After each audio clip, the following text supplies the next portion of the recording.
The light flickered, and the space in the universe was torn apart. It is said that a century ago, the heavens shook and the earth quaked, and a dungeon appeared. 4 monsters emerged. A black dragon, a humanoid monster with sharp black spikes and eyes tattooed with an X shape. A bug-like creature wielding a shield and a wooden fighting staff, and a bug with 3 faces on one head, possessing deep red skin, clearly exuding immense power. The monsters that surged out of that dungeon could not be subdued by ordinary weapons. The only ones who could confront them were those with extraordinary abilities, who appeared simultaneously with the dungeon. Only a select few chosen ones, these warriors wielded swords or used magic. Thanks to their powers, the chaotic world stabilized, and the people were saved, filled with immense joy. Taking advantage of the monster attacks, a new civilization began to take root and flourish. A few awakened individuals became hunters with the mission to exterminate the monsters. Decades later, there were already too many hunters, and more hunters continued to emerge as the awakening mechanism was discovered and artificial awakening became possible. As long as one had money, anyone could awaken. John Doe was originally a person with no confidence at all, but right after awakening, he became stronger, accompanied by a massive sword and a muscular physique. As time went by, the number of people wanting to become awakened individuals increased. Everyone envisioned the prospect of becoming an S-rank hunter, with a rosy life ahead. Thus, the magnificent era of hunters began. Hundreds of people jostled and scrambled to enter the spatial gate. Some even shouted, "Wait," as others were trampled underfoot. After a struggle, the government decided to create a professional hunter test, limiting those who could pass this test to become professional hunters. Naturally, society began to see the emergence of instructors teaching knowledge related to hunters, to help students prepare for this hunter test. Some even trained physical abilities and provided information systems related to hunting. Eventually, private academies teaching everything to become a hunter also started to appear, commonly known as hunter academies. Among them was one person of entirely different caliber, to the point where the massive black dragon exclaimed, "How can such a human exist?" The young man with black hair replied, "It must be because you're too foolish." The dragon refused to accept reality and used its tail to strike the young man. The dragon said, "I refuse to accept this." The young man easily dodged that blow. Perhaps this young man was different from the rest, because to become a hunter, everyone now had to enroll in hunter academies. The dragon used its claws to slash at him, but the young man gently delivered a punch to its mouth. After that, he used his lance to slash horizontally in a bow-shaped arc, causing the dragon's protective armor to shatter. This colossal dragon decided to gather power at its mouth and unleashed a devastating blow. The moment the destructive strike advanced towards the young man, he remained calm as if nothing had happened. He recalled his time at the academy he once attended, remembering the words of the spear masters. "Heaven-defying fists, if you can hold it up, you can also overturn it. Spear Master Atlas, I haven't allowed you to die yet. Spear Master Huacho. Once you master mana, everyone can see the world. Spear Master Merlin, faster than anyone else. Run at the speed of light. Spear Master Thean Phi, shoot down the stars from Davaloka. Spear Master Duxianji." The young man used his lance to gently parry the dragon's attack, creating a massive hole in the dragon's body. He smiled casually, pulled out his phone, and said, "So which class should we choose now?" The system displayed a notification. "Would you like to register for the lecture or not?" He quickly pressed yes. The system immediately announced, "Starting the lecture. Thank you for using Hunter Academy. Kim Seo-jun, 27 years old, a naturally awakened individual, was a young man carrying heavy sacks on his body, working at a construction site. It is said, I am a naturally awakened person, born with powers stronger than others. But to pay off my parents' debts, who died in a mysterious accident, I have been doing the job of transporting monsters hunted for 9 years. There is only one thing that allows a person to endure the harsh work and the pressure of debt, and that is the dream of becoming a professional hunter." The weather was hot, and the young man was sweating profusely. After finishing work, it was lunchtime, and everyone called Seo-jun over to ask, "How's the saving up to become a hunter going?" The 2 old men sitting on the bench inquired about him like that. He reported back, "I'm looking for affordable yet good hunter academies." The people sitting there were also curious. What is a hunter academy? Isn't being a hunter just something you can do once you awaken? The old man with a goatee sighed. It's been more than 5 years since the professional hunter competition was created. Now you have to attend a hunter academy to even be able to compete. Seo Jun thought to himself. He is right. Most of the spear masters at the academy are active hunters. Because real hunters pass on experiences and secrets that usually require risking one's life to obtain. There is the Hunter Academy. The Hunter Academy has broken the record for the number of candidates who passed the entrance exam. Thanks to this, the Hunter Academy was established, marking an era where anyone who wants to become a hunter must attend the Hunter Academy. Seo Jun looked at his phone, smiling. Finally, I have managed to save enough money to attend a year at the Hunter Academy. He thought to himself. The screen on his phone displayed a balance of 40,000. The young man's eyes lit up, thinking, I really want to go to a better academy, but it's too expensive. And this place is quite good. While scrolling through his phone, he saw an advertisement titled Hunter Academy and news from the academy. He thought to himself, is this Hunter Academy? This is the first time I've heard of it.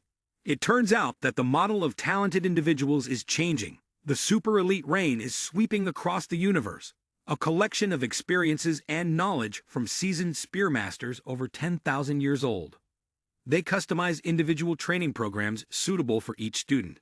At Hunter Academy, students will be interviewed. There is someone who is just a student, but has already passed the level 9 Master Sword exam. This person answered in an interview, I enrolled in school without any expectations, but in the end, it was the best decision of my life. There is also an old man with a white beard who is sending hearts. This person has passed the Sage exam, achieving level 5, and is continuously thanking Hunter Academy. Hunter Academy also advertises, if you want to become super skilled, enroll now. They play back recordings for the listeners. My life has improved thanks to Hunter Academy. My life changed after entering Hunter Academy. They emphasize that you can also become super skilled. Seo Jun holds his phone and scoffs. What a ridiculous advertisement. Hunter Academy's website is no different from other Hunter Academies. He also says, what a weird name for a spearmaster. Seo Jun notices the line. Anyone can lift 500 tons with this strength training method of Spearmaster Hercules. The basics of staff and spear from Spearmaster Heaven's Great Sage. Seo Jun finds it interesting and says, I will check this out. Heaven's Great Sage appears with a cute face. Hello. The system introduces itself. Hello, I am Heaven's Great Sage, but my real name is Sun Wukong. My main weapon is the Ru Yi staff to smack your behind. He also says things that sound absurd, but are actually convincing. Staffs and spears are not that different. Sun Wukong, fearing his students might get bored, says, if I just explain it, it might be hard to understand. Let me show you. First, hold the staff outwards. Then stretch your hand and rotate the staff inwards. Finally thrust it at the opponent at a single point. After a while of demonstration, the mountain has disappeared. A young man holding a phone in his hand, unable to believe his eyes, exclaims, what is this? The mountain has vanished. He stands up angrily and says, fake, fake, this is a forgery. Even an S-rank hunter couldn't do this. After reading the advertisement, the Academy system immediately displays a message. Would you like to enroll in this lecture? If you take this lecture, you will receive D from the Great Sage. Seo Jun clicks the enrollment button, and the system promptly displays an error message. You are not a member. Would you like to register for an account? The young man clicked on the word yes, and then the system sent a notification. You will be sent an invoice for the membership registration fee. Your registration fee is being paid by considering your causal relationship. He thought to himself, just creating an account costs money, and what's with this causal calculation? The system displayed, the membership registration fee is 40,000. After registering, the lecture fee may vary depending on your circumstances. He leaned in close to the phone, and then counted each zero on the screen. He cursed, damn it, those scammers. An uncle from work asked, are you about to enroll in the academy? He held a dead monster for the young man to carry and said, no wonder you look happy. Where are you enrolling? Although tired, he replied, Hunter Academy. I've heard they have excellent spearmasters there. The system's crane was lifting a dead monster high up. The uncle teased him. Don't forget your uncle when you become famous. Seo Jun confidently asked back, of course, do you want me to handle the monster combat for you? The uncle laughed and said, "That sounds good. Finally, I have a chance to kill a dragon, huh?" The young man joked, "Not just dragons. I'll even let you play soccer with their heads." The young man continued with his work. He walked step by step to the place to dispose of the monster's body. In his mind, he remembered someone telling him, "This is a play when viewed from a distance." At that moment, he slowly approached the spot to discard the monster's body. The chains used to hang the large monster suddenly snapped. The moment the monster fell, the old man shouted, "Seo Jun!" He pushed him aside. At this time, old memories returned, rubbing against his fragile soul. In order to be able to smile, one must endure pain. The doctor had diagnosed that the nerves in his legs were gradually necrotizing. It seemed that the broken bones had entangled the nerves. When healing, he recovered faster than usual because he was an awakened one. Seo Jun's nasty boss said, "Compensation for occupational accidents? Not a chance." On the operating table, the doctor said, "The surgery fee is 40,000. You need to have the surgery as soon as possible. The longer you delay, the more your nerves will stick to the bones, and the consequences will be irreversible." At that moment, Seo Jun held the bill along with the broken tooth, sitting on the hospital bed. He bitterly thought, "I have been looking towards the future while enduring for 9 years. All the money I saved has been used for the surgery, and now there are only 3,000 left that Uncle Manchol gave me." He thought, "Can we start over again?" Just as he felt frustrated, the phone rang. Looking down, he saw a notification. The past of talented individuals is always low. Discount event for new students. If you enroll now, you will study for free. He picked up the phone with a doubtful thought. Isn't this the website of Hunter Academy? Why couldn't I find it again after that day? The phone screen displayed another notification. Your registration fee is being calculated by considering your causal relationships. The system appeared once more. The membership fee is only 3,000. While holding the phone, he thought, wasn't it 40,000 last time? Thinking back, at that moment, I only had exactly 40,000. Is it trying to take all the money I have? Why not try registering? After all, I have no money in my account. As soon as he clicked on the system, a notification appeared. Membership registration successful. The money in the envelope flew out at breakneck speed. Like how we work a lot, but our salary quickly disappears. The system continued to notify. Congratulations, you have become a member of Hunter Academy. At that moment, a tiny figure radiating purple light, small like a doll, appeared. Seo Jun was startled by this appearance. The small boy emerged from the phone and said, "Nice to meet you. You are Seo Jun, right?" Seo Jun was still in shock, unable to understand how someone could come out of his phone. The doll continued, "I am the advisor, responsible for teaching you the basics, also known as a mentor." Seo Jun thought his brain was malfunctioning to see things like this. He foolishly asked, "Is my advisor named Mentor?" The doll replied, "Why are you so bad at English? What I mean is I am a mentor, your advisor. My name is Mentor." Seo Jun pondered gloomily. Couldn't it be that you are the advisor I know? The teacher of Odysseus, a hero in Greek mythology. Mentor continued, "Edison was the first student I was responsible for. He has become quite talented for a long time, but occasionally still contacts me." Hearing this, Seo Jun felt his head spinning. Mentor went on to introduce Hunter Academy. This is the academy where spear users always want to surpass the limits of their race. Seo Jun was puzzled and asked, "Wait a minute, isn't this an academy for hunters?" Mentor replied, "How can you compare talented individuals with hunters? They are on a completely different level, kid." Seo Jun retorted, "But an S-rank hunter." Before he could finish his sentence, the mentor raised his phone. "Our spear users can take down hunters with just a finger." The mentor continued to ask, "Have you filled this out yet?" The phone displayed a survey to create a personalized course for new students. The survey required selecting the field in which you wanted to excel, including areas such as combat, production, medicine, intelligence, art, and other fields. Seo Jun scratched his head in confusion. "What is this, Mentor?" The mentor held the phone and explained, "This is to help us understand how you want to become exceptional, as well as to confirm your current abilities and inclinations. As it says, this is a survey." Seo Jun had never been to school, only knowing to respond with an O to go along. He was honest with himself, and then clicked on the first option, which was combat. He had no idea what would happen next. As he lifted his hand from the phone screen, he wondered, the mentor asked, "Is there a problem? Why doesn't Seo Jun know how to choose an answer for the second question?" Seo Jun saw the question. Please choose your current skill level. The options are: 1 is linked to exceptionalism, but still lacking about 2%. 2 is you are currently the strongest, but not the strongest in history. The notification system. 3, you can plow a vast plain into farmland with a single powerful punch. 4, you can easily split a large mountain in half with one strike.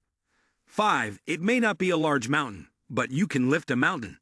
The mentor announced, "Many people are hesitant here. Just choose the one that accurately describes what you can do."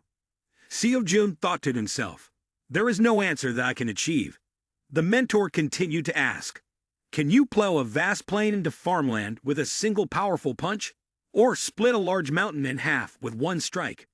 Seo Jun's answer was no. The mentor asked further, "So that means you can't lift a mountain either?"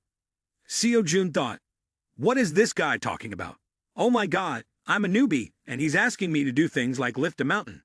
He protested, "Isn't it even stranger if I could do something like that?" The mentor thought, "I must have encountered a useless person. How could he enroll in our academy? He is too ordinary. But he is the main character of the story, so the farming tasks at the beginning of the game are nothing." The mentor reassured, "It's okay, don't worry too much. The Hunter Academy will never expel a member. Once you become a member, you are a member for life." Then he ordered, "Now let's continue with your answers." After that, the mentor clapped to congratulate him on completing the entrance exam questions of the academy. Seo Jun only skimmed through 108 questions and felt a throbbing pain in his head. The next morning, when he had just woken up, the mentor announced, "You will learn for free. Let me recommend a few lectures for you." The mentor said, "But after we analyze your profile, I will inform you of the rest later." The young man, still suffering from a headache, could only mumble in response, "Look, ok."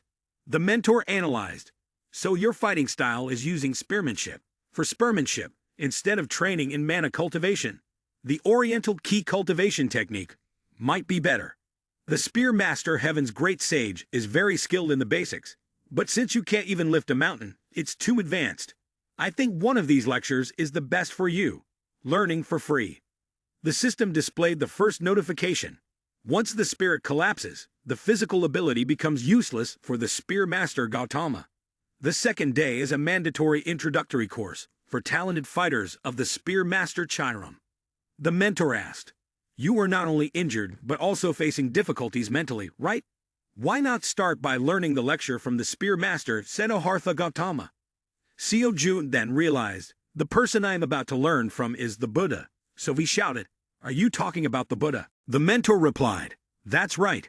He says he isn't, but all the students call him the Buddha." In the young man's mind, the image of the Buddha appeared, radiating virtue and a brilliant aura. The mentor continued to talk about the Spear Master Siddhartha Gautama, one of the most famous spear masters for his spiritual teachings, a mandatory subject in the super elite competition. This is a lecture that would normally cost a fortune to attend, but he is determined to save the poor souls. The young man thought, "What is this guy talking about?" The phone displayed a notification. "Do you want to enroll in this lecture? Upon completion, you will receive an unwavering heart at SSS level." The mentor explained, "That's why the lecture by Spear Master Gautama is considered essential. With just an unwavering heart, you can learn most fields. So even if you feel like you're going to lose your mind, you just need to review the lecture again." Seo Jun heard the term "lose your mind" and asked, "Lose my mind? What does that mean?" The mentor said, "You'll understand once you study it. I'll get back to you after I finish analyzing your profile." Then he vanished instantly, like an ex-lover leaving you behind on a night out. Seo Jun called after him, "Wait, don't go." The young man sat fiddling with the functions of the phone, trying to understand how it worked. A notification popped up asking him to press a button to start, and he clicked on it. Immediately, the Buddha appeared, sitting under the cool shade of the trees. The Buddha asked, "Where do you think this world exists?" Seo Jun looked at the image of the Buddha, wondering if this was the real deal, and thought to himself, "The Buddha looks like a living, breathing golden statue." The Buddha explained very briefly, I do not exist. Therefore, I do not exist. Seo-jun found this lecture too overwhelming, too difficult. The Buddha calmly continued, if there is nothing to compare to, how can a being define what existence is? He remembered the moment his mentor wished him luck. Lying down while listening to the lecture, the Buddha explained that this world, this universe, was created simultaneously with his birth, and would perish simultaneously with his death. He does not exist. He simply is the world. Hearing such words from a sage made him feel that learning was truly challenging. It felt as if he was about to lose his memory. The system displayed a notification. The progress of the lecture was only 0.006%. The young man had just woken up, his mind still foggy. Within a week, the doctor examined Seo-jun and praised his recovery speed. It's incredible, the doctor said. I knew you were an awakened one, but this is the first time in my 35 years as a doctor that I've seen such rapid recovery. Seo-jun's handsome, muscular six-pack was revealed, causing the ladies to gasp in admiration. He happily thought to himself, it's not just my imagination. Thanks to Gautama's teachings, my mind has become tranquil, allowing me to recover faster. Even though it feels like I might lose my mind listening to this lecture, and I only completed 1.3% of the progress, it has been this effective. The doctor held his medical record, and, noticing that Seo-jun wanted to be discharged early, advised him that it was uncertain and suggested he stay in the hospital for another week. Seo-jun eagerly thought in his mind, I wonder what it will be like when I reach 100% progress. He replied to the doctor, all right, this is fine with me. At this point, he thought, Hunter Academy is truly worth it, worth every penny. He turned on the system on his phone and thought, now I can move my body. Why not try Chiron's lecture right away? He lay on the bed, thinking, evolve to level A. It is lower than unwavering heart, but level A does not mean a poor skill. He thought of what his mentor had once said with the firmness of reason, that most fields of excellence are as easy as eating candy. From here, he also assumed, perhaps only unwavering heart is as terrifying as that. When he wanted to meet Chiron, he immediately appeared and graciously greeted, my name is Chiron. Chiron is a being with 4 legs, 2 arms, and a head, just like in Greek mythology, meaning a human head with a horse's body. Seo-jun thought of Hercules, Zeus, Achilles, and other characters in Greek mythology. He was the teacher of most of these heroes in Greek mythology. Chiron introduced the goal of the lecture. The goal of this lecture is to prepare students to enter a state where they can advance to the first realm of excellence. Please note that combat techniques will not be taught in depth in this course. He felt happy because it was indeed the real deal. In fact, he no longer felt surprise. Next, he introduced the first step to becoming a talented individual. Unlike the calm demeanor he had when first introducing himself, he rolled his eyes and shouted directly, "Get up immediately, you fool!" The young man fell flat on his face on the ground. The system displayed a notification. A daily personal mission has been assigned. After calculating the current level overview of the student, it will be delegated. An integrated task has appeared. First is the daily task. Run 30 kilometers, do 1,000 squats, perform 300 push-ups, do 300 sit-ups, and hang from the bar 150 times. It sounds like I am a superhero, yet it gives me a super difficult task. He scratched his head in confusion. What level are these tasks? They seem harder than the usual threshold. Not to mention that the doctor probably warned him, don't overwork yourself this week. He could only laugh. But when choosing between listening to lectures and exercising, I temporarily choose to just listen to the lectures. When I feel better, I will work properly later, skipping the exercise. He pressed skip, but the system popped up. You have unfinished tasks. Please complete your tasks. Seo-jun was bewildered, stiff, and didn't know what to say. He kept spamming the skip button to go listen to the lectures for peace of mind. The system kept appearing. Please complete your tasks. He buried his face in his hands and wondered, how does it know I haven't finished the tasks? I can't refuse, yet I can't comply either. The young man thought, I've given in. It's just 1 week. Why make things difficult for myself? Whatever happens, I should listen to the lectures from Master Gautama first. On the phone, the deadline still shows that there are 83 days left. He noticed the remaining time and hurried to the park to jog, crying because there was still a whole day until the deadline. Well, Hunter Academy is also a school after all. Setting limits for the students makes sense. Anyway, there are 83 days left. It must have started at 90 days. 3 months, right? Honestly, I don't really know how this academy operates. I guess I will have to fully absorb all the knowledge from the lectures and reach a certain level of effectiveness for my learning progress to increase. But the more he studied, the more he realized he had already learned. Yet, his progress remained the same. The lecture progress was still at 1.3%. Seo-jun was increasingly sad, thinking over and over, why have I been replaying the same lecture? I have studied the Spear Master Gautama's course for a whole week, yet my progress is still at that modest 1.3%. I really don't have confidence that I can complete the course in 83 days. Early in the morning, Seo-jun went to the park to jog, moving his arms and legs. He wondered, completing freely means just a trial exam, right? It's been a long time since I've exercised. More precisely, I haven't had any reason to exercise at all until now. Nevertheless, all I have done in the past 9 years is carry the monsters that professional hunters have attacked. The young man went to the park to do push-ups, continuously counting 1, 2, 1, 2. While exercising, he thought about the days he spent working at the construction site, carrying heavy monster corpses weighing up to 70 kilograms. Because of that, he didn't feel the need to exercise anymore. Even though he didn't know how to use mana yet, he still had confidence in his sturdy body. The young man did push-ups like a superhero, reaching a total of 300, then clapped his hands and stood up, dripping with sweat. He felt smug, thinking that previously he had to carry loads continuously for 9 years, so doing 300 push-ups was nothing. To continue, the next exercise would be pull-ups. When he checked the count of his push-ups, he realized that he had only done 81 out of 300. He was bewildered, wondering how he could have only counted 81 instead of 300. Seo-jun diligently did push-ups, but the system only added 1 to his total count after a long time. Then, when he picked up his phone and saw that only 1 was added, he realized that if he didn't perform the exercise in the correct posture, the system wouldn't count his push-ups. After finishing the push-up exercise, he moved on to pull-ups. He had to strive to pull himself up over the bar, because if he couldn't do that, the count wouldn't be registered. Next is the leg workout, and then there are 300 sit-ups. The final exercise he does is run 30 kilometers. After completing everything, he lies sprawled on the ground, shouting loudly, "I'm going crazy. I can't do it anymore. I'm done." People walking by see him and think he has lost his mind. One person says, "Oh my, that guy is rolling on the ground." Seo-jun cries out, "I have to do this mission every day. I can't listen to lectures at any time."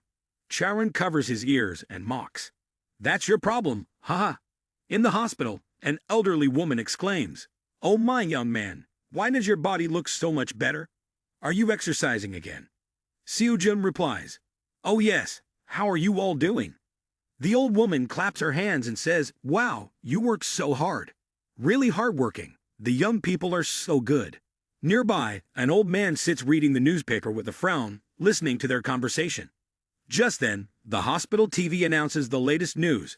Around 5 a.m. this morning, a 4-star behemoth monster suddenly appeared in downtown Seoul. The Federation reported that this behemoth was in a deep sleep state at that time. The Monster Disposal Service had no idea about this and transported it into the city right after it woke up. This is an incident that could cause widespread fatalities, the TV announced. However, coincidentally, a awakened individual nearby just happened to arrive and prevented any fatalities from occurring. This awakened person is a cadet at Academy Gon, thanks to the influence of S-rank hunter Jung Hun-young. The old woman and the young man Seo-jun discussed together. Those hunters really save other people's lives, don't they? They are truly great individuals. She displayed an admiring expression, then thought for a moment and said, "Young man, aren't you also an awakened one?" Seo-jun replied, "Yes, that's right." The old woman took his hand with a caring attitude and asked, "Young man, are you a hunter? Can you be featured on TV like that again?" The man holding the newspaper, reading with a jealous look, interjected and said, "Oh, do you think everyone can be on TV?" The two looked at this man with frowns and said, "In this day and age, becoming a professional hunter is really difficult. The odds are 1 in a million." The old woman was surprised that it was so hard and commented, It seems that times have changed a lot, hasn't it? Back when I was young, it wasn't like this. The grumpy old man asked. By the way, are you a student? It seems you are not even a cadet yet, right? If you train like this just to become a hunter, then give up already. Don't waste your youth on something that will never happen. Seo-jun reminisced about his hard days, the times when he had to carry the heavy monsters on his back, and the sessions of push-ups running in the park. His gaze became fiery, and he tried to endure. The old lady saw this and defended him. How could you speak like that? He believed. That is useful advice for Seo-jun in life. The old lady continued. That advice. Seo-jun is a young man with great determination. He replied, I will decide for myself what to do with my life. He became angry. What? Kiddo, am I being sincere for you to say such things? Seo-jun shouted in his face. Please take care of your own life first. The old man appeared frightened, and Seo-jun walked away, disappearing. He was furious, shouting for the whole hospital to hear. Listen to how he talks. If an adult advises him, it's because they care for him. He should listen. Seo-jun walked resolutely forward, thinking to himself, this nonsense will never happen. You are a cadet of Hunter Academy, and last week, you clearly felt the impact of the lessons. Becoming a professional hunter at Hunter Academy is not impossible. The next morning, the young man went back to the park to run, with a firm thought in his mind. I will become a hunter. Suddenly, a voice of lament came from somewhere. I really hate being a hunter. The image of a cold girl appeared, facing two gigantic winged bull lions. She came here to deal with them using just a few basic sword strikes and a bolt of lightning, which left them no chance to react, and they fell under her blade. It seemed like this was too easy for her. After a night of struggle, the young man finally returned home. He lay face down on the bed and said, Finally, I'm home. He added, I had to stay in the hospital for 2 whole weeks. Although it's small, home is still number one. Seo-jun lay deep in thought on the bed, remembering. About a year from now is the hunter exam. He worriedly checked his account and realized there was very little left. He felt a bit sad for a moment, but then remembered, I actually have nothing at all. Seo-jun jolted awake, grabbed his phone to check, and thought, I just remembered I completed today's daily mission. I only just finished it now. I kept saying I'd do it tomorrow. At that moment, the system displayed a notification. Would you like to participate in the next lesson? He immediately clicked on yes. Chiron even praised him. Good, it seems you finally got enough strength to start learning to crawl. Right. The young man rested and thought, wasn't crawling enough when I was little that I have to crawl again now. I feel like a baby. Chiron held a lance ready to whip him because he had disobeyed, but out of respect for him being a new student, he only said, now that you can crawl, you should let it go. The next step to becoming a talented person is feeling. The progress of the course had only reached 5.7%. The next morning he wondered, I thought it would be a major surgery or something. Turns out it's not that terrible at all. He told himself, I must have really thick skin to dare to show my face here. He said to Chiron, I want you to know if you keep doing such annoying things, next time it will be you. While attending school, the young man had to endure insults and gritted his teeth. I want to go somewhere too, but have no choice at all. I don't even have money for food. Looking at the fact that he let me stay, it seems he feels a bit guilty. The young man remembered the unpleasant demeanor of this old man, who had once talked about occupational accident insurance and always complained. Anyway, the young man didn't know much about this matter. He understood that he is the boss, and I am just a soldier, so I endure and continue to work at the construction site. Sitting in the corner of the room at the construction site, he sadly thought, in the end, it's still a matter of money. As a wise man once said, if you don't work but demand to eat, you'll only get shit. The young man thought to himself, if I don't work, I won't have enough money to eat. But if I go earn money, then I won't have time to listen to lectures. If I don't complete all the daily tasks of Spearmaster Chiron, I won't be able to finish any lecture at all. He wondered, should I review the lecture in this mood? Thinking back, he remembered. What did Spearmaster Chiron say last time? Ah, right, it was about sensations. The muscular old man working on the same site walked in, saw him sitting still, and thought he was crazy. The young man sat there reciting the knowledge he had learned. There are 5 senses that play a decisive role in a battle: sight, hearing, smell, touch, and taste, which we call the senses of perception. Usually, these senses follow the order: reception, recognition, evaluation of each stimulus. But that process is beyond imagination. The old man said, "Why continue doing something so meaningless? Therefore, I will teach you how to shorten this process as much as possible, a completely different thing from your hidden five senses. The sixth sense is intuition, or more simply put, the instinct of infinity." The old man intended to slap the back of his head as a casual greeting, but the young man dodged without even turning to look at him, both surprised. The old man asked, "What is that? Do you have eyes in the back of your head, or something? How did you dodge like that?" Seo-jun also did not understand what he had just done. He recalled the image of his beloved teacher Chiron and his words of advice. "If you are here to work, then just work. What are you doing? When you go out to work like that, you will get hurt." The old man asked, "Seo-jun, are you sure you'll be okay? Those three things must weigh around 200 kilograms, right?" The young man simply smiled and replied, "Yes, I'm fine. Please stack them up." This time, the young man gently stacked the bodies of the monsters on top of each other and walked confidently. The people on the site were surprised by his strength. The old man worried. If he walks like that, he must be really okay. The manager shouted, "Everyone take a break, and then we'll continue. It's lunchtime." Unlike everyone else, Seo-jun felt truly powerful this time. He felt strength contained in the palm of his hand, as if he could lift the whole earth. The workers on the site who were working with him complained, "What are we going to do now? I feel like the longer we do this, the harder it gets." The young man took the opportunity, working while also practicing his legs. He thought, "At least I should complete my daily tasks. After taking a break, there won't be much time left." And so it went. 1, 2, 3. When he managed to practice once, he immediately took out his phone to check if it had counted. He realized that every time he trained his legs while carrying a load of corpses on his back, it counted as 3 times. The young man understood that the heavier the load, the greater the effectiveness. He wondered why the old man kept calling him over to take a break. But little did he know that the young man had found his own path of learning while working. Even during the lunch break, he asked, "Uncle, let me carry some of these for you." The uncle replied, "They look really heavy. You have to move all of this, right?" He responded, "Let me carry it for you." The young man carried 200 kilograms of meat on his back, plucked 2 pieces tucked under his arms, training his legs 2, 3, 4, and thought to himself, "Why set aside time to do a task? I can do it while I'm working." After that, he piled everything back on his back and did push-ups. He knew that the heavier it was, the more it would count, meaning he could both earn money and save time, a perfect example of killing 2 birds with 1 stone.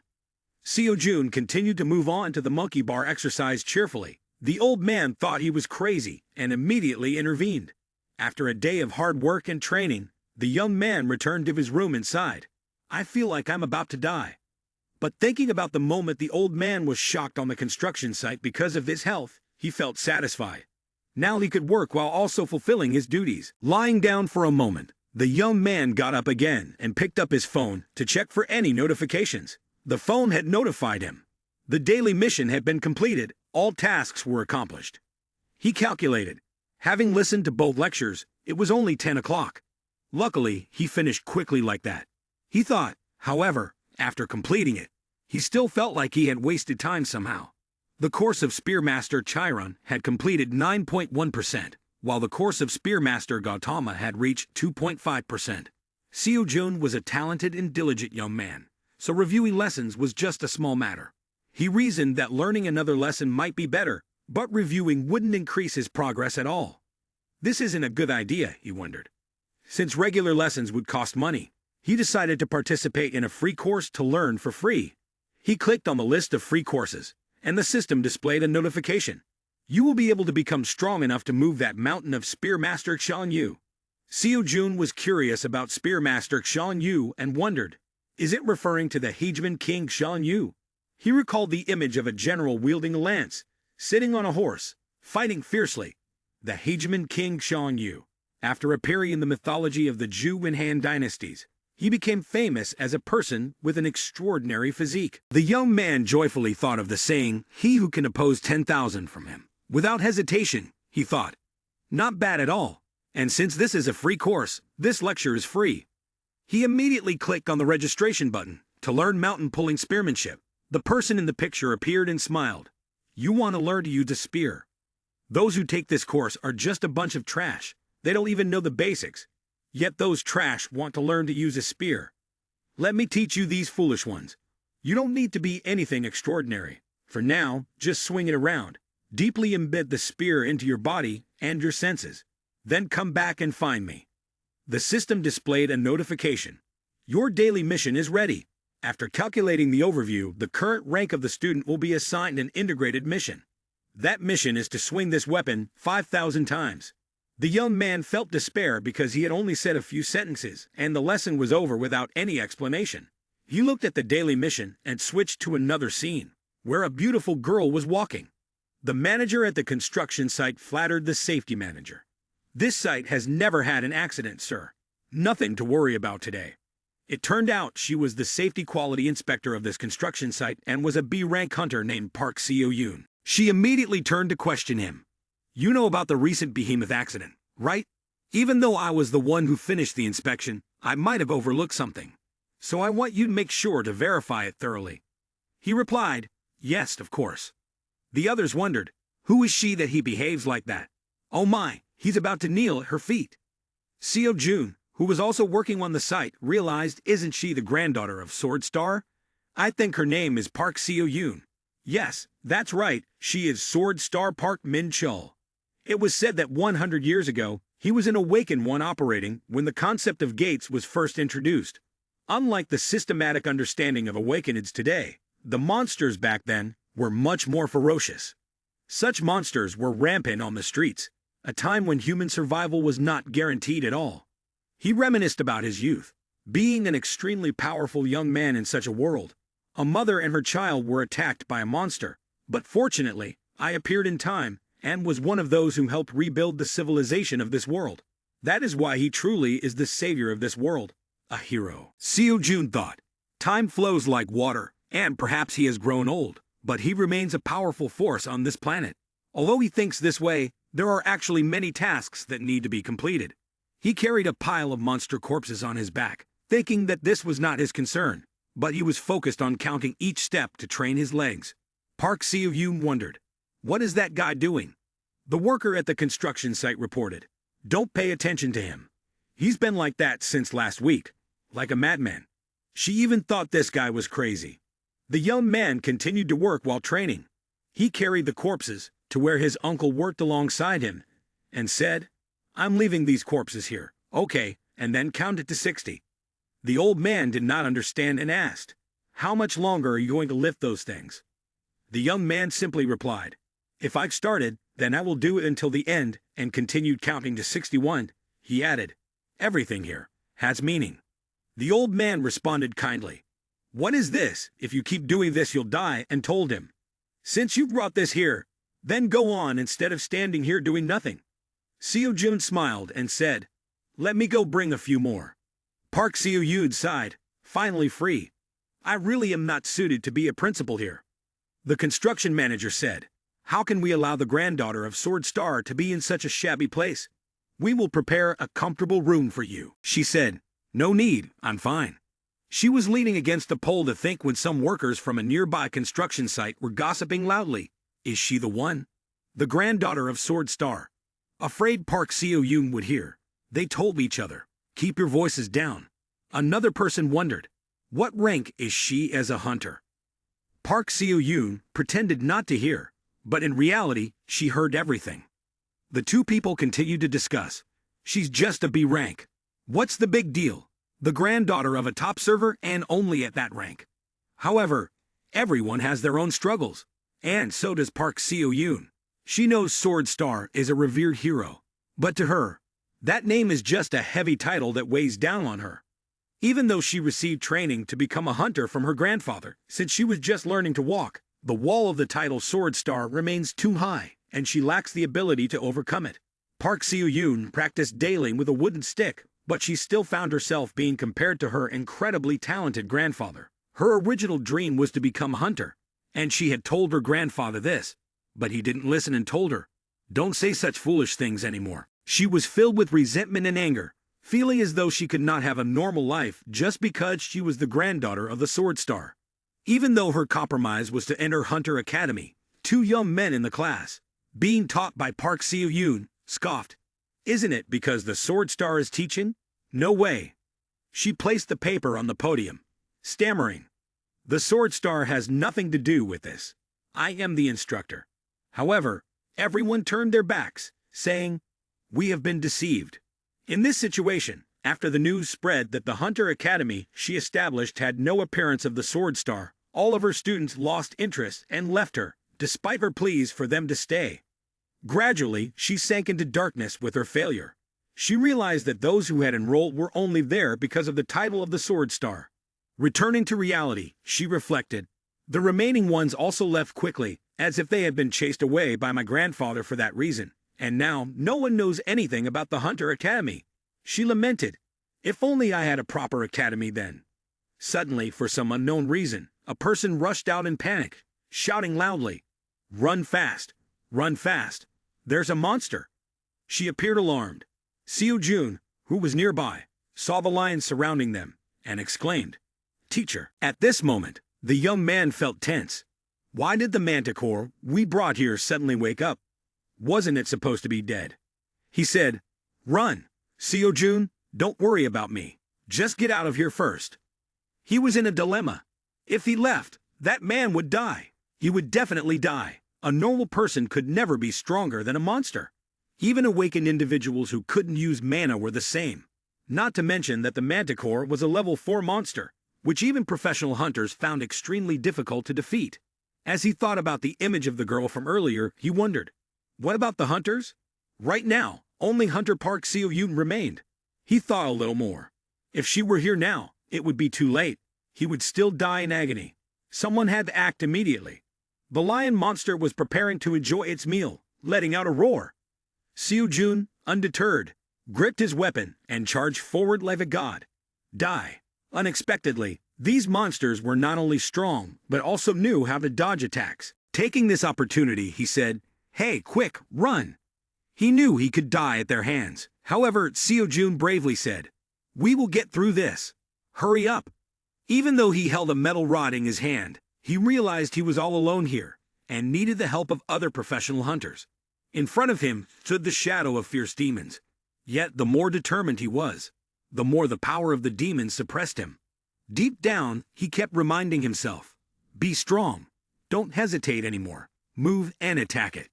However, when he recalled the words of the Buddha, You are a universe. When you observe the world, find its origin and essence. He remembered that this was the teaching of the Buddha. He told himself, from now on, embrace the universe and think about where it will go. Even in this dangerous situation, his emotions became strangely calm. However, the lion was different. It lunged forward with great speed. Seo-jun merely rotated the rod he held in his hand, calmly thinking.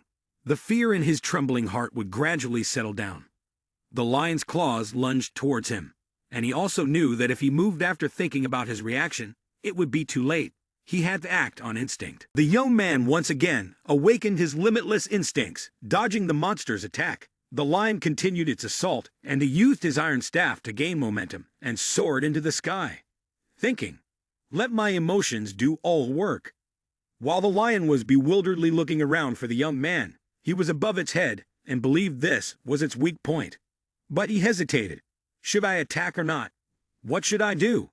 He recalled the words of his mentor. Uprooting mountains isn't just about strength. It must rely on the motivation of metal. The important thing is to believe in one's own power. Whether I succeed or fail is yet to be seen. The young man focused his strength into his hand, gripping the iron staff as he dove down, thinking that he could split it in two. As he descended, he saw the lion looking up at the sky to see him. The lion showed no fear and instead roared, Come here. Undeterred, Seo-jun was determined to strike as if this were the strength to split mountains. The moment he dove down, a thunderous explosion drew the attention of everyone around. Park Seo-yoon rushed out, puzzled. What's going on? What was that noise just now? Through the swirling dust, she saw Seo-jun kill the lion by splitting it in half. As soon as the young man finished off the monster, He returned to his initial foolish state, still puzzled. What is this? What is this? Is it effective already? The system announced. The progress of the lecture by the centaur Chiron has increased by 10%. The progress of the lecture by the Buddha has increased by 2.6%. And the progress of the lecture by Xiang Yu has increased by 13%. Park Seo-yoon thought, what the hell is going on here? In her eyes, she saw just a young man stepping on the corpse of a monster. She noticed, this is just an ordinary person, not a hunter, and he doesn't even have a decent weapon, only using a steel rod to achieve this. How could he take down a monster like that? Seo-jun. Seo-jun immediately remembered his uncle who worked with him and rushed to help him up. Are you okay? Are you hurt anywhere? The uncle was surprised by his ability. Seo-jun said, you know how much I usually train. Instead, you might have been hurt. So let's go to the hospital first. The wicked manager was only good at flattery, saying, I'll check, but I might have made a small mistake. The people on the construction site all gathered around, feeling proud and cheering for him. Park Seo-yoon gently said, I found him. With hopeful eyes. That is the suitable candidate you have been looking for all this time. The wicked manager yelled at everyone. You are not allowed to go around talking about what happened today. At the end of the workday, everyone clocked out and said their goodbyes. Seo-jun kindly said, see you tomorrow. Don't forget to stop by the hospital. The uncle complained. I feel like my ears are about to fall off. On the way home, the young man took out his phone to check. Noticing that the lecture progress rate had increased much more than he had imagined, he thought listening to the lecture over and over again is nothing compared to this. Seo-jun realized, maybe it's because I've caught a monster similar to a manticore or something. He continued to deduce, in other words, the best way to increase the lecture progress rate is to use what I've learned in the lecture in real battles. The problem was, if I can't join the Hunter Academy and temporarily gain a foothold, then I can't go raid dungeons. The Super Excellence Academy is not a Hunter Academy, so I can't receive help in this area. He scratched his head and thought, do I have to save money and apply to a Hunter Academy, or what? Park Seo-yoon suddenly appeared like a ghost and said, do you mind? Can you spare a little time to talk to me? The young man with a knave face said, this person is the hunter who requested the job yesterday, right? She is referred to as the niece of Sword Star. Why would someone like her want to talk to me? Park Seo-yoon got straight to the point, inviting him to accompany her to meet the man. He replied, I don't want to. He answered with an indifferent expression. She thought anyone would agree, but realized he had declined. The young man continued walking, listening to a lecture on his phone. Meanwhile, she kept pleading. Please wait a moment. Please wait a moment. She was 31 years old, but what she had just experienced was something she had never encountered in her life. So she felt a bit flustered. Seo-jun turned back and asked, you want me to join your Hunter Academy, where there are no cadets, and it's basically just a registration on paper? While she was still thinking, what the hell is this person? She recalled the training exercises he had practiced and realized he is in a rather serious state of decline. With the ability to fight only a 2-star monster, he had already managed to slice a 4-star manticore in half. Clearly, he is trying to become a hunter, she awkwardly explained. We have the equipment you need, good facilities and resources, and even though we don't have an instructor, I can. He ignored her again, saying, I don't want to. After all, I don't need a hunting academy to guide me. Park Seo-yoon swallowed her frustration and made a decision. What if my grandfather, Sword Star, comes to teach you? This offer was truly tempting, but he calmly replied, it doesn't matter. At that moment, she thought, he even refuses the chance to learn from Sword Star, something all professional hunters desire. She thought to herself, I can't let him walk away like this. I absolutely won't let him miss this opportunity. What will he do about the writing competition? Seo-jun gently said, you can handle that on your own. She pressed further, how will you participate in the sweep battles? From what I saw today, you could join a sweep immediately. You know you can't participate in a sweep unless you are affiliated with a hunting academy, so isn't it a waste? He calmly replied, no. If I join your academy, it would be the same. Only academies authorized by the government can issue a temporary certificate. She continued to explain. We have received that authorization. If you join our academy, we will help you start practicing immediately. Park Seo-yoon noticed the young man slowing his pace and thought that she needed to say more at this moment. She said, "You stated that you don't need Hunter Academy's instruction, right? That's fine, we won't interfere with that. We will provide a separate location for you to practice and will not charge any fees, including tuition." He turned back to ask, "You only require a connection, right? If there is compensation, there will also be responsibility. What do I need to do for you, Park Seo-yoon, in order to enjoy that compensation?" She was determined to say, "Before passing the professional hunter exams, please participate in as many competitions under our academy as possible. And wherever you go, let others know that you are part of our academy." Seo-jun thought to himself, "To be honest, this is an enticing offer. I can resolve all my worries in one go, and what I have to do is not much compared to the compensation I will receive." But he wondered, "Why are you going to such lengths to get me to join?" She confidently replied, "Because I see your potential." After saying that, she flashed a friendly smile. He thought again, this is a mutually exploitative relationship. He extended his hand to shake and introduced himself. She did the same. The next day, while he was walking, his uncle at the construction site called and asked, "What the hell did you do yesterday? Suddenly, the team leader has changed today." He thought to himself, "If she is so grateful, can I ask for something?" He said, "Please tell our company that because she doesn't know the team leader, she no longer wants to work with us." Park Seo-yoon followed his advice. He even thought, why was he fired immediately? But what can you do? She is the niece of the top server. He gently replied on the phone, "What did I do? I'm sure he resigned because of the responsibility for the accident. Cursing a bastard like Kim Ta-soo and resigning over something like that. Even I find it ridiculous. That guy is still hanging around here, which is great. Everyone seems to be enjoying this a lot." His uncle asked further, "More importantly, are you on your way there? To Hunter Academy?" He was standing in front of Park Seo-yoon. She handed him the temporary certificate and said, "It was issued just yesterday." He still had some doubts, but thought, they really awarded me this. Even though I haven't become a professional hunter yet, this is the feeling of taking the first step in my journey towards my dream. He held in his hand the temporary certificate with beautiful hope and gently asked, "Can you teach me the method of clearing dungeon quests?" Park Seo-yoon replied, "No need." Then walked over to the weapon display rack, introducing, "First, choose a training weapon that you feel comfortable with from those we have prepared. Once you have made your choice, you can leave immediately." Her expression was very confident in him, and she added, "I have reserved a dungeon already. I think you will need it." The spatial gate opened. Seo-jun did not know that inside, the toothless rats were waiting for him. He stepped in and asked, "Why are you following me into the dungeon? Didn't we agree not to interfere in each other's business?" Park Seo-yoon smiled and replied, "I won't interfere.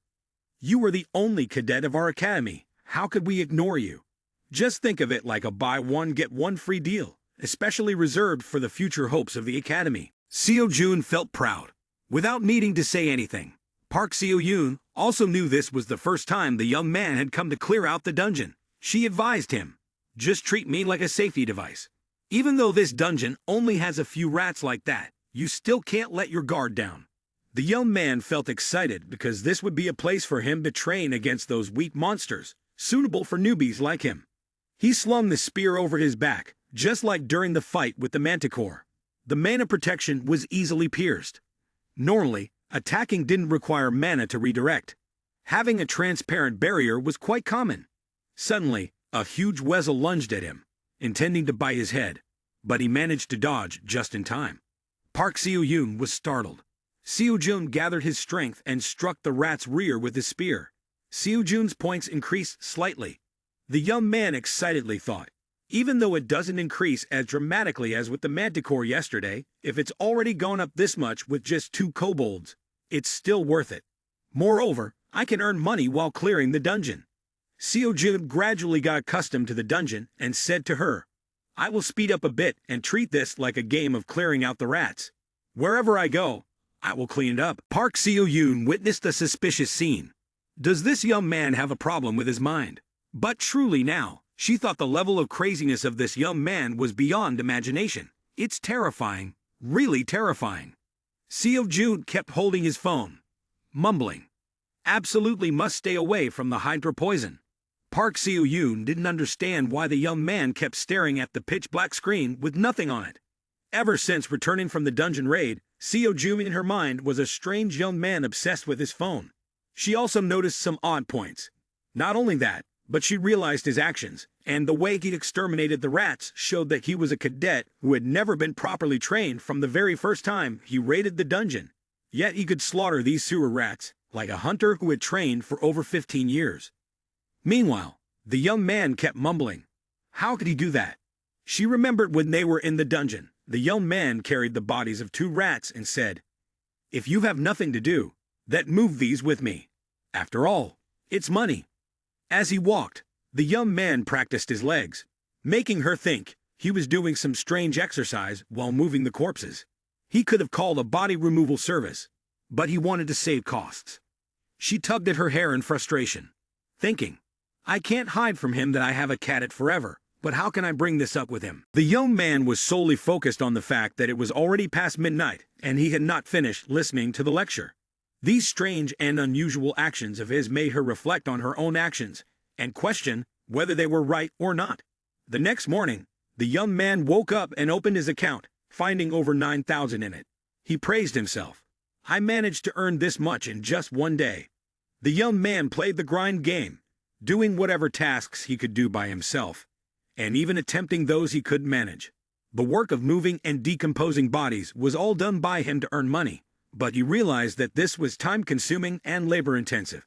This led to him being unable to complete the lecture from the previous day. While waiting at a red light, he thought about asking Uncle Man Chol to join him. If it were him, I could trust him completely, and I would like to stay in touch with him as well. Moreover, it would be very convenient for him to establish his own relocation service. The green light came on, and the young man crossed the street, feeling happy with the money he had earned. He pondered, what should I do with the 10,000 I just earned? Saving is good, but I want to use it more wisely. The young man realized that sweeping through the dungeon helped earn money and increase the progress of the lecture. But it did not increase as desired.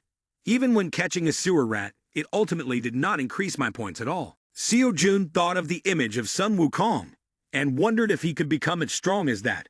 He suddenly remembered Sun Wukong and searched on his phone to find a way to register. In the past, he didn't have money, but now it was different.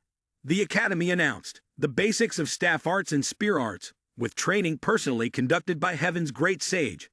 The young man emphasized the registration, and the registration fee appeared as cheap as dirt. 27 million. He exclaimed in disbelief, 27 million? What the fuck? Sitting down on the street in despair, he felt that this amount of money was beyond his imagination. He thought that even if he became a professional hunter, he still wouldn't have enough money. Ignoring the people around him and the passers-by wondering what was wrong with him, he continued to check his phone. He didn't know what else to do but think about that lecture. After all, the lessons he was taking were not yet fully learned. Scrolling through his phone, he searched for an item at the Hunter Academy and resolved in his mind that if he couldn't attend the lecture, he should at least get some equipment. People around him judged him to be a fool, indeed a fool. He exclaimed, "Here it is, here it is, the ultimate shop selling super VIP pro items." The shop displayed items like holy water, angels, and the holy spear Longinus. Seo-joon knew that this was just a fake, but all of it was legendary equipment. He wondered why the training gear was so high quality. The young man stared intently at his phone, deep in thought. Even someone without experience like him knew that this stuff was not ordinary. If the equipment was created by accepted trainees, then it could also mean it was made by extraordinary people. Yet he could easily obtain legendary items from these individuals. His eyes lit up as he clicked on the Lance of Saint Longinus and pressed the purchase button. The system displayed the message, calculating causal ratio to determine appropriate price. The next morning, the young man continued to do push-ups. Park Seo-yoon approached and saw him training even more passionately than the day before. She asked, "Is something wrong?" Seo-joon kept doing push-ups, thinking. He had foreseen that it would be quite expensive.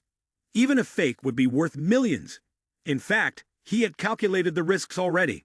But good grief, he was bad at math. And there was no reason for 100,000 to be so much money. Not to mention that he couldn't resell the item. Even yesterday, the system had displayed a notification that this item could not be sold. The young man gloomily realized, in this world, all you needed was money. He lowered his head and thought.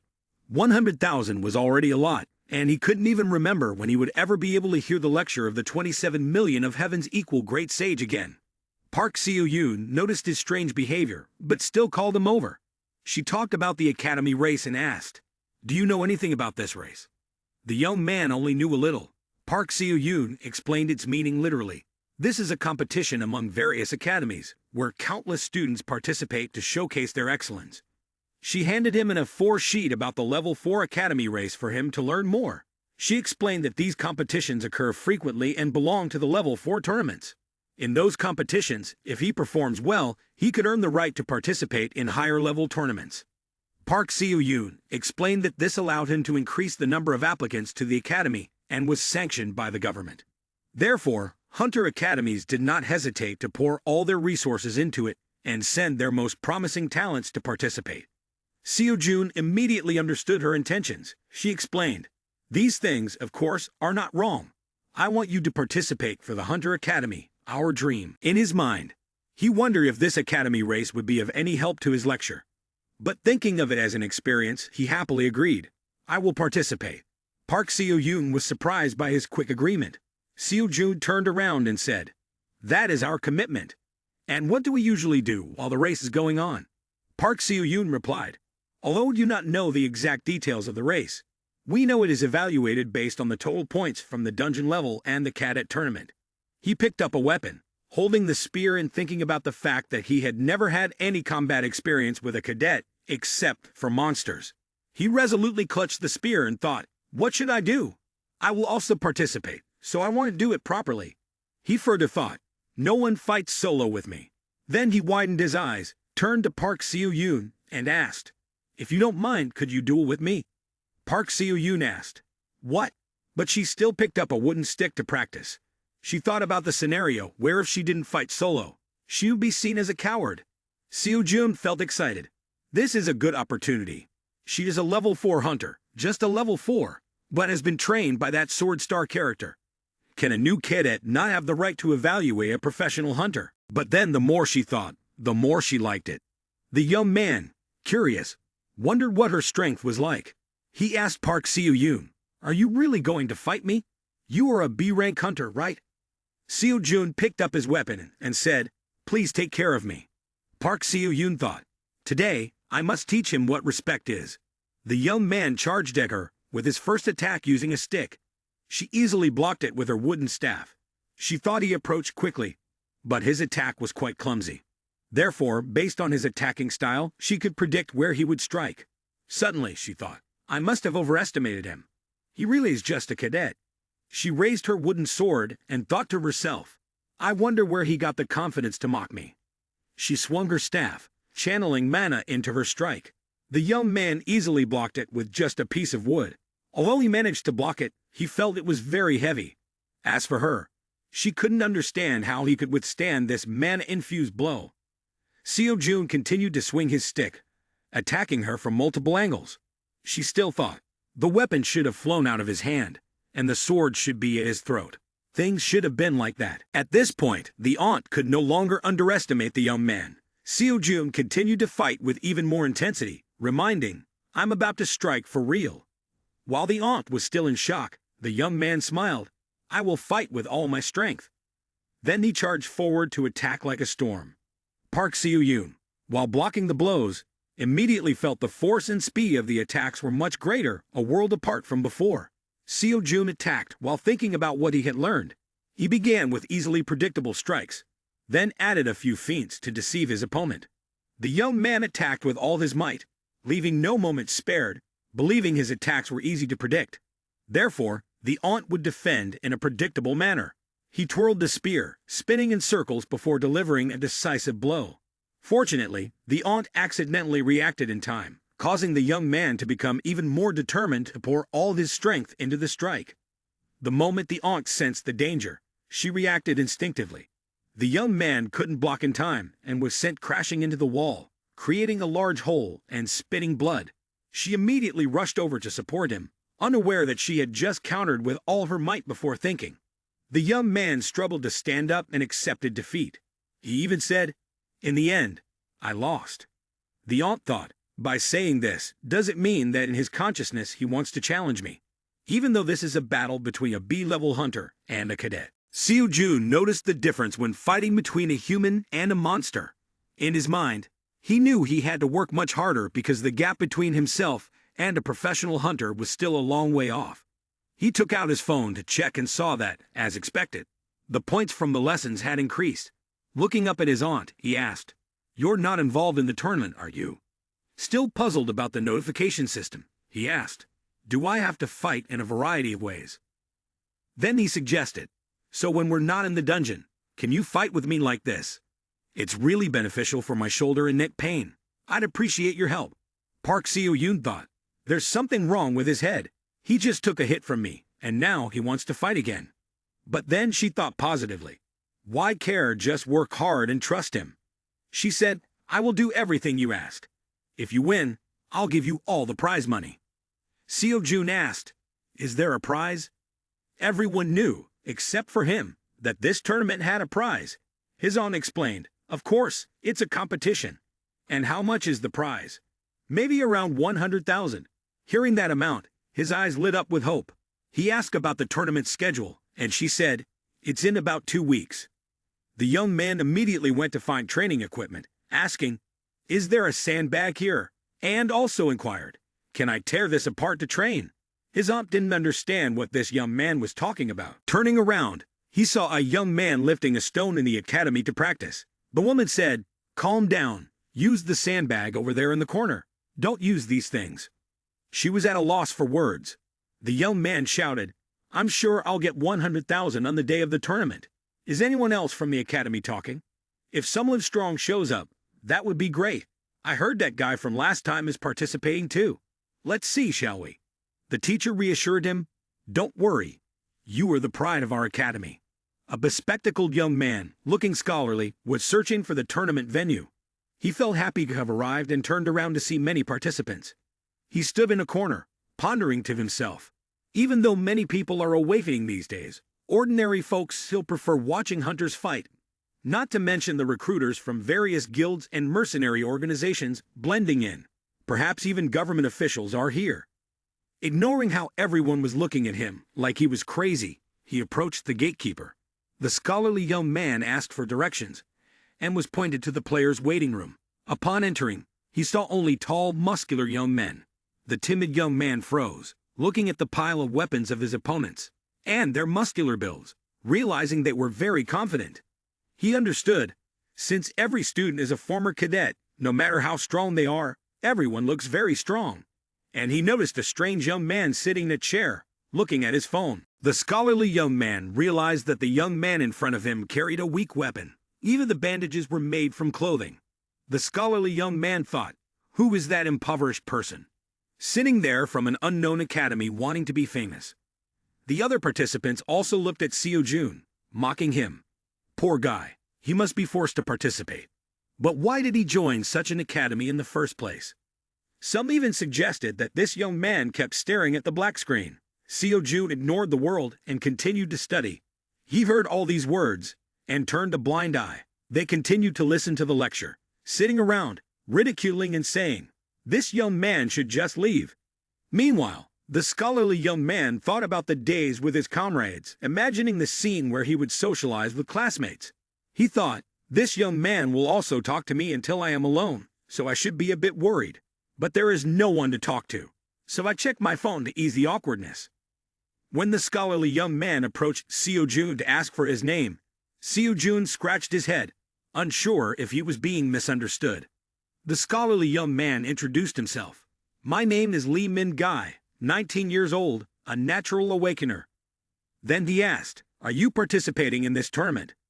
Seo-jun introduced his name to Lee Min-jai. Lee Min-jai wanted to sit next to Seo-jun. The young man in the helmet also came here to participate in the tournament, immediately thinking, "Are you messing with me?" The young man Lee Min-gai looked like a high school student who vapes. Lee Min-jai pointed over to the flashy young man shopping, and that group said, "That is Jang Duk-chul. He is a candidate from Academy Go Chu Ri. This young man's weapon is an axe. Duck Chul shouted loudly in someone else's face. Can you get lost? Do you know who my father is? The person opposite, Lee Chul Min, from Academy Min, displayed an angry expression. Lee Min-jai was still sitting there, sharing information with Seo Jun. Chul Min uses twin daggers as his weapon. Seo Jun wondered, why does this young man explain everything, and think that this is a character who knows everything? Very knowledgeable. In a dark corner, someone in a suit coldly said, "Can you shut your mouth for me?" The young man replied, "You are not the only ones in the waiting room. It turns out this guy is Lee Jun-won." Seo Jun suddenly felt the atmosphere become silent just because of one sentence. Lee Min-gai said, "That guy is Jun-won, a candidate from Academy Revenant. But in reality, he is the champion of this Academy tournament." Seo Jun wondered, isn't the champion a candidate? Lee Min-jai explained that first, he didn't intend to participate. He said this competition was too easy, but perhaps something happened at Academy Ravenon, so he changed his mind in the end. If he participates, our chances will definitely be slim.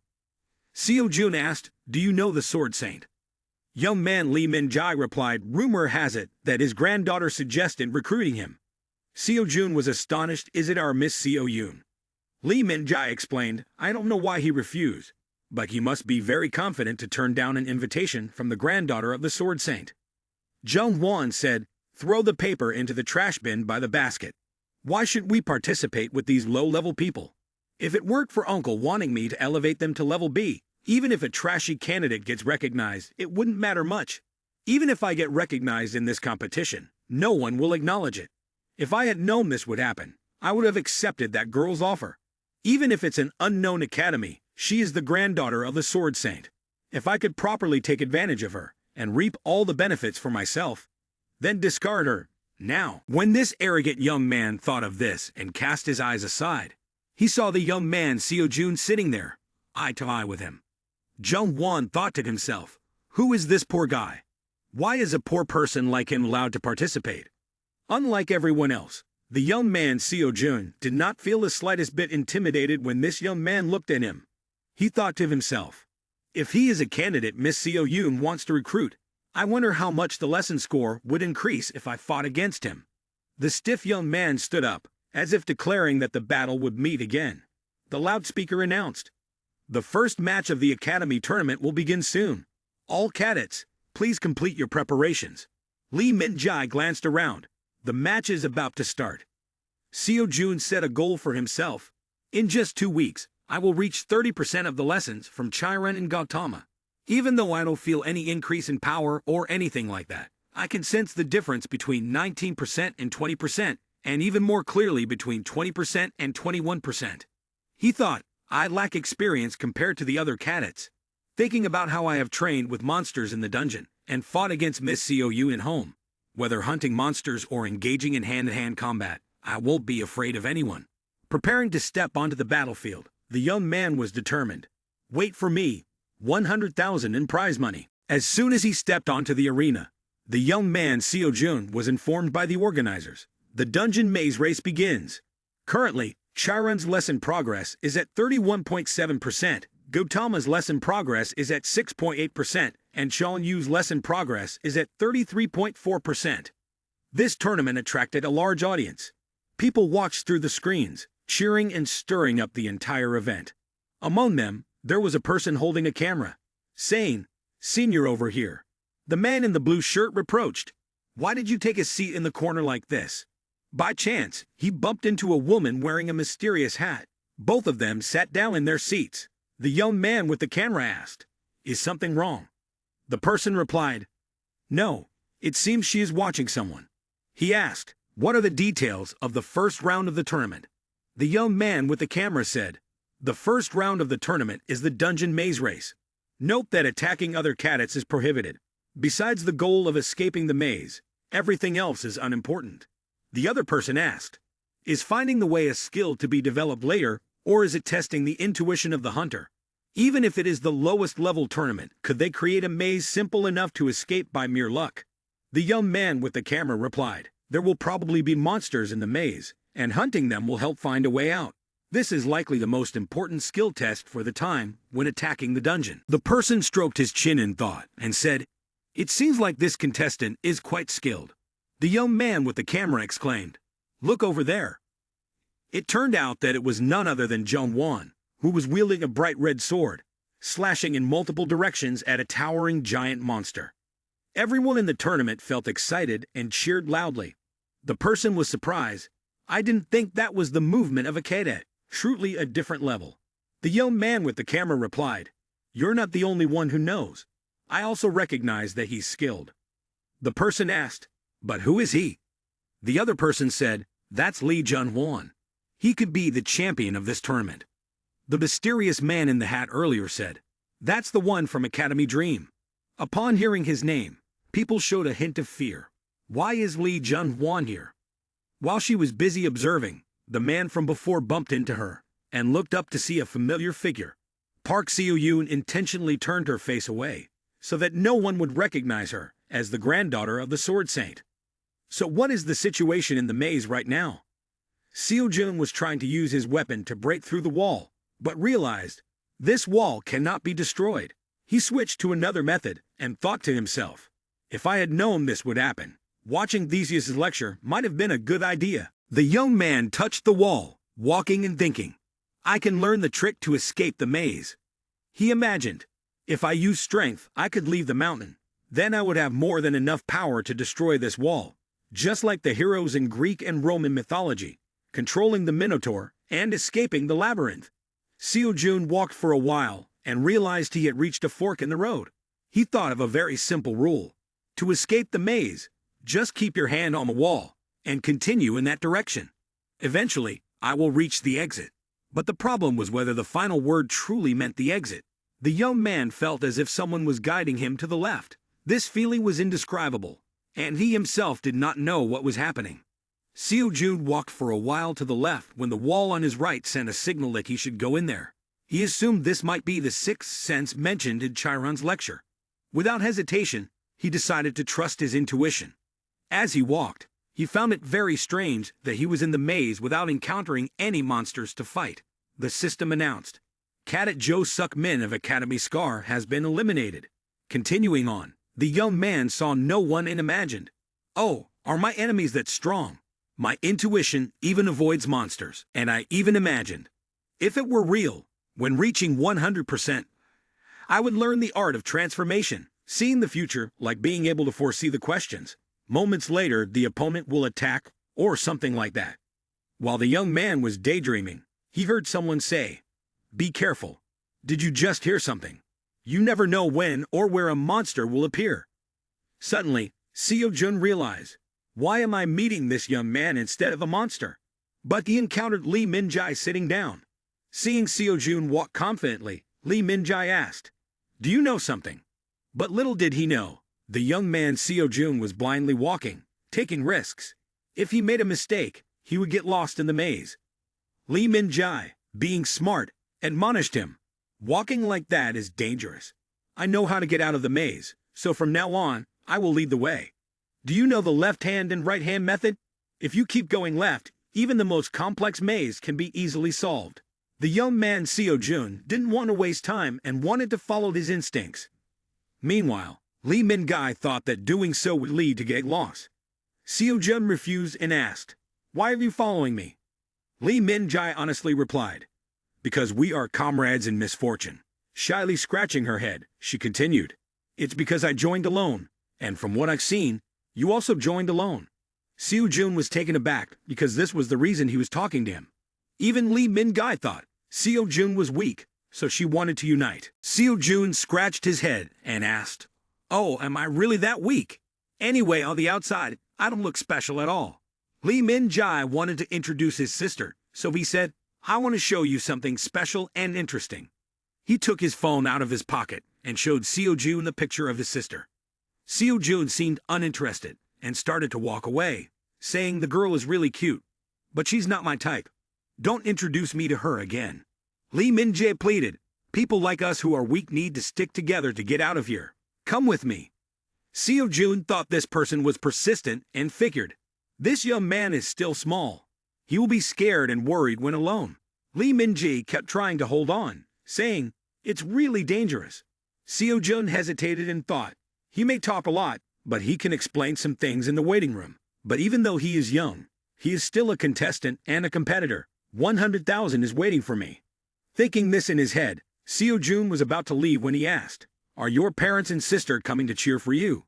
Sadly, Lee Min-ji replied, "My parents have passed away. It's just my sister left."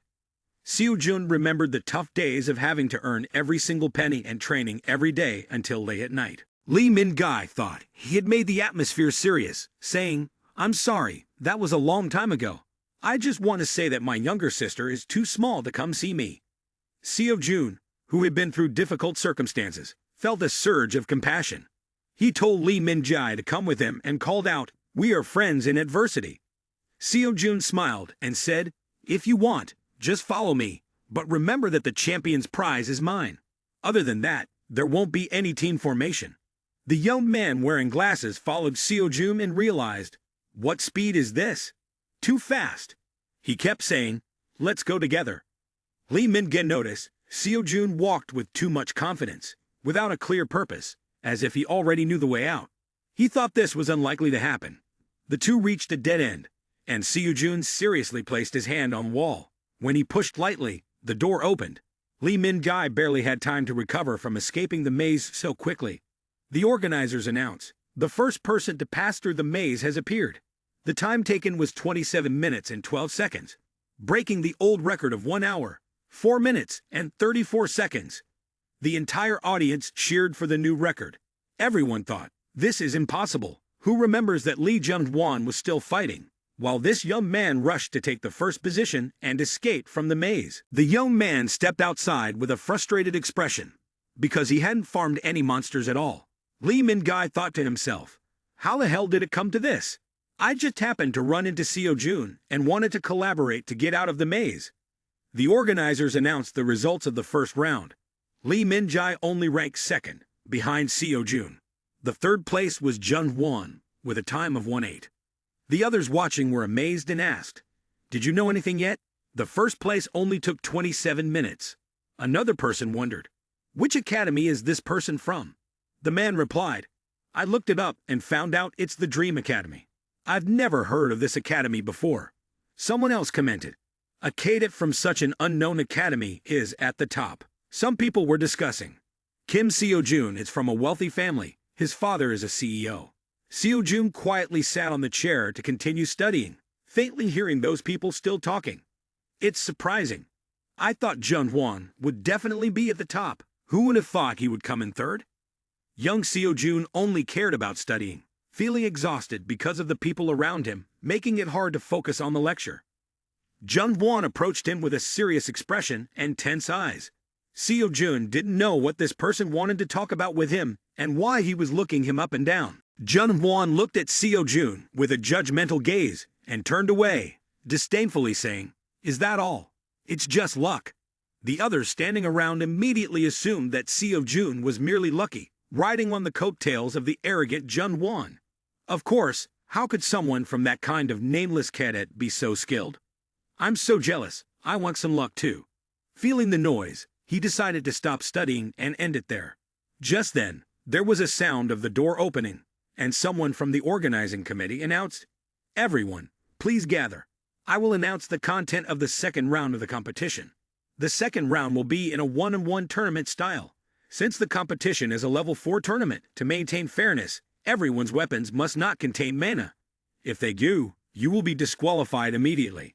However, enhancing your body with mana is allowed." Duck Chol sneered. "You all chose wisely." The announcement continued. "Additionally, if the referee determines that a cadet is no longer able to fight, we will forcibly stop the match. Please keep this in mind."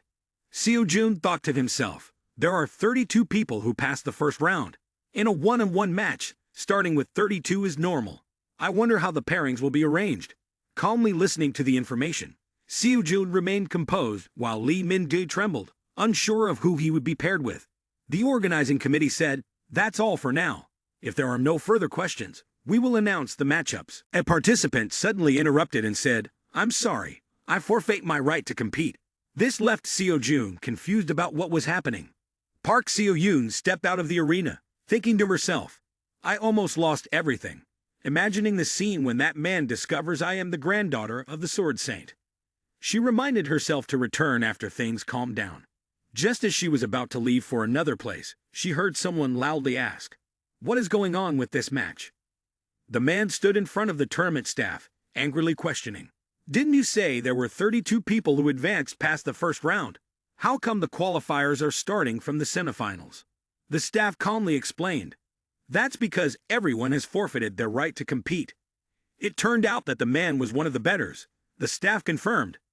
Well, I see you're giving up too, since Lee Jun-hwan will definitely be eliminated in the end anyway.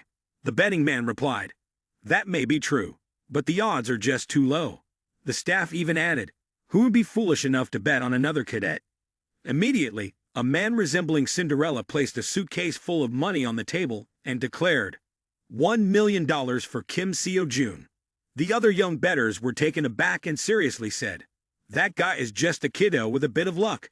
He comes from an unknown academy called Academy Dream. Park Seo-yoon stood outside, secretly observing, wondering, Who is this person to be so rich? Who exactly are they? Returning to the waiting room, Seo-ju displayed a bored expression. He recalled how earlier the man had raised his hand, wanting to give up. Lee Min-gai explained, I heard that in this level 4 competition, that's quite normal. Have you heard? If Jung-won goes crazy, he won't care about the competition at all. He'll keep hitting until the time is up, and only stop then. I will never let myself fight against him, even just for a match. If we get hurt, who will take responsibility? This is just a level 4 competition. It's not worth it. Moreover, there are too many strong people in this round. To be honest, if we continue, won't we just become a stumbling block for the big academies? Well then, the best option is to just give up. The timid youths continuously registered to drop out. Everyone was in a rush to leave. In the end, only 5 people remained in the waiting room. Duck Chol then declared, Nowadays, young people really have no resilience at all. The organizers announced the matchups. Round 1 is Seo-jun and Duck Chol. Round 2 is Lee Jun-hwan and Lee Min-jai. Meanwhile, Jun-min bitterly received a ticket to go home. Min-jai was terrified, thinking that he had come in first in the first round. If he came in first in the second round and made it to the finals, would that mean he would naturally achieve first place overall? Seo-jun patted Min-jai on the shoulder and asked, What's wrong, Min-jai? Min-jai cried and whined, Brother, aren't you scared? The tournament is about to start. Not to mention that my opponent is Jun-won. Do you know that? Of course, Seo-jun was not scared at all. He even thought, this timid young man has quite a bit of spirit. Seo-jun comforted him. You're scared even before doing anything. Of course, anyone who faces Jun-won already knows what the outcome will be. Seo-jun encouraged him. Then, why don't you just give up? Despite being timid, Min-jai didn't want to give up at all. The organizers announced, Cadet Seo-jun and Cadet Duck Chul have run out of preparation time. Prepare to combat each other. Seo-jun confidently stood up slowly and told his friends, If you don't want to give up, then fight to the bitter end. Who knows? You might win. Min-jai grabbed Seo-jun's hand, showing his concern. Aren't they worried at all? Seo-jun smiled, completely unfazed. I have to go out there. He gave Min-jai a few pats on the back and left him in a state of confusion and worry. Seo-jun stood up and confidently walked to the arena. The arena was filled with many people watching. The organizers respectfully announced, The 63rd Academy Tournament, second round. After all the trash has been cleared away, only the strongest remain. Let me introduce to everyone, the cadet is about to enter the first round. Seo-jun stepped onto the stage and casually greeted everyone. Hello, my friend. The referee announced, the one who has set a new record in the dungeon maze. The monster caught is none. Is this ability or luck? The cadet is shrouded in mysteries. His opponent was a strong, tall, and fair-skinned young man, wielding a huge axe on his back. Duck Chol confidently said, Your luck ends here. You made it through the first round, but you finally meet me here. In other words, you were not lucky to get through the first round because you had to face me here. Duck Chol laughed arrogantly. The referee added, Any cheating tricks are useless against absolute power. This is the giant of Academy Go Churi. Seo-jun calmly replied, We don't yet know who is the unlucky one. This infuriated Duck Chul. The referee announced, the battle officially begins. With his strong body and a large axe, Duck Chul charged forward and said, I'll make you regret speaking bullshit so freely. Seo Jun smiled. At that moment, Min Jai was sitting in the waiting room, his hands and feet anxious. The match has already started. Will Seo Jun fight?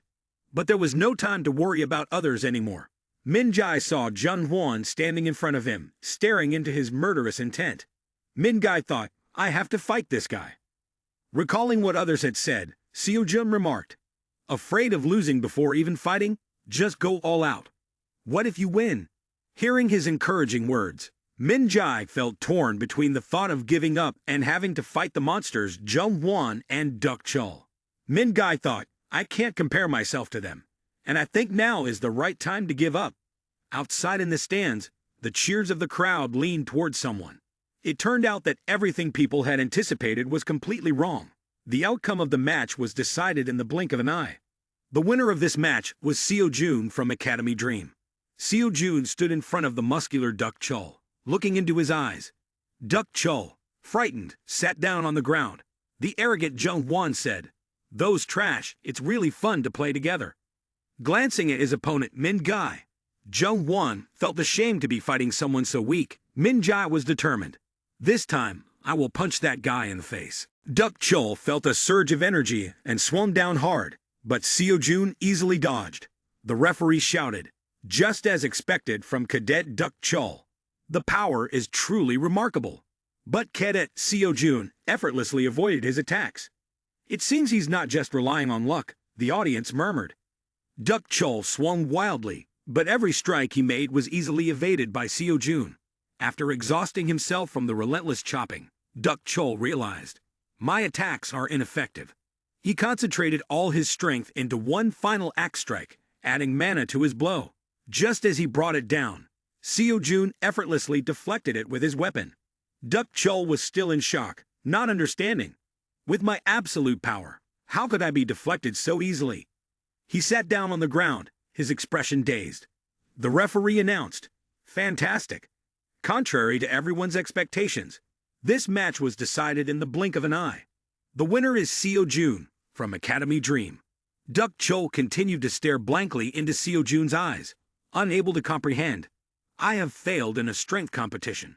After the battle concluded, Seo Jun hurried off to check his phone to see how much progress he had made in his lecture. Seo Jun realized that everything only increased by a maximum of 1.5%. He warned his friend's invitation and sighed. The progress indicator only increases by that much. I came here hoping it would increase a lot when competing with other cadets, and during this tournament. The number of members who have dropped out means I can't gain much progress. Seo Jun thought. He also considered the remaining days for free passes were still decreasing. What should I do? At this rate, not only Gautama's lectures, but I won't be able to complete Chai Run and Sean Yu either.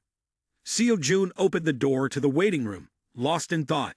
It will run out of money if I buy a weapon and repurchase a free pass. I have no choice but to win to receive the prize money. Min Jai felt excited. I didn't think this older brother would be so strong. Seo Jun simply replied, have I ever said I was weak? While Min Jai was still busy praising, the tournament staff announced, the second match is ready. Please come out as soon as I call the names of the two cadets, Min Jai and Jun Hwan. Jun Hwan walked past, bumping into Min Jai's shoulder, saying, get out of the way, mosquito. This disdainful attitude made both feel quite displeased. Min Jai shyly expressed his thoughts. Do you remember how I talked about how we are alike in the maze? I don't know why, but from the moment I saw you, I felt a sense of familiarity with you. That's why, when you defeated Duck Chul, I felt happy as if I were the one who won. But I also felt jealous. I am an unlucky one, without talent and not as strong as you. Min Jai looked into Seo Jun's eyes with determination. But I want to be a brother that my sister can be proud of. Seo Jun listened to his younger brother without responding. At that moment, the organizers called Cadet Lee Min Jai to compete, so he had to run outside. Seo Jun looked at his younger brother with a fond gaze. Min Jai, before fighting, turned back to say to Seo Jun, let's meet in the finals. Jun Hwan was already waiting for Min Jai at the competition floor. As soon as he saw the shy young man, Jung Won felt uncomfortable. Min Jai reassured himself. I can do it, I can do it. Jung Won said, what nonsense are you bothering me with?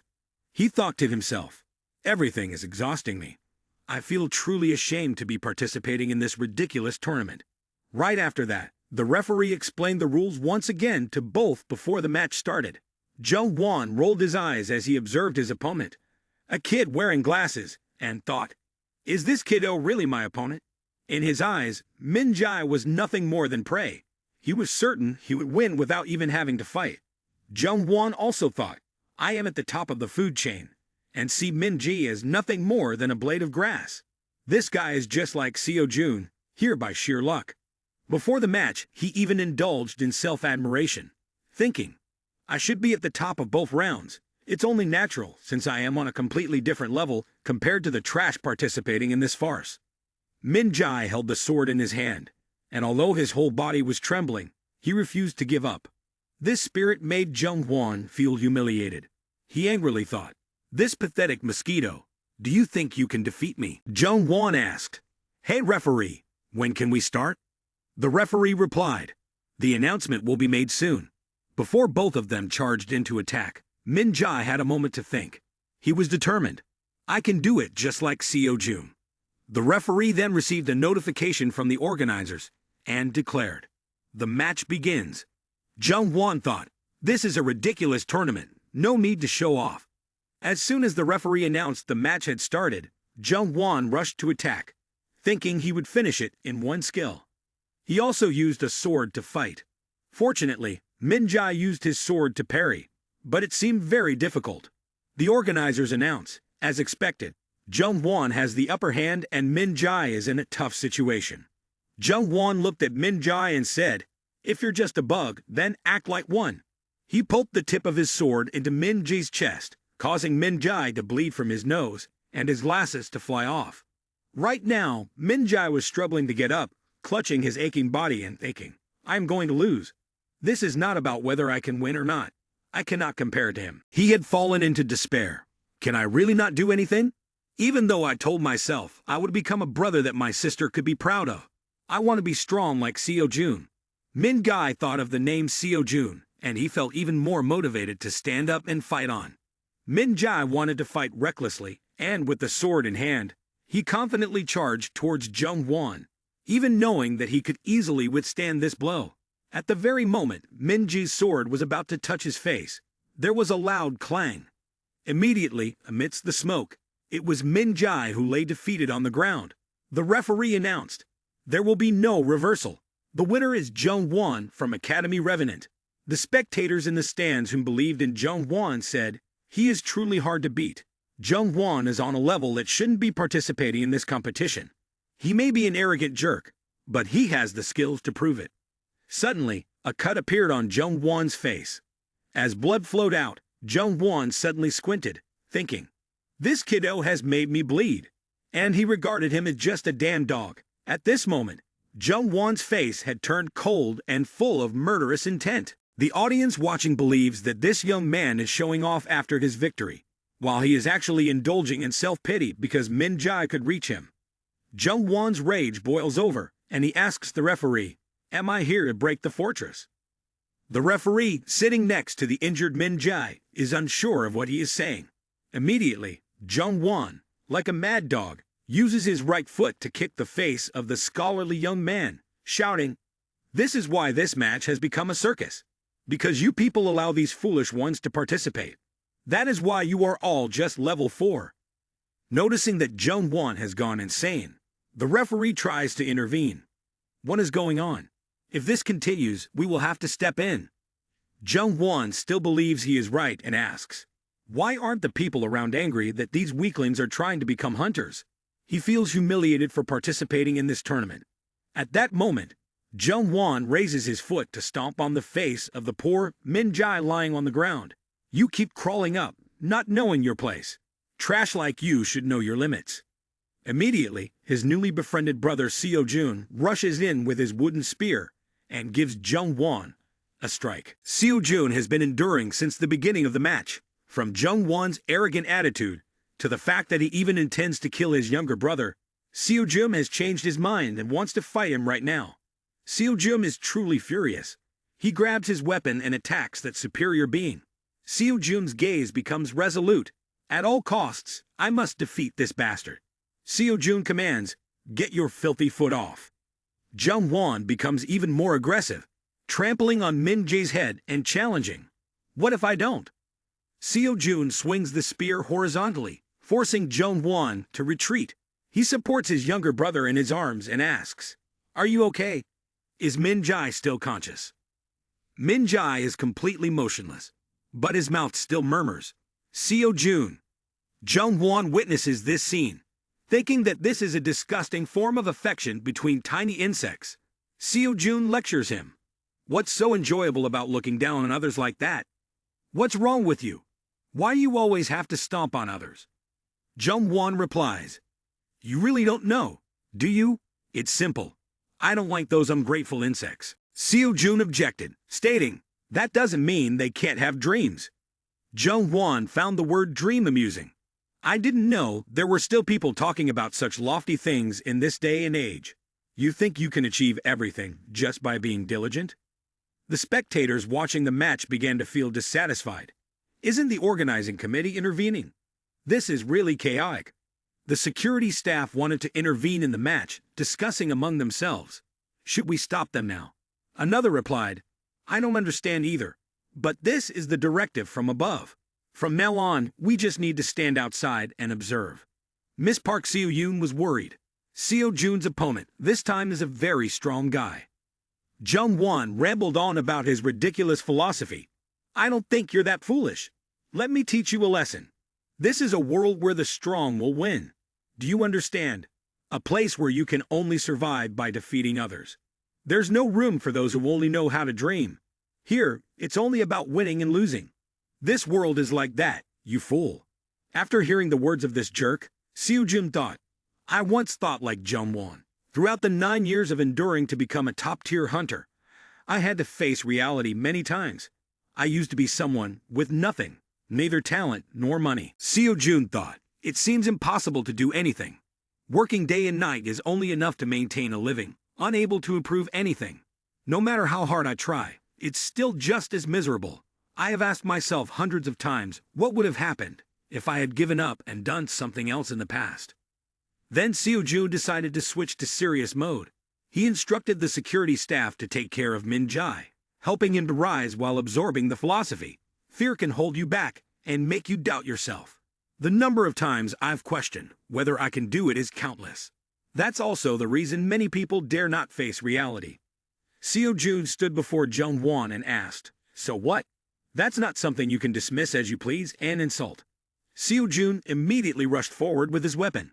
The security staff shouted, "Stop, contestant Seojum. That's a violation of the rules. Stop." Seojum spun the spear in his hand like Sun Wukong, preparing to attack. Meanwhile, the scoundrel Jung-won just watched and said, "How ridiculous." Seojum struck down with a powerful blow, forcing Jung-won to block with his sword. Jung-won added, "You're truly a wretched cockroach." Seojum, with furious eyes, replied, "You're no different." Jung-won counterattacked, slashing a blow that forced Seojum to dodge quickly. He lunged forward like a bloodthirsty demon, continuously attacking Seojum. He struggled hard to hold on, thinking that this guy was really strong, which made everyone take him seriously. But he couldn't afford to lose. Right as Jung-won launched a continuous attack, Seojum calmed himself, putting himself into a flow state and reminding himself that he had no time to think about these things. He began to move by instinct, countering the arrogant young man's strikes. The referee just wanted to stop both of them out of fear that they would kill each other right there. Jung-won shouted, "Don't interfere." He thought of himself as a predator, but when he looked into Seojum's eyes, he felt something familiar. Jung-won gritted his teeth, charged forward, and said, "Fantasies are easy to come by." Then he moved at high speed to threaten right in front of him. "But can you stand up to defeat reality?" Jung-won became serious about fighting. He swung his sword down, causing Seojum to block it with such force that it cracked the arena floor. Jung-won did not expect Seojum to be able to withstand this blow. Just like Duck Chul, he immediately launched a flurry of attacks. But it seemed Jung Won had noticed something unusual, whether it was imagination or reality. The more they fought, the faster and stronger Seo Jun dodged the attacks, even managing to counterattack. In Jung Won's eyes, Seo Jun now resembled a monstrous beast. Both were evenly matched. Jung Won was pushed back a bit, cursing, "Damn it," and was pushed back again by this bastard. Jung Won could not accept this. He immediately poured all his strength into one final strike, with red mana surrounding the sword. Seo Jun realized this was a critical situation. If he did not know how to control the mana, he would never win. The tournament staff sensed that a homicide could occur, so they instructed other staff members to rush in and stop him. Jung Won shouted in hatred, "I will kill you." At that moment, in Seo Jun's mind, a voice reminded him that he had to run. This was the best way. But the thought of why his mind was telling him to run, while he did not want to ran through him. Seo Jun felt that if he could run, everything he had worked hard to build would become meaningless. At that moment, the strength from the teachings emerged, reminding him of the faith of the Chu state. This man said, "I once told you about this psalm of the Chu state, didn't I? There was once a disciple who asked me why I always jumped straight into the enemy ranks every time I went to battle.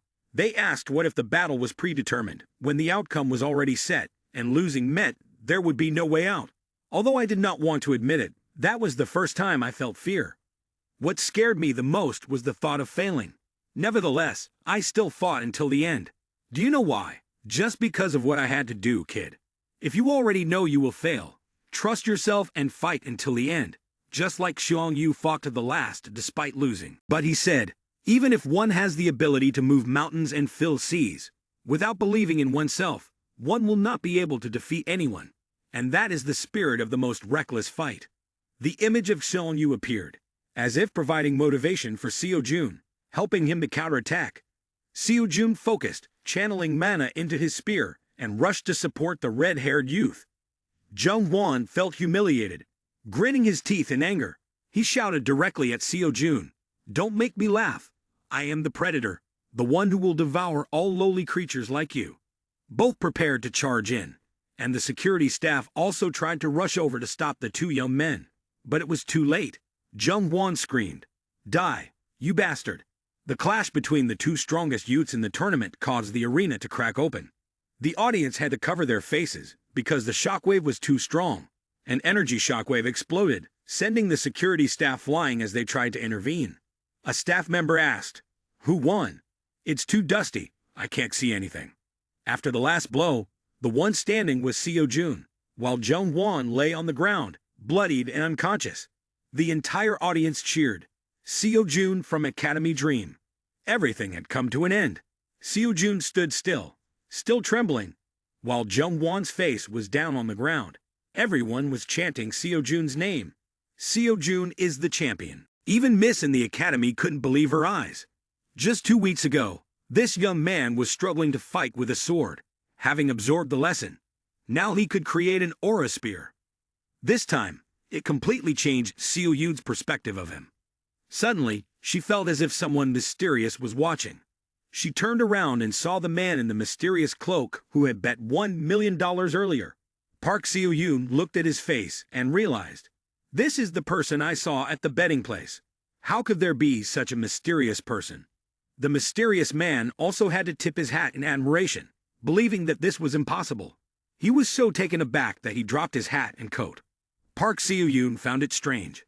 It seemed like his reaction was a bit excessive, as if some ancient natural law had just been broken. She then remembered clearly. That's right, he was the one who bet on Seo Jun. As soon as she thought of this, she could no longer see him, disappearing like a ghost. At this moment, Seo Jun appeared dejected and sad, as if he had just encountered a disappointment. It turned out that just after the battle had ended, the staff of the organizing committee reported, "Not eligible." Although Cadet Jung Won's actions were excessive, he has been disqualified from participating in the tournament and has interfered.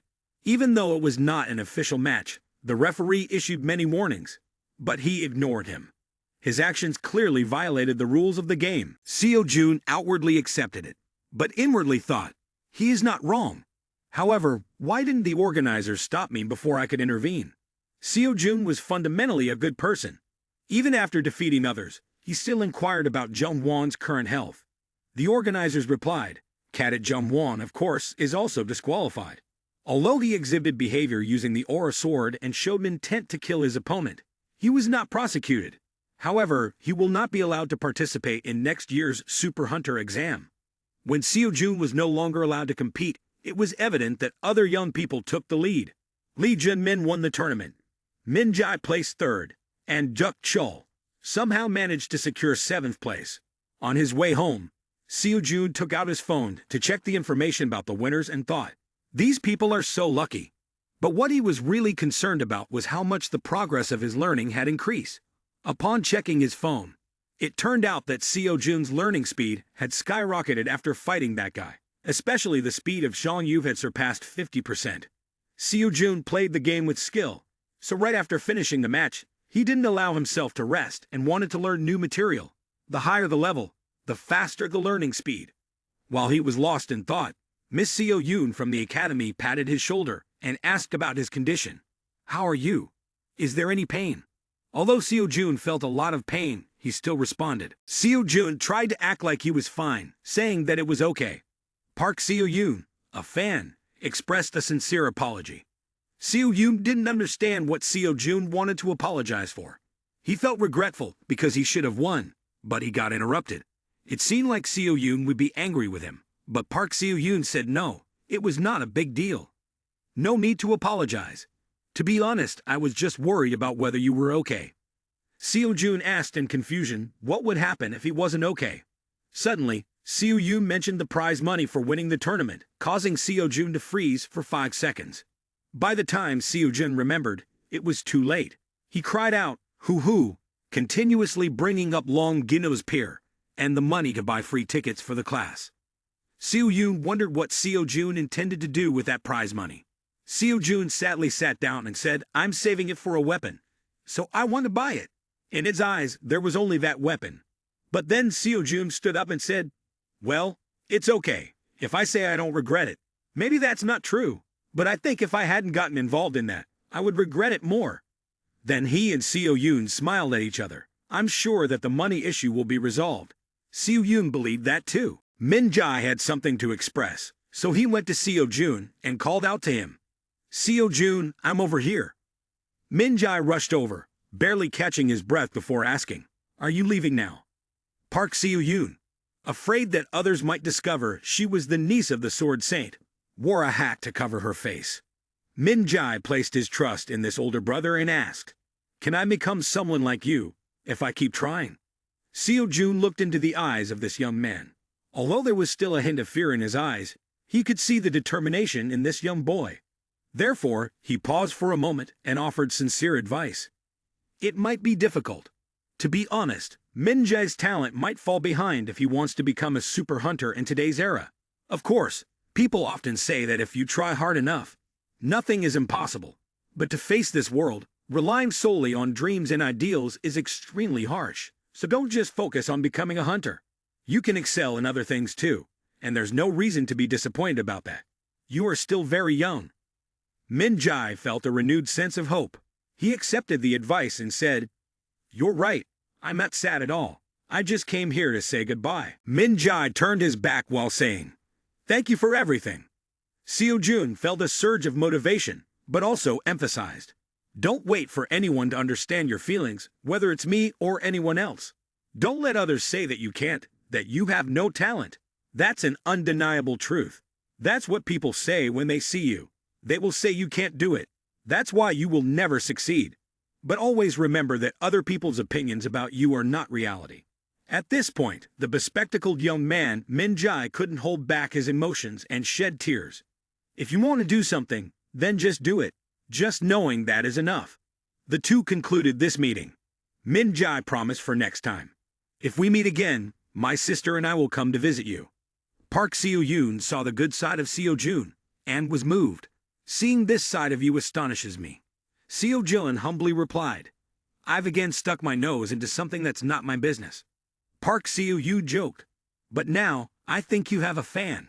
That action earlier was really cool. Seo-yun suddenly brought up, I should have seized the opportunity to propose our academy to him. This made Park Seo-yun thoughtful and ponder for a moment. Park Seo-yoon was touched to know that Seo-jun always thought of her academy. Therefore, she decided, all right, since you have tried hard, I will buy you a weapon. Seo-jun, who had always had to rely on his own efforts, asked again, really? Seo-yoon kindly replied, you want me to buy it for you? That's right, just think of it as a scholarship. I often stop by a crafting workshop. Let's go there. I will choose something expensive. At that moment, in a large house, a man in a black suit, barefoot, asked the guard, is the headmaster here? The guard responded, yes, but no one is allowed in because he is meditating. The man in the suit, despite being denied, insisted on meeting him because it was an urgent matter. The guard said, but before he could say anything else, the man opened the door and knelt on the ground. Greetings, master, I am Seo-mood Chul. This man in the suit had an extraordinary identity. He was the attendant of the Sword Saint. The headmaster coldly replied, if I have not permitted anyone to enter, then you should understand, right? Then suddenly he emitted a dangerous aura. Does the temple disregard my words? The pressure from this aura rendered the man in the suit unable to move. Yet he still struggled to speak. Miss Park Seo-yoon participated in the most recent tournament of the academy. Sword Saint, upon hearing this, showed interest and asked, what is the academy? The man, along with the guard outside, collapsed due to the overwhelming killing intent. He fearfully reported, we are still investigating the specifics, but it seems she has managed to recruit a new student. I cannot handle this issue by myself. Hearing about his granddaughter, he could not feel at ease. He said, no, I will personally see what kind of person that is. The man with silver hair, the constellation Sword Saint Park Min Chul, had decided to intervene. Seo-jun continued to train hard, still using his old weapon. He had completed 5,000 slashes. Park Seo-yoon looked at him with a strange attitude, even carrying a discriminatory gaze. The young man turned to her and asked, I feel like I'm being glared at, don't I? She retorted, you must be imagining things. Do you want to change your equipment that badly? You went to the equipment shop, I showed you how to choose, and in the end, you bought nothing. Seo-jun said, I just feel like that seems a bit excessive. Park Seo-yoon, with a sulky expression, replied, you are not the type of person who would say no or care about what others think. I bet you would happily accept it without a second thought. Seo-jun thought to himself, but did not dare to speak. Witnessing the masterpieces created by talented individuals, he felt that ordinary weapons could not compare. Thinking about the spear slipping out of reach, he felt disappointed. If he did not truly work hard, the price of acquiring an item would increase. Seo-yoon felt disappointed because she had invited him to go shopping. But the young man could not make a decision, so she said there would not be a second chance. Park Seo-yoon curiously asked, what is your mana training technique? Seo-jun replied, mana training technique? Seo-yoon responded, yes, you need that to control mana. Looking at how you fought those monsters, I can see you can completely control mana. From what I observed during your fights in the tournament, it seems that it is not an ordinary technique, but I have never seen you practice it. Seo-jun went through a tough match but realized he had not truly learned any mana training technique. The mana technique is what helps the user control and utilize mana more effectively. However, it also has many levels. Based on effectiveness, it is divided into high and low tiers. Each hunter has their own mana training technique, and sometimes they even receive patents for it. This is the reason why Seo-jun decided to study at such a school. He asked, did you learn that technique at the Hunter Academy? Park Seo-yoon shook her head and said, he strictly prohibits that. Of course, this was the answer that Seo-jun had anticipated. Seo-yoon excitedly told him, I will teach you the technique that I invented myself. Seo-jun still did not believe it and asked again, what? You created it yourself? Park Seo-yoon seemed enthusiastic about teaching, wanting to play the role of a model spear user. She scratched her head, chuckling a bit, and said, I'm just curious. Seo-jun thought to himself, Seo-yoon has no talent, or her talent is at the level of a sword saint. But she is right, mastering techniques is fundamental for a hunter. He felt the difference between being able to use mana and not during the fight with Jung-won. Now that he had free time to learn, he would probably study mana. Park Seo-yoon looked at him, seeming dissatisfied, and asked, is this to make fun of me? Seo-jun thought in his head that he did not want to answer, so he just replied, All right then. Just keep practicing. Seo Jun did not know where his Seo Yun went, so he asked, "Do you have something to do?" Park Seo Yun said, "I have a little work to do." Seo Jun teased Seo Yun, "I didn't expect you to have something to do too." Park Seo Yun seriously scolded Seo Jun, "Remember to lock the door if you come back before I return." Seo Jun wanted to ask what he should study next, but in his excitement he forgot. When Seo Yun left, he felt regretful and didn't know when she would come back. Park Seo Yun went out of the academy and thought, "Kiddo is right because I've been quite free lately." Archmage Merlin in the lesson lectured about the harsh world governed by the laws of causality. The way to rise up and resist the laws of the world is through mana. Once you learn mana, you can see the world. Seo Jun held his phone, and after listening to the lecture, he clicked his tongue, because he still couldn't understand what he was saying. The lesson on mana was already difficult to grasp, and now encountering a new lecture made Seo Jun even more confused. Even when someone explained it, he still didn't fully understand the issue. He only remembered what Master Merlin had advised. Now it's your turn to find it out. The daily task was to achieve 1,000 mana orbs. Seo Jun was stunned, not thinking that this was a daily mission. He decided to practice, stood up straight, and focused. His breath created a green energy gradually surrounding his body. He thought, although it is a bit troublesome, it's not impossible. Seo Jun believed. Being able to sense mana is partly thanks to the lesson from Chiron. However, he realized the issue. This is not easy at all. It's possible to sense mana, but it's not yet possible to shape it. He recalled his teacher's words. Use mana to connect the world in your mind with the physical world. Use it to bring something from imagination into reality, as if following the laws of nature. A typical example was Seo Jun's eyes widening as his teacher spoke, a power that had never existed anywhere before. The transformation of mana was like a halo. He had just gathered a mass of energy in his hand. The energy mass glowed, causing the young man to watch as it gradually diminished into a mana orb. Seo Jun held the orb with one hand, then wondered, is this really a daily task? This small, adorable mana orb of mine. Everything takes time, even mastering this mana stone. Suddenly, an old man called out his name. The young man took a few seconds to recognize him as the Sword Saint. It turned out Park Min Chul had come to see who the members of Academy Dream were. He noticed the energy blade that Seo Jun was hovering in his hand. That is a solid form of mana, which is very difficult to achieve. Though slow, he is truly a genius. He felt suspicious. How could a genius like him be involved in this academy? He thought, young Seo Jun might be aiming for my granddaughter. He radiated the killing intent of a sword saint and asked, "Who are you?" Seo Jun, still calm, replied, "Hello, my name is Kim Seo Jun." He even laughed comfortably, thinking to himself, it's surprising that Seo Yun's grandfather is here. He greeted warmly, "Hello, sir. I've only seen you online. You look quite different in person. You're here to see Ms. Park Seo Yun, right?" Unfortunately, she just stepped out for a moment.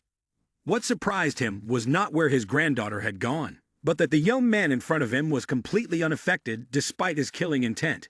He asked, how is this possible? If he were an S-rank hunter, otherwise he would have been dead on the spot. The young man looked around innocently, unsure if this was affecting him. The Sword Saint continued to ask, "Tell me, what are you doing here?" Seo Jun hesitated. "What do you mean, sir?" He thought, a talent like him could be welcome anywhere, so why is he approaching Park Seo Yun? He placed his hand on the sword and stepped closer to him. "You'd better tell me the truth." Standing before an absolute power, Seo Jun had no intention of resisting. He simply waved his hand and said, "It must be a misunderstanding. The man once again exuded a killing intent and said, "I don't think you'll easily tell me what I want to know." The young man felt danger closing in and deliberately tried to run away to save his life. Park Min Chul casually made a friendly strike. But this blow nearly took Seo Jun's head off. Seo Yun Park, although claiming to be on an errand, was actually going to her grandfather's house to find him. She asked the servant, "When will he be back?" The servant respectfully replied, "He didn't say anything. I think Mr. Seo will know by tomorrow." Park Seo Yun pondered, should I call him to ask? It turned out Park Seo Yun was a dutiful granddaughter. She came here just to inform her grandfather about Seo Jun. She had no idea where he was. At Academy Dream, Park Min Chul radiated a stronger aura of killing intent than ever before. He was determined to find out why Seo-jun was here. Instead of fearing this absolute power, the young Seo-jun sat down on the ground and put himself in a defensive stance. In the past, Park Seo-yoon often came here to discuss matters with her grandfather. She wanted to keep it a secret from him to create a surprise about her academy, which had finally had someone join. But she thought that Seo-jun had already participated in the academy tournament and could not hide it any longer. Sooner or later, she would have to face it. So she decided to say it right away. She said excitedly, "Please ask the guard Seo for me." As soon as she mentioned the guard, he suddenly appeared behind her, greeting her cheerfully. "Who would have thought I would meet you at home like this? It's truly rare." Park Seo-yoon felt happy that he appeared just after she mentioned his name. But she asked, "What did you contact me for?" Mr. Seo, with a thoughtful expression, replied, "The day I came was to see you. The principal has already been to your academy, young lady." This news struck Seo-yoon like a bolt from the blue. She hurried home. In Park Seo-yoon's mind, her grandfather and Seo-jun were not compatible. She ran down the street, worried. "How could I be so careless? I know he comes occasionally, but I didn't think he would come so early. No matter what, I can't let those two meet alone." While Seo-jun was sitting down to take a stance before the sword saint, he noticed that the man did not draw his sword. He guessed, "The sword saint just wants to stop me, not to kill me." He seriously asked again, "Who are you really?" Seo-jun knew he could not fight against Seo-yoon's grandfather, so he raised his hand to stop him and tried to explain, "I don't know why you are acting this way, but this is a misunderstanding." The old man reprimanded, "You not only used mana, but also employed such techniques, and yet you still say it is a misunderstanding." He swung his weapon straight at Seo-jun. Although Seo-jun braced himself with both hands, he was still pushed back a bit. Seo-jun pleaded, "I don't know what Park Seo-yoon said, but please calm down." Deep down, he felt like he had said something wrong, but he did not know what it was. He truly wanted to understand the Sword Saint's current state. However, the old man remained serious and spoke in a confusing manner. "I know you have no intention of reconciling this matter." Even though Seo-jun knew he was no match for him, he still stood up, holding the spear in his hands to defend himself, thinking, "I might as well go all in now. He has no intention of listening to me." But Seo-jun sensed that the Sword Saint had no intention of killing him. He realized, if the Sword Saint really wanted to kill me, I would have been dead long ago. Right when I sensed his energy, Seo-jun looked at the aura of the Sword Saint and felt, "This is the aura of heaven's great sage. The sword star from here is also the closest model to his ideals." He thought, "This is a wonderful opportunity to practice." The Sword Saint sensed that the young man's aura had changed. Looking into Seo-jun's eyes, he felt a difference compared to the opponents he had encountered before. Even in centuries, he had met many hunters, but this was the only one who was still full of fighting spirit, even when facing him. He thought, "This young man must have great strength to dare think like that." One person attacked, while the other defended. As soon as Seo-jun launched his first strike, he felt fear. In fact, even sensing the attack was difficult, let alone seeing it clearly. Seo-jun was panicked, feeling as if the Sword Saint resembled his grandfather. He sweat, feeling he was just a chick compared to him. Seo-jun displayed a clumsy fighting stance like a child and rushed to attack relentlessly. The Sword Saint merely looked at the strike and sneered, saying, "Truly mediocre." He gently swung his hand, and the young man was thrown into the corner of the wall. He said, instead of answering the question, "You prefer to take a beating." Seo-jun, while struggling to get up, still told himself, "It's nothing, not yet right. Something feels lacking." He was still not convinced and refused to accept defeat, believing that everything would not end like this. Knowing that his tricks had no effect, he realized that while the Sword Saint was still holding back against him, he was unsure whether the Sword Saint was truly being lenient. The man stood before the young man, ready to deliver a beloved strike. Even with a 99% chance of failure, Seo-jun still tried to think that with just a 1% chance he would fight until the end. The Sword Saint swung a horizontal strike. Seo-jun, with his quick reflexes, dodged just in time and simultaneously countered with a powerful strike back at the Sword Saint. Seo-jun poured his mana into the attack. He recalled the lessons he had been taught and put all his heart into the blow. This counterattack created a small shockwave in the academy. In the end, The outcome was clear to everyone. Park Min-chul stood firm, while Seo-jun fell. Now the true abilities of Seo-jun were revealed, prompting the man to curse this bastard. Now his true face was finally showing. Seo-jun retorted, "You attacked me first." After that strike, the young man was still interested in asking when Park Seo-yun would arrive. Upon hearing his granddaughter's name, the Sword Saint revealed his killing intent. He was a silver-haired dragon, and if you wish now, I will personally send you to hell. Seo-jun no longer wanted to resist, because the blow just now was all the strength he had. Fortunately, Park Seo-yun arrived just in time to stop the two. Seo-yun even asked his grandfather, "Grandpa, what should I do now?" Park Seo-yun asked his student with concern, "Are you okay?" Seo-jun looked at Seo-jun and complained, "Oh no, you're all bruised up." Seo-jun replied, "I can't deny that there are serious injuries, but I can't deny that it hurts." Sword Saint sighed, criticizing, "Young people these days are so weak yet claim to be men." Seo-jun, angry, thought to himself, "What does it matter if Sword Saint hits me? I bet he beats people up like this every day." The grandfather and grandson continued to argue. Sword Saint shouted, "What did you just say, you bastard?" Seo-jun hid behind Seo-yun, asking back, "What, are you going to hit me again?" Park Seo-yun was surprised. This young man dares to argue back at his grandfather, the Sword Saint, and he doesn't seem intimidated at all. Seo-yun foolishly asked, "Can I know the reason for being hit? Or is it just because you are the Sword Saint you can do whatever you want?" Seo-yun pretended to be annoyed. "Come on, Grandpa." Then he turned to apologize to Seo-jun. "I'm sorry for making you endure this." Seo-jun smiled, saying, "It's fine, it's just a small bruise. No need to apologize." Seo-yun bowed her head and apologized. "I will explain everything later. Right now, I sincerely apologize to you." Seo-jun, noticing the tense and awkward atmosphere, decided to lie. "I will go to the hospital for a checkup now."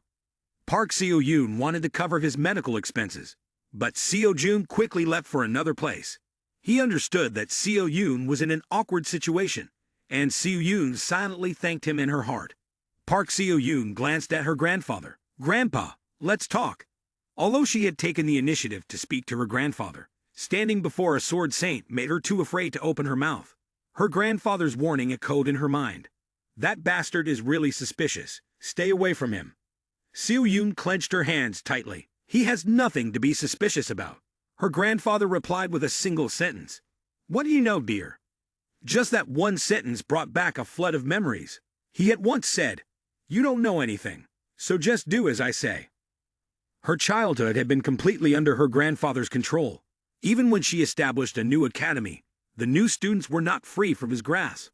Seo-yun understood well why her grandfather acted that way, and knew that the motives of those who came to her academy were not pure, simply because she was the granddaughter of the Sword Saint. This time, just like all the times before, he gently said, "Clean up tomorrow, or else we will." Park Seo-yun interrupted her grandfather again. This time, she was determined to express her feelings. "I don't want to." This time, even more so. It was the first time in his life that the Sword Saint saw his granddaughter disobeying him. Park Seo-yun firmly opposed. "I don't want to. Why should I follow your words? This is my academy, not yours." In Seo-yun's mind, Seo-jun was someone very special. She was determined to keep him close, not because she had feelings for him, but because looking at Seo-jun gave her a strange sensation. This feeling made her want to be with him longer. The Sword Saint said, "This is not the time for you to be angry. Perhaps you don't know what that boy is like." This time, she was resolute in not letting anyone hinder her decision. "So what if I don't know?" "I don't know. That's why I want to find out the reason why." Seo-jun expressed, "I don't want to live in your shadow forever, not even in the present." He was surprised that his once timid granddaughter could now speak her mind. Park Seo-jun also felt sad for having raised her voice at him. So she apologized and opened the door. "This time, I won't do what you want." This decisive action left the Sword Saint astonished. He had no idea when his niece had become so strong. Painful memories flooded back. An explosion in the dungeon had unleashed terrifying monsters into the city, attacking the citizens. Unfortunately, amidst the chaos, the one who died was the Sword Saint's son. This news hit him like a shock. making him more sensitive ever since. At that time, Park Seo-yoon was just a little girl in elementary school. When he lost his son, he adopted Park Seo-yoon, the child who was all alone. The day he decided to give his niece the strength to protect herself was the day he became strict with her. He knew well that she did not like sword skills, but his harsh words weighed heavily on a young girl. He only wanted his niece to become a powerful hunter. As Park Seo-yoon grew older, she expressed her desire to become a spear wielder, a hunter instead of a sword master. That was not the path she wanted. After hearing these words, he became furious, thinking that all his efforts and time had been in vain. He shouted loudly, "You must listen to me." Throughout this time, he knew he had been pushing his granddaughter too hard. He was aware that her emotions had been suppressed, yet he still chose to turn a blind eye. Now he could only sigh, thinking about how it was only natural for Seo-yoon to argue against him to accept that student. On the way, Seo-jun was rolling his shoulders, preparing to carry out today's task. He even thought to himself, today's task isn't difficult at all. If there's anything hard, it's that old sword saint, who poses the real challenge for me. He thought, I thought I would have died at his hands today. Seo-jun also knew that Seo-yoon, his granddaughter, had her own troubles to speak of from the night before. When Seo-jun was sitting at home, Seo-yoon called, reminding him of the relationship between her and him along with the stories involving the previous students. Seo-jun understood that this was not the whole story. Suddenly, he felt pity for Seo-yoon and understood, at least in part, why the sword saint hated him so much. After thinking it over, Seo-jun realized that the way the sword saint treated others was not right. He also thought that the sword saint owed him an apology to ensure that this would never happen again. Looking at the progress of the lessons, he recognized that being beaten by Park Min-chul had also contributed to his learning process. Seeing a guest arrive at his house, he rushed to open the door, only to find the person he did not want to see standing in front of him. Sword Saint stood tall and asked, "Why are you standing there? Come inside." The two of them sat down to talk like two men. Seo-jun was afraid that he would get punched in the face. After a while of conversation, Sword Saint understood. It turned out that Seo-jun had made a pact with Park Seo-yoon beforehand, but he still asked to be sure. Is everything true? I look at this young man's face and find him utterly untrustworthy. Seo-jun replied angrily, "Yes, that's what I said. There is nothing hidden at this moment, and no reason to do so." He thought, looking at the energy of this young man, it seems he is quite credible. But the strange thing is what that power and talent are. An ordinary cadet cannot radiate such great strength. He stroked his beard and thought, not to mention that seeing this guy makes my anger seem like it wants to burst forth for no reason. The young man, feeling bored, intended to get up and go somewhere else to train. Not knowing where he was going, Sword Saint asked, "Where are you planning to go?"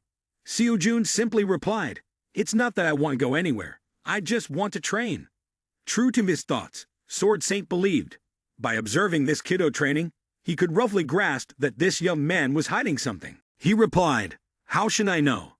Just thought there might be some earth-shattering secret to uncover."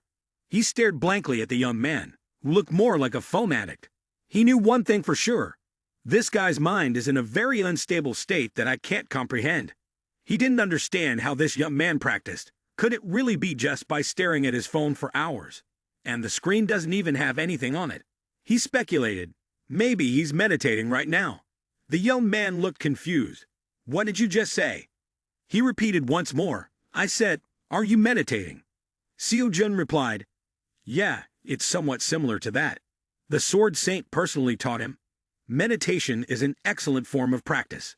It's quite good for someone your age to be aware of these exercises. You must also realize that no matter what happens, meditation will help keep your mind sharp and control your psychology in any situation."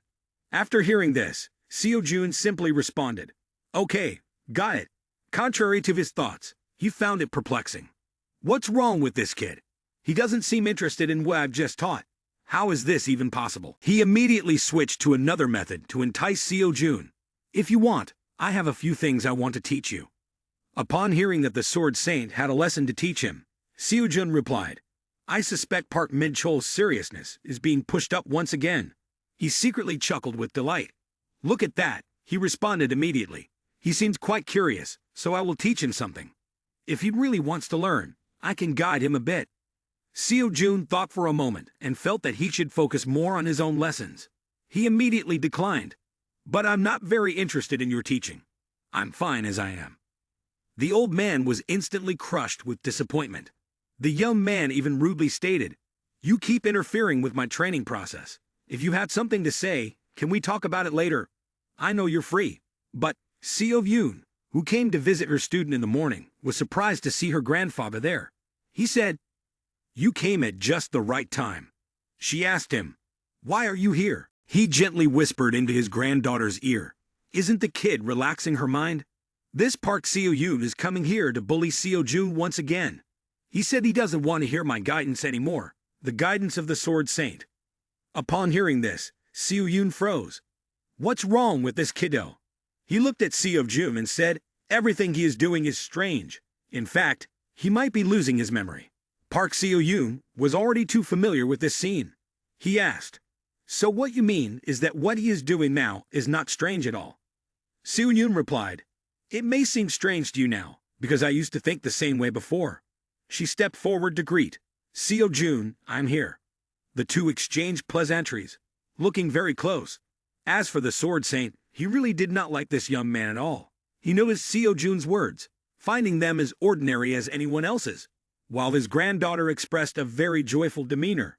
She always greeted this young man with a smile on her face. He wondered, is this conversation really that interesting?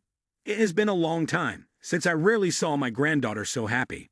The image of his gloomy granddaughter contrasted with Seo Yoon's affectionate smile on her face. Now it looks completely different, like night and day. He wondered, how could he have thought that the young man Seo Jun had cast a spell on his niece? He even considered giving him a beating. Just then, a subordinate reported an urgent matter. The Order of Truth wanted to meet the Sword Saint urgently. He replied irritably, "It's not necessary to care about how the Order of Truth lives. If they really need something, they should come here to see me." The subordinate mentioned a name. Mr. Kalia has specifically requested this. Upon hearing this name, the Sword Saint had to think, did she come here herself? The subordinate reported, "Mr. Kalia has another request. If there is someone named Seo Jun, he should also come there." Seo Jun was sitting there tapping on his phone, not understanding what was happening, and asked, "Me?"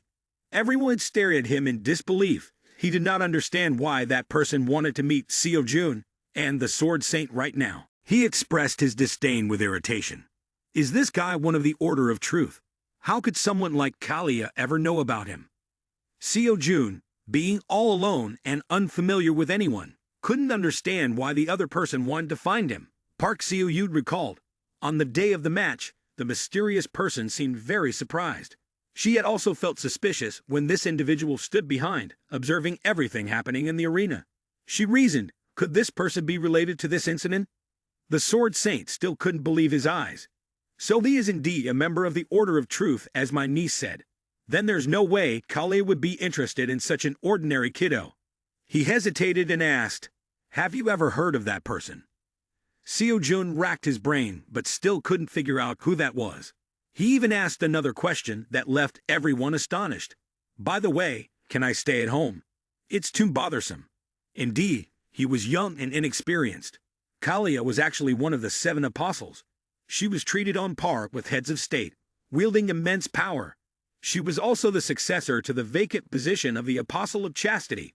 Normally, he paid very little attention to the outside world, so it was puzzling why he would call this young man here. Seo Jun was only focused on training. He complained, why do I have to meet that person? He's just a foreigner I don't know. A subordinate of the Sword Saint spoke up. Could this be the reason why people always hold Kalia in high regard? The Sword Saint did not understand what this person was saying, so the subordinate explained. Perhaps Mr. Kalia anticipated that Seo Jun would refuse his request. Therefore, he sent a message here. Just come to meet him, and he would be willing to give you 100,000 USD, so you should reconsider whether to go or not. Seo Jun was taken aback. 100,000 USD? That's exactly the amount of money I need.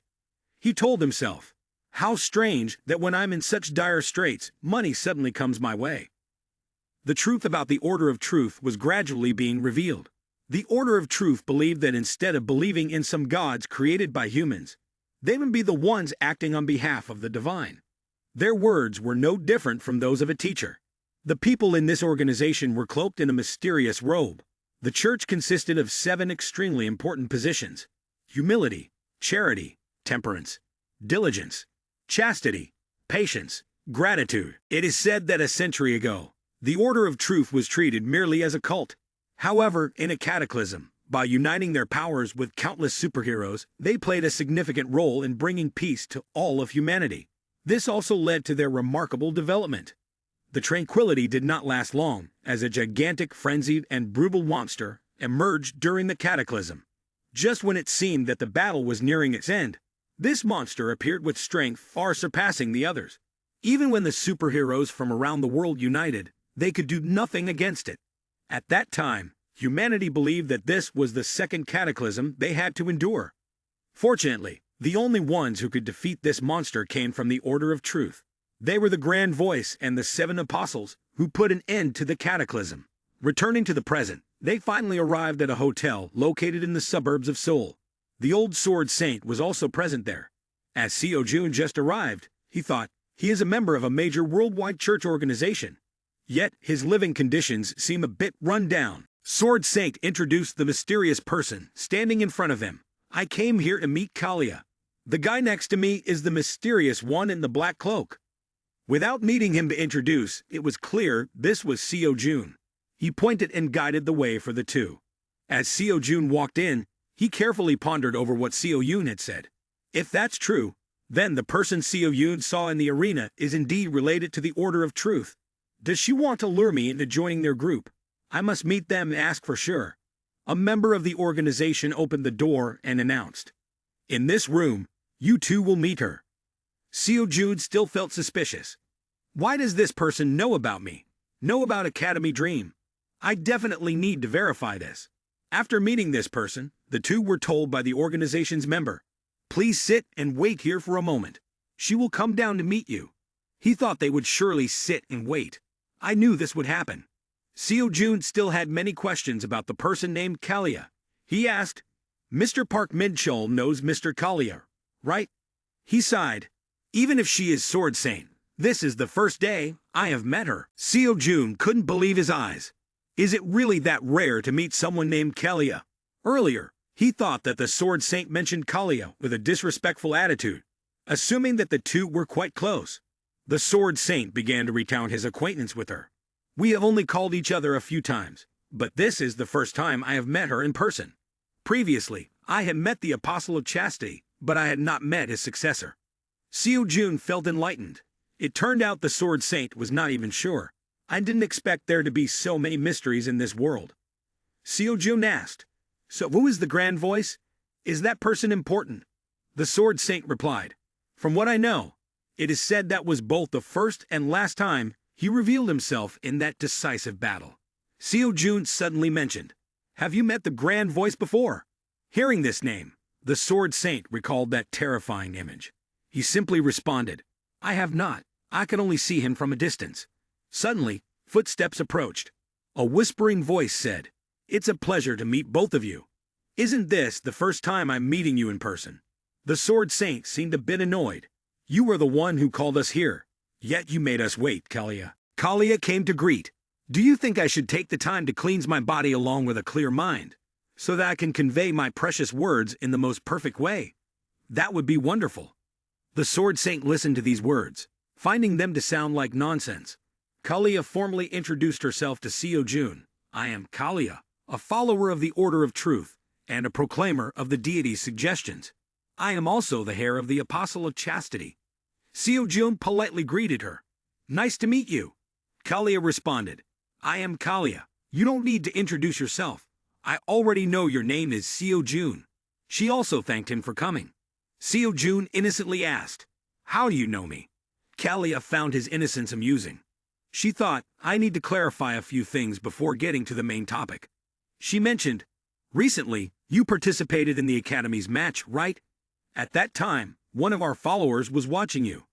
Seo Jun replied, "Oh, is it because he praised me so much that you became curious, and wanted to see for yourself that I am a wonderful person? So you invited me here?" Seo Jun then appeared indifferent. Is that so? If that's the case, are you interested in me? He then asked the main question. So what is the real motive behind inviting me here? Surely you didn't invite me for such a simple reason, did you? Kalia smiled lightly in response. I was just about to tell you about that. Please sit down first. Kalia, with a calm expression, mentioned the reconnaissance of the dungeon. This time, I hope the Sword Saint will cooperate with me. The Sword Saint was not easily swayed by others. Why should I join you guys? Suddenly, Kalia said, you know very well that this is not over. This statement left the Sword Saint momentarily stunned. What do you mean? Kalia took a sip of her coffee and said, our church has received reports about the distortion of one of the dungeons in South Korea. You understand what this means, right? The Sword Saint, a young man who was keeping an ear to the ground, could only think of the two words distortion. To reinforce her invitation, Kalia added, the Order of Truth has decided that checking this dungeon is necessary. The atmosphere suddenly fell silent for a moment. The Sword Saint looked directly into Kalia's eyes. So this is the reason you came to South Korea. This reconnaissance of the dungeon will also benefit you in solidifying your hair position. Kalia intended to outsmart him, but failed because the Sword Saint was too clever. She set her coffee cup down and asked, will you help me? He replied, of course the Sword Saint will help, but it also depends on what you can offer. Because Kalia thought for a long time, but still could not come up with what to give, being someone who lacked nothing, neither in wealth nor in power. Kalia suddenly mentioned the niece of the Sword Saint, and knew that his niece was managing the Hunter Academy. She said that the Order of Truth could help. The Sword Saint glared with deadly eyes, the killing intent spreading throughout his body. Seojun sensed it. This killing intent was completely different from before. He knew that if he provoked the Sword Saint at this moment, he would surely lose his life. The Sword Saint threatened once again. Anyone who tries to involve my niece will not be spared. Kalia did not want to anger the Sword Saint, so she said, I was wrong, I apologize. She apologized once more, which finally caused the Sword Saint to lower his killing intent. Kalia continued, moreover, I have nothing to offer you in return, so I will comply with one of the requests made by the Sword Saint. The Sword Saint did not believe her words, for there was nothing trustworthy about her. Kalia dared to state the honor of the Order of Truth, to swear. She said, just this alone is very important. I do not know what you think, but do you not have any other choice? Sword Saint decided to cooperate. All right, if you have taken the name of the Order of Truth, then I will help you. The ceremony of the Oath of Justice was conducted swiftly. After settling matters with Sword Saint, Kalia turned to strike up a conversation with Seojun. Our Order of Truth wishes to support you, Kalia said. Seojun was reluctant to accept assistance, as he already had a separate affiliation with the Academy. Kalia aimed to create the most comfortable atmosphere, so she simply stated, we do not pressure you to leave the Academy while you are active. We only wish to support you in areas outside the Academy's assistance. Seojun understood that no one gives anything for free in this world. He asked, if I accept this support, what will I have to give in return? Kalia from the Order of Truth replied, we do not make any demands, just having a connection with the Order of Truth is more than enough. This deal seemed advantageous for Seojun, but he still attempted to decline. Kalia remained gentle, not wanting to hold back someone who wished to leave. Seojun recognized that this conversation was lighthearted, but sooner or later, something would happen. He wanted to make a request as this offer was not appealing to him. He asked her to answer one of his questions, thinking positively about answering it. Kalia was ready for the question. She said, go ahead. Seojun seemed a bit hesitant, thinking, I wonder if she will answer me honestly. After all, if she refuses to answer or gives a roundabout response, it won't solve anything. Seojun, who was not one to miss opportunities, decided to take his phone, pointed Kalia's face directly at it, and asked, what do you see on the phone screen right now? The phone was displaying teachings of the Buddha. The Buddha was lecturing about the soul, spirit, and the significance of existence. Kalia, being a member of the Order of Truth, still did not understand what this young man was implying. She could not grasp what he was saying. Seojun was determined to confirm that Kalia could see the teachings on the phone. That information was very important. Kalia thought to herself, is this guy crazy? But on the outside, she still expressed doubt about his question. That's strange. I didn't think this was a difficult question. Seojun sought confirmation, but ultimately did not get any results. Seeing Seo Jun's intention to withdraw, Kalia hurriedly replied, "I only see a black screen. Is that satisfactory for you?" Kalia confidently asked further, "What about the thought of our Order of Truth support?" Seo Jun decided to decline this offer. After that conversation, Kalia failed to persuade Seo Jun. She returned in a contemplative state, asking her subordinate to investigate the young man. Kalia asked her subordinate, "How is it, Calcus?" Calcus reported, "I did not see any abnormalities at all." Kalia was still not satisfied with the answer. "Calcus, you are saying that I can see in the name of the Order of Truth. I am completely sure Seo Jun has nothing special. If there is anything special, it only stops at the level of a beginner." In her mind, Kalia thought about the young man's actions. The act of holding the phone in front of her made her feel anxious. She was not pleased with this feeling. Calcus suggested, "The day will be better if we report this to the other apostles." Kalia firmly opposed, "No, for now, we just observe. Our current priority is reconnaissance in the dungeon." "What about the other heroes?" Calcus replied, "I have contacted the Dark Saint and the Soul Saint.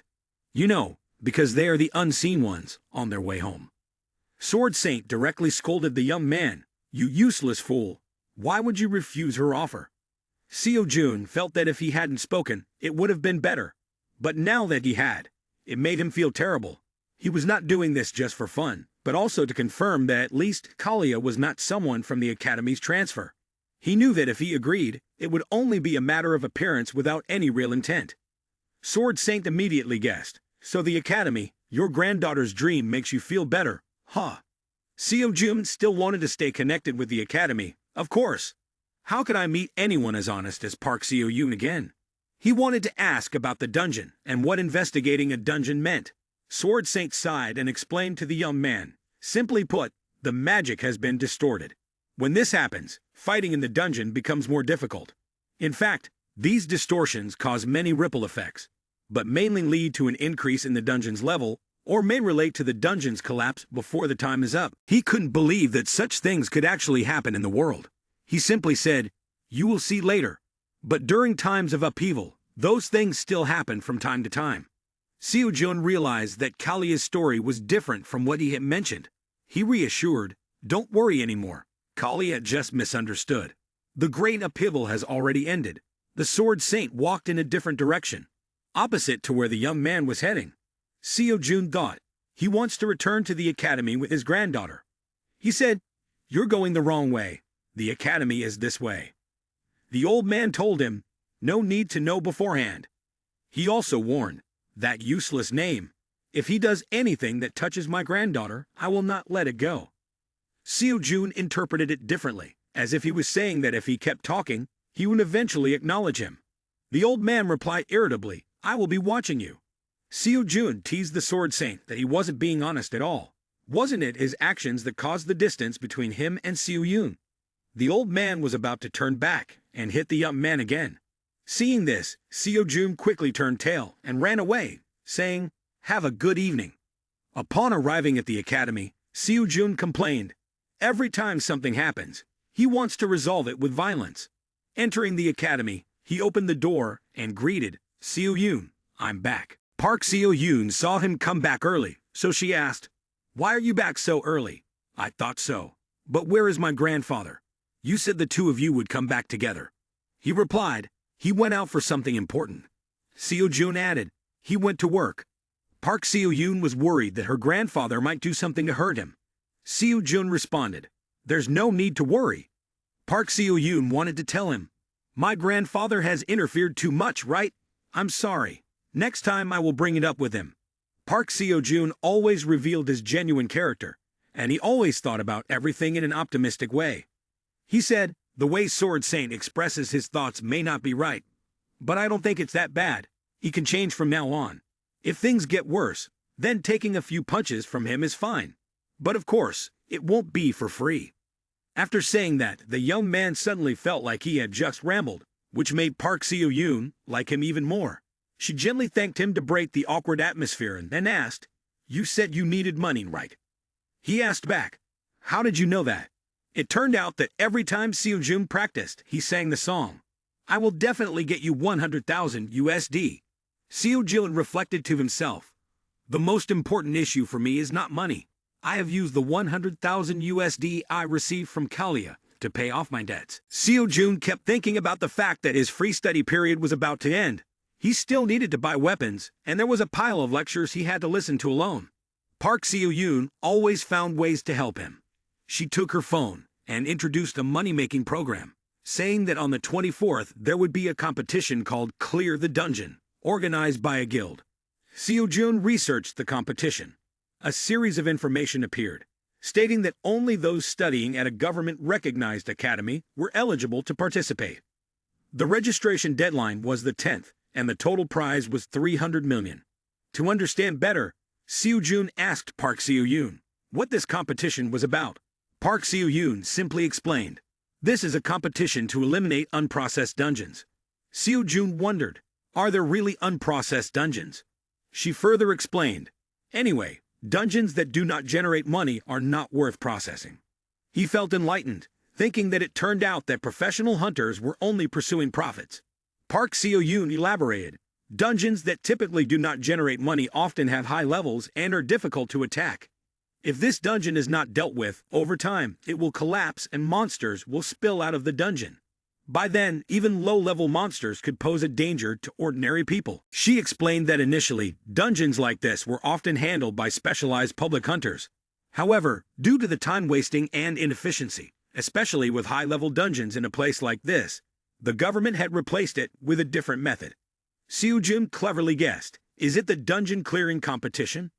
Park Seo-yoon reassured him not to worry. Most of the monsters in that dungeon could be dealt with by the students. After all, the number of students attending the academy was large, and there was an abundance of manpower. When participating in the competition, the results would also reflect in that student's evaluation. He didn't know who had created this competition, but in his assessment, that person was very clever. Park Seo-yoon asked, "Do you want to participate in this competition?" She believed that with his current abilities he would easily win the competition. Seo-jun thought it over and concluded, the prize reaching 300 million. While clearing the dungeon, he could also accelerate the lecture pace by defeating the monsters. Indeed, only fools would not participate. He happily agreed. All right, I will join the battle. Seeing him agree so quickly, Park Seo-yoon joyfully went to register for the competition right away. After this incident, Seo-jun also had a different perspective on Seo-yoon. He thought further. Seo-yoon pretended as if this competition had come to her naturally, but in reality, she had worked very hard to gather information about it, so that he could earn some extra money. With enough worries about love, he was planning to participate in the competition. Seo-jun remembered that during the previous round, there had been some minor incidents, so this could not be taken lightly. Park Seo-yoon did not understand why she praised her student for being diligent today, even though she knew he was sitting still doing nothing. As for the young man, only two words echoed in his mind. We'll win. We'll win. Seo-jun asked about the procedure for the competition. Seo-yoon explained that the competition would take place over about a week. When the competition started, the government would provide participants with a list of dungeons. Participants just needed to confirm the list, then pre-book the dungeon they wanted to destroy on the app, and then go to eliminate it. However, they had to complete the pre-booked dungeon within 10 hours. Only one place could be pre-booked at a time. Otherwise, the reservation would be cancelled. Seo-jun realized this was a way to prevent taking on too many reservations that could not be handled. Park Seo-yoon concluded that to win the competition, defeating dungeon as quickly and in as large numbers as possible would lead to victory. He also realized that the key lies in speed. Park Seo-yoon lamented, "That's why there's a joke that sometimes the gas price is even higher than the prize money." Seo-jun, looking foolish, said, "That sounds a bit difficult." Seo-yoon still didn't understand his point. The young man mumbled and explained, "We have to defeat dungeon and handle the corpses, but speed is the key." Seo-yoon was at a loss with this person, and she said, "You don't need to handle the corpses. The money from handling the corpses won't be much anyway." But wait, Seo-yoon panicked. Are you really planning to handle the corpses yourself this time? Why is Seo-jun still stubbornly refusing to listen to the organizers? Where did it say that doing that is against the rules? He retorted. Park Seo-yoon reiterated, "No, they aren't worth that much." Seo-jun still smugly laughed. If we gather enough, it could add up to a large amount. Why throw away such regrettable things? Siu Yun stated, the most important thing is still the prize money. He then said, that's why I said it's a bit difficult. Siu Yun fell silent again to give him time to think. After pondering back and forth, he realized that he should focus more on the rewards. Stubborn thoughts would not solve anything. Siu Jun recognized that he had been too hasty, so he cheerfully asked Siu Yun about the rules of the competition again. Days passed like that, and the day of the competition finally arrived. Siu Jun looked at the screen to monitor the progress. Thanks to the relentless hard work, the progress had increased quite a bit. However, strangely, the progress of Chiron and Merlin's lectures had stopped increasing. He also realized that if his mindset only depended on seeing the milestone rise to 10%, then perhaps he needed to do something more distinctive. Park Seo-yoon approached to ask her student, "Have you downloaded the app yet?" He replied, "I've gone through the necessary things already." She said, "Remember you mentioned someone who helped you today. They're supposed to come help again, but they still haven't been found. Is it possible they can't find their way here? Because after all, this is a remote place." Seo-jun told Seo-yoon a little about that uncle. He said, "That uncle has an incredible sense of direction. In terms of this ability, he is no less than Sword Star. He has a very strong charisma." Park Seo-yoon was surprised when the uncle arrived right on time. The uncle seemed a bit shy and said, "There's no need to spread rumors all over the neighborhood like that." Seo-yoon thought the uncle would be late, but the uncle rebutted, "How could I be late? If I were late, wouldn't you scold me?" The muscular uncle asked, "What do you want me to do now?" Meanwhile, Seo-jun recalled a few days ago when he called the uncle and asked for a favor. It turned out that his request was for the uncle to help transport the bodies from the dungeon that he had eliminated, while also serving as his driver. Of course, Seo-jun would pay him appropriately. The uncle listened and found this proposal quite reasonable. He asked if Seo-jun could handle it, and Seo-jun replied, "Speed is the most important thing." Seo-jun thanked his uncle and talked about himself. He said that he would not need any help. His uncle's job only required dismantling the parts that could be taken from the monsters. Since this task required skills that only a specialist could provide, he wanted to ask his uncle for help. Seo-jun only trusted Uncle Man-chul. The phone signaled the start of the Dungeon extermination competition. The three of them showed their determination. The two uncles set off, leaving Seo-yoon at home. Seo-yoon cheered for the two. "Go for it." Seo-jun found a truck and asked Man-chul, "They understand the rules of the competition, right?" Man-chul, being experienced and wise, could remember things after just one mention, so he assured him not to worry. As the two got into the vehicle and fastened their seatbelts, he said, "So you know that the winner will be the one who exterminates the most dungeon, right? In summary, speed is life. Therefore, there are two necessary conditions for this competition. One is how quickly you can exterminate the dungeon, and the other is how quickly you can reach the chosen dungeon." Seo-jun was holding his phone while explaining. This competition is mainly about the dungeons of first and second level monsters. Normally, the different forms of dungeons would mean different times to eliminate them. But in my opinion, it doesn't matter what the dungeon is like. The important thing is how long it will take us to get to the dungeon. Seo-jun handed the phone to his uncle to check the address and hoped his uncle would find the shortest route to the dungeon to help him. His uncle didn't think that someone as old as him would be doing this kind of work. Seo-jun joked, saying, "They're much faster than GPS, aren't they?" Manchian also recognized that he had to take responsibility. He told him, "Make sure to fasten your seatbelt. The two of us are setting off to hunt for monsters." Right at the checkpoint, the spatial gate opened. By the time they were looking for low-level monsters, there was also surveillance in that area. A woman in charge of the surveillance named Go Soo-jin was present. She was yawning because she had been woken up early in the morning to go to work. She looked at the spatial gate and murmured to herself, "Ah, let's see. The newcomer who just entered is Kim Seo-jun from Academy Dream." Seo-yoon, like many others, heard about this Hunter Academy for the first time.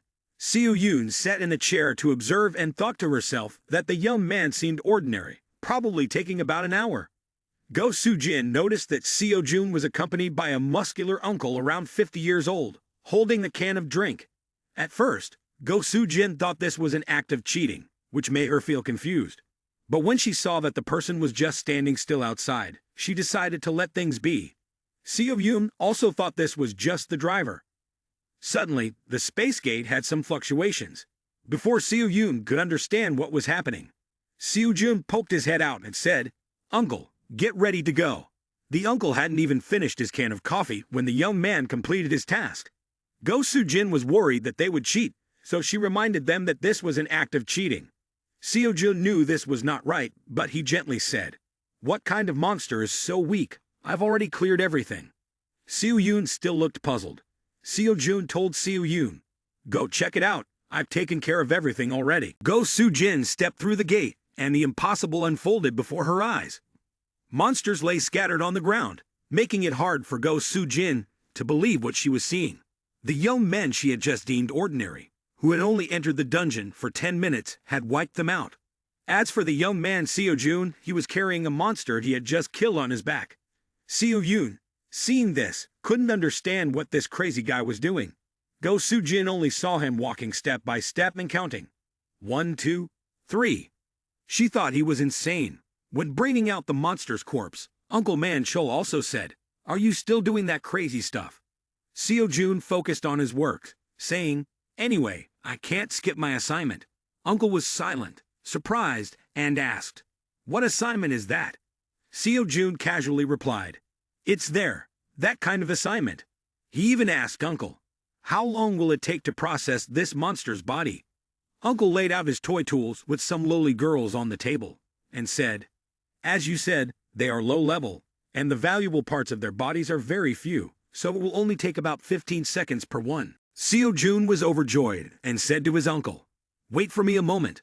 I will bring the body out right away." Go Soo-jin, just a guard, asked him, "Wait, are you planning to handle a body?" Seo Jun replied gently, "That's right. Is there a problem?" Seo Yoon also stammered that, "There is no problem with this." The young man Seo Jun gradually practiced the exercises. His legs had just handed the body to his uncle to dismember and make money. Seo Jun hurriedly asked his uncle, "Where are you going next?" Man Chol said, "In my opinion, this area is the best and safest route to move. Let's go."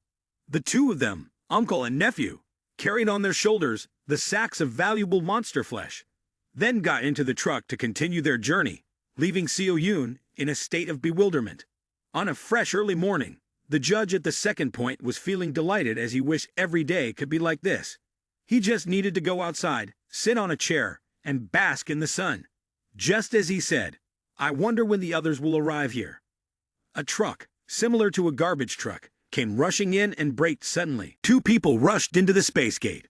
Seo Jun stepped in, facing the skeletons. He showed no fear, and with just a whip of pear, the skeletons were reduced to mere bones. Seo Jun said to the uncle, "I'll drop it here." Man Chol gently extracted the marrow from these skeletons. This action left the corpse guard bewildered. "I wonder what these two are up to." Seo Jun took on the task of exterminating the monsters, while Man Chol dissected the valuable parts of the creatures. The two of them set off again to move to a new location, searching for more monsters. Before the corpse guard could comprehend what had just happened, the two had already disappeared. Upon returning to the headquarters of the competition, the manager asked Assistant Kim, "Have you finished the report for today's dungeon conquest competition?" Assistant Kim replied, "I have completed the revisions and placed it on the manager's desk." The manager said, "You've worked hard." Then, he went into his office and took out the report to review. He saw a contestant named Lee So-hyun who had conquered 16 dungeons. He remarked, "This academy has always had a reputation, so it's no surprise that she has conquered so many dungeons. With this number of dungeons, she is likely in first place." But when looking at the report list, he discovered that a person named Lee So-hyun only ranked second. He began to feel a headache. He thought, second place after 16 dungeons, and yet someone managed to clear 17 to take first place. The name Kim Seo Jun appeared with a record of 32 dungeons cleared. The department head could not believe his eyes, so he asked Assistant Kim, "What's going on?" Assistant Kim asked, "Is something wrong?" He asked, "Is there a mistake in this report? Does this guy have the speed of a god to be able to conquer 32 dungeons in just one day?" Assistant Kim confirmed for himself and replied, "I have checked thoroughly. There are no errors." The department head was still surprised and asked, Did he really conquer 32 dungeons? Assistant Kim said, that young man even cleared a dungeon in less than 10 minutes, and all the other dungeons were also cleared. The department head said, is this guy hacking the game? How can this be? Even if the student's level is 1 or 2, it should still take at least 30 minutes to clear one. If you add in the time for rest and moving. Others in the office began to doubt this result. Some suggested that perhaps someone had helped him. Another staff member said, I have checked thoroughly. He has not violated any regulations at all. The department head began to think about this young man and asked, which academy does he come from? Assistant Kim replied, it's a small hunter academy called Academy Dream, located in Unpyeong-yujin. The department head realized, a new academy? That's right, it seems that it's the academy opened by the nephew of the Sword Saint. Assistant Kim discovered, no wonder it sounds familiar, so it's that place. The two looked at each other with suspicion, thinking that perhaps the Sword Saint had intervened. Assistant Kim immediately reported back to the boss. I will check it out. At the academy, Lee Sojeon was reporting back to her father. She said, I'm sorry, father. I'm sorry I couldn't get the job done. Her father scolded her. Your failure this time has caused our school a huge loss. He also asked, 32 dungeons. Do you think that's a number you could achieve? Lee Sojeon calculated in her head, even if it takes only 10 minutes to clear a dungeon. If we consider the time to move between dungeons, is 32 dungeons feasible? This thought made her ponder again. Her father had said, I think it's possible if someone helps in silence. Lee So-yeon still didn't understand her father's meaning. He simply told her, just keep doing what you have been doing. After saying that, he turned his back. She was left wondering, why was he so satisfied? He must have had the intention of engaging in dishonest behavior from the very beginning. Her father asked, do you have any questions? To briefly introduce this proud father, his name is Lee Suk-man. He is currently a former A-level hunter, the principal of Academy X, and also the father of Lee So-yeon. Lee So-yeon did not dare to argue against her father's words. She remained silent. Her father told her, don't be hesitant. After all, this world operates by chasing after benefits, and in the end, it's who wins and gains the benefits that matters. The process is not what is important. Lee So-yeon had once thought she would strive for her goals without needing anyone's dishonest help, and that she would maintain the integrity of her career. Lee So-yeon emphasized to herself, do you still think you have to be pure? How can being pure be foolish? Father thinks you won't be naive enough to make such a stupid move. She stepped out of the academy, reflecting on the words of a young man who had once spoken to her. The young man said, Lee So-yeon, deep down, every professional hunter has something they absolutely cannot compromise. At that time, Lee So-yeon had thought, this sounds so childish. She thought, who even thinks like that anymore? Hunters now are just in it for the money.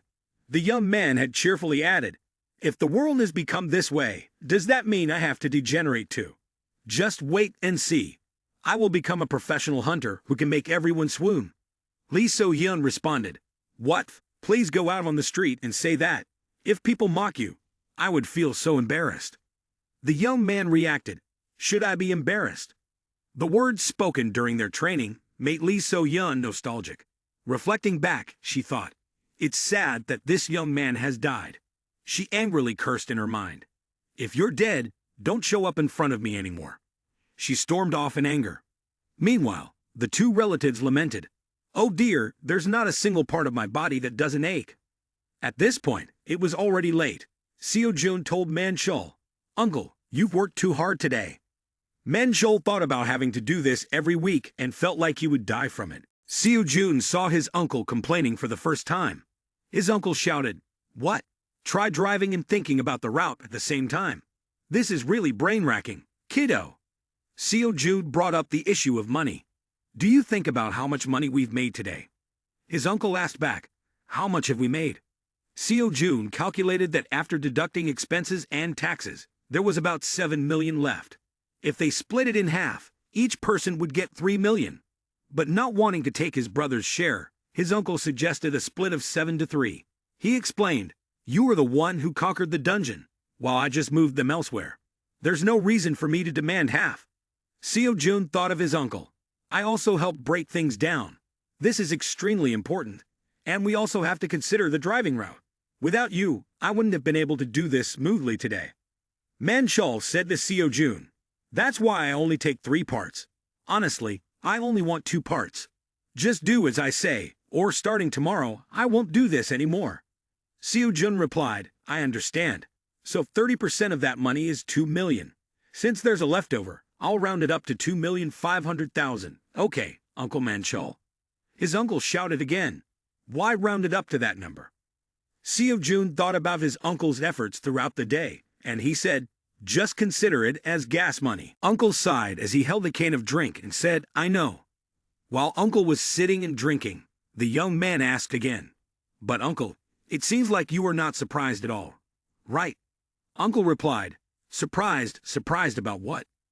Seo Jun humbly responded, "No, I mean not about making money. When I raided the dungeon, you didn't seem surprised at all." Uncle calmly said while taking a sip of water, "Oh, that matter. I have seen it. I saw you fight at the academy before."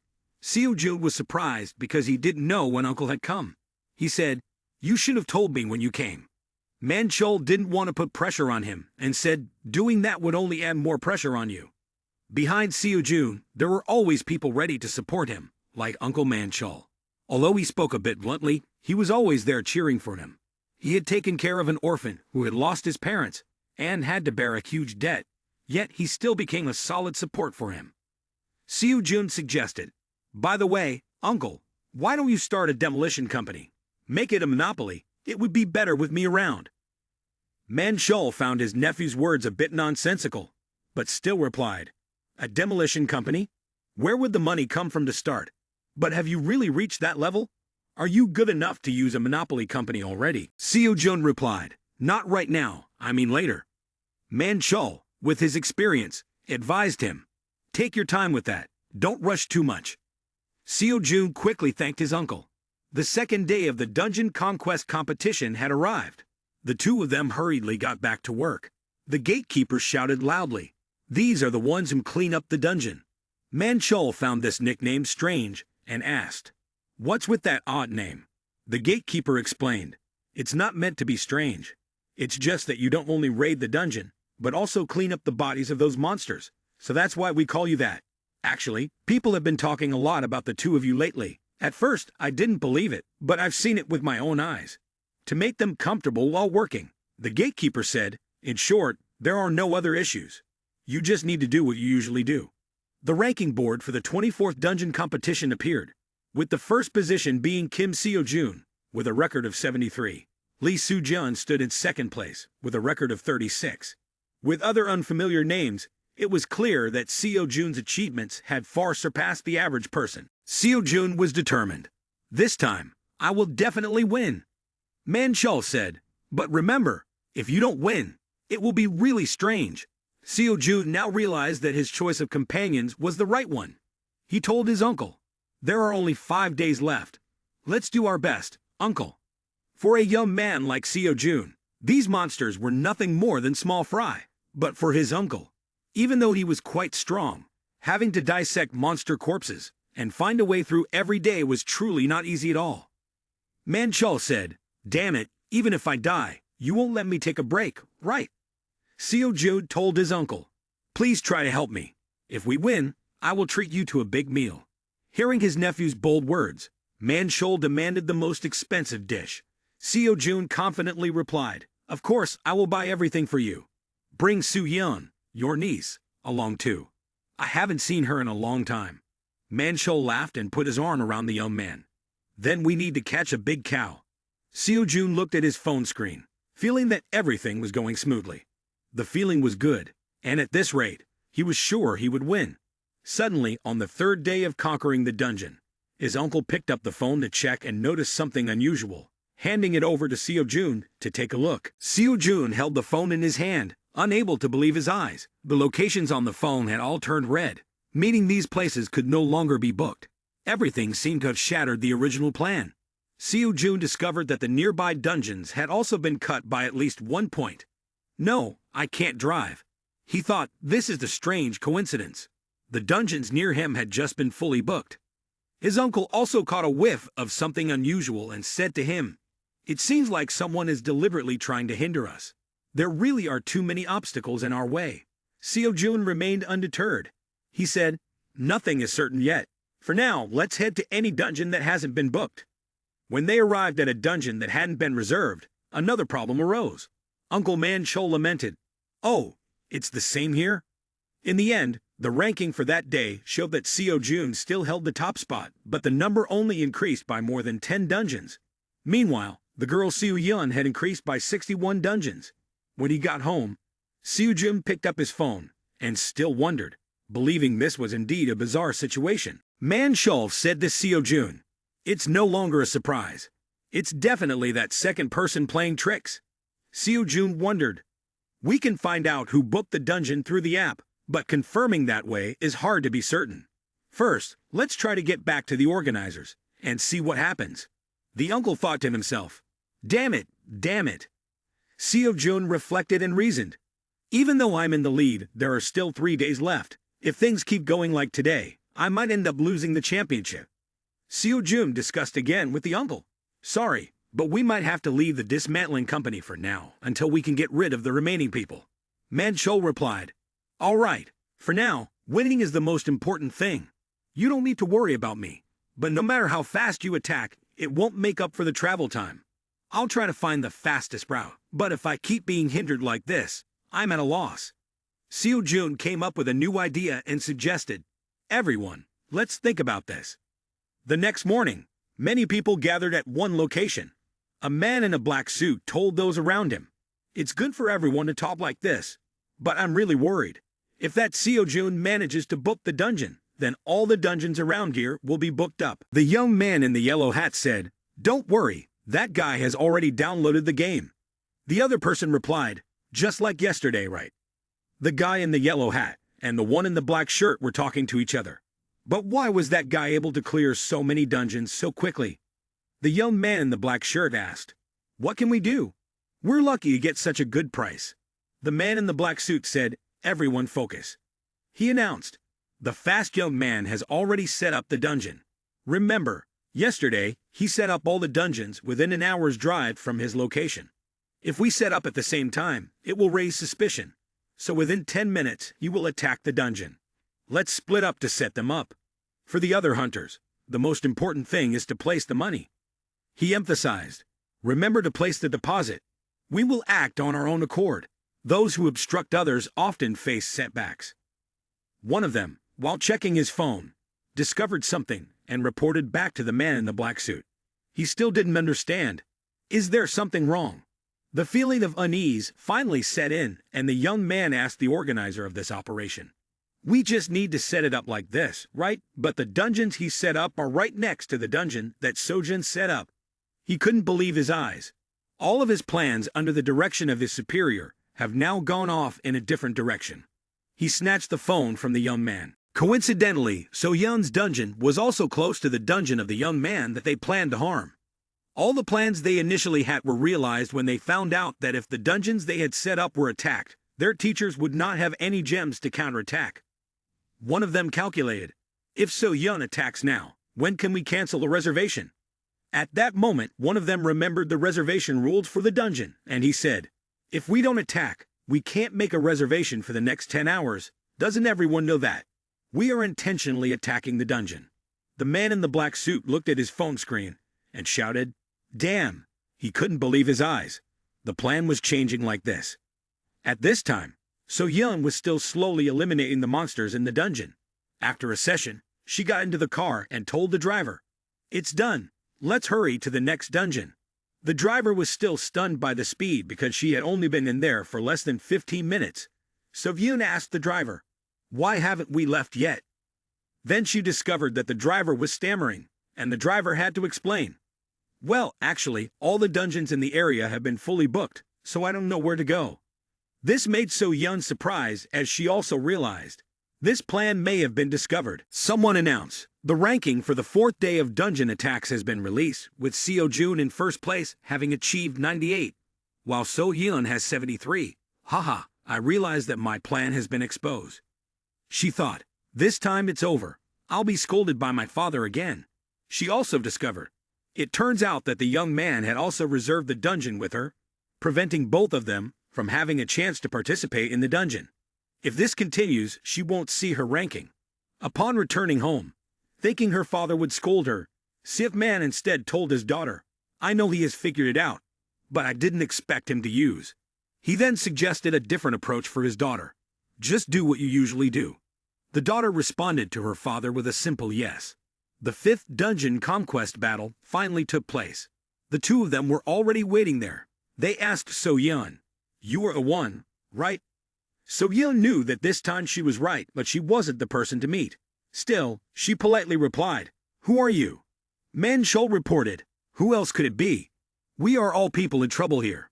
The organizers want both of you not to get too deep with each other. If this rule is violated, you will be disqualified or warned." Soo-jeon said, "Seo-jun, you came here today not wanting to fight. We are not here to fight. I have already booked that dungeon." Soo-jeon inquired, "Are you Kim Seo-jun?" So-yeon, unafraid of anyone, immediately responded, "You are So-yeon, right?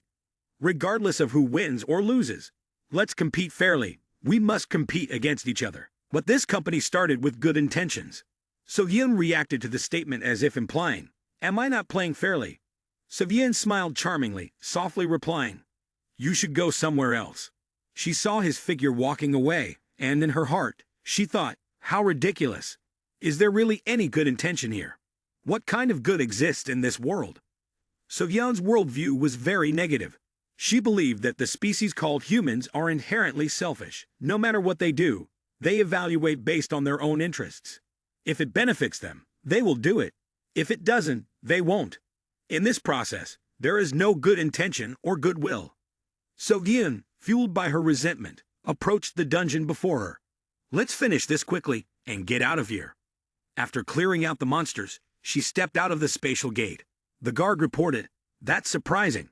I just heard rumors, but meeting you in person, like this, is truly impressive. Very impressive." So Orion, maintaining her arrogant demeanor, still thought highly of herself. But when she glanced to the side, the scene before her struck her with absurdity yet was extremely convincing. The sight of two individuals, one shivering with weapons, the other using monsters to sit and stand. Seo-jun kindly inquired about his opponent. "Are you done attacking? You're faster than I thought. If you don't need those corpses, could you give them to us?" He appeared to cut them, while So-yeon remained indifferent, as those corpses held no value for her. She had said, "Do whatever you want."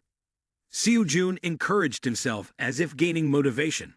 For the more monster corpses he had, the more money he would earn. He hurriedly dashed into the spatial gate to retrieve the monster corpses, stretching his legs while dragging the monsters behind him. Zion, meeting the young man for the first time, was unaware of his craziness, and asked, "Why are you doing that?" Seo-jun replied, "There's a reason for what I'm doing. Cleaning up these corpses will earn money." The girl felt she had just wasted her time and abruptly turned away, recalling her friend's words. Indeed, there's nothing in this world that can be called a good purpose. Therefore, there's no time to care about what's good. In an era where even dogs and cows can become professional hunters like this, being a professional hunter is just a job. So-yeon's thoughts were greatly influenced by her father, who was obsessed with wealth and material possessions. Transitioning to a different scene, a thunderous explosion echoed, making it seem as if an earthquake had just occurred. The man holding the Kalia sword remarked, "Kalia said this is the level 6 dungeon. It turns out the sword sank just finished off a large dragon." He questioned, "But why is there a level 10 monster in here?" Kalia speculated, "At that time, it was clearly level 6, but now there are drakes inside, so there must be some mix-up." The sword replied, "It's not like that." He believed, "The Order of Truth is pulling tricks, because they want you to help the church eliminate the strong monsters without too much effort." The sword sank annoyed, said, "Just like 30 years ago, those guys from the Order of Truth are always like this." Kalia defended, "I completely understand your thoughts, but we swore in the name of justice that we would not resort to any deceitful tactics." A person wearing a wizard's hat interjected, "You two shouldn't argue in front of me."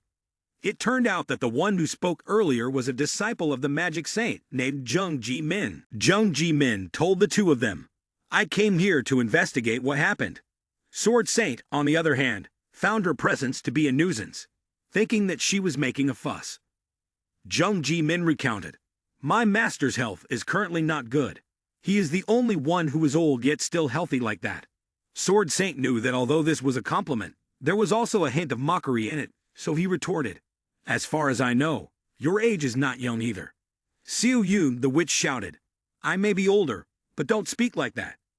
The three of them stood before the corpse of the monster that Sword Saint had just defeated. This girl reported, "I can clearly feel that unusual strong pressure. I think this is not a mistake."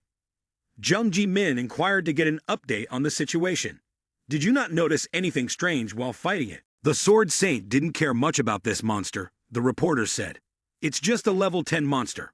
What's so unusual about that?" Jung Ji Min said directly, "Do you realize that saying that sounds really rude?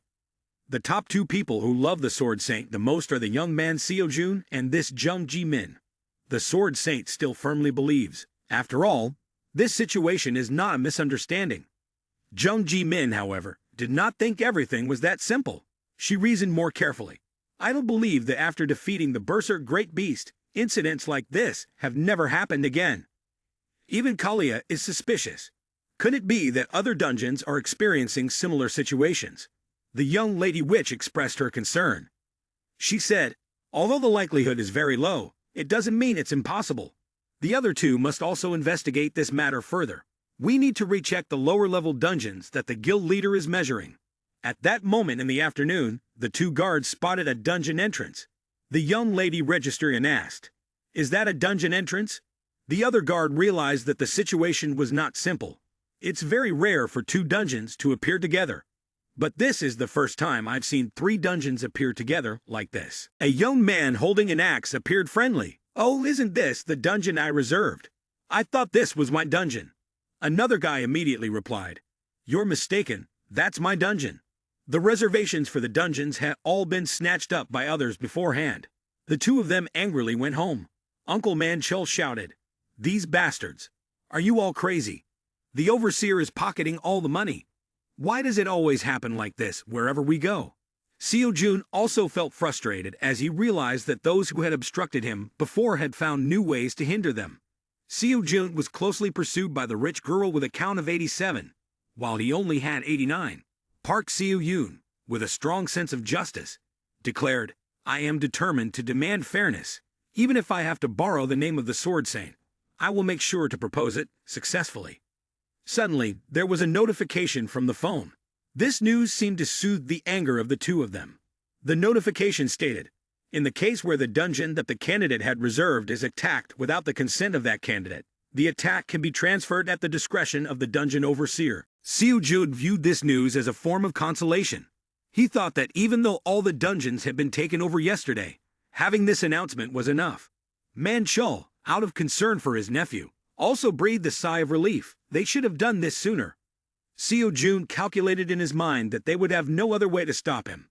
But the reality laid out before him was beyond his expectations. A young man with a flat tire had blocked the road.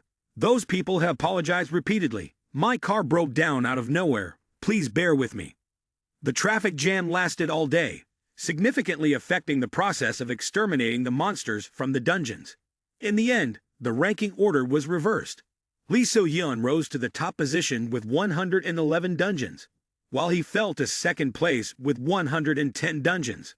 At this point, the 3 members of Academy Dream gathered again to strategize on how to turn the situation around. The teacher from Academy Dream reported that everything related to her had been denied. The captain of the dungeon management team would conduct a direct investigation. If anything, the investigation was already too late. His uncle, the driver, also realized that there was no time for an investigation. Damn it. According to the information that the young lady investigated, time is one thing. But from what I have learned, that rich girl is a member of the academy led by Sick Man as the principal. Manchul still did not know who he was, when the young lady shared a bit. "He is an A-class professional hunter, one of the few recognized by my grandfather."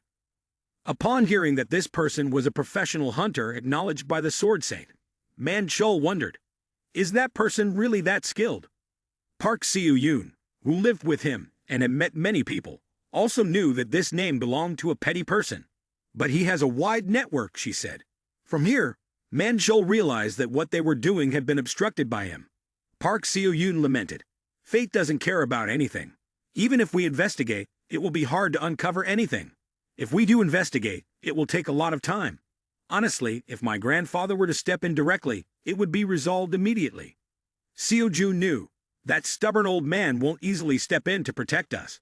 Although Park Seo-yoon is his granddaughter, she still cannot contact her grandfather at this moment. Man-shul is just the driver, and the one who cleans up the monster remains, but he also laments. So what should we do now? We can't let the championship slip away like this. The three citizens fell into a state of deadlock. The young lady took the initiative to apologize to the young man first. Seo-jun wondered why the young lady was apologizing to him. Park Seo-yoon sighed. I can't help you at all. Seo-jun didn't think the young lady would blame herself so much. You've already helped me a lot. Why are you saying that now? You've enthusiastically stepped up to help me, that's enough. Without you, the situation could have been much worse. Man-shul also comforted her. The kid is right. You've done your best. The rest, I'll handle myself. He pointed directly at Seo-jun, saying, specifically, this kiddo will handle it himself. He wanted to boost his motivation, so he asked, have you seen how worried she is? Then don't hesitate anymore. Say something. Have you thought of a way yet? Seo-jun revealed a sly smile. Whatever the plan was, it had already made the opponent furious. We've been surpassed again.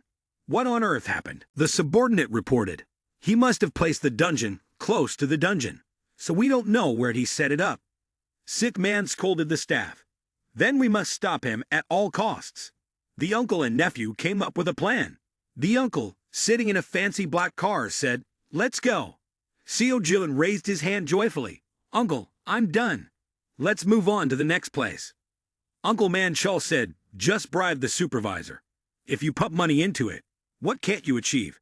It turned out that Seo-jun's strategy was to have the young lady use the power of the Sword Saint to enlist a team of overseers. This team would be responsible for managing the dungeon and controlling cheating. The subordinate on the other side explained, because she is the granddaughter of the Sword Saint, I couldn't do anything else. Sick man refused to back down, saying, just because the academy is putting pressure on us, you want the dungeon management to take action? Use any means necessary. This time, we must win. If not, you will lose your life. At this moment, the scores of the rich girl and Seo-jun were very close, just one dungeon apart. The conquest numbers kept increasing, and finally, the results of the 24th dungeon conquest competition were finalized, both achieving 141. Right now, in the meeting room, the organizing committee of the competition is discussing who will take the first place. A heated argument begins between Park Seo-yoon and Sick Man. Seo-yoon claims that the other side is engaging in dishonest behavior, but he retorts vehemently. What dishonest behavior? You're exaggerating. Just because of an unforeseen incident, you've hastily blamed us. That's baseless speculation. Park Seo-yoon can no longer bear it, slamming the table and standing up. Baseless exaggeration. During the competition, how many accidents occurred, and you call those accidents coincidental?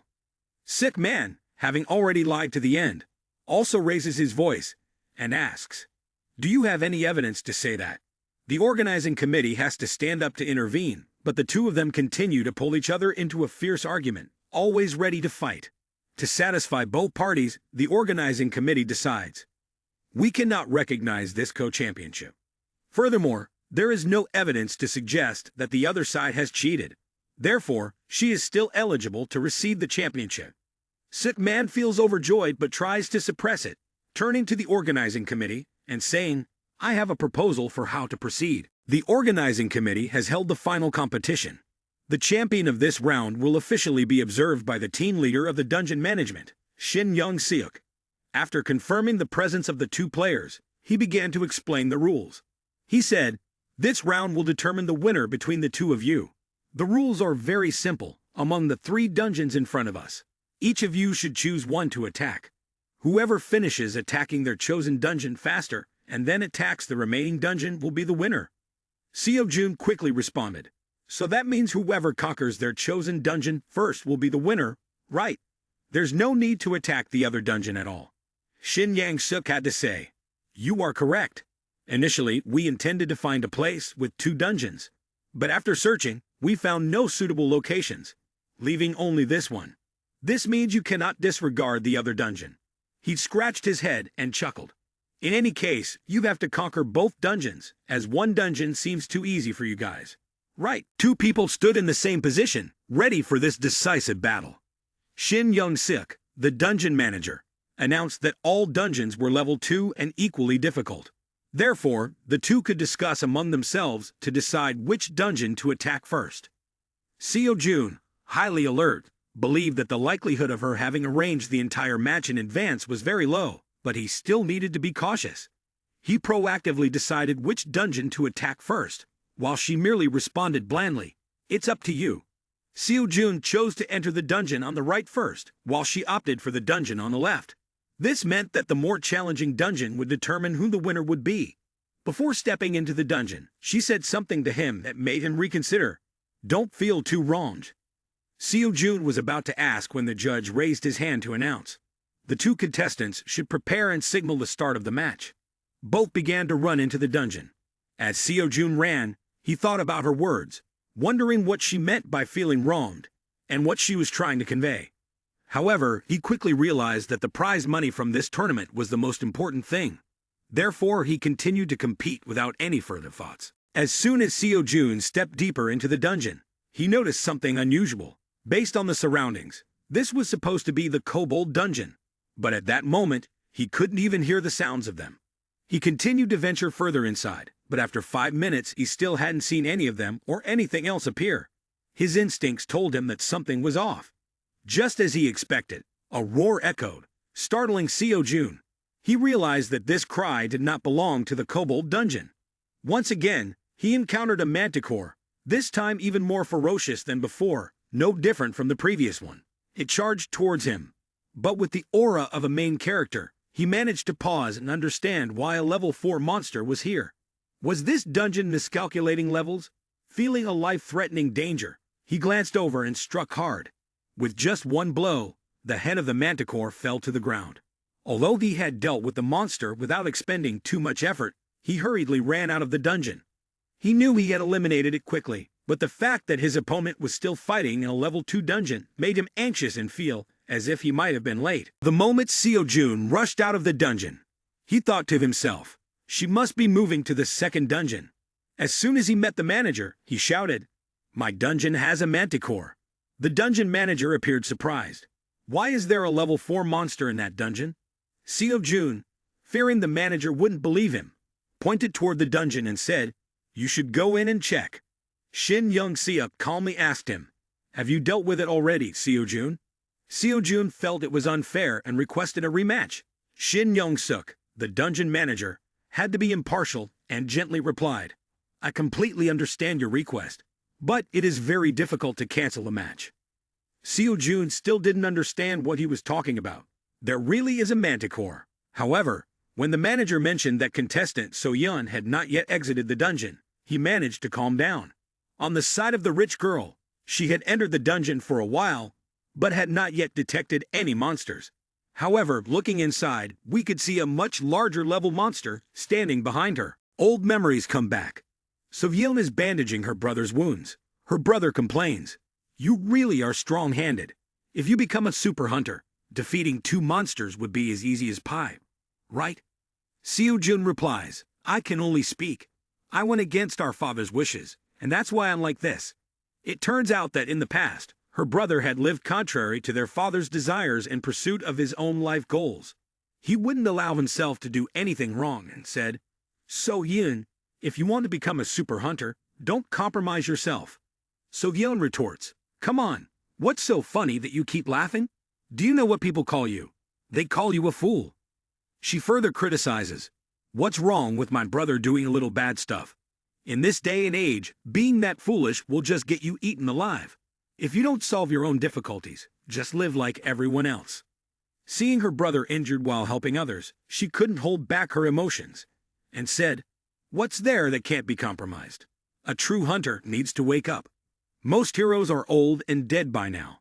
This is the era of super hunters. Those people are no longer relevant in this time." When hearing her younger sister scold him, he still showed his affection.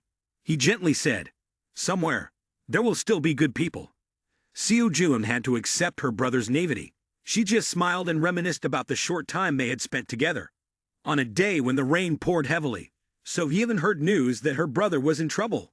She ran towards the crowd gathering to see what was happening, recalling her brother's words. "One day you will definitely meet it." She pushed her way through the crowd, saying, "Let me through. Please step aside." Before her appeared a tragic scene, along with her brother's teachings. The images in her mind were unclear.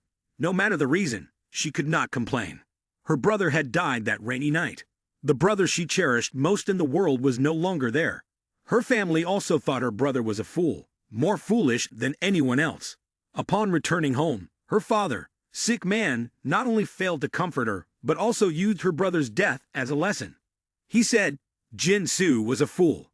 He went to protect a complete stranger, someone who didn't know their place, protecting someone else's life, and then dying. Truly a foolish and naive act, as people often say. It is these teachings that have turned her into a person who only cares about material wealth, ready to use money to trample on others.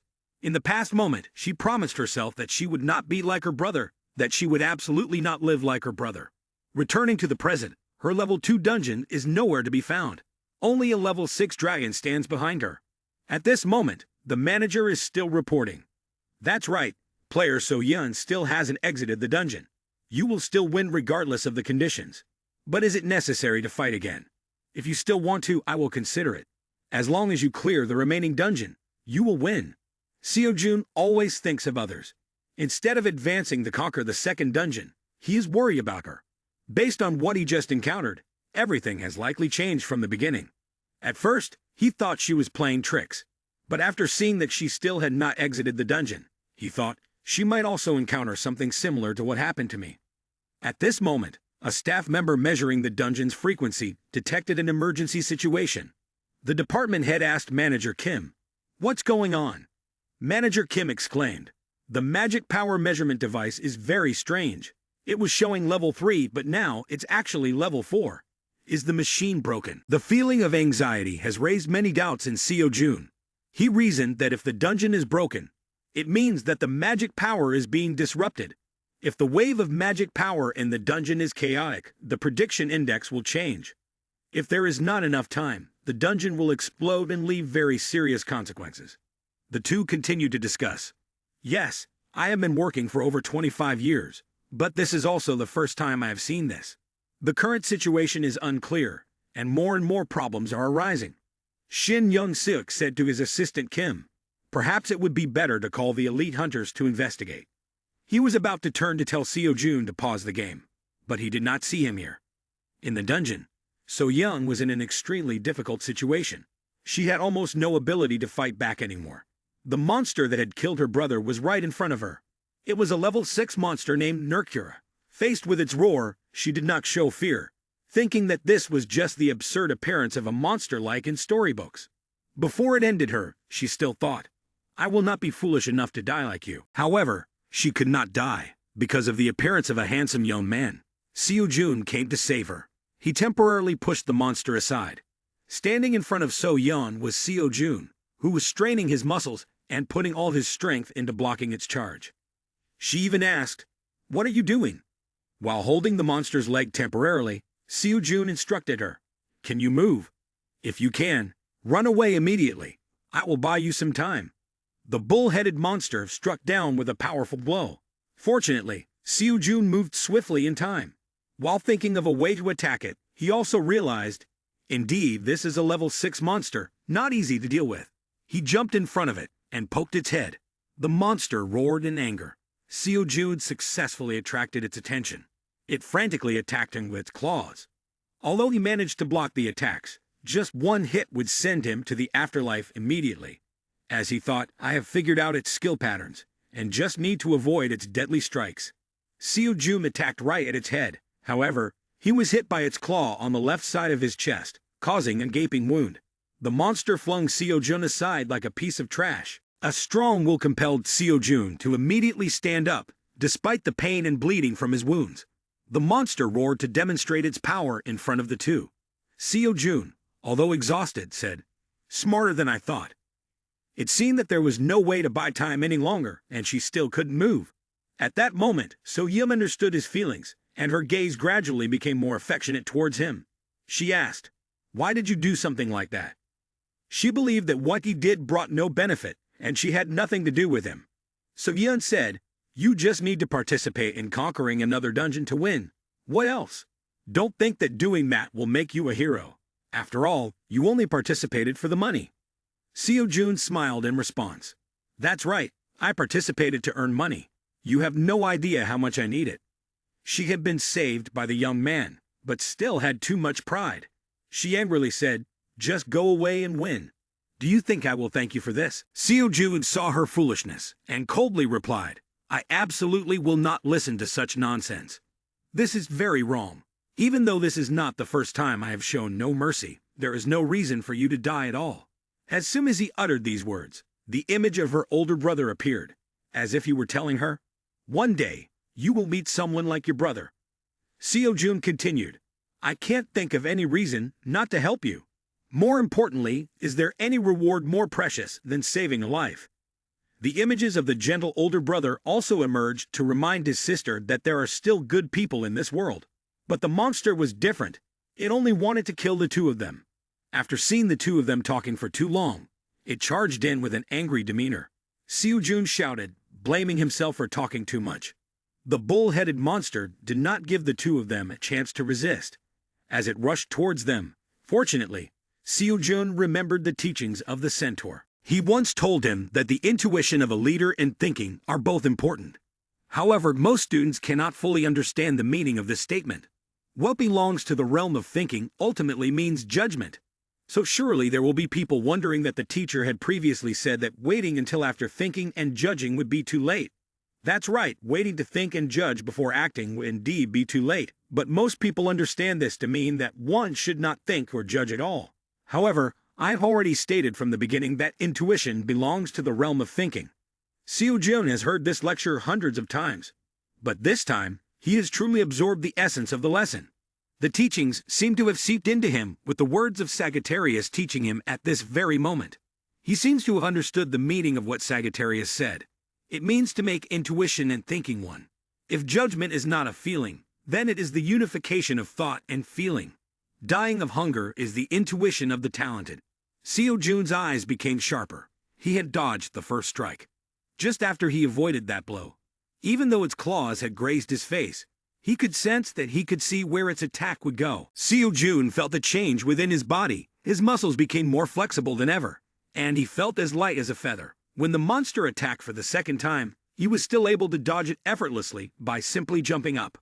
Despite this change, he still sensed that he could not defeat it. He could only buy time to hold on until the professional hunters arrived. Seo Jun thought that the external management must have requested help from the professional hunters, and they would surely be here in just a little while.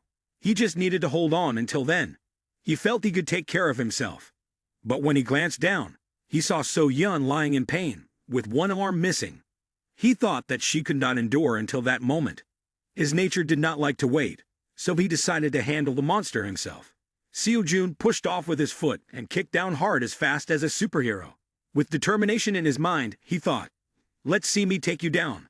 Accompanying his resolve, he also gifted it a skill called Power to Uproot Mountains, spirit that overturns the world. The momentum enveloped the heavens and the earth. The monster seemed to understand that this was his final stand, so it used all its strength to retaliate. As Seo Jun plunged down to confront the monster, he felt that he had improved, his body more agile, but he still couldn't win. He knew that relying solely on the power to uproot mountains was not enough. In this decisive moment, Seo Jun channeled all his mana into his attack. He dove down, piercing straight into the monster's throat. A crack echoed as blood splattered everywhere. So Yim regained a bit of strength, opened her eyes to assess the situation, and saw Seo Jun standing in front of her, covered in numerous wounds. The monster had been defeated. It seemed impossible, but it had happened. Seo Jun, exhausted, fell to the ground. Fortunately, with the spear in his hand, he was able to lean on it to stay upright. Defeating the level 6 beast caused Keon's lecture index to increase by a full 13.1%. Other indices also saw growth, but the lecture index of the Buddha did not increase. He still tried to muster a little bit of his remaining strength to carry So Yeon outside. He appeared very worried about her. fearing that she might die on the way out. He frantically pleaded, "Please, say something. Don't let all my efforts until now be in vain. I'm really anxious right now." Fortunately, the girl responded, and was still alive, which eased Seo-jun's mind a little. Seo-jun suggested taking her outside because there wasn't much time left, especially with the wounds caused by the monster. Once outside, Uncle Man-chul immediately showed concern. "What happened? Are you two okay? Did something happen inside?" Seo-jun just needed to call the medical team for help. He had asked his uncle to make a phone call for emergency assistance and request the medical team to come quickly. Seo-jun was still in a sitting position, while So-yeon lay still on the ground. Even after being saved, she yelled, "I absolutely will not think of you as my savior, nor will I believe that you were wrong." Seo-jun ignored her complaints and said, "Feel free to think whatever you want. I didn't come to help because I expected anything from you." The medical staff finally arrived. They appeared very worried about the girl because she had lost quite a bit of blood. This matter has been reported in the press and announced, causing a commotion for a short time. A level 6-star monster has appeared in a level 2-star dungeon. The media has explained to calm the public. Although there have been measurement errors in the past, there has never been such a significant discrepancy in monster levels. Of course, public opinion is very concerned and focused on the government associations. Other hunters have also begun to learn about the name Kim Seo-jun. They found out that this person had dealt with a level 6-star monster. They also discovered that Kim Seo-jun comes from the academy, a dream hunter. On the church side, there has been no announcement that the Apostles of Temperance are looking for her, Kalia.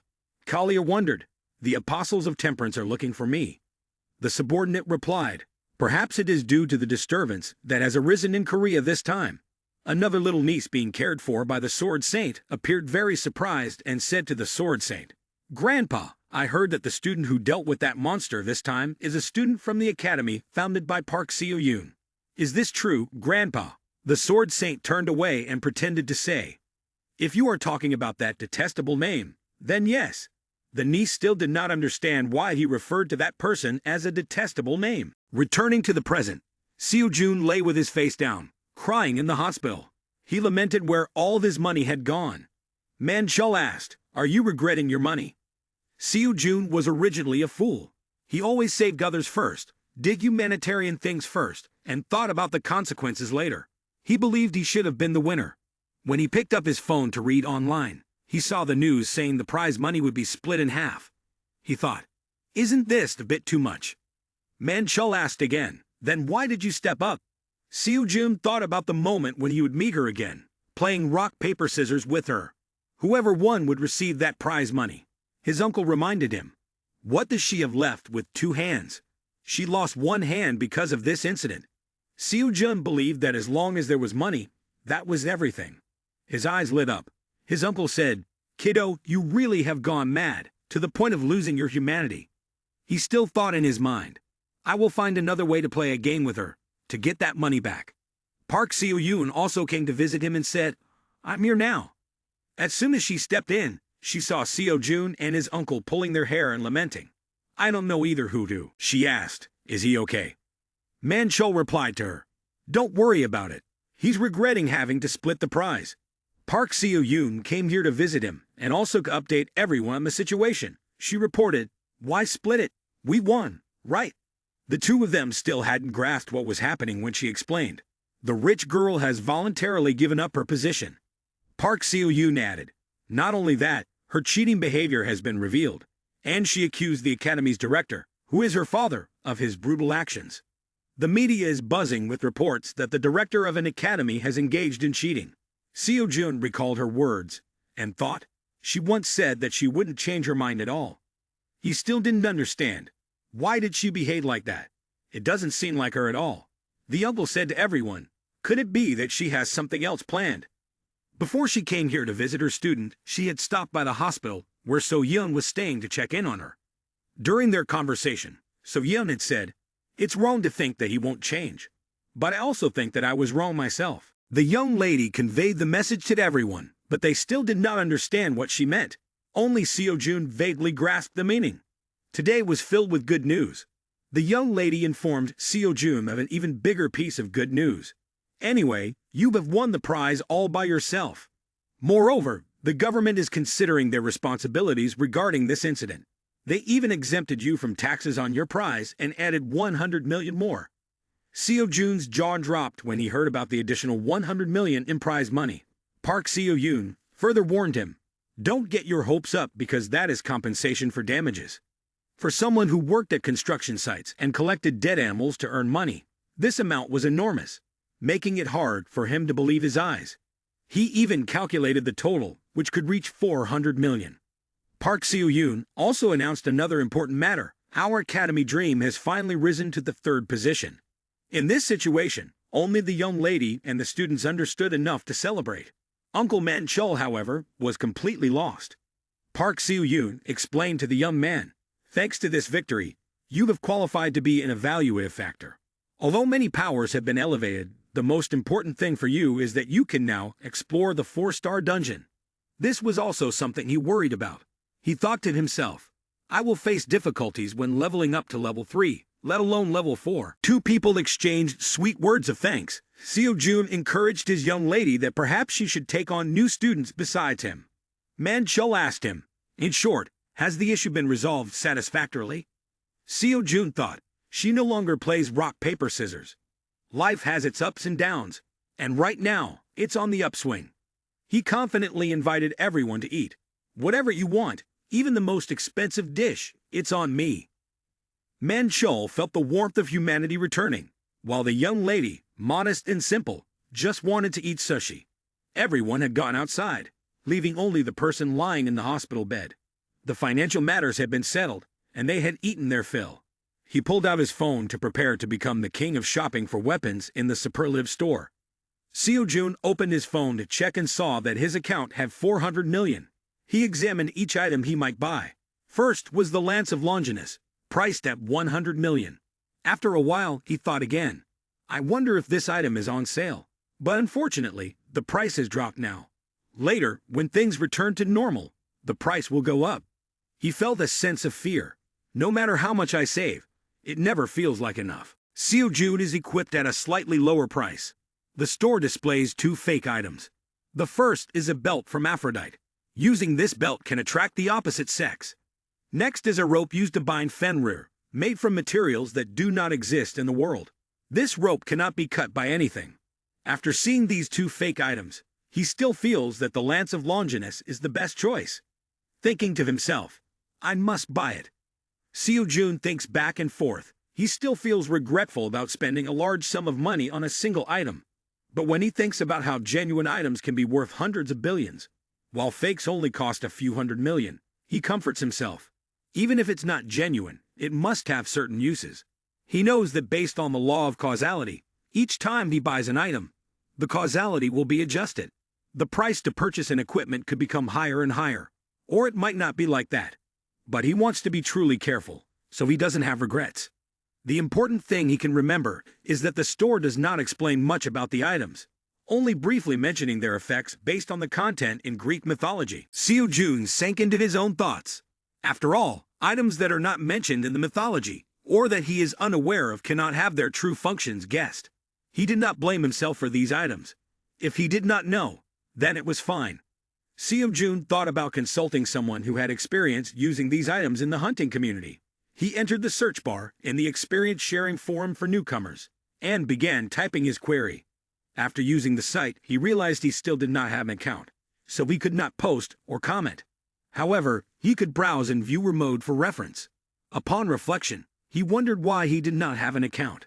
The next 2 times he met with his mentor, he would have to ask about it. Suddenly, he saw posts from someone who had used 100 items from the shop. This person had previously used them and wanted to share their experiences for everyone to learn from. An account on the academy had posted over 100 items they had used. They explained that they had also experienced using some inexpensive items from the superlative shop. They did not want others to encounter counterfeit goods like they had, so they shared some insights. Anyone with a limited budget but wanting to buy good items could visit their second-hand shop. They evaluated the items based on convenience, durability, combat effectiveness, and rated them on a scale of 10. Seo-jun looked at the list of over 100 items and felt a great deal of hope.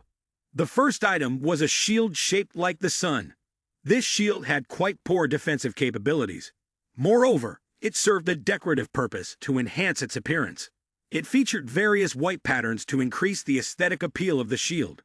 He explained that the effectiveness of this item was to redirect attacks towards the opponent, also known as counterattacking. However, it had the drawback of requiring precise timing to successfully counter. After reviewing this item, Seo-jun felt rather discouraged as he believed it was not very valuable. He rated it a 2 out of 10 and thought that if given as a gift, it could be acceptable. He spent the entire day in the hospital reviewing the evaluations of over 100 items, and by the time he reached item number 87, he found this one to be the most special to him. The name of this item was a space bag. The author had previously purchased this bag and introduced it as simply a space bag for holding items. When items were placed inside, they appeared to shrink. He further suggested that instead of buying an item later at a higher price, which would also increase in value, it would be better to purchase it now, as that would be more beneficial. Seo-jun noticed that the space bag was made from adamantium, which gave it a very high durability. However, its weakness was that, being a replica, it did not perfectly reduce weight, estimating only about 70% of the ideal. The space inside the bag was also not as spacious as expected. Despite this, he rated it a 10 out of 10, believing it was worth the money. Seeing this review, Seo-jun immediately jumped up and remembered the goddess Hera from mythology, who used a similar item to confront Medusa. He quickly checked the price of the item, and the system quoted 100 million. Although it seemed expensive, Seo-jun did not hesitate for long, as he believed this item was very worth purchasing and would aid him in the future. Going into dungeons would become easier with the bag to store monster corpses. He even thought about going on adventures, saving a lot. Even though it had a small drawback of not fully achieving the ideal weight with the essential items he usually carried, putting them in this bag would allow him to travel long distances without having to carry heavy things. Seo-jun was determined to buy this item. 3 days later, Seo-jun was discharged from the hospital and returned to social life. He held the splendid Lance of Longinus in his hand and looked at the item, noticing the striking impression it made. The space bag he wore at his waist also matched the fashion style he loved. However, the unfortunate thing was that he had to start over from scratch because he had spent all of his more than 400 million. Seo-jun hoped that this bag would help him make money, but he had decided to buy it and felt no regret. Money could be earned back later. When Park Seo-yoon saw him, she exclaimed, "You just got out of the hospital, and you want to go to the dungeon again. Why not take a break?" Seo-jun felt completely healthy, so he just wanted to go out and earn money as soon as possible. Park Seo-yoon couldn't believe her eyes when she saw him had received the reward, and now had spent it all. More than 400 million, and you've already spent it all in just a few days. She looked up at the beautiful lance that Seo-jun was holding and understood what he had done with that money. Park Seo-yoon quickly grasped the situation and thought that he must really want to try out the new item. She complained, "When I bought it, I didn't see you excited at all. Did I?" Seo-jun just wanted to earn money through his own efforts and buy items he made himself, so Park Seo-yoon didn't offer any further suggestions. After a while, Park Seo-yoon led him to a new dungeon and advised, "Be careful. If anything dangerous happens, I will help you." Seo-jun entered the dungeon and looked around, seeing statues resembling little demonic figures of Satan. They are called gargoyles. The monsters here have a not too high attack power, but their defense is at level 4. Without hesitation, he decided to immediately try out the newly purchased items. He rushed forward, exerted a bit of strength, and attacked the gargoyles. These little demonic creatures have good defense, making it a great opportunity to test his lance. What left both of them bewildered was that with just one swipe, he managed to split the demon with level 4 defense in half, as if nothing had happened. Park Seo-yoon and Seo-jun were both surprised. Seo-jun looked confused, not understanding what had just happened. He turned back, wanting to ask Park Seo-yoon for an explanation. Park Seo-yoon still couldn't imagine it and didn't expect the lance to be that powerful. She felt happy for her student, because from now on he had a new, stronger weapon. Park Seo-yoon witnessed his progress firsthand. She saw that he had only practiced the basics, but the defensive monsters, even at level 4, seemed to crumble like dust before his strength. She couldn't understand how he could be so powerful. At this moment, Seo-jun wanted to try out the space bag he had just purchased. Park Seo-yoon still didn't fully understand and asked, "Aren't you too busy for anything? This bag is only the size of a fist. What can you possibly fit in it?" He tried to put the corpse of the monster he had just slain into the bag and bounced it up and down, checking how the weight had reduced by 70%. However, he still felt the bag was quite heavy. Seo-joon played around with it for a while and then threw the monster's corpse outside. Park Seo-yoon was still surprised by the power of the bag her student had just bought. She asked, "The money you just received must be quite a lot. How could you afford it?" She also inquired, "Where did you buy this weapon?" Seo-joon made up a story, saying, "I bought it at a pawn shop for hunters." Park Seo-yoon's eyes lit up as she asked, "Where is that trendy shop?" She leaned her face close to him with sparkling eyes. Seo-joon accidentally told a lie, so he had to keep his word. He fabricated a story that the shop was located in a quiet alley near his area, called a hunter shop.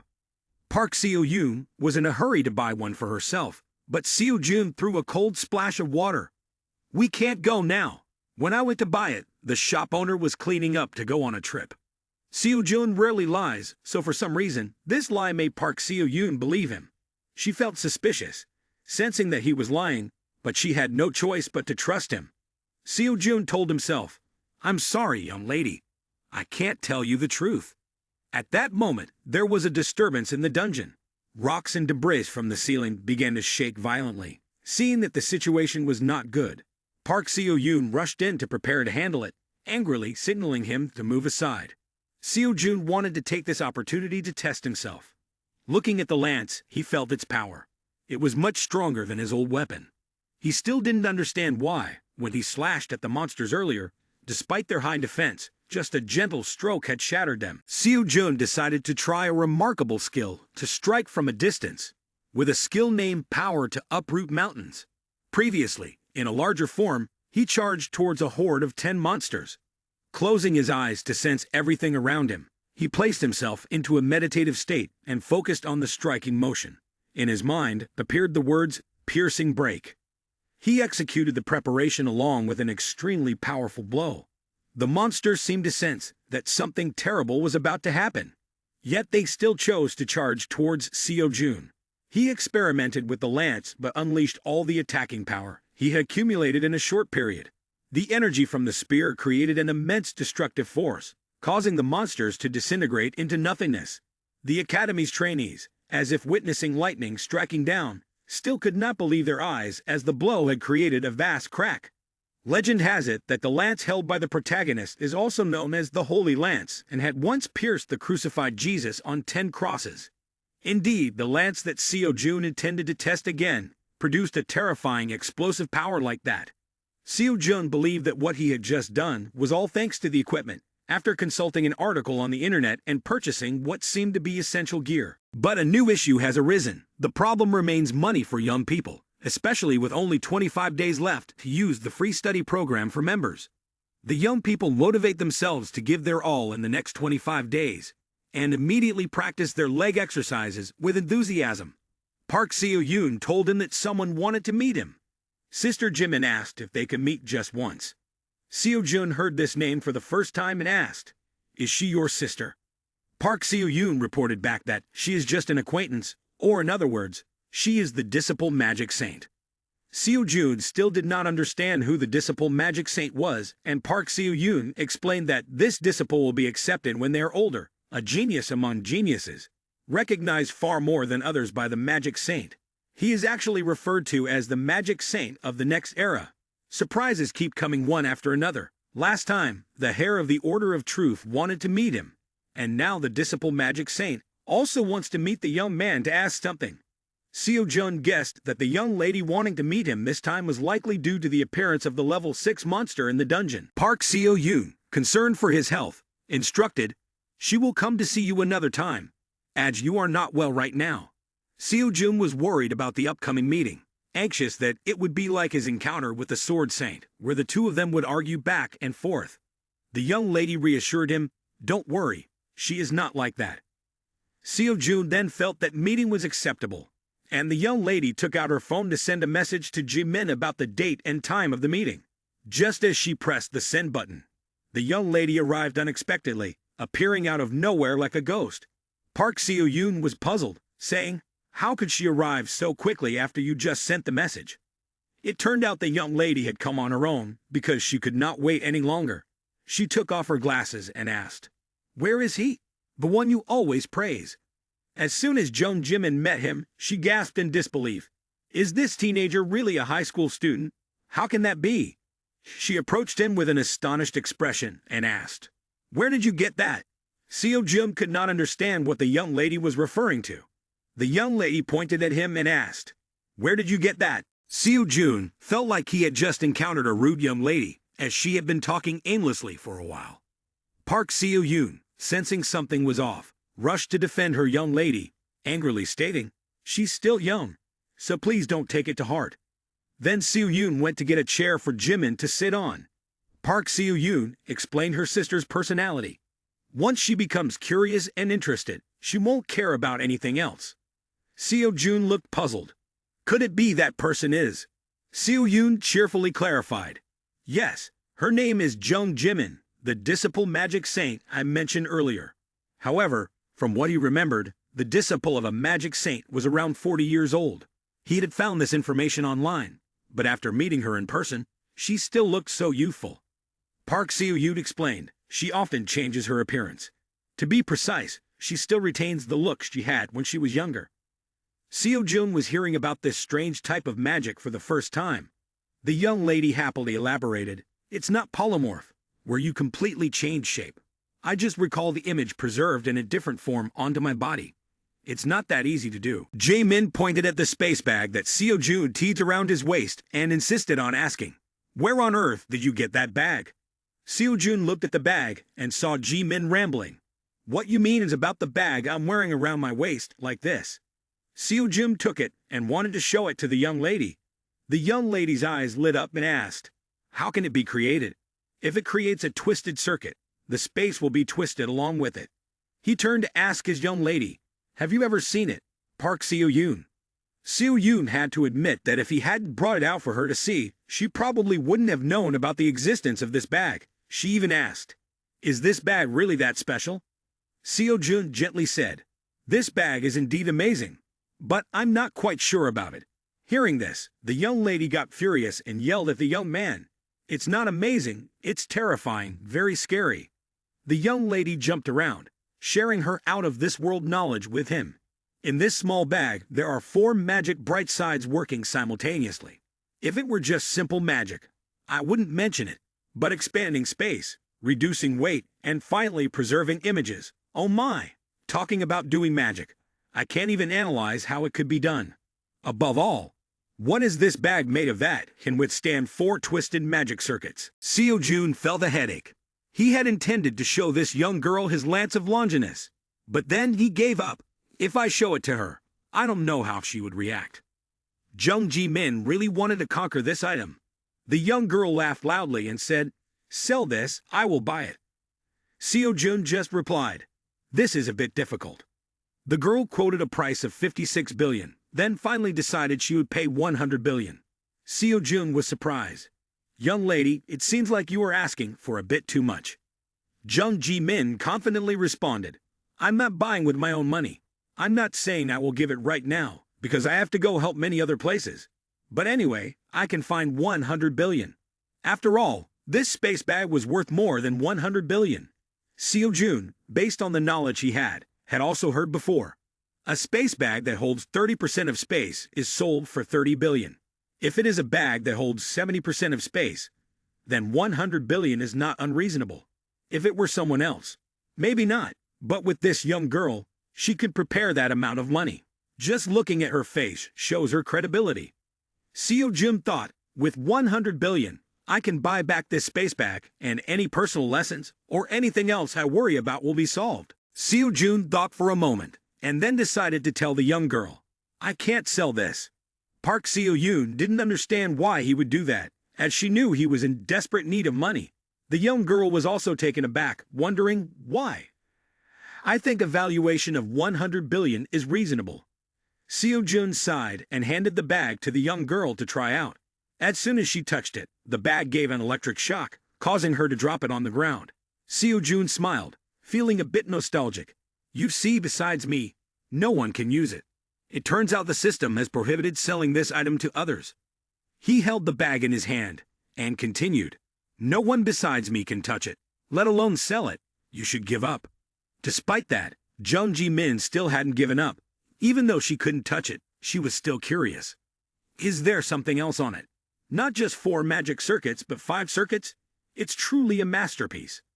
She, like many other curious people, asked Seo Jun, where did you buy it? Who sold it to you in the end? The young lady even offered, if you just reveal where you bought it, I'm willing to give you 1 billion. But Seo Jun threw a cold splash of water in her face, saying exactly as before, I bought it at a shop, and the owner has disappeared. The young girl immediately believed Seo Jun's words, even though his expression was not very trustworthy. But compared to the attitude of the Sword Saint, she was still much better. Jung Ji-min requested to study his treasure. When Seo Jun hesitated, she said, yes, if I can study it, even if it gets damaged, it's fine as long as I can't use it. Let me experiment with a few things. Of course, I will send money. Seo Jun thought to himself, if in this case it still belongs to me, then it should be okay, right? Thoughts began to emerge in his mind. If someone else uses this bag, it will react by releasing an electric current. But what if I don't transfer ownership? Just help with the research? Not only helping others, but I would also get money for myself. Why not give it a try? Seo Jun decided that on the condition she gave him money, he would help with the research. He also requested to start immediately. Jung Ji-min noticed that there were no research facilities here, so she asked him to come to the research institute later. She said, I have things to do now. I don't have time. Then suddenly she remembered that she didn't come here to chat, but just wanted to meet him to ask a little about something at that time. The young girl was so engrossed with the bag that she forgot to ask Seo Jun about the 3 of them. The 3 of them sat down at the table to discuss. Jung Ji-min was annoyed because she had not heard any news about the level 4 monster that was already in the dungeon, and the recorded measurements had fluctuated. Seo Jun confirmed that all the information was true. The young girl then asked, how did you manage to kill the monster? He simply replied, because I was lucky. This answer seemed to not satisfy all 3 sisters. They questioned, lucky? What kind of luck can deal with a level 6 monster? If you can't handle the flaws from the beginning, there's no way to scratch it. Seo Jun humbly responded, it's all due to luck. But in his mind, he knew best. The reason I couldn't destroy it was that I couldn't use the skill power to uproot mountains to fight it at that moment. Without Merlin's mana, I would have died at its hands. Recalling some questions from the lecture of Sagittarius he had heard before, Seo Jun had a few inquiries he wanted to ask the young girl. He asked, is magic and aura both derived from mana? How can one use mana? The issue is, how can personal will relate to the laws of the world? The young girl, holding a cup of coffee, became serious and asked him back. The young man continued to ask, isn't the dungeon's flaw similar? The young girl stood up, demanding Seo Jun to clarify further. Eager for her to explain it to him, he recounted everything he knew. Seo Jun believed that if magic and aura were considered phenomena arising from the manipulation of mana, then the flaws of the dungeon were similarly not different, were they? The knowledge from the lecture made him hesitant to share everything with the young girl. But in his mind, he frequently pondered the idea of breaking the rules of the world and the individual's will in using mana. When he related the current situation to the content of that lecture, Seo Jun ultimately concluded that the type of flaw in the dungeon was indeed a phenomenon occurring due to someone's will. Seo Jun expressed everything he was thinking. He believed that this was not something natural, but rather a result of the will of a particular individual. As soon as he finished speaking, Seo Jun felt a bit embarrassed for having just reasoned in front of a genius magic scholar. He thought this might be an act of never offer to teach fish to swim, so he quickly scratched his head and gave a sheepish smile. Just listen for fun, okay? Jung Ji-min, transitioning from one look of surprise to another, stood up and asked, who are you? She probed further, I'm asking who you are. Are you a magic scholar? Seo Jun felt that he was just an ordinary person, and he replied, I just want to become an exceptional hunter. Jung Ji-min observed how Seo Jun explained the rules of the world, and noticed that he distinguished between magic and aura in his own unique way. However, she was unaware that these were not Seo Jun's thoughts, but rather knowledge derived from Merlin's lectures. Jung Jimin felt confused, unsure of what to say, but when she remembered the spatial bag, she thought that Seo Jun was the one who created it. The two women sat facing each other at the table, both believing that the person in front of them was not an ordinary superior hunter, but a genius magic scholar. Seo Jun still did not understand why she would say such a thing. A genius magic scholar who now had to go back to studying? He was just a young man who had recently entered the professional hunting field. Seo Jun felt unworthy of explaining anything to her. In fact, he was merely speaking based on his own thoughts, drawing from the knowledge he had learned from Merlin. To his surprise, Jung Jimin reacted so strongly. She eagerly asked about issues related to the origins of mana and aura. Seo Jun spoke at length about what he knew, even though he still did not fully understand. After a moment of reflection, Seo Jun realized that the lectures from the Superior Academy were naturally intended for the superiors. Ultimately, this knowledge exceeded the bounds of ordinary understanding and intellect. He thought, anyway, I don't have the desire to become an ordinary hunter. Seo Jun thought to himself, with the shallow knowledge I currently have, I wonder if it's okay. He felt as if he were in a classroom teaching her. Seo Jun considered, if teaching others is also a form of reward, then what if I were to receive tuition from it? While she looked at him, Seo Jun's brain was also working at full capacity to think of what he could say. He reasoned based on his knowledge. Of course, the spatial bag only allowed trading certain items, but sharing his knowledge could also be seen as a form of selling. Seo Jun wondered, could the knowledge I strive to convey be used for other purposes? To understand and apply the content of my lecture, it is not simply about following along, but truly understanding deeply and being able to apply it. Moreover, who would learn those things from someone who is still a student like me? He felt that teaching others was not an easy task. Jung Jimin thought for a long time, but still did not fully understand the concepts that Seo Jun was talking about, especially the concept of magic. Seo Jun felt that he had only learned 17.9% of the program, yet was already so wise. Jung Jimin stood up and said to him, even so, this is the first time I've heard of this. It's an idea that is utterly unpredictable. This needs to be studied more thoroughly.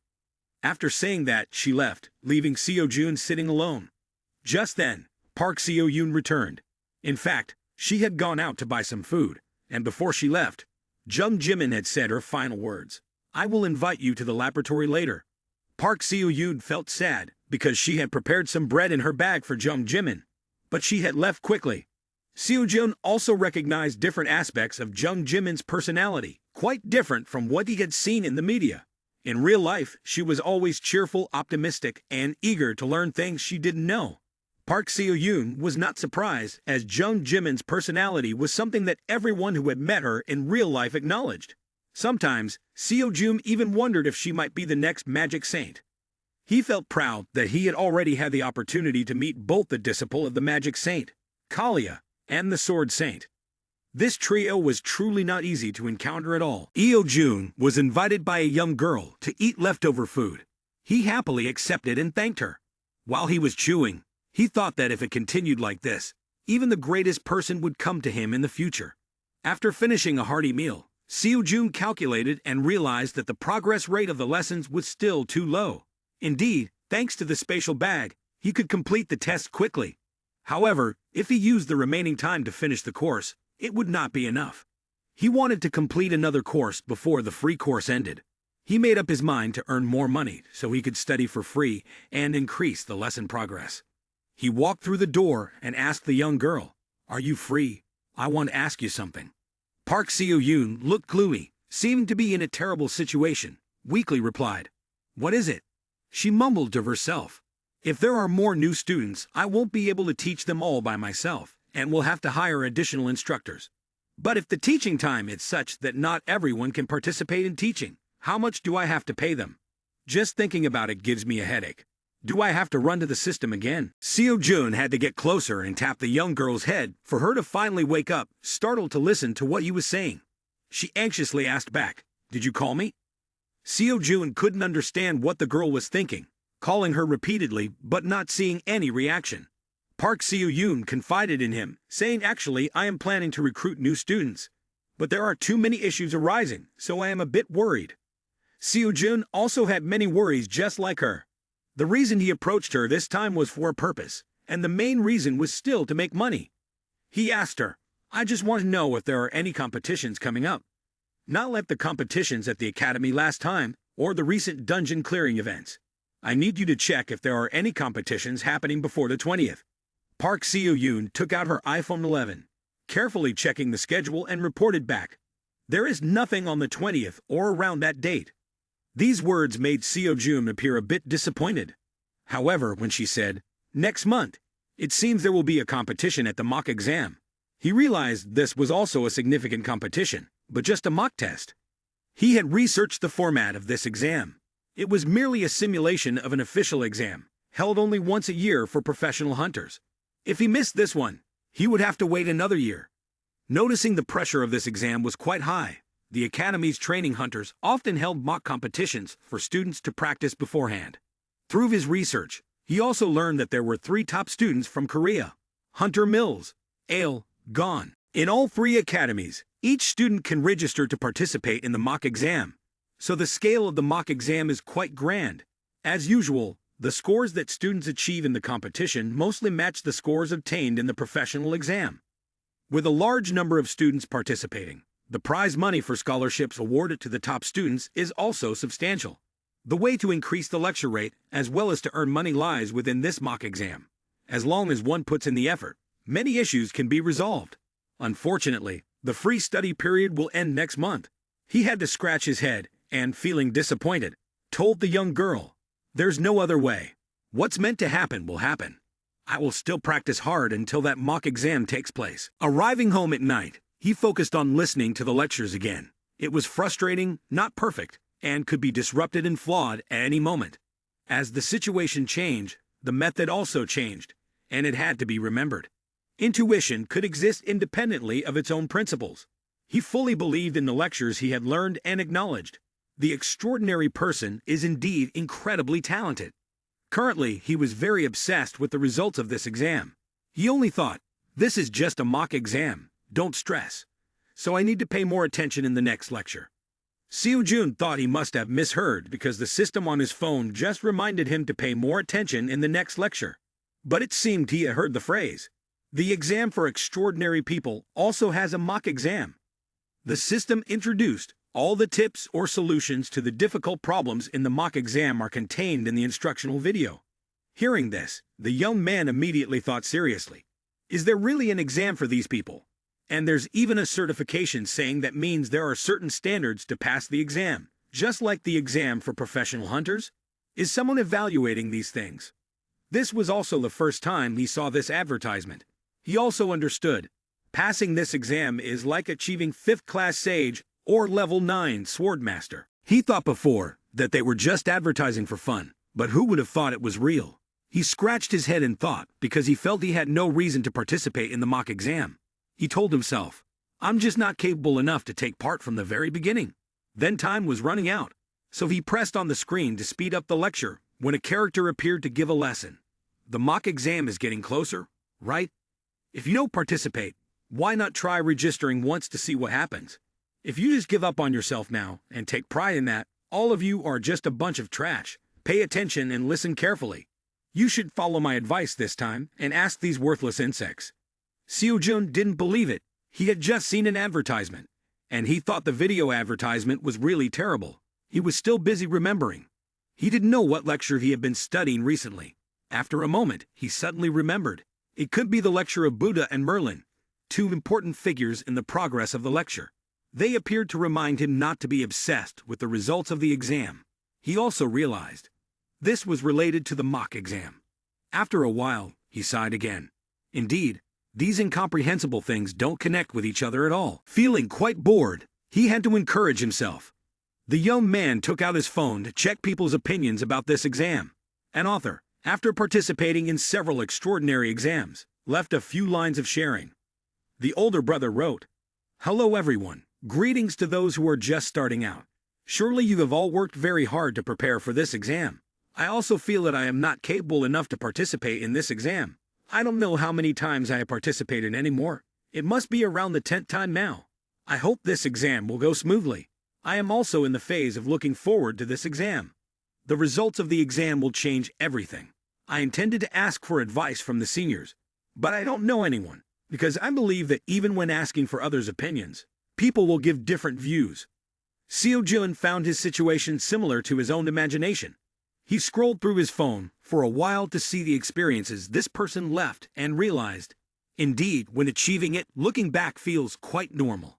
A line of text appeared from the ruler of the forest, wanting to show him something to improve his academic performance. Seo Jun finds improving his academic performance important, so he wants to give it a try. The next morning, he goes to the academy to prepare for practice. Before starting the training process, he carefully reviews the announcements from the previous day. Then he clicks the registration button to participate in the mock exam, but hesitates to press the agree button because he needs to think a little more. After some contemplation, he feels that if he doesn't participate in the first free attempt, it would be a shame. If there's a fee to participate later, wouldn't that be a waste? He decides to click the agree button and chooses a level 9 Swordmaster Warrior. The system runs a notification and provides a completion response, along with the following information: question set, difficulty level, and a total of 7 subjects. The scores will be distributed based on the difficulty of each question and each field. This is just a mock exam and may differ from the actual exam. The system continues to announce the first exam focused on compatibility.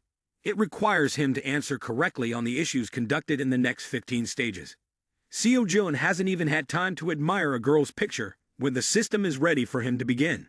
He also didn't expect the exam to take place in this way. He was uncertain.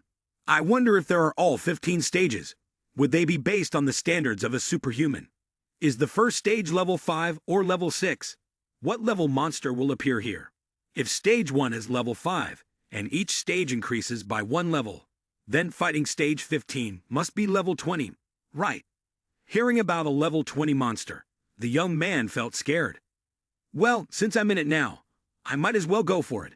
He picked up his phone and pressed the start button. A huge surge of energy leaped out from the phone. Monsters from stage 1 of the trial began to appear. A small, cute monster emerged, with tiny horns, and the baby dragon grew a little bigger and bigger. The system required at this level was to defeat the Dragon of Destruction within a time limit of 30 minutes. Just 30 minutes to defeat a tiny baby dragon. Seo Jun thought, that should be just right for me. He felt, this dragon has real power, very different from the others. It was gathering energy from its throat to prepare to attack him. He thought, this dragon doesn't listen to me. He shouted for it to stop. Do you know who I am? But it did not listen. Immediately, the dragon unleashed a beam of blue light as large as a building, charging towards the young man. Seo Jun had just participated for 2 seconds and already failed. He collapsed, rolling on the ground and crying. Huo, crazy. How can I catch it? Just look at this cute little dragon. He spoke with disappointment. You said it's only stage 1. It's not stage 10, it's just stage 1. This monster used to measure combat power is already a dragon. Not an ordinary dragon, but a destructive dragon. He lay there. If stage 1 has to fight against this cute little dragon, then by now, stage 15 will be fighting against gods. He thought of the superiors who had passed this test. Could it be that they have defeated even the divine? Thinking of other great individuals like Buddha, Jesus, and others, he felt like a tiny shrimp, a mere fly. He sighed, focusing on his own thoughts, pondering how to solve this. Earlier, he thought the little dragon's attack had destroyed the house, but the house remained safe and sound. Aside from himself, nothing else was affected. He fearfully looked at his phone and saw the notification. At least there is one piece of good news. The system informs him that he still has 10 attempts left. Could it be that with 10 tries he still can't defeat this little dragon? He wondered. He thought that trying 15 more times now wouldn't make much difference. But he had to try to know. Who knew he might fail? He continued to move forward. The second time, he lasted 3 seconds out of a total of 30 minutes. The third time, he lasted 5 seconds. The fourth time, just 1 second, and so on. The attempts had gradually drained the remaining chances. He turned back 5 times, his eyes wide, knowing he couldn't win. The young man lay sprawled on the ground, throwing a tantrum. I'm so tired. So tired. I'm exhausted.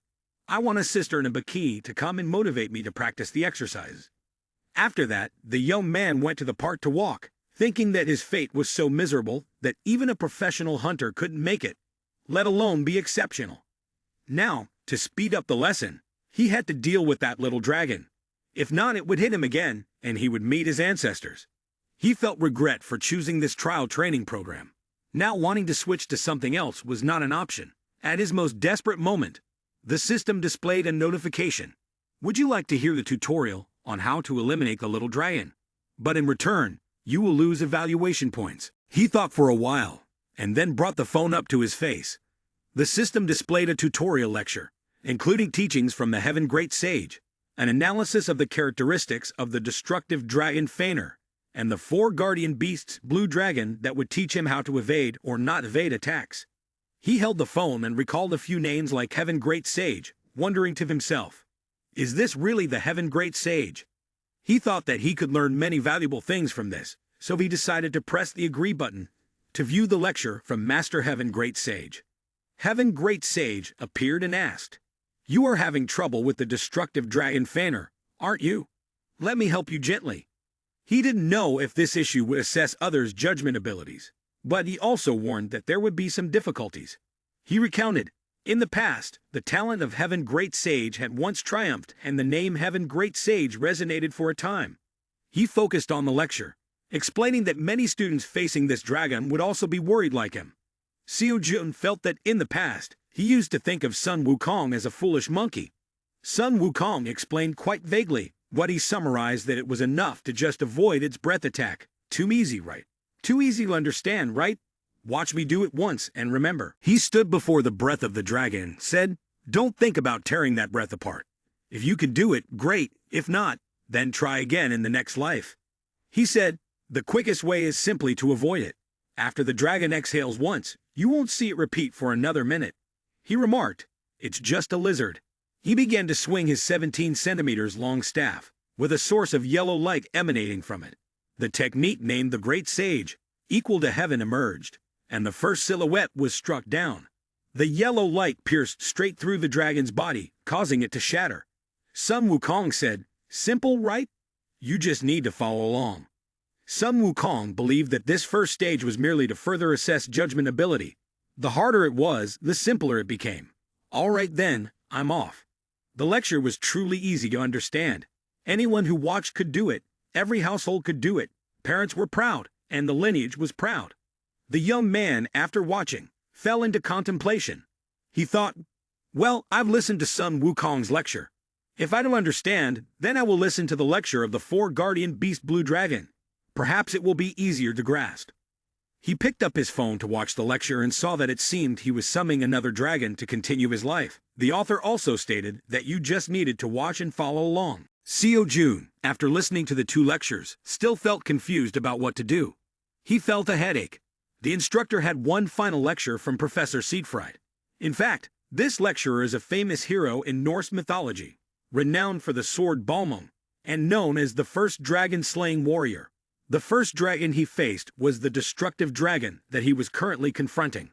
The young man thought that this person must surely be the one who understands this dragon and its strengths the best. Since I already listened to 2 lectures, it wouldn't hurt to listen to the last one. He clicked to listen to the lecture. This lecture explained things more concisely than the previous 2. He explained that the dragon's breath is the key point. The crux of the matter is whether you can avoid its breath or not. Just avoid its breath. And that's enough. He said, that's the whole way to fight. Seo Jun felt that this lecture was similar to the previous 2, and sensed that the time he spent was quite wasted. Just as he was about to turn off his phone screen to go to sleep, the lecturer continued. If you don't understand after listening to the lecture, then let me analyze it for you. There will be 2 strategies as follows. First, the dragon will breathe fire when summoned. If you press the summon button and then run, the dragon will still breathe fire in that direction. That is the key point. He said, even though I already know, avoiding the dragon's breath is not simple at all. Many students find it difficult, so I will fly out to help the students. The instructor Siegfried said, listen carefully, prepare a block of gold. The young man, although skeptical, still went to a gold shop when the time came and requested to buy a gold bar, even knowing it could be fake gold. Holding a block of gold in his hand, he still wondered, Will this work? I have to try to find out. After preparing the gold block, he took his phone and listened attentively to the lecture. The truth is that this dragon will be turned into a lazy dragon if blinded by gold. The instructor explained, it is a creature of insatiable greed, so it doesn't have to be real gold. Just prepare a living object with you. As soon as you summon it, throw the gold in front of it. It will not breathe fire the first time because if it does, the gold block will disappear. He thought, this method is really clever. Playing with gold is better than using strength. The teacher teaches to play with gold. He has shown me a powerful solution. The lecturer said, all right, let's stop here. If you have any questions, go figure it out yourself. I'm quite lazy. Whenever I have free time, I'll occasionally tell stories about dragons for you to listen to. He felt that he had nothing to lose, so he decided to go all out and press the button to bring the little dragon back. As soon as he pressed it, the dragon appeared before him, as big as a school. The moment it encountered him, it immediately repeated its previous action, generating energy right in its throat and then breathing it out. The young man was so scared that he threw a gold bar in front of it, thinking it wouldn't work. But unexpectedly, as soon as he threw the gold bar, its eye was immediately drawn to the piece of gold. It ran over like a little puppy and picked up the gold bar. Realizing it was just fake gold, it angrily turned back towards him. The dragon had turned back and used its claws to attack. The dragon used its gigantic tail to strike the ground repeatedly, causing the earth to tremble. This time, Seo Jun's timing was slightly different. He managed to hold out for over a minute. Despite his efforts, he still couldn't find a way to approach the dragon. He wondered, why was the progress of Chiron's lecture increasing by 3.1% while he was just playing with the little dragon? Then he thought recklessly, should he make a full set of armor out of gold? In this new attempt, the dragon did not hesitate at all, launching continuous attacks right from the start. Seo Jun realized that dodging was already difficult, let alone counterattacking. The openings between the dragon's attacks were very few, and time was running short. When the dragon used its tail to strike, he quickly threw a gold ingot to divert its attention. Luckily, its attack veered off slightly, allowing him to avoid a fatal blow. But the dragon roared in anger, feeling as if it were being toyed with, which made it even more ferocious. Seo Jun recognized that this strategy had backfired, causing the dragon to become even more enraged. He decided to change tactics, throwing out more gold nuggets to capture its attention. One nugget was not enough. He needed more. Seo Jun thought, having more gold will make a difference. He decided to use the skills he had been practicing recently, called Pum Power, to uproot mountains. A power drawn from the mountains and nature. When he saw the dragon focusing on its attack, he aimed right at its back, believing this was its weak point. Thinking he would pierce through its armor, he poured all his strength into the attack. But when the attack landed, the dragon simply roared as if he was just scratching an itch. It turned to look at him, and with just a light swipe, Seo Jun was taken down, lasting barely more than 5 minutes. Time and again, every attempt ended in failure, but Seo Jun still believed that he would succeed. Despite the failures, he found a small consolation, as the progress of the lecture on his phone was reported to have increased by a few percentage points. He was delighted, thinking to himself, this is the most optimistic moment of the year. Although the progress of the lecture was still far from completion, and he had yet to conquer the dragon, he still believed that he could achieve both at the same time.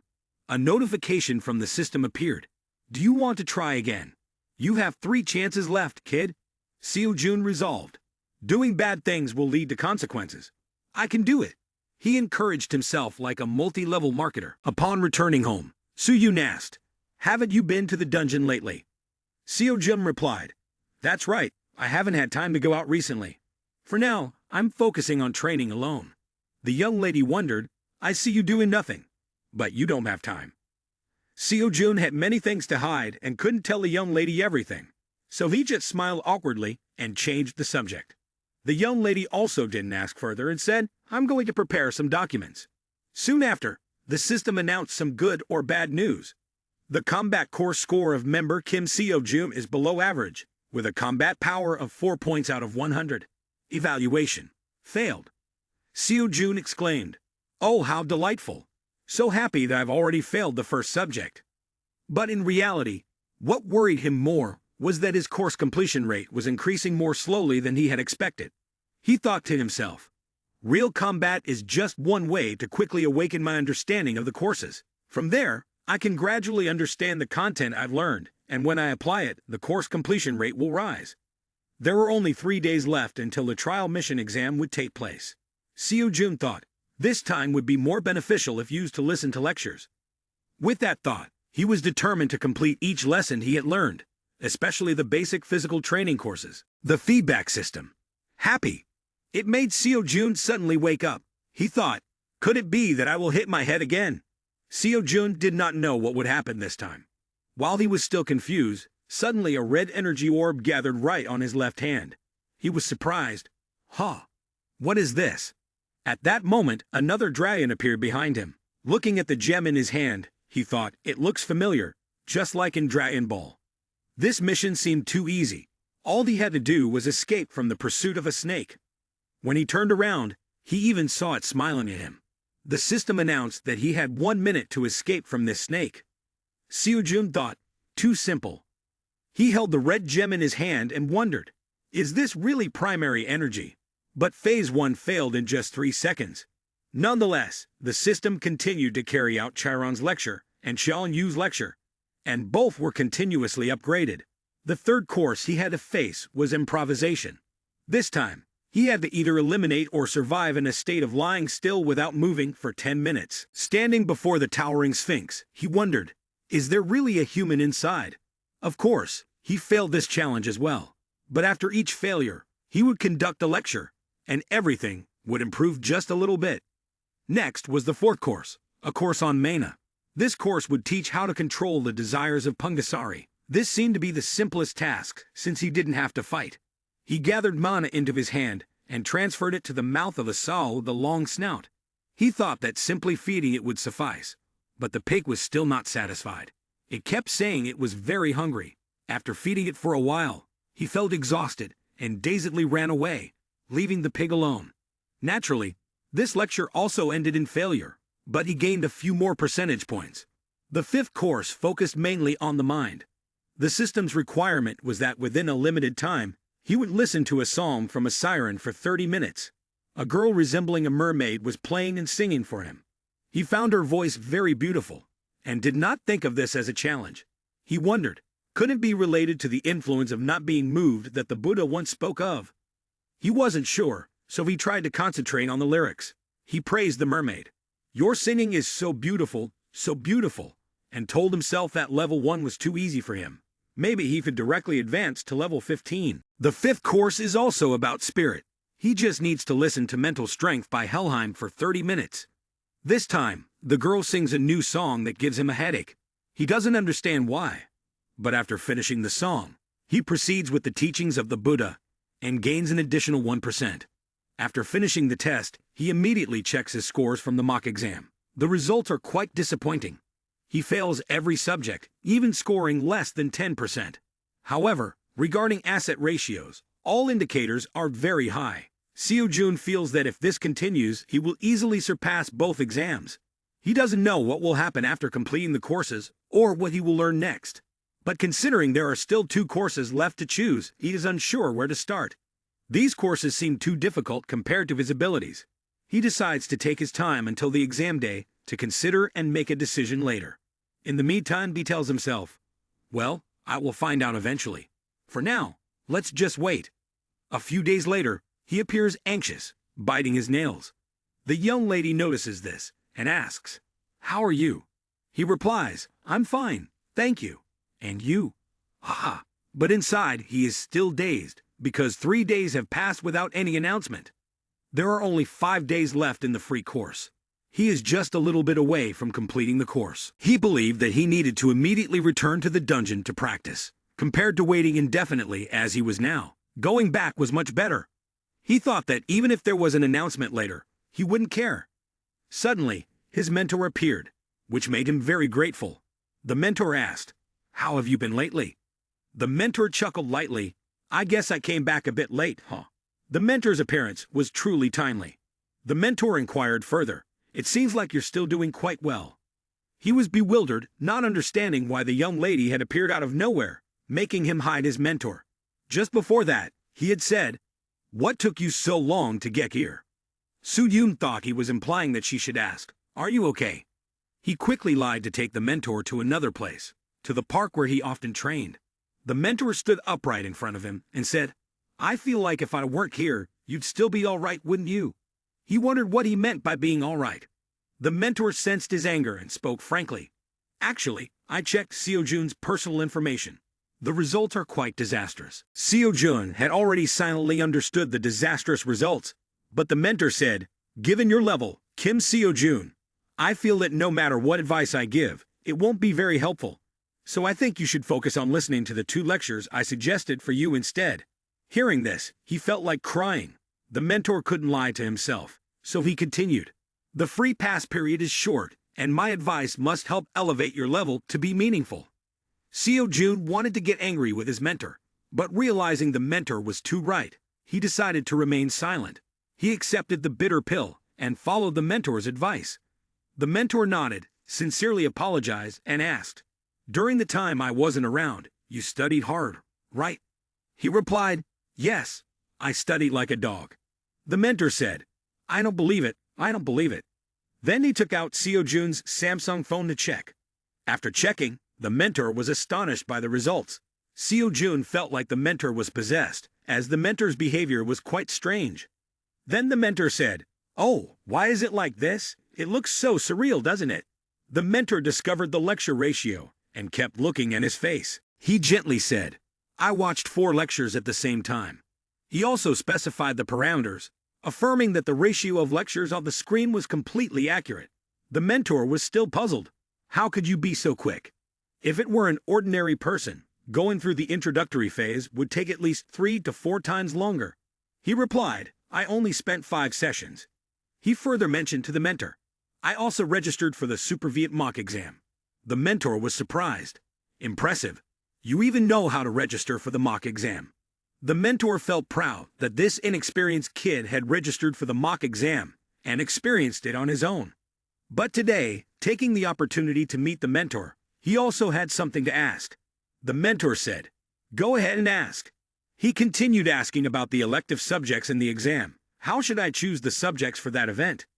The mentor replied, just choose according to your wishes. But when checking your exam scores, I see you only have 4.2 points. The mentor also noticed an unusual point. Why is it showing that you haven't chosen while you are taking the exam? And there's also the issue of not having an ID from Transcension Academy. How could that be? There's no way that should happen. I already did it when I joined the organization. Seo-jun did not have an account, so he had only been in free viewing mode until now. The mentor picked up the phone and saw that he had never encountered such a situation before. The mentor said, I need to consult the principal's opinion, and we'll get back to you later. For now, just finish the remaining part. Seo-jun knew where the mentor intended to go next and was afraid of being left behind once again. He told himself, I have to swim the effort to succeed. The mentor had a pouty expression and said, but I will return right away. Reputation is everything. Whenever I finish dealing with the issue, I will come back. The mentor assured that he would return before the free pass expiration ended. Seo-jun felt a bit confused because there were some things he needed to ask, but the mentor had already left. However, he remembered that the mentor had said he would return before the free pass expired. A notification appeared on the system, allowing him to choose an elective subject. He decided to use his main weapons: sword, blade, lance, fist, legs. Strangely, while he was sitting still, not listening to the lecture but only viewing information, his lecture rate increased by 3.7%, rounding up to 100%. The lesson on Tum Power to Uproot Mountains was also completed. This was a level A lesson. He looked at his palm and felt, I have comprehended everything. He picked up his lance and walked around, trying to show off to the girls playing, but then decided to roll up his sleeves and practice. Just a light swipe created a burst of energy. He himself was surprised. This is the full power of Tum Power to Uproot Mountains. The system displayed a notification asking you to listen to the concluding lecture of Tum Power to Uproot Mountains. A person dressed in green armor appeared and said, finally, the day has come for you to complete the lecture. I thought you would never make it here in this lifetime. Now that you have completed the lecture, you can use Tum Power to uproot mountains freely. But do not become complacent. For Tum power to uproot mountains is merely the basics of the basics. He continued, to become an extraordinary person and walk this path, you must be qualified. However, there will surely be students who do not realize this. That is why I say, the way to upgrade from regular waste to reusable waste is simply that. You have not yet escaped the fate of being waste, but this is still something worth celebrating.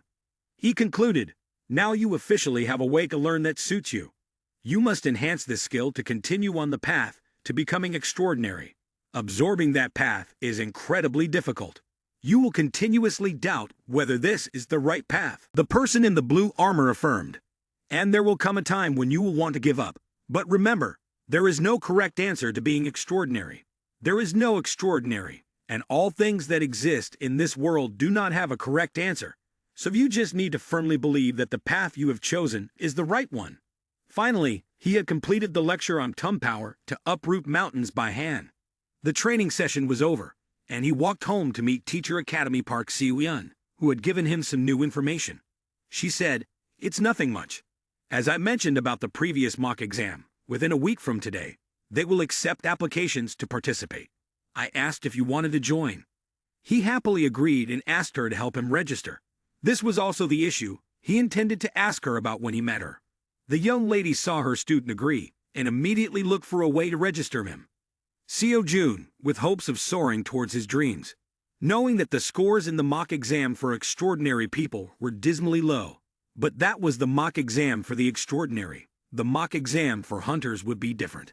The power of Tum power to uproot mountains that I obtained after completing Song-yu's lecture, and moreover, now I also have the Lance of Longinus. He didn't know what level he was at. The young lady said, I have completed the registration. If nothing happens, the competition will take place in 10 days. Seo-jun was doubtful and thought, am I now skilled enough to test my abilities against the young lady?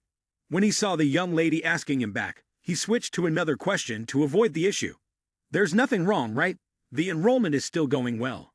He no longer had a high demand for increasing the lecture rate. Park Seo-yeon appeared worried. Recently, I don't know how my new enrollment will turn out.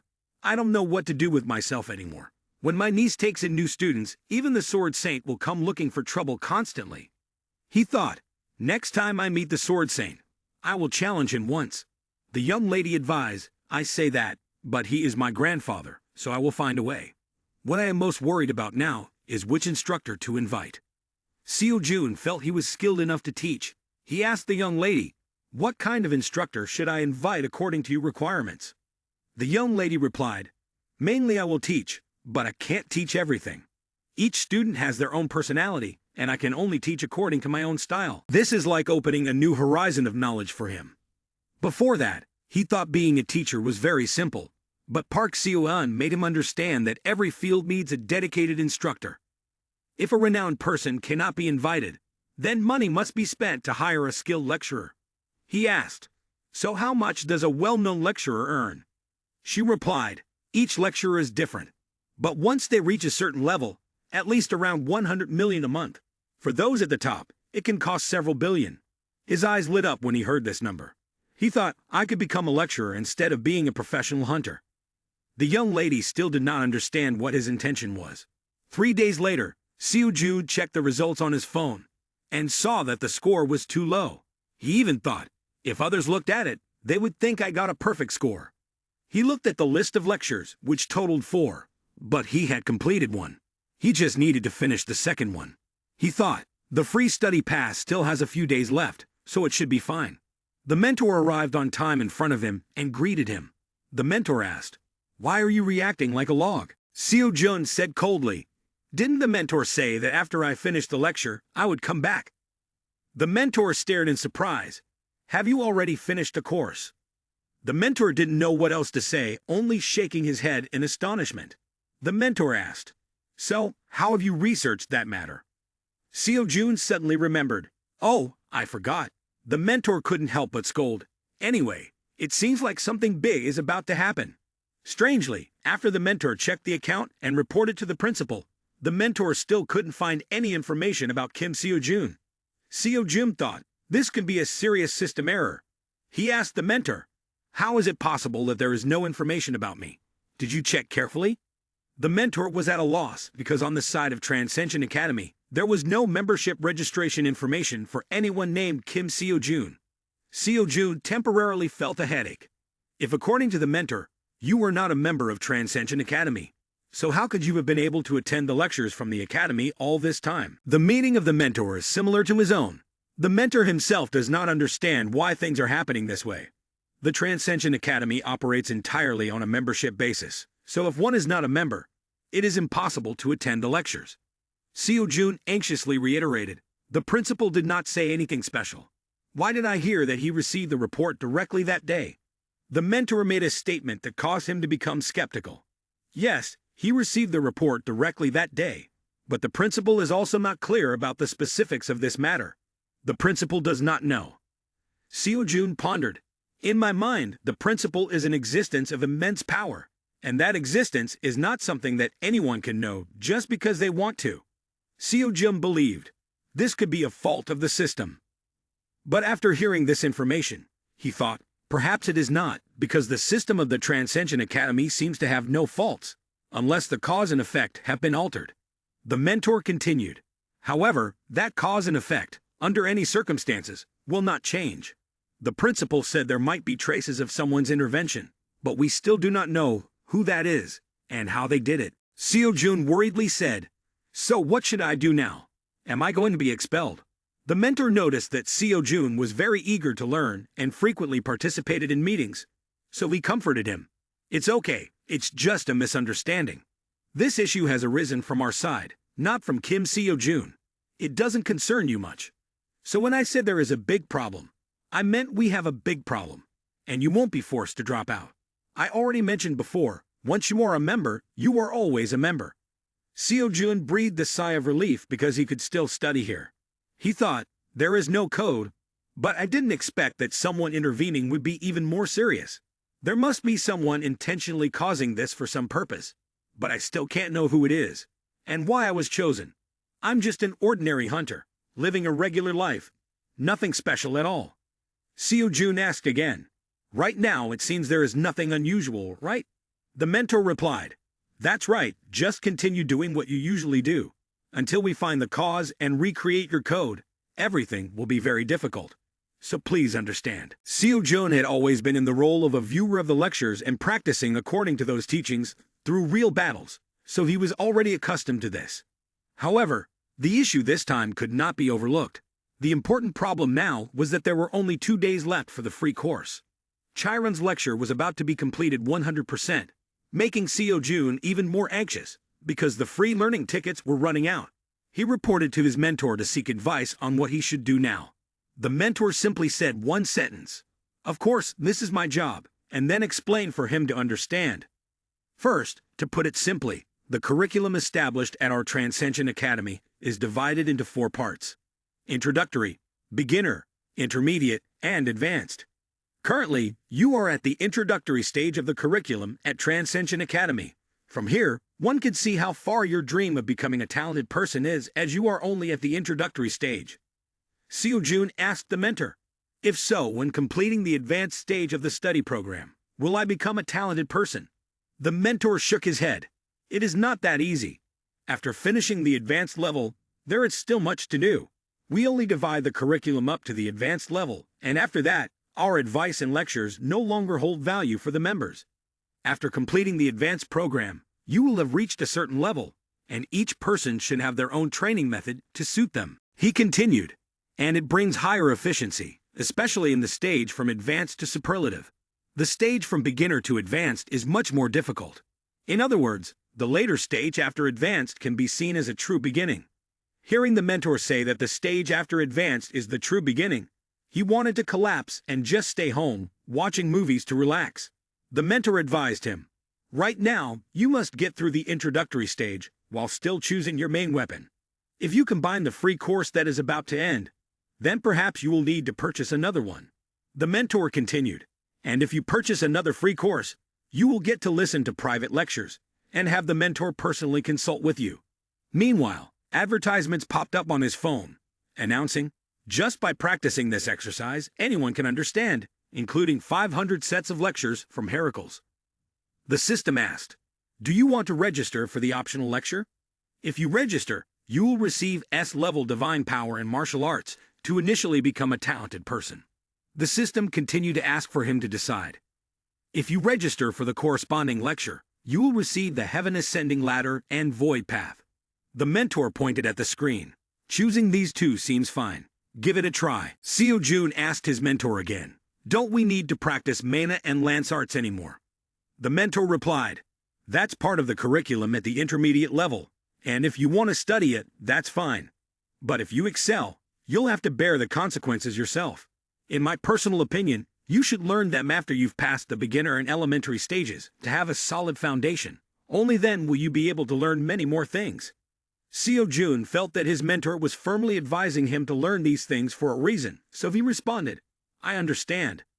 The system was currently calculating the cost of joining the academy. According to the law of causality, the system displayed, with a cost of 2 billion, you can enroll in the academy. Seo Jun thought to himself, being poor and encountering a costly course. But he had no choice as he had never faced such a large sum of money before. The mentor advised, you need to diligently collect 10 causality points regularly. Seo Jun asked his mentor again, what exactly is causality?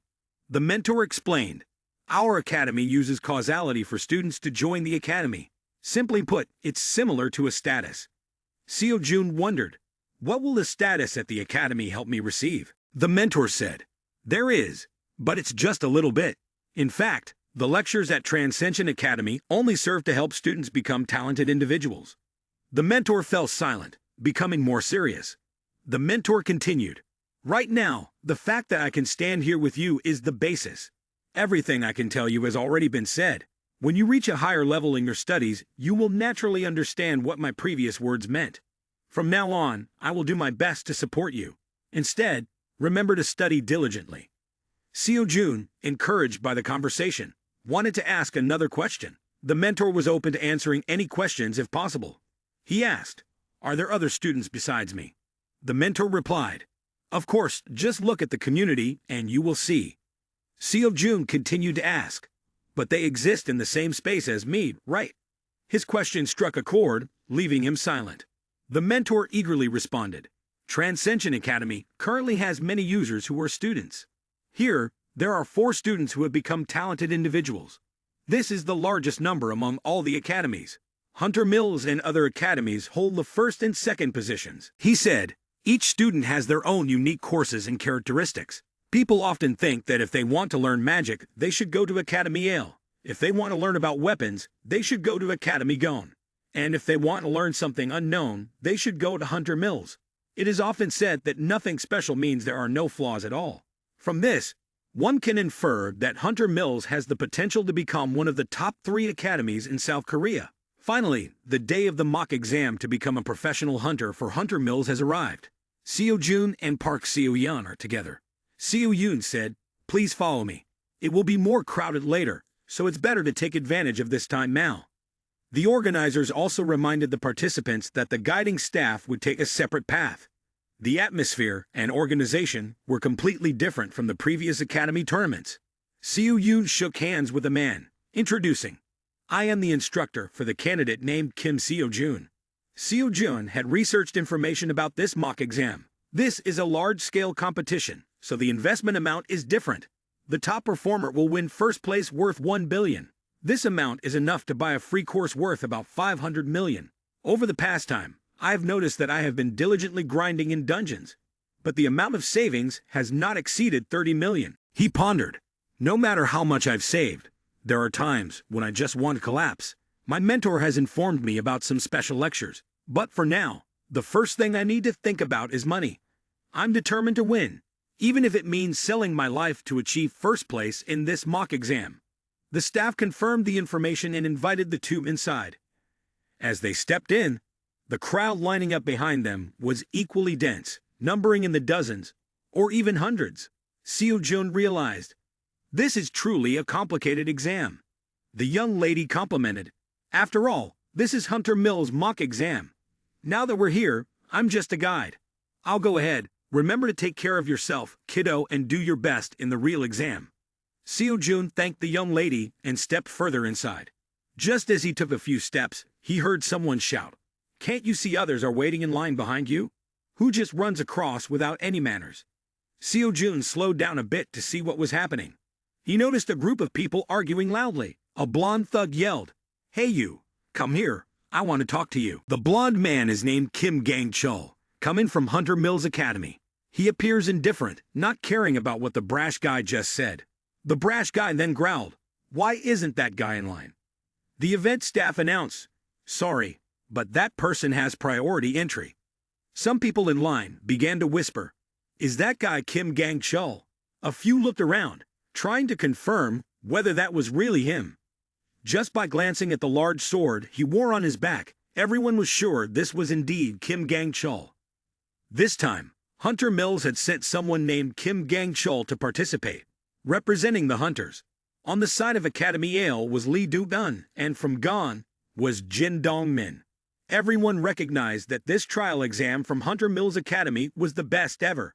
With Kim Gang-chul participating, Hunter Mills would surely make it into the top 3.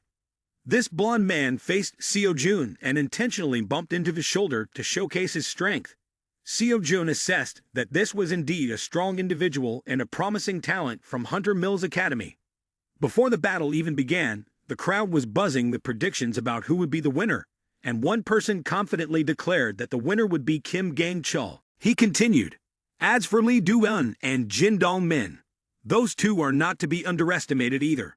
In terms of ability, that blonde guy is at the top. I've even heard that he has someone from the Order of Truth backing him up. So why would I want to compete against him?" The bespectacled person he was talking to replied, "What about the trial exam of Hunter Mills Academy? Since we study at the same academy, you must know something about him, right?" Unfortunately, the bespectacled person hesitated to elaborate. He simply assumed, "Even if they are students, we cannot underestimate the students of Hunter Mills Academy." The other person in the conversation could only scratch his head. In front of everyone stood a guy with a ton of weapons strapped to his back. Seo-jun noticed swords, lances, bows, and many other weapons dangling all around. Could he possibly use all of those weapons? Seo-jun wondered. This person said to the organizers, "I came to participate. I have my registration here. So let me in." The staff member, following the rules, asked him to line up before entering. The guy immediately got angry, shouting, "That person just got in without any issue. So why can't I?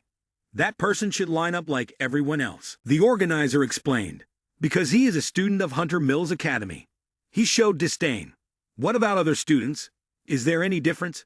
Everyone else has to wait in line. Understand? You're wasting time. Go back and line up. Others don't have time to wait for you." Two staff members from the organizing committee advised him to go somewhere else. He complained, "Where does that attitude come from?"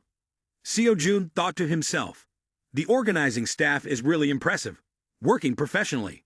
He noticed all students from across the country are present here, and that guy stubbornly wants to enter earlier without lining up. A handsome guy with great hair was running on the track. His name is Park Do-suk, a very skilled runner. In other words, he is still an apprentice, studying at Lead 2 Hunter Academy. With a high ranking and capability, he could go to prestigious places like hamster mills. Even though he only studies at the academy, he ranks second among the students. All of this is simply because the tuition fee for the top students in South Korea is calculated in units of 100 million. So he has to grit his teeth and accept it. He goes to school to be able to earn a scholarship. People always comfort him by saying, "Better being the head of a snake than the tail of a dragon." But he does not agree with that statement. He believes, if you are the tail of a dragon, you can at least compete with other dragons. But if you're the head of a snake, you can only compete with other snakes. That is why he always strives to break out of his comfort zone. This time, he has registered for the trial exam and feels very satisfied with this choice. Seo-jun is also running alongside him. He looks much less tired than him. This trial exam of Hunter Mills consists of 5 subjects, not essay-based. The subjects include basic mana usage, combat power against monsters, dungeon attacks, and combat power between people. The first category is a basic endurance test. The exercise is very simple. Just run 3 kilometers within 5 minutes and repeat. If successful, you will run another 3 kilometers. If you cannot run, the results will be counted up to that point. The principle is very simple. Just keep running back and forth until you are exhausted. In short, the decisive factor is how many times you can run. Park Du-suk was sweating profusely all over his body. Despite his exhaustion, he noticed that Seo-jun looked quite alert. He had run 15 laps, but compared to Seo-jun, he had not given up yet. He knew that human strength is limited. Pushing too hard could lead to exhaustion, and then someone would have to carry him. Park Du-suk was so tired that he felt like he wanted to die, but when he saw Seo-jun's figure still running ahead, he just needed to surpass him. However, human strength is limited, and he decided to stop after 5 minutes and 12 seconds. Although he had stopped, he felt very satisfied because in his mind he had assessed Seo-jun as a person of dragon caliber. He felt to himself, he was just an ordinary person, so he was glad to have conquered himself. Park Du-suk stayed in place for a few minutes and saw Seo-jun continuing to run another lap. He thought Seo-jun would stop soon, so he casually raised his hand to greet him. Seo-jun ran past coldly, and Park Du-suk felt completely frozen. Upon returning home after the results were announced, everyone in the gym looked at Seo-jun, who was training his legs. They did not know, could he be an ordinary person?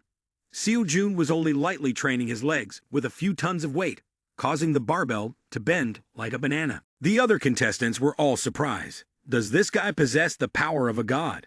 Seo-jun felt that this exercise was too easy for him. Even during the run just now, he still felt it was too simple. He wondered if this was truly his real ability.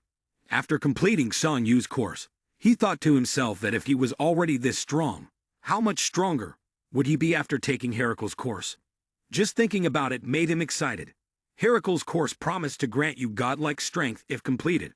In particular, you would have the ability to lift 3 sets of 500 tons at once.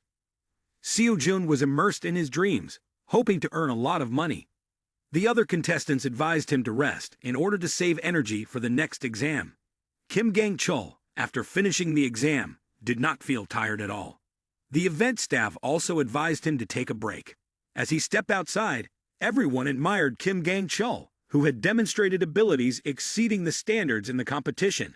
Top contestants like Kim Gang-chul, Lee Do-yeon, and Jin Dong-min participated in this trial exam to showcase the strength and reputation of the largest academies in South Korea. Kim Gang-chul is contemplating the upcoming trial competition.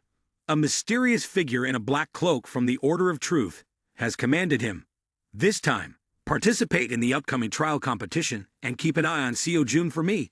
You don't need to say anything, just observe what this person does. As Kim Gang-chul walks, he thinks, recently the Order of Truth has supported me without asking for much in return. I believe that if they need help, I will assist them. However, he still does not fully understand this request.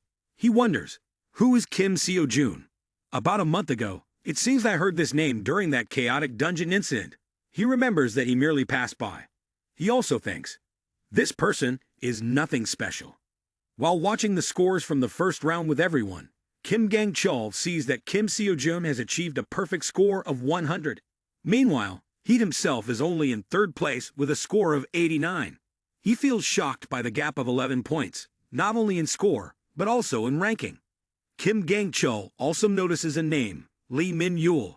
He angrily exclaims, which fool dares to take my ranking? Kim Gang-chul believes that if there is anyone better than him, he would definitely have heard of that person.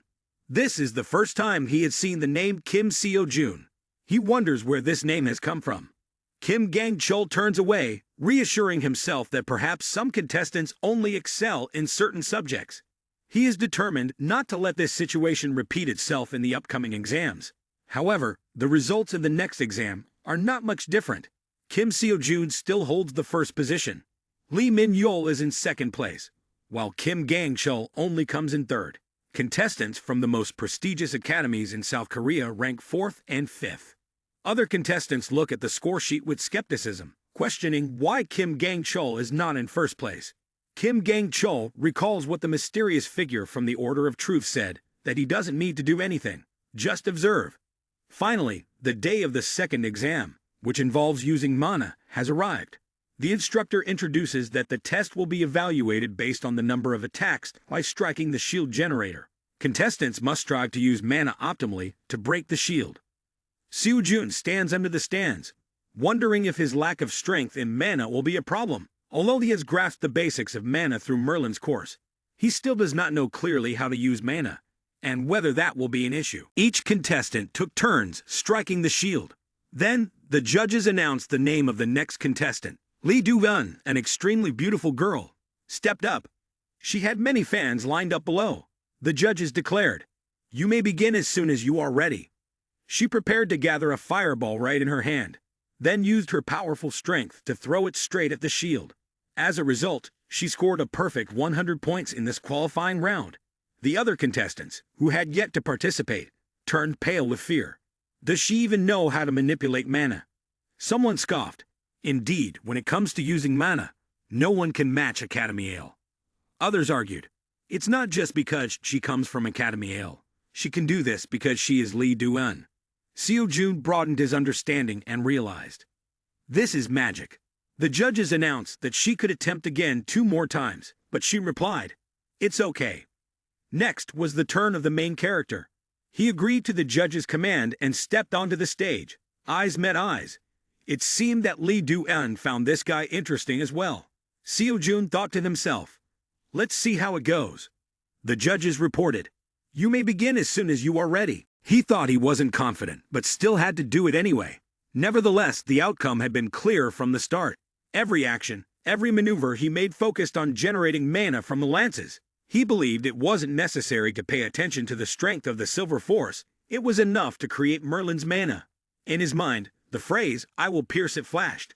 He charged forward like a storm and struck down hard on the shield. However, for some reason, the shield broke in two, and the ground was torn apart. He not only damaged the testing machine, but also created a significant shockwave that other contestants could feel. Lee Du-eun, standing nearby, was still confused about what was happening. She asked, what's going on? Finally, the results were announced. He scored a perfect 100 points, placing first. Meanwhile, Lee Du-eun only received 85 points, coming in second. He couldn't understand how he could shatter the testing machine with just one hit. He was skeptical and looked at his lance. He realized it was indeed high quality, as it had already broken after just testing its power. The tournament staff had called for repairs. However, even the staff couldn't understand why the machine had broken like that. In many years of work, perhaps this was the first time they had seen a machine break in such a way, so they hadn't prepared a new machine in advance. After everything, the results are calculated fairly, just like in K-pop idol competitions. Once again, at the top is Seo-jun with a score of 100. In second place is Lee Min-yul, and in third place is the beautiful girl Lee Du-eun. The subsequent rankings belong to other renowned academies. Many spectators couldn't believe their eyes. The hunters from the 3 largest academies in South Korea ranked just below and were left wondering, who is this Kim Seo-jun that is so formidable? A young lady was also among the crowd to attend. Park Seo-yeon understood. If it's him, then this is completely understandable, because he has been strong for a long time. Some even remembered the name of the person in first place. Is he the one who dealt with the chaotic dungeon last time? As soon as that incident was mentioned, everyone recalled. He is the one who single-handedly took down a level 6 Nerquas. No wonder he must be a student of the Dream Academy, right? Instead of being delighted, the young lady felt anxious. Good for Seo-jun, because if it's him, he definitely has the potential to achieve first place. In the end, this mock exam is utterly meaningless. Even the training methods of the young lady didn't envision him reaching this level, with such an overwhelming gap. So I wonder how this professional hunter competition will unfold. Both the department head and assistant Kim participated to observe the developments of this trial competition. The department head noted that the abilities of the contestants were far from ordinary. I must change the difficulty level of this year's professional hunter examination. Assistant Kim announced that there would soon be a meeting with the president of the association. Other contestants initially praised the name Kim Gang-chul, but have now turned their backs, as his ranking is lower than expected. The person opposite informed, then I have chosen Chul Lee Ha-yoon, not him. This person claimed that Lee Ha-yoon is the strongest, having been specially trained to become the ultimate weapon. Park Seo-yoon focused solely on her expertise and worried about her students. She asked, besides facing Lee Ha-yoon, is there anyone else? The person opposite replied, Even if this person participates, it is still uncertain if he can defeat him. The young lady looked at the scores in the third qualifying round and thought that her student's score was truly different from the rest. Upon returning to the resting place, Seo-jun was still in shock. Earlier, he suddenly felt physically stronger. This is also the holy lance that pierced Jesus when he was hung on the cross. Just from such a word-of-mouth story, it is enough to realize that its power is not to be underestimated. He thinks this weapon is truly legendary. He feels that holding this lance will lead to further advancement in the future. However, what is particularly special here is that he hasn't received any explanation beyond the story he was told. Earlier, he was thinking about Transcension Academy. They are indeed stingy with explanations for the students. He realizes that the Lance of Longinus can defeat the Mana Shield, or it may simply be able to shorten the distance. Oh, it's really confusing. He knows nothing at all. While sitting quietly to reflect, mature voices begin to sing, as if to tame the world for their own peace. The singing echoes increasingly in his ears, while he remains busy resting. He decides he will buy another weapon to compare with this lance. He carries a pile of weapons on his back, happily hopping and singing cheerfully. Seo-jun wants to knock his head again, but when he sees the pile of weapons behind him, he realizes he is being impulsive by participating in this trial. As he is singing and turning around, he recognizes an acquaintance and runs over to greet him. "Are you Kim Seo-jun? It's a pleasure to meet you." Seo-jun politely responds and inquires about his name. He points to himself proudly and says, "My name is Lee Min-yul." The name is all too familiar. Standing in the second position, Lee Min-yul. Unexpectedly, while he talks a lot, his strength is quite considerable. In his joy, Lee Min-yul babbled about some things. Seo-jun thought, is there something wrong with his head? So he explained, "In what I said, if there was anything inappropriate, it might be because I didn't use honorifics. If that's the case, I apologize." Lee Min-yul replied, "You don't need to be cautious. I'm a decent person. You can tell just by looking."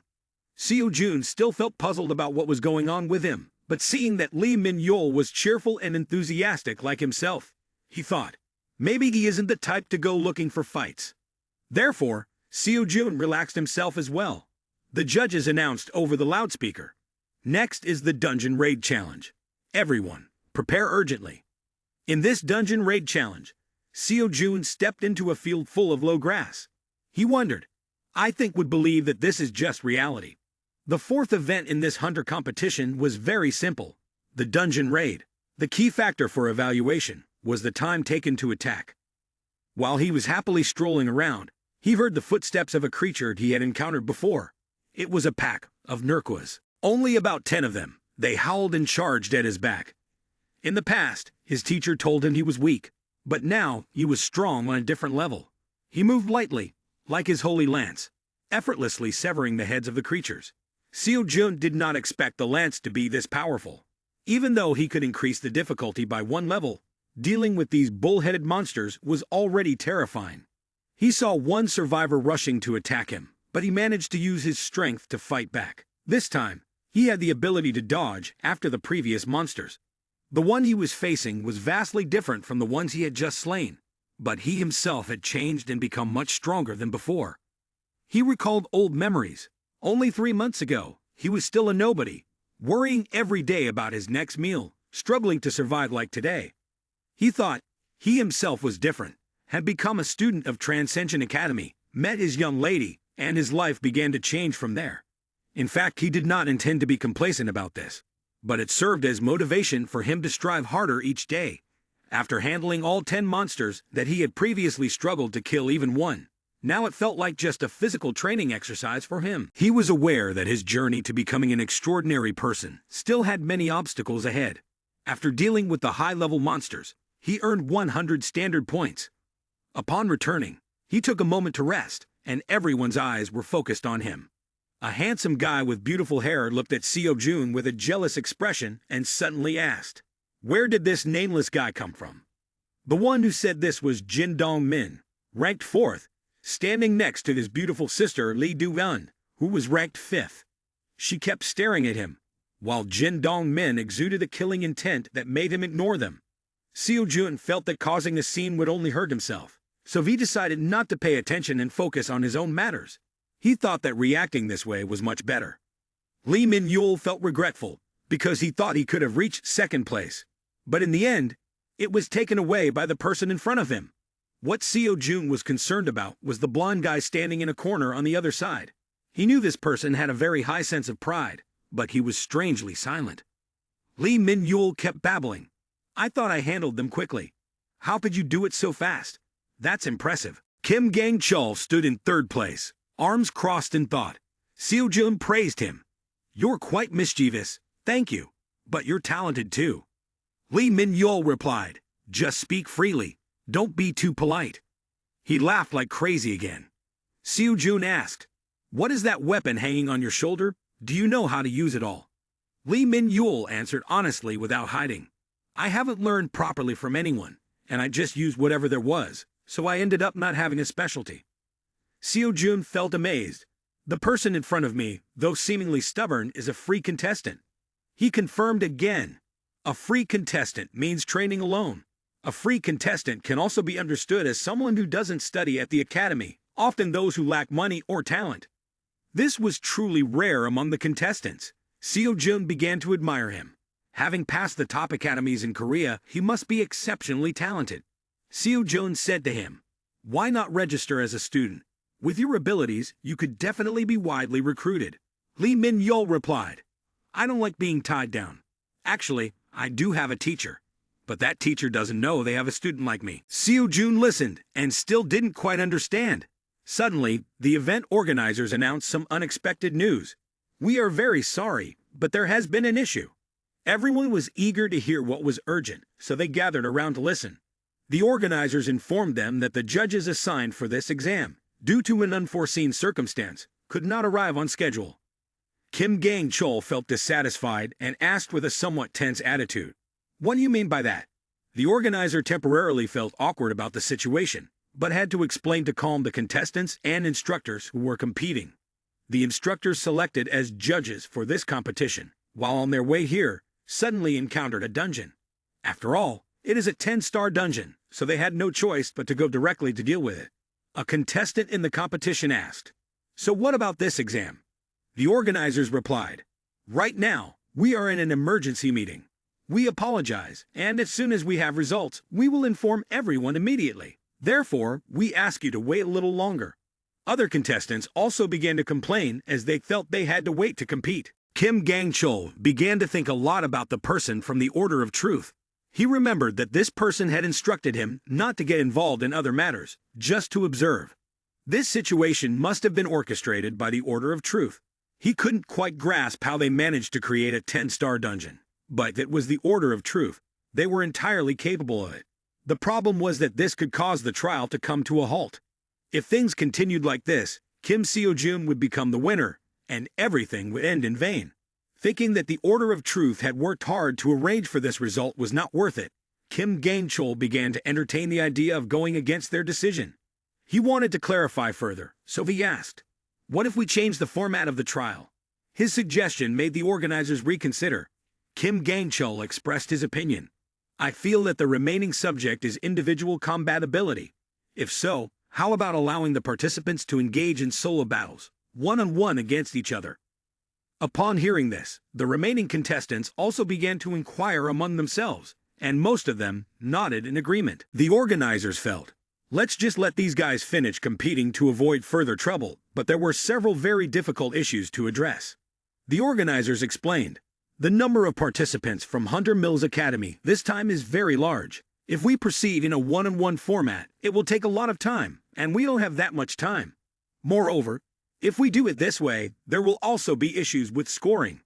In the end, the organizers propose, it would be better to wait for another judge to arrive. Kim Gang-chul felt, if we change the judge, then at least that person must be an A-level hunter or higher. Can we find one right now? Most of us can't just wait here indefinitely. He spoke as if voicing the thoughts of the other contestants, so everyone else remained silent. The organizers were struggling with other pressing issues. Kim Gang-chul tried to persuade them. Then how about using event organizations for this final test? Not all students, only those who want to participate can register and compete. The organizers asked back, event organizations you say? Kim Gang-chul expressed that this exam is being broadcast nationwide. It is being watched by the entire population, associations, and government officials. Because of this incident, the exam has been interrupted like this. Won't it tarnish the image of Hunter Mills Academy? The organizers reflected and found that Kim Gang-chul had a point. In fact, his intentions were not simple at all. He merely wanted to take advantage of this situation to eliminate Kim Seo-jun and subsequently elevate his own reputation within the Hunter community. If the event could not be organized, the Academy's reputation would suffer severely. Kim Gang-chul aimed to use Kim Seo-jun as the focal point of attention, to divert everyone's focus to something else, and give them something worth watching. Just imagining the scene where he would eliminate the top contender, he felt truly satisfied. Ultimately, according to Kim Gang-chul's plan, all of Kim Seo-jun's previous reputation would belong to him. Although he was certain that he would win the overall competition this time, he would be seen by everyone as the one who had defeated Kim Seo-jun. Jin Dong-min unexpectedly expressed his opinion. He felt that the words Kim Gang-chul had just said were a good idea, and he completely agreed. The three people from the top academies in South Korea shared a common thought that they could turn the situation around. Lee Min-yul, known for his cheerful and somewhat arrogant personality, couldn't hide his excitement. He laughed loudly. "Ha, this is really interesting." Then he turned to plead with the top one to participate. Kim Gang-chul stood at a distance, observing the attitude of the top one. He successfully attracted everyone's attention. Seo-jun's opinion was important, and he offered his insight. From a certain perspective, this is an additional test. If they tag, there will be extra rewards. What are those kids afraid of? And thus, the fierce competition began. The organizers quickly announced an emergency competition event with 15 participants. Only the promising trainees from each academy would represent in this event. Under the stands, the spectators couldn't contain their excitement. They shouted, "Look at Academy Hunter Mills, and Academy Gone, and also Academy Ale." An orange-haired spectator said to the person sitting next to them, "I really want to have a child with Jack. He's so handsome." Not only that, but there's also Kim Seo-jun and Lee Min-yul. These two can defeat all three major academies. The friend sitting next to him took out his 15 Pro Max to check and discovered that the news site was about to crash. What could be more exciting than watching live one-on-one matches? The first match was too easy. The tagged fighter was Jin Dong-min from Academy Gone. The second tagged fighter was Flame Magic Du-eun. The third tagged fighter was an unmatched powerhouse. That was Kim Gang-chul. Oh, how wonderful! After only tagging weak opponents, all three members of this academy had begun to think, "We will definitely defeat you," to show him the difference that magic makes in real combat. The golden-haired brother wanted to make Kim Seo-jun regret participating. Only the main character was sitting in the chair, busy calculating other matters. He thought about the prize. It should be around 1 billion, right? Besides the prize for the tagged fighter, if we tag the entire event this time, the total prize money could reach 2 billion. This amount could be enough for me to register for some free lectures at Academy Supreme. Calculating a bit, if I have 2 billion and subtract 500 million, I would have 1.5 billion left. The lectures that the advisor recommended to me are priced at 2 billion and 2.5 billion respectively. If that's the case, then I could attend those lectures sooner than I thought. He reflected and felt happy. But the prerequisite was that he had to fight in this event. In fact, in this competition, the three most outstanding people from that academy did not make him feel any difficulty or worry at all. He absolutely believed that he would not lose to those three. One of them seemed to be a stubborn yet humorous person, but his strength was very high. He felt, this person is the toughest opponent in this event. That is the student Lee Min-yul. He himself is also in a personal combat arena with someone. Seo-jun used his reasoning ability and thought, in this world, there are many people who use various types of support weapons, but I have never seen anyone use more than 3 types of weapons. Normally, people should focus on one single type of weapon to enhance their combat power through proficiency. But thinking about him, it seems he has more than 8 different types of weapons. Could he possibly use all of them? Outside the arena, another opponent of Lee Min-yul was falling into a difficult situation. When he first fought against him, the opponent thought his main weapon was a sword. But in fact, the main weapon was a bow and arrow. Lee Min-yul's opponent moved in a zigzag pattern to avoid being hit by the arrows. When he saw the opponent raise the sword high to threaten him, Li Min-yul snorted. Is that all it takes to fool me? Not a chance, my friend. The opponent delivered a powerful slash, thinking, I will end the match here. But unexpectedly, Li Min-yul's reflexes were too fast. He easily blocked the attack and simultaneously knocked his opponent away. This moment made Seo-jun realize Li Min-yul's fighting style is very different from ordinary people. This person's fighting style is very brutal, not systematic like the three students from other academies, but rather free, unrestrained, and not confined by anything. Those who are not trained to become hunters often have a very distinct fighting style. Seo-jun felt, I also have a unique fighting style like that. He pondered, why does he have such a similar fighting style to mine? After thinking for a while, he concluded, he can also be a student of the Academy Supreme. Plus, the words that the advisor once told him, our students are everywhere. Our Academy Supreme has 4 students, where many students become the most talented individuals. Seo-jun felt, there are also people on Earth, but there are also those who are not. In the end, all 4 of them became individuals with significant status in society. Li Min-yul once told him that in fact he had no teachers, but he was following someone he didn't know if that person considered him a student or not. Seo-jun thought back and realized it fit, believing that this person could be a student of the Academy Supreme. Students like Seo-jun only learn through videos, and the instructors have no idea who is watching their videos. While Seo-jun was pondering, Li Min-yul outside the arena had knocked out his opponent. Looking at the screen, Seo-jun predicted that what he thought might also be wrong, but he still had many things that raised suspicions. The referee announced, indeed, being second in the mock exam makes a difference. That was a completely dominating match in every aspect. Then he continued, now the final match is the one we have all been waiting for. It features 2 competitors, one of whom is a disciple of magic, a talent with outstanding potential for the future. She is one of the brightest magicians in South Korea, Do-eun from Academy Ale. The audience erupted in cheers as they saw her image. The referee excitedly pointed to one side to introduce her opponent. The other is a student regarded as the heir of this era, who achieved a perfect score in the simulation test at the mock exam of Academy Hunter Mills, an unprecedented record. That is the student of Academy Dream, Kim Seo-jun. The referee shouted, let's cheer for her. Lee Do-eun is truly a brilliant talent. It's not an exaggeration to say that calling her a genius might still be an understatement. She is also one of the 5 strongest individuals at Academy Ale, one of the top 3 academies in South Korea. Her talent has been recognized by Jung Ji-min, a genius magic master and also a magic scholar, who is the next in line to become a magic saint. It is rumored that in Do-eun's life, nothing is impossible. Lee Do-eun silently conjured flame magic around herself. She thought, the low ranking I had in the recent tests was due to the disadvantages of being a mage, which is why my rank wasn't higher. If this were the trial exam for Academy Ale, a test to become a professional hunter, then things would surely be different. But deep down, she also sensed the power of the person she was facing. Lee Do-eun unleashed her flame magic at Seo-jun, but her confident expression gradually turned into fear. She was taken aback when he casually swung his hand and split her flames in 2. Seo-jun also didn't understand. What just happened? What did I just do? The magic that the girl had proudly honed over the years was now being treated like this. Lee Do-eun momentarily did not understand what was happening. She thought to herself, he just severed my magic.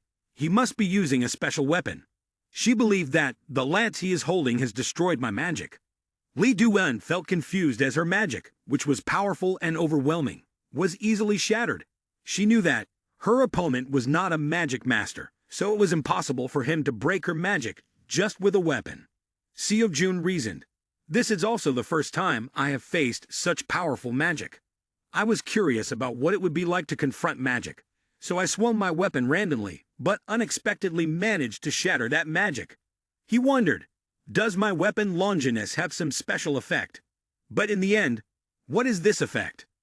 Lee Do-eun was still bewildered. She called out loudly, hey. But Seo-jun ignored her, too busy thinking about the value of the reward. In the meantime, Lee Do-eun summoned her magic once more. The fire arrows converged and flew around, aiming directly at him. She was furious. channeling a massive amount of magic to create a barrage of missiles that surged forward to attack. Yet in Seo Jun's eyes, there was not a hint of fear. He gently turned his hand, using his power to push back the flames, causing them to rebound and strike at Du En's own forces. Lee Du-eun could not accept this reality, so she summoned even more flame magic to attack Kim Seo Jun. But with each strike, she realized the man before her seemed to take her attacks with complete indifference. Eventually, she collapsed, lacking the strength to hold her weapon steady. Lee Du-eun felt as though she had lost all motivation to fight, and in a fleeting moment, she sensed that her opponent was on an entirely different level, one she could never hope to match. In Lee Du-eun's mind, the thought crossed her that her opponent could be a god. Seo Jun stepped forward, placing his weapon directly against her head and said, "Surrender, my baby." Du-eun wearily replied, "Baby what? Can I just lose already?" The match concluded, and the referee announced, "The winner is Kim Seo Jun from Academy Dream." The next match quickly took place, this time featuring the second-ranked competitor against the fifth-ranked competitor in the tournament. Everyone was on edge, unsure of who would emerge victorious. Both of them charged at each other, starting a close combat. On one side was Jin Dong-min, with an axe in hand, and on the other was Lee Min-yul, wielding a sharp sword. Jin Dong-min felt that this was not like an ordinary fight. Even after just a few minutes of exchanging blows, he realized that the strength of his opponent was truly different. Lee Min-yul suddenly used his left hand to pull out a weapon that launched a lance from his hand. Jin Dong-min was lucky to dodge it, but it took a lot of effort. Before he could regain his composure, Lee Min-yul leaped in front of him, attacking with sharp claws like a mischievous little cat. Lee Min-yul fought while enjoying himself, while his opponent struggled to defend. Jin Dong-min was facing significant difficulties, as he could not predict which weapon would be used next. A sense of fear rose within him as he saw his opponent continuously change tactics. Jin Dong-min realized that if this continued, he would be swept along by the rhythm of the battle without being able to take control of the situation. Lee Min-yul closed in, delivering a left punch to Jin Dong-min's stomach. The punch was so powerful that Jin Dong-min collapsed to the ground, clutching his aching belly and dropping the weapon from his hand. At the moment Jin Dong-min collapsed, clutching his stomach in pain, the referee declared that the fighter tagged out was Lee Min-yul. Jin Dong-min could not accept this result. He screamed for justice, demanding the referee to invalidate the outcome. The audience watching also felt that Lee Min-yul's strategy, while somewhat within the rules, was still unsettling. Some people in the stands thought that simply tagging out was enough, and once tagged out, there was no need for further discussion. However, others put themselves in Jin Dong-min's shoes and realized that if they were in his position, they would also be furious. Seo Jun was currently resting in the waiting room, watching on TV as Jin Dong-min continued to yell at the judges, demanding a rematch and refusing to accept the result. Seo Jun understood that even if Lee Min-yul did not change his weapon during the fight, the outcome would not have been different.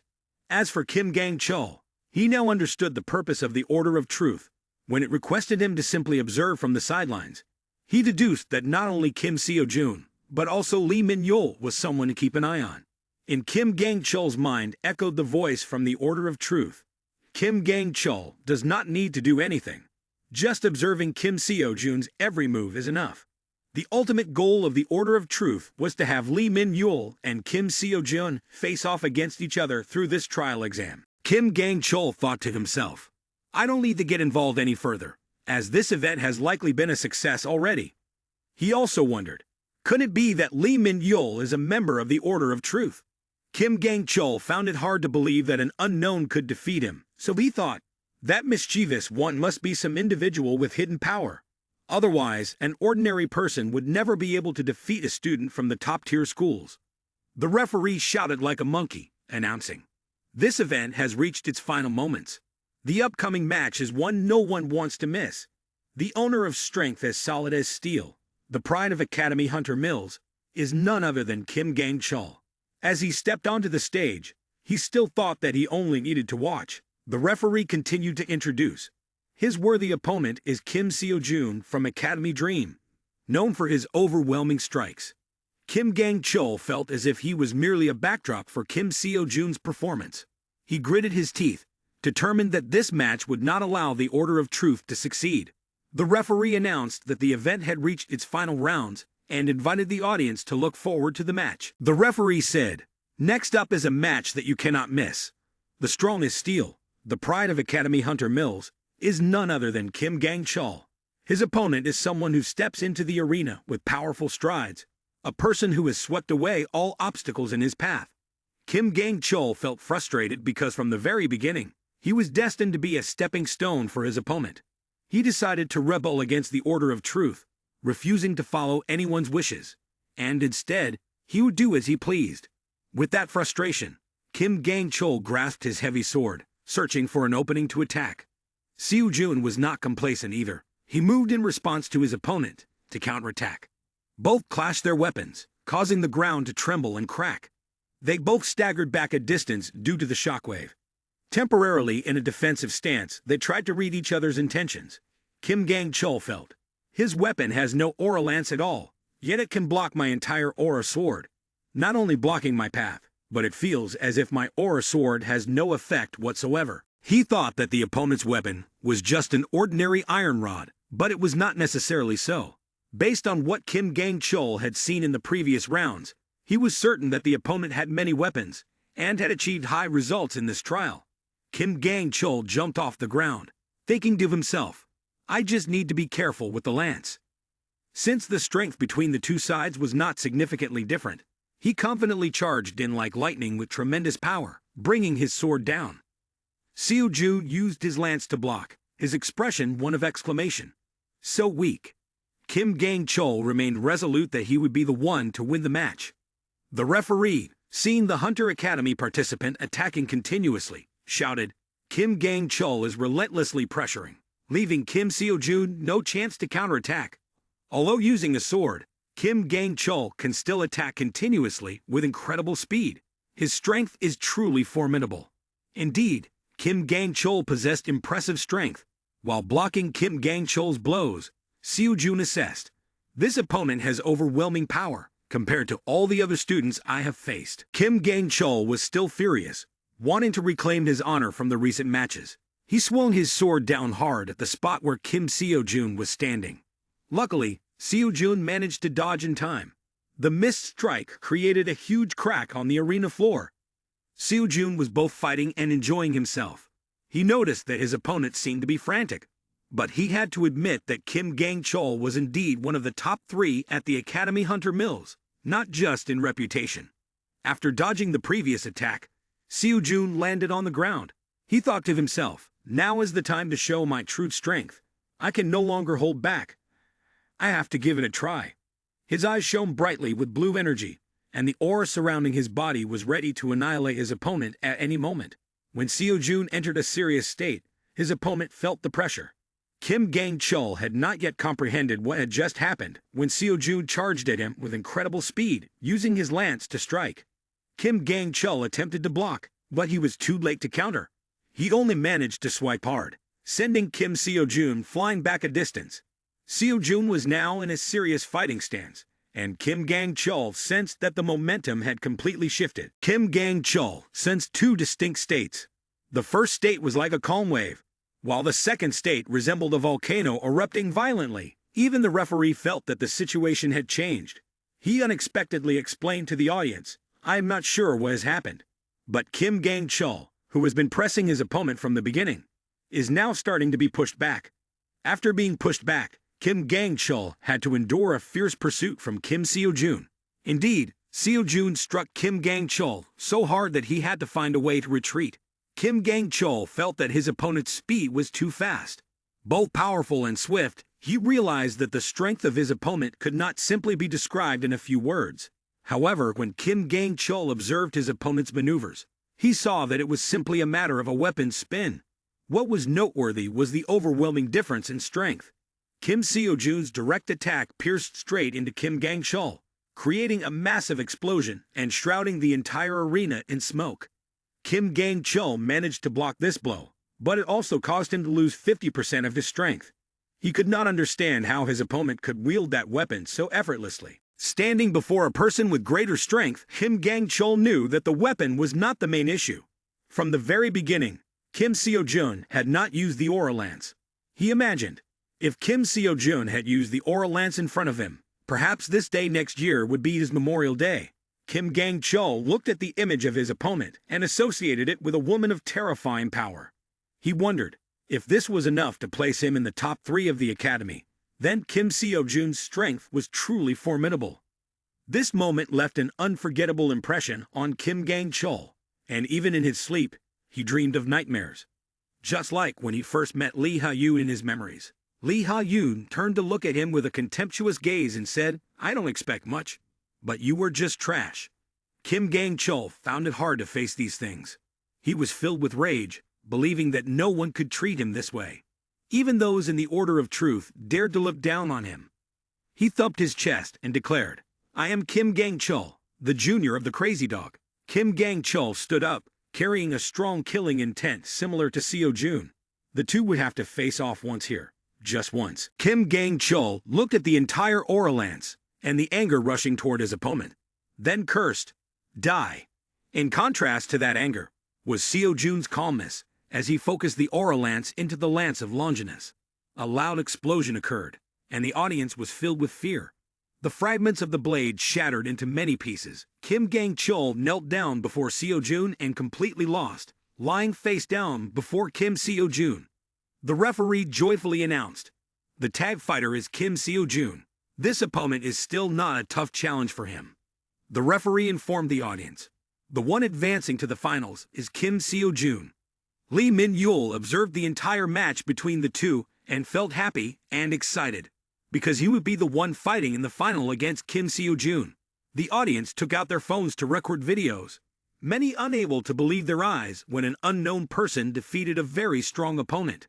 Some even speculated, Kim Seo-jun is a member of the organizing committee, while others felt, the weapon he holds is truly impressive. One person asked, "Who will be the next to fight Kim Seo-jun in the finals?" The friend who was talking shouted back, "Have you been sleeping this whole time?" Of course, it's Lee Min-yul. The 3 names Kim Gang-chul, Jin Dong-min, and Lee Do-eun have all been eliminated, so there's no one else left. The match is resumed. The referee announces, "We have kept you waiting for a long time. Finally, what we have all been waiting for, the final match has arrived. Can you guess who will win the championship right after this?" This is a showdown between 2 talented individuals who have surpassed even the elite students of Academy Gon, Academy Hunter Mills, and Academy Ale. Lee Min-yul is not worried at all about fighting his opponent, Kim Seo-jun. He expresses his respect for Seo-jun, and is also surprised that the two of them will face each other in the finals. Lee Min-yul guesses that Kim Seo-jun must be very curious about him. Seo-jun gets straight to the point. Before fighting his opponent, he wants to clarify. "You said you have never learned martial arts from anyone, so why does Lee Min-yul seem so naive? After all, I wonder if my teacher knows that I am his student." Seo-jun asks a critical question. "Do I know the teacher you mentioned?" This question makes Lee Min-yul more cautious. He asks back, "Why does Seo-jun know about this?" Seo-jun has now become more confident. He asserts, "Perhaps I know this person." Lee Min-yul felt anxious, a moment of fear, because he did not understand why his opponent knew about the person teaching him. He suspected that the opponent might be lying. After a few questions, Seo-jun also concluded that the opponent in front of him was likely a student of Academy Supreme. But upon further reflection, he realized that it might not be the case. Seo-jun considered the possibility. If Lee Min-yul was a student, he would react by saying it was a misunderstanding. However, based on Lee Min-yul's actions, Seo-jun felt like himself. It was possible that he was also a student listening to lectures from Academy Supreme.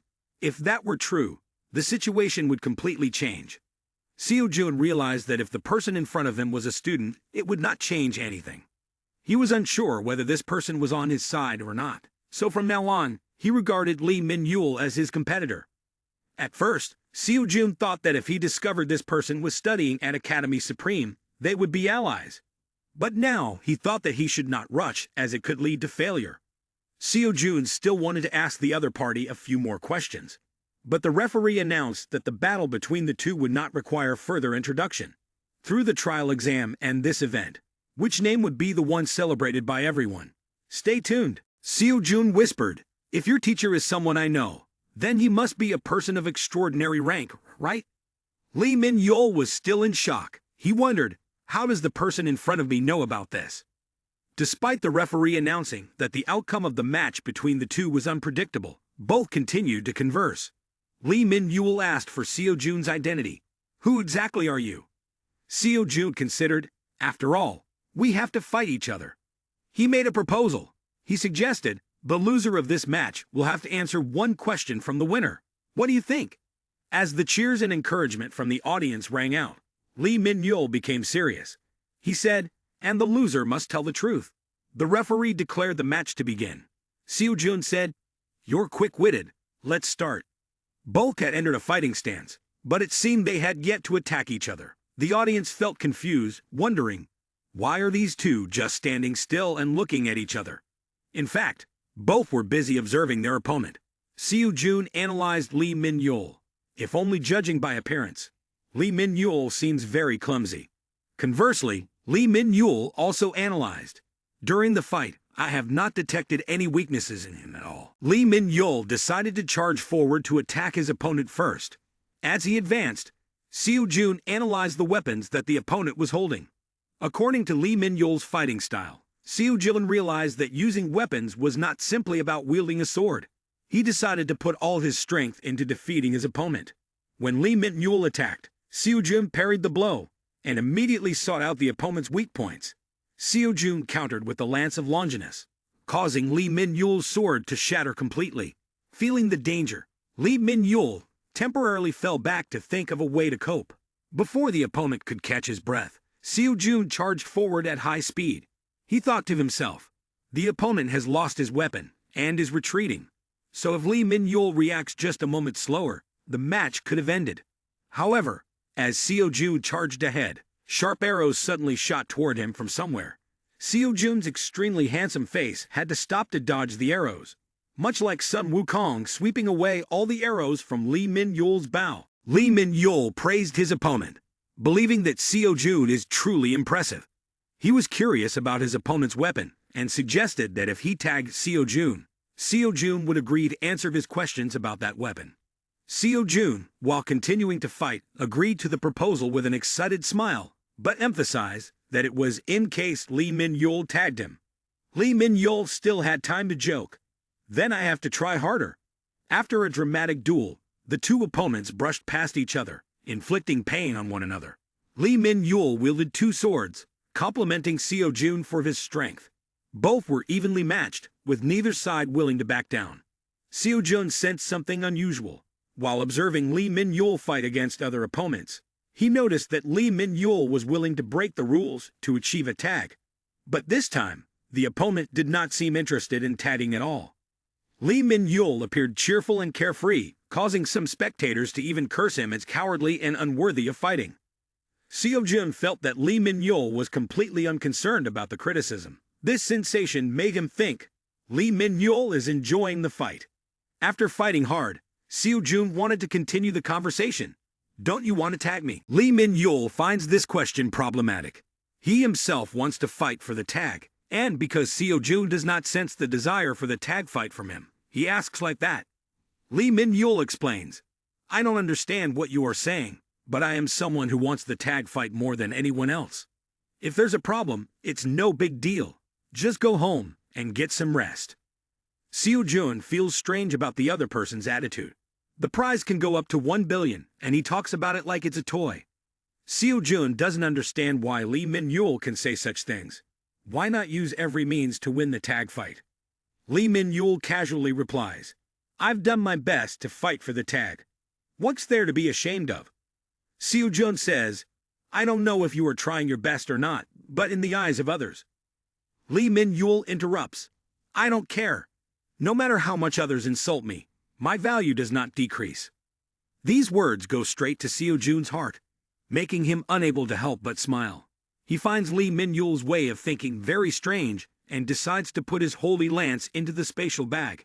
He will hold the lance when he is still a rookie just stepping in to fight. Seo-jun said to his opponent, I hope you don't think I'm looking down on you.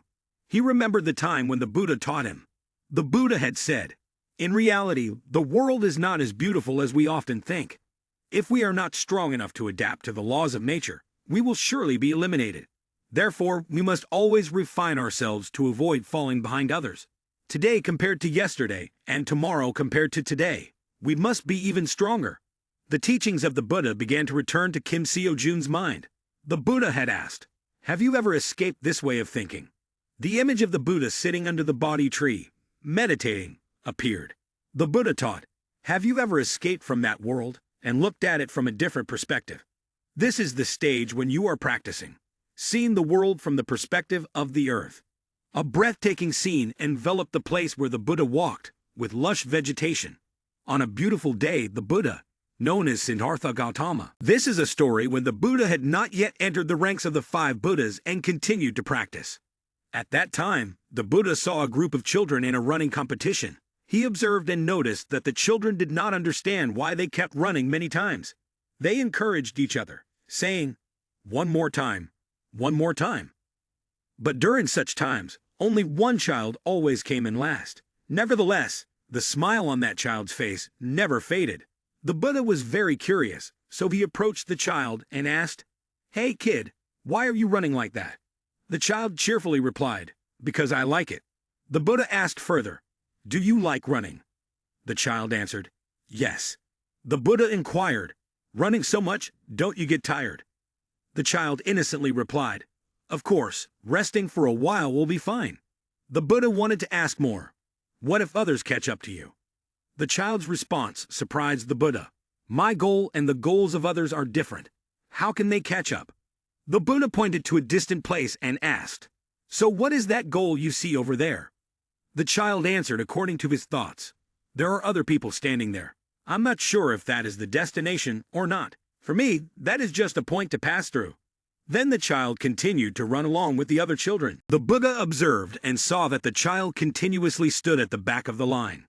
The Buddha recounted, "After that, in the biggest running competition held in his country, the child achieved an incredible result. Because of this, I thought at that time that building a tower was like putting in effort bit by bit to build one's own life. I repeatedly practiced this hard training to construct a more perfect tower than before. But there was one thing. When I quietly listened to the words of that child, I suddenly thought that the construction of the tower does not need to be completed. If it collapses, that's okay." I wondered why I had never thought like that before. A long time ago, a child brought me a profound enlightenment. Seo-jun also remembered his own circumstances. He realized, this society is essentially a competitive society.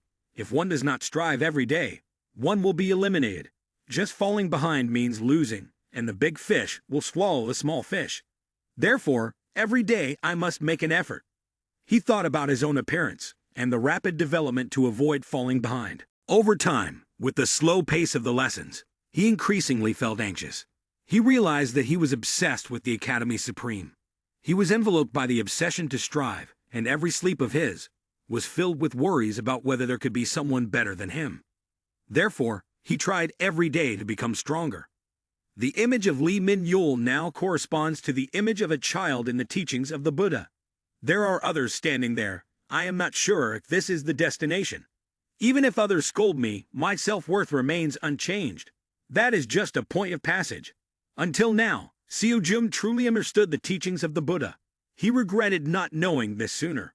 He knew that, if using the Lance of Longinus, the battle against the opponent would be easier, no matter what tricks Lee Min-yul used, as long as I can break him.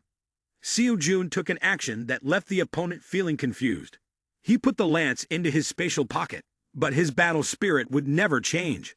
He thought, well, I might as well accept the opponent with an old lance then. Lee Min-yul saw his opponent put away his lance and take out another one to face him. He still couldn't understand what his opponent was thinking. Seo-jun excitedly said, "Just because others criticize me doesn't mean my self-worth decreases. Conversely, just because others praise me doesn't mean my self-worth increases. I have decided that my self-worth will be determined by myself." Lee Min-yul felt that this final match was truly not a waste at all. He felt that his opponent was someone of worthy caliber, with profound understanding. Therefore, he decided to discard all the weapons he had strapped to his back. Lee Min-yul said to Seo-jun, "I hope you don't think I'm looking down on you. because this is the only thing I learned from my senior, and also the thing I'm most confident about. He removed all of his weapons, only holding a dagger in his right hand. Both felt very excited to be able to fight freely and comfortably. While the two opponents were sizing each other up, suddenly Lee Min-yul laughed and swept Seo Jun's hand away. He exposed an opening from below and repeatedly stabbed towards Seo Jun with the dagger. Although Seo Jun managed to block it in time, he still felt the blow was too heavy. He even thought, if the opponent had my weapon, then perhaps every attack would become a significant threat to me. Seo Jun was in a very difficult situation because the opponent's fighting style changed continuously. Lee Min-yul used one hand to block Seo Jun's lance while attacking with a dagger in the other. Seo Jun struggled to defend himself, but unfortunately, he blocked with his bare hands and ended up bleeding from his hand. Feeling uneasy, Seo Jun pushed Lee Min-yul away to adapt. Never in his life had Seo Jun felt as excited as he did now. He found it strange that even if he lost, it wouldn't matter. He charged in to attack, but in his mind, he still thought, even if I lose, it doesn't matter. However, because it's a tag battle, I will do my best. Seo Jun realized that fighting truly brought such joy. Although Seo Jun swung in a circular arc, Lee Min-yul was able to flip backward to dodge the attack, and he even asked, "So have you really only learned how to use weapons from your senior?" Lee Min-yul was upside down in the air, whispering into Seo Jun's ear, surprised, "Huh, dog." He slashed with his knife mid-air, looking as if he was soaring. The cutting motion was so powerful that it created a large crack on the arena floor. Seo Jun felt a bit uneasy as dust surrounded him, so he covered his nose to avoid coughing. Lee Min-yul moved through the dust like a ninja, and then he completely vanished among the haze. Seo Jun thought this was a cloaking technique. He silently pondered, such advanced techniques can be used by the opponent too. Although not perfected, it's still quite impressive. Seo Jun tried to scan the area, sensing that the opponent was still there. But just as he glanced over, Lee Min-yul had completely disappeared from sight. Seo Jun felt that the opponent aimed to distract and defeat him with this skill. He considered this a good opportunity to use Merlin's mana, but thinking about Lee Min-yul's entirely distinct fighting style, Seo Jun felt he hadn't yet achieved that. This sudden feeling made him hesitate a bit, and he decided not to use Merlin's mana anymore. Seo Jun is not lacking in self-confidence. He simply sees the free-spirited and bold fighting style of Lee Min-yul, and suddenly realizes that he has been fighting too rigidly all this time. He remembers Merlin's teaching. Learning more is truly wonderful, but studying can also form habits. Those habits can become obstacles in expressing oneself. Learning is about absorbing what others express. Learning creates a layer of armor that makes one feel they are doing well, but in reality, they are just imitating others. Seo Jun must always keep this in mind. He closes his eyes to focus his thoughts. It is not Merlin's mana, but my own mana. I will not allow myself to feel satisfied merely with learning. I must use my own way. Learning exists as a means to express oneself, from Merlin's knowledge, Chiron's feelings, Seong Yu's power, Siddhartha Gautama's imperturbable mind. All that I have learned will be transformed into my essence. A golden light envelops his body, making the lance he holds in his hand become a weapon of an entirely different caliber. From now on, everything he has learned will become uniquely his. Seo Jun's entire body was enveloped by a tremendous source of mana, radiating throughout the arena, causing the spectators to marvel. Seo Jun felt, this is impossible. If a hunter diligently trains for years, they might reach that level. But why can a student achieve such a thing? The weapon in his hand now shone with a beautiful golden hue. Seo Jun maintained that stance until he sensed Lee Min-yul behind him. He quickly turned around, greeted him with a strike, and pointed the tan tag lance in his hand towards Lee Min-yul. That moment brought the match to an end. Seo Jun wore a confident expression, but his opponent felt fear. The dagger in his hand had been shattered by Seo Jun's mana. Lee Min-yul admitted before everyone and the referee, I have lost. Calcus reported to Kalia. The winner of the tan tag match is Kim Seo Jun. At first, Kelly remained very calm, only saying, is that so? She asked again, did you mess up? Calcus thought, it may seem like things have gone wrong, but I wonder if we can really call it a failure. Kalia did not understand what he was saying. Calcus reported, Kim Seo Jun suddenly changed his weapon usage. During his skills decision, He used Aura Blade. Kalia immediately felt fear at his rapid development. This was beyond her expectations. At that moment, she lost her composure, stood up, and spoke to her subordinates. I know for now. Just keep an eye on him. I will report this to the apostles. Calchas had been following Kalia's orders for a long time, so he reacted. Is there any reason for us to go this far, Kalia? Kalia looked directly into his eyes and asked, What are you talking about? Calchas, feeling tense and sweating, explained, I know Kim Seo-jum is someone we should keep an eye on. But the Korean Association has started a comprehensive investigation into the appearance of this 10-star dungeon. Therefore, our plans that we have prepared for the past 15 years have been disrupted. Honestly, I still don't understand why we are doing all this just because of that kiddo. What exactly did the apostles of the Apostle of Chastity say? As soon as Kalia heard the word apostles, she immediately commanded her subordinate, Calchas, shut your mouth for me. He could sense the anger from his superior, so he said, I apologize, and left Kalia's room. In fact, a few days ago, Kalia had encountered an apostle. This meeting had haunted her ever since. Kalia knelt before an apostle. He asked her, I have heard about the chaos of demonic power in Korea this time. Is this true? Kalia hesitantly replied, Yes, it is true. He continued to ask, I have also heard that it has been resolved. Who was the one who resolved this matter? Kalia cautiously answered, That person is Kim Seo-jum. In her heart, she wondered, why did he clearly know everything that day, but still call me in to ask about this? Why did he want to know who resolved this matter? He ordered Kalia, pay attention to the actions of Kim Seo-jum. Her face turned pale with fear. She had been working for so long. But when she felt there were too many questions, she directly asked the apostle, May I ask why? The apostle did not like to speak much. He immediately emanated a powerful killing intent, causing Kalia's face to contort from the overwhelming force. This apostle possesses an extremely great power. He threatened Kalia, saying, You know my position, and you will become the heir of one of the 7 apostles. But many times, you forget your own position. Kalia had to continuously apologize because she felt this apostle was too fierce. The apostle found her apologies somewhat acceptable, so he let it pass. However, before leaving, he further threatened, That is not your support. These words left Kalia stunned. She did not understand the meaning of this statement, and when she looked back at the figure of the apostle walking away, she felt fear. Because just being one of the 7 apostles, regardless of their status, no one dares to casually touch them. The apostle told her one last thing.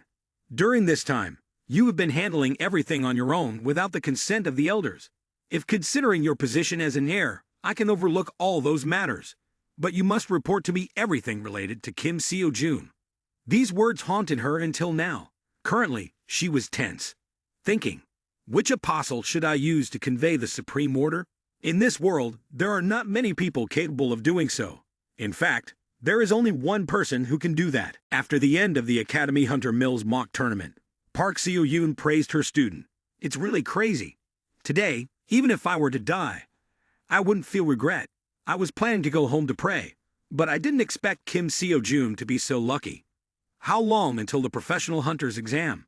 We should contact them right away. Seo-yoon felt that her mood was off and increasingly thought of Seo-jun as a beast. Seo-jun simply replied, No need to praise me. I've always been strong. Seo-yoon countered, No way. Anyone looking at you would think so, especially when you use aura bread. Where did you learn to use that energy? Seo-jun couldn't reveal that he learned at Academy Supreme, so he just scratched his head and said, I just got lucky. Park Seo-yoon knew he was hiding something again, but she let it go. She asked, Are you heading home now that today is over? Seo-jun still needed to meet one more person. At that moment, Lee Min-yul appeared. He was being courted by the offers of other students, but had managed to escape and decline those invitations. The other students promised to provide him with the best conditions, including scholarships, of course. Other students said, We have the best instructors and facilities. If you continue studying like this, it will be very difficult to prepare for the professional hunter exam. Don't do that anymore. Why don't you come try joining our academy? Seo-yoon guessed, Could it be that the person you want to meet is Lee Min-yul? Seo-jun replied, Yes, that's correct. However, Lee Min-yul was vigorously refusing. He said, No matter how much money or how many benefits you offer me, I won't join the academy. Seo-jun found this understandable, because even if he loses in the finals, just the fact that this person self-studied and achieved such a level without belonging to any academy is enough to attract attention. From the perspective of the academies, everyone would want to have a talent like that, so they can't afford to miss out. The owners of other academies were trying hard to recruit Lee Min-yul. Meanwhile, he showed no desire on his face. Seo-jun felt guilty because if these people kept pestering Lee Min-yul like this, what would happen? He shouldn't have known about this from the beginning and arranged to meet him in a more discreet place. Lee Min-yul looked at the two of them and said, "I don't like this. Don't force me." Then he turned away to join two other people. Lee Min-yul hid behind Seo-jun, reiterating to the other academies, "I will go to Academy Dream. Is that all right with everyone?" The group stared wide-eyed at him, looking excited. Lee Min-yul, wanting to free himself, said, "Anyway, let's decide on that." Then he took the hands of the two of them and led them to another place to talk. Park Seo-yun felt that the group from earlier was no longer chasing them. Seo-yun angrily said, "What were you thinking to say something like that?" Lee Min-yul did this also to make them stop following him. He shared, "I've been reconsidering my decision about joining an academy." Seo-jun asked, "I remember you didn't want to join the Academy Hunter Mills, right?" Lee Min-yul replied enthusiastically, "I'm just thinking about whether I should study at the same academy as you."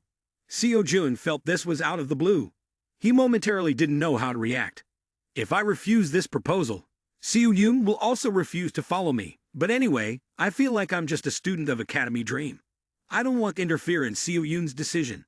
He said to Lee Min-yul, "We will discuss this later." Seo-jun asked seriously, "Do you still remember our promise?" Lee Min-yul replied, "Of course I remember." Seo-jun wanted to resolve this issue once and for all. He asked, "Who taught you at the end?" Lee Min-yul's expression turned difficult, and he said loudly, "I really don't know." Hearing this answer, after all the effort he put into coming here, Seo-jun finally received this response. He just wanted to hit Lee Min-yul on the head. He was furious. "Are you kidding me right now? If you don't say anything, it means you're lying. All right, I will make you tell the truth." Lee Min-yul had said everything he knew. "I truly don't know. He doesn't even know I'm his student." Seo-jun recalled that during the fight, his teacher had said he had been taught to use daggers. Before Lee Min-yul could explain, Seo-jun asked again, "Earlier, you said your teacher is a powerful and talented expert, yet you don't know who he is." Lee Min-yul shook his head. "I'm telling the truth. He doesn't teach me anything. I learned everything by eavesdropping. I've never been taught by anyone." Relating to Lee Min-yul's past, he was walking into a forest. In fact, the story of a person who lacks money, lacks talent, but still wants to become a hunter is quite common. However, Lee Min-yul's case is completely different. He is someone who is both talented and not short of money, but he does not want to be bound to any academy, so he chose to self-study. Lee Min-yul explained to the two people, "I train alone deep in the mountains. Although there is no one to guide me, I feel quite satisfied because I do not have to follow the curriculum of any academy." This continued until one day, while I was training as usual, I sensed that someone was there. When I turned around, I saw a silver-haired man in black lying collapsed on the ground. I rushed over to help this person. And this was the story of how Lee Min-yul had the chance to meet his teacher for the first time. Lee Min-yul shouted, "Hello, hello. 1, 2, 3, 4, can you hear me?" Seeing that this man had a deep cut on his back, blood oozing everywhere, he realized that the condition of this person was serious. But if he left this person lying here, he would surely die, so he decided to carry this person to the hospital immediately. The man, in the face of death, still said to Lee Min-yul, "Don't take me down the mountain. I can't." Lee Min-yul did not understand what he was saying. Being injured and not going to the hospital only leads to death. The man continued to try to say, "I can't if I go down the mountain." He felt the urgency in each of the man's words. Therefore, he reluctantly gave up the idea of taking him to the hospital. Fortunately, he later found an abandoned house on the mountain and decided to take care of the man there. Lee Min-yul went to find food and made porridge, spooning it into the man's mouth. The condition of this man was severe, no different from someone who was about to die, but there was a great miracle. He did not die immediately, Time passed, and he felt that this man was recovering quickly. Every day was like the other. Besides his own training, he took care of him. A month passed, and he hoped, if he wakes up today, that would be wonderful. But as he approached the house, he heard voices. We thought he would die, but not only did he survive, he is hiding here too. Lee Min-yul felt scared, and hid behind a tree to observe the situation. A group of people had come here to track down this man. One of them said to the man, I didn't expect you to come all the way here for an old man who is about to die. Seems like you have too much free time in your old age. Lee Min-yul noticed that the man he was taking care of had woken up. The group asked, Has someone helped you heal your wounds? The man coldly threatened, No need to know. Lee Min-yul didn't understand what situation he was in, and didn't know what to do. One of the pursuers asked, How rude. You don't need to know. Surely you're not just a kiddo still sucking on your mother's milk, hiding over there. Hearing them mention him made Lee Min-yul's heart race. Fortunately, this old man had powerful martial arts skills. With just one punch, one pursuer's head flew off, and with another, he split another in half. Another pursuer, as fast as lightning, moved like an assassin. The others felt fear before this man, but since they had come this far, they still had to charge in to attack. The outcome was known to all. Lee Min-yul single-handedly dealt with the entire group. He recalled the scene at that time, how he had cleaned up those people. The leader of the pursuers panicked when he saw that all his teammates were dead. This was not part of our plan. He said to the remaining person, I guess you forgot that you cannot see me. He looked at Lee Min-yul and told him, Get out of here now, and never come back. Then he mysteriously disappeared, leaving Lee Min-yul extremely bewildered. Although Lee Min-yul had no idea what had happened, his instincts told him to obey the old man's words. He prepared his belongings to get ready to leave. Before leaving, he accidentally saw a book, also known as a martial arts manuscript. He realized that this seemed to be the manuscript that the old man had forgotten in his haste. He was quite startled to see this book, but then decided to take it home to read it safely. Lee Min-yul thought about the day he would meet that person again to return the secret book. But since then, he had not seen the old man appear again. Both he and Seo-yoon and Seo-jun felt that the story seemed a bit strange. Seo-jun asked Lee Min-yul, Why do you call that person senior, when that person has never taught you anything? How can you call them that?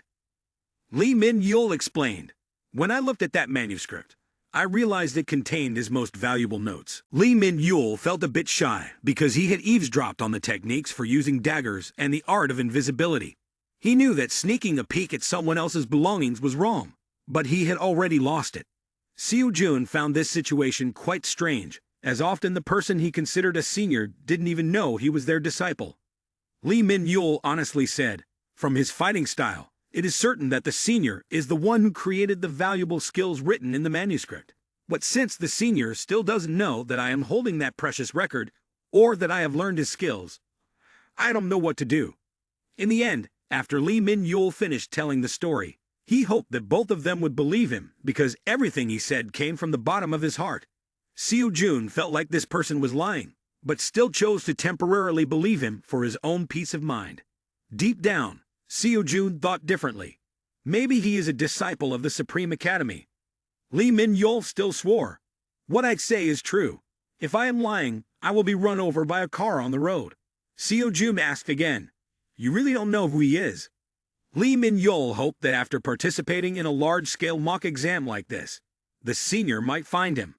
Park Seo-yoon guessed, The person you are looking for might be named Dark Saint, right? Seo-jun was amazed to hear that there was someone named Dark Saint.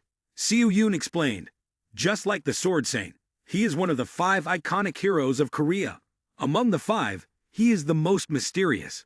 People say he is a rare genius, but no one knows why he lives in seclusion.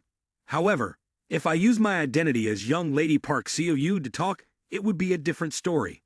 Seo-jun asked, Young lady Park Seo-yoon, have you ever met Dark Saint? Unexpectedly, Seo-yoon had met him a few times when she was young. She remembered that he would occasionally visit her grandfather, but they always argued. Seo-jun came up with an idea and asked, Do you think the Sword Saint knows about the valuable record in Lee Min-yul's possession? Park Seo-yoon replied, Perhaps. If it's my grandfather, Then he would know whether that record belongs to Dark Saint or not. I can ask him. Lee Min-yul agreed to let Seo Yoon contact her grandfather to inquire about it. A few days later, at Academy Dream, Seo Yoon felt, this accessory is too expensive. Just one accessory has already cost about half of the money he had from the recent Academy Hunter Mills competition. Seo Yoon felt suspicious about this kind of studying. No matter how diligent I am, no matter how much money I earn, I still can't afford the tuition fees. If I'm poor, I just have to accept it, so I've decided to buy it later. Right now, I don't urgently need the support weapons. The reward had been transferred to Seo Yoon's account. Lee Min-yul, after realizing that Seo Yoon he had just met was the granddaughter of the Sword Saint, complimented Seo Yoon for being very beautiful. He politely bowed his head in thanks and said, "Then please help me find a senior." Park Seo Yoon was a kind-hearted person who always helped others, informing Lee Min-yul that she would try to ask her grandfather for assistance. Seo Yoon began to analyze Lee Min-yul's actions.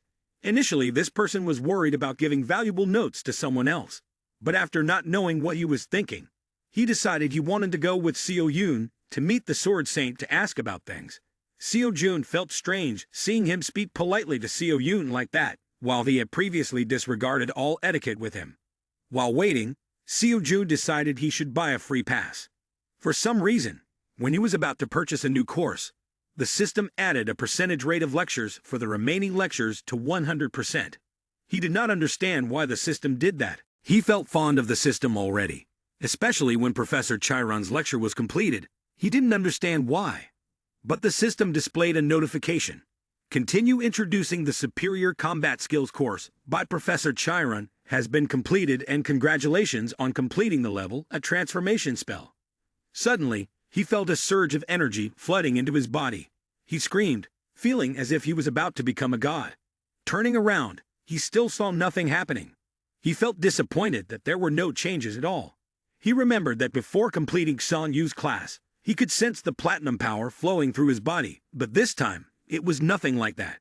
Seo Yoon recalled a martial arts story he had once read. The transformation spell is like twisting bones and rearranging them, or purifying the impurities from the body, but unfortunately, those were just thoughts in his drug-induced haze. While he was rambling to himself, he suddenly felt something extremely cold behind him. Seo Yoon turned his back but saw no one.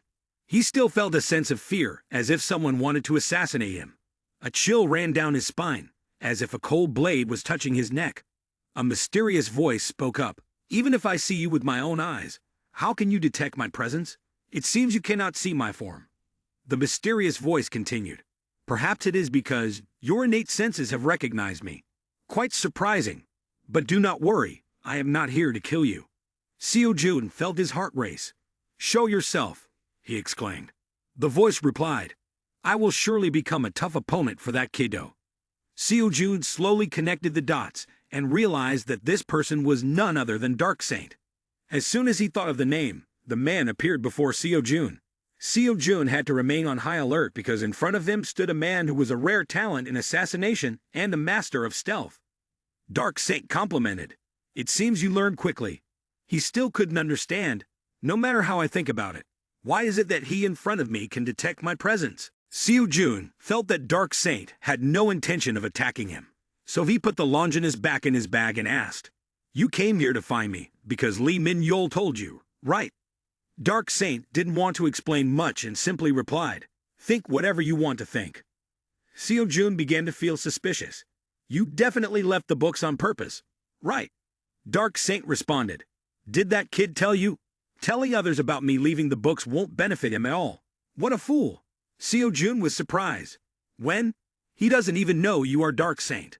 Not to mention, he also doesn't realize you are the one who intentionally left the books." Dark Saint felt angry and shouted, "Why is that kid so stupid?"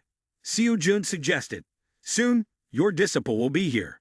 Maybe you should greet him." Dark Saint looked at Seo Yoon and said, "It's been a long time since we last met, so I can only say that it seems I am not as free as I thought." Seo Yoon felt confused, not understanding the meaning of this statement. He asked, "Not as free as you think? What does that mean?" Dark Saint explained, "If I wanted to meet him, I would have met him long ago. But right now, meeting him is not possible. I came here just to meet you. Time is running out, so I'll get straight to the point. Hey kid, do you have any connection to the Order of Truth? Seo-jun affirmed. I have nothing to do with the Order of Truth. I only met Kalia once, if I remember correctly. Dark Saint then guessed, Kalia, Apostle of the Apostle of Chastity. I see, that explains everything. He continued, I have spent some time tracking the Order of Truth. Seo-jun wondered, why do you want to find the Order of Truth? Dark Saint, with a face full of hatred, said, I do not trust those beasts. Most people in this world see the Order of Truth as justice, as the heroes of humanity, those who put an end to the cataclysmic flood. But not everything seen and heard is the truth. You must have heard about the berserk beasts that the Order of Truth is hunting, right? Seo-jun, with a shocked expression, asked, Yes, but why do you mention that beast? Dark Saint, with a serious face, replied, On that day, the berserk was not defeated. This information is extremely valuable to people.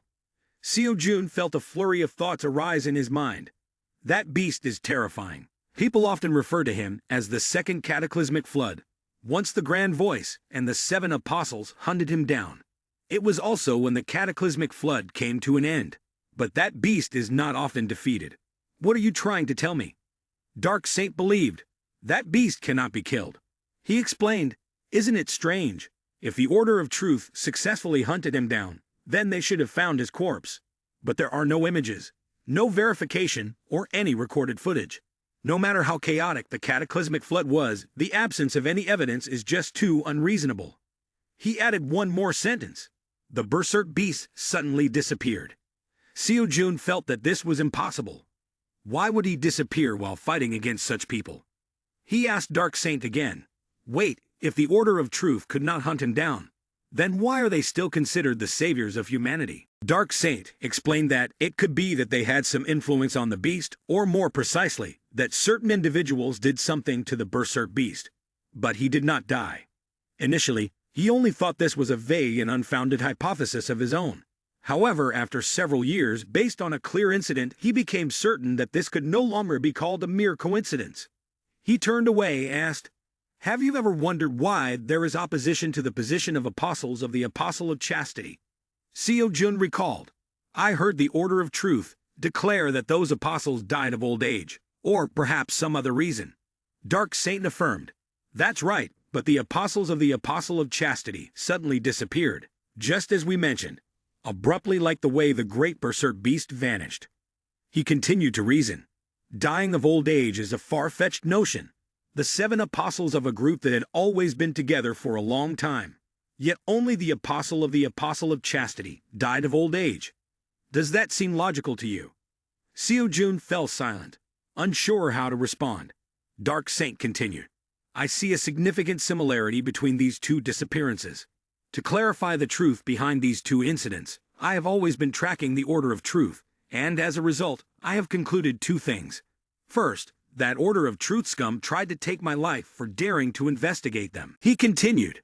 And secondly, the event of the 10-star dungeon raid that just happened recently is merely a scheme by the Order of Truth, and you are the reason behind this scheme. Seo-jun still did not understand why the Order of Truth was targeting him. Dark Saint explained, I do not know the exact reason, but it is certain that the Order of Truth has taken notice of you. Seo-jun felt that this was useful information, but wondered, why is Dark Saint providing me with all this? Dark Saint stated that he had a request he wanted to make. I want you to please take care of my kiddo disciple. Seo-jun asked back, Is that kiddo Lee Min-yul? Dark Saint replied, That is correct. If I could, I would have raised and educated him myself. However, the Order of Truth is still large and out there, making it impossible for me to personally raise the boy. The Order of Truth has a special method for observing their targets. Although I do not know exactly what that method is, when their targets act, they can see the entire outcome of that action. That is why those beasts call it observation. He believed that he was one of the most closely monitored targets by those beasts. Anyone who contacts or is related to him is marked, which is why you must become the bridge between me and that kiddo. Seo-jun realized that Dark Saint had left a mark on him. Dark Saint explained, You are the only exception. He stated, as previously mentioned, the Order of Truth has been watching you. However, like him, They cannot observe you, so even if you and he meet, those beasts will not be able to sense anything unusual. At the same time, if he acts through you as an intermediary, they will only assume that you are the one acting, not him. Seo-jun further asked, "Why can't the Order of Truth observe you? And why can't they see me either?" Dark Saint replied, "I do not know the exact reason. I can escape their observation, due to my ability to enter a state of non-existence. But I am unclear as to why you can also evade them." Seo-jun pondered, could it be that both I and Dark Saint are related to some supernatural factor? Or could this be related to the reason the Academy Supreme does not? He wondered, is there any information about myself?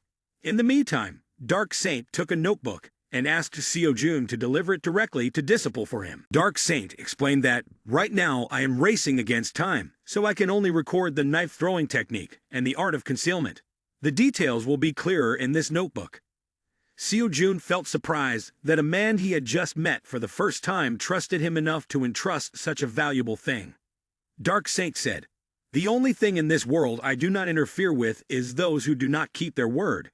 Only those who want to reincarnate early make promises to me." He picked up a notebook and added, "Just take this and read. This is another technique I have recorded. It will be useful for you." Seo-jun asked if he could have another one.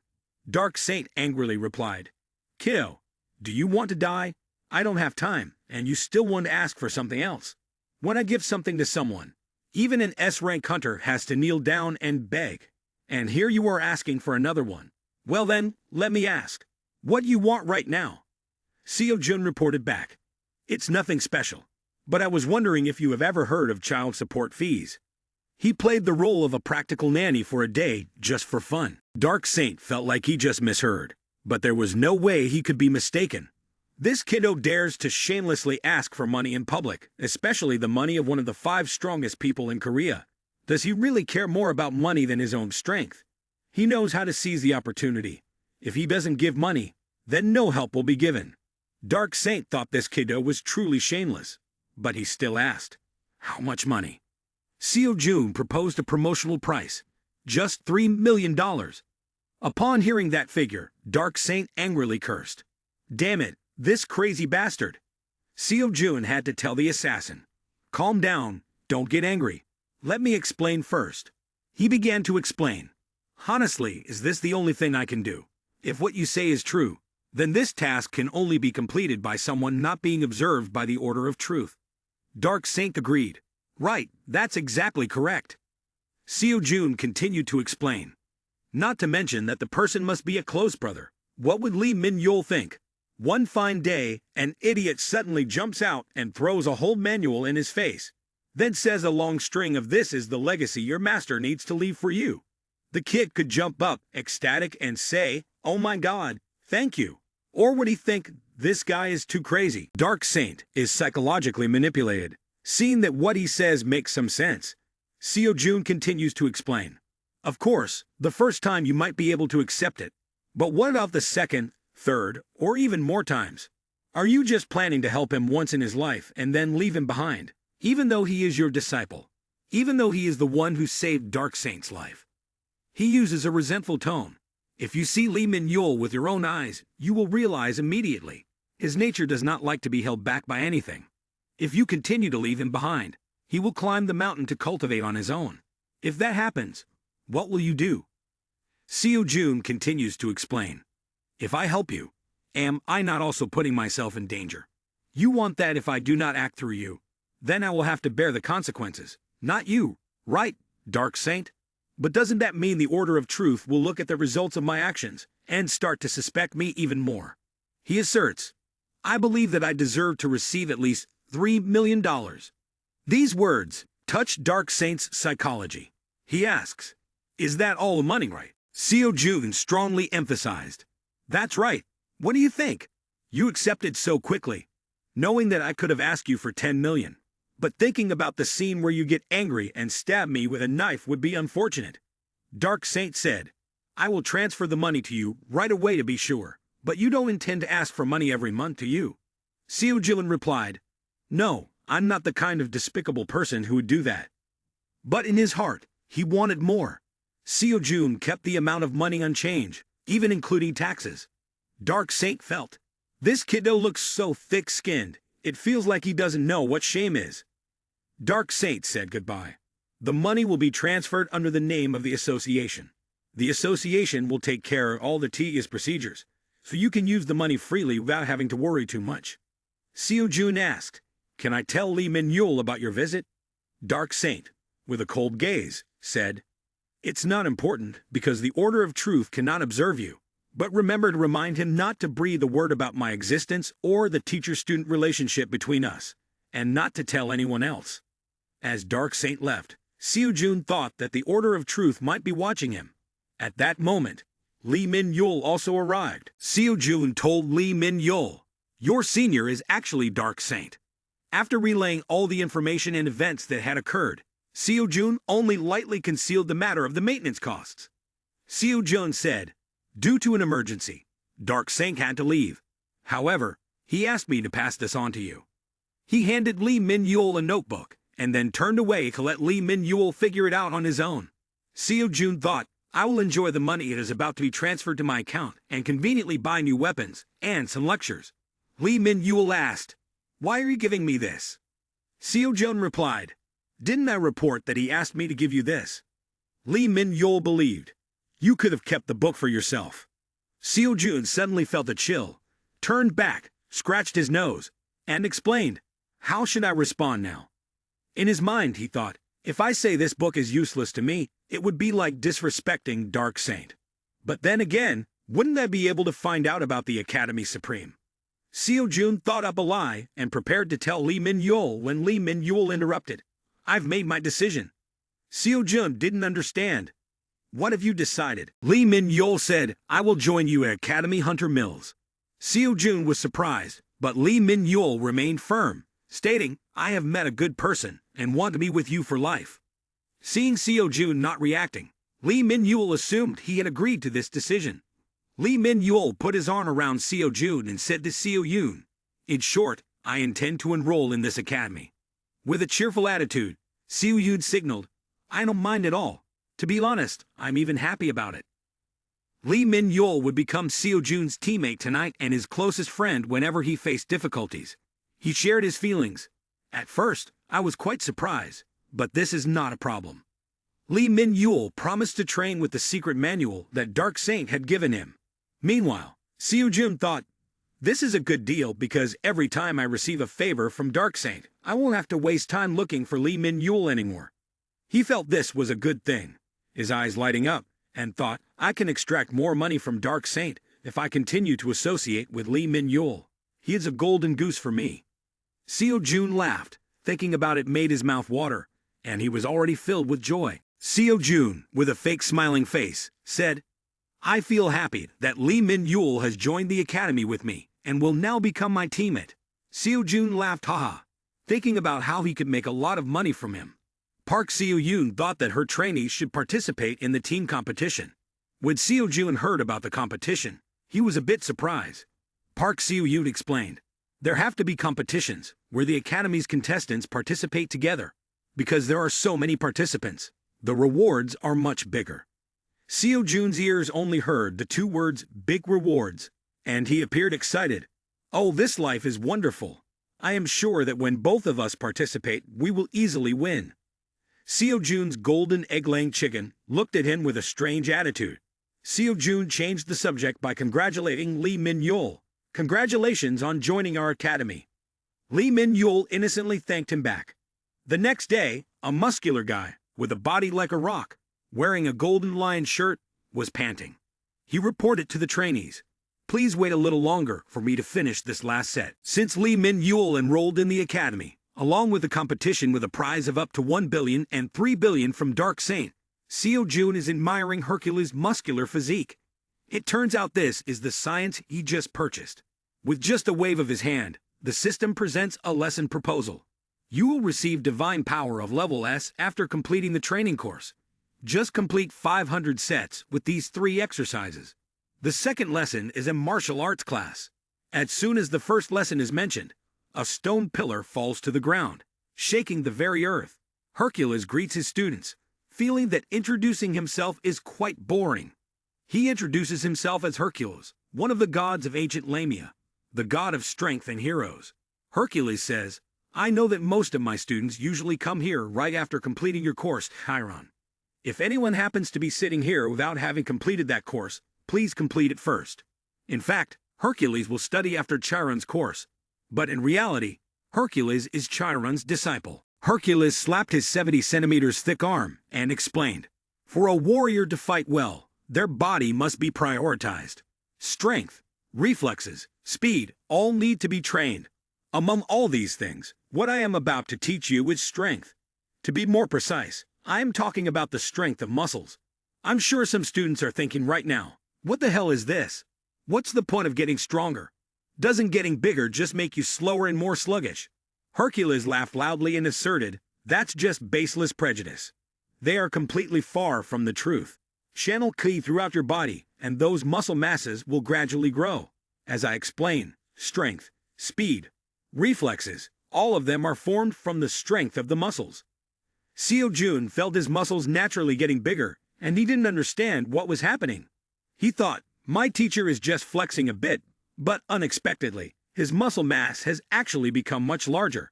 Hercules channeled ki into his 2 feet and ran around like a monkey, saying, "Look at me," as fast as lightning. He was running while pointing to his lower thigh, saying, "Look here. Does this strength make you drool?" He was running with a burst of energy. One punch from me shattered the stone pillar to pieces. After the pillar was destroyed, he flexed each muscle group in front of him, believing this was the strength coming from the major muscle groups. Next, he demonstrated that his reflexes surpassed both instinct and thought. He swayed back and forth, performing thousands of movements for the students to see and witness his true strength. In the end, he summarized, "All of this comes from the beautiful muscle groups that cover this body. These muscles are so beautiful that they must make him tremble. You have to close your eyes to admire them." Hercules told the students, "Do you see? The strength we have is honed from muscle groups. If you want to be faster or have sharper reflexes, then train hard. Don't hesitate anymore. Health is the first step to becoming stronger." After watching, Seo Jun dreamed that, "I hope to become strong like that in the future." The daily tasks have also been calculated to be as reasonable as possible for the user. The tasks appeared: run 30 kilometers, 1,000 sit-ups, 300 push-ups, 300 squats, and finally 150 pull-ups. He feels, this exercise is too simple, just a little effort, and it's done. In fact, he thinks it seems difficult. But when he reads the supplementary requirements of the exercise, he curses silently in disbelief. When doing this exercise, students only need to use weights of 1 ton or more, and the level will vary depending on the student's capabilities. He looks closely again to make sure he is not mistaken. The closer he gets to the requirements, the more he realizes that this requirement is real. It feels like this life is surreal. Then he notices the title of the video. This exercise turns out to be real. He can't help but wonder, don't tell me the leg training technique is the same.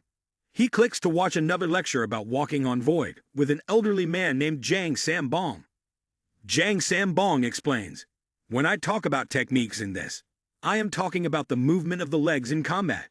When using a sword or any technique, what's important is how you walk. But leg techniques do not only refer to the legs, but also relate to how to harmoniously use the body to create steps." Jang Sambong is the elder of the Wu Dang sect, and also the creator of martial arts and sword and fist.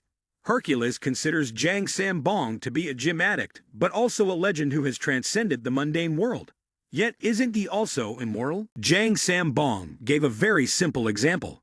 He gently walked on air and explained, "This is the skill of walking on void that we will teach you later. It's just simply walking in a flat manner. This level is not too difficult, right? You just need to follow along. By harnessing your inner energy, you can use your feet to step on air. You will understand what I mean later." Seo Jun watched in astonishment, his mouth agape. "If I master this skill, my movement abilities will no longer be limited." The daily tasks had already been calculated by the system. The system provided seemingly reasonable exercises. The most challenging was to maintain a speed of 300 kilometers per hour for 30 seconds, and the second exercise was to fall from a height of 30 meters or more 25 times. The current tasks would change depending on the student's level. He still felt doubtful. Looking closely at these requirements, do you still think I can perform these non-physical exercises? He felt, this life is really unfair to me. It's all exercises meant for deities. Suddenly, a girl pulled open the door of the academy and said, "Excuse me, is Seo Jun here?" He replied, "That's me. Who are you?" As soon as they met, they both realized they were acquaintances. It turned out to be the daughter of his uncle Man Chul. The girl brought a glass of water to invite Seo Jun to drink and asked, "Why are you here?" She replied, "I came to ask about my father. He told me that you used to work with him. But recently, have you been in contact with him?" Seo Jun answered, "I have been in contact with him recently when applying for the hunter test. But is there something wrong?" Su Yan seemed worried and said, "I have lost contact with my father, so I thought maybe you knew something." Upon hearing that the uncle who took care of him had disappeared, Seo Jun asked back, "When was the last time you could reach your uncle?" Su Yan shook her head and replied, "I don't know, but yesterday after coming home from work, he suddenly disappeared." Seo Jun thought, maybe he got drunk and fell asleep outside. This has happened before. Su Yan also hoped that her father was just in such a state. Seeing her too sad, Seo Jun asked further, "Is there any other problem?" Su Yan replied, "I had an argument with my father yesterday. I told him that I wanted to become a professional hunter." Seo Jun asked further, "Do you intend to use the power of the 4-star technology?" Su Yan said, "No, I just got my powers about a month ago. That's why I told my father that I wanted to join the Academy Hunter Mills instead of going to college. So my father disagreed." She said, "Well, it doesn't matter if you don't know where he went. I just hope he is drinking and sleeping somewhere." Seo Jun felt sorry for his sister's fate.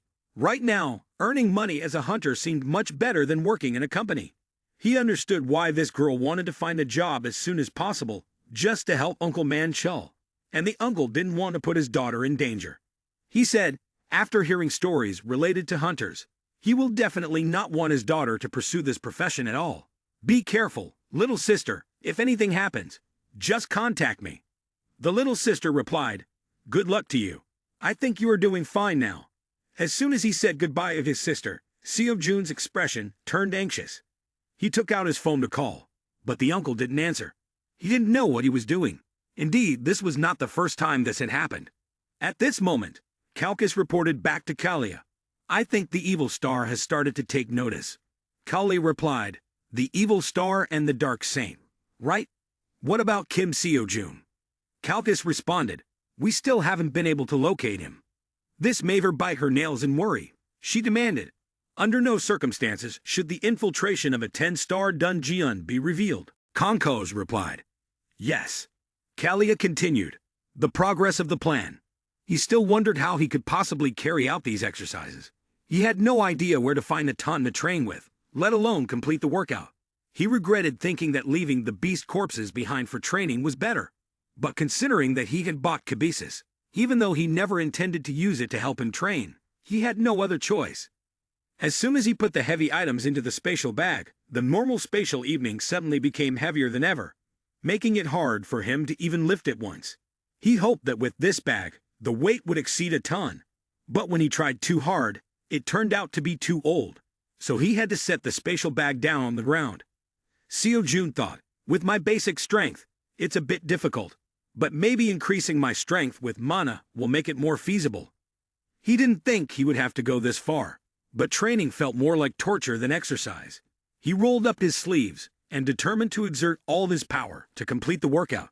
When Seo Yun entered the academy, she saw him lying face down on the ground. She asked, "What the hell are you doing?" He groaned, "Help me, Seo Yun. Please save me. Get that thing off me. If you don't, I'm going to die." Park Seo Yun didn't know this was a space bag, so she thought, "Wow, it's all torn. Why is this so heavy?" But when she held it for a moment, he still didn't move. She used all her strength to lift him with both hands, and finally threw him aside. He cried out, "Thank you, Seo Yun. I almost got crushed into a lump of meat." Seo Yun breathed a sigh of relief for saving him, but when she looked at her hands, she felt shaken because she didn't expect the space bag to be that heavy. He thanked Seo Yun incessantly, "Thank you. I was almost meeting my maker." He had the intention to jump off the building and asked, "You know how tall this building is, right?"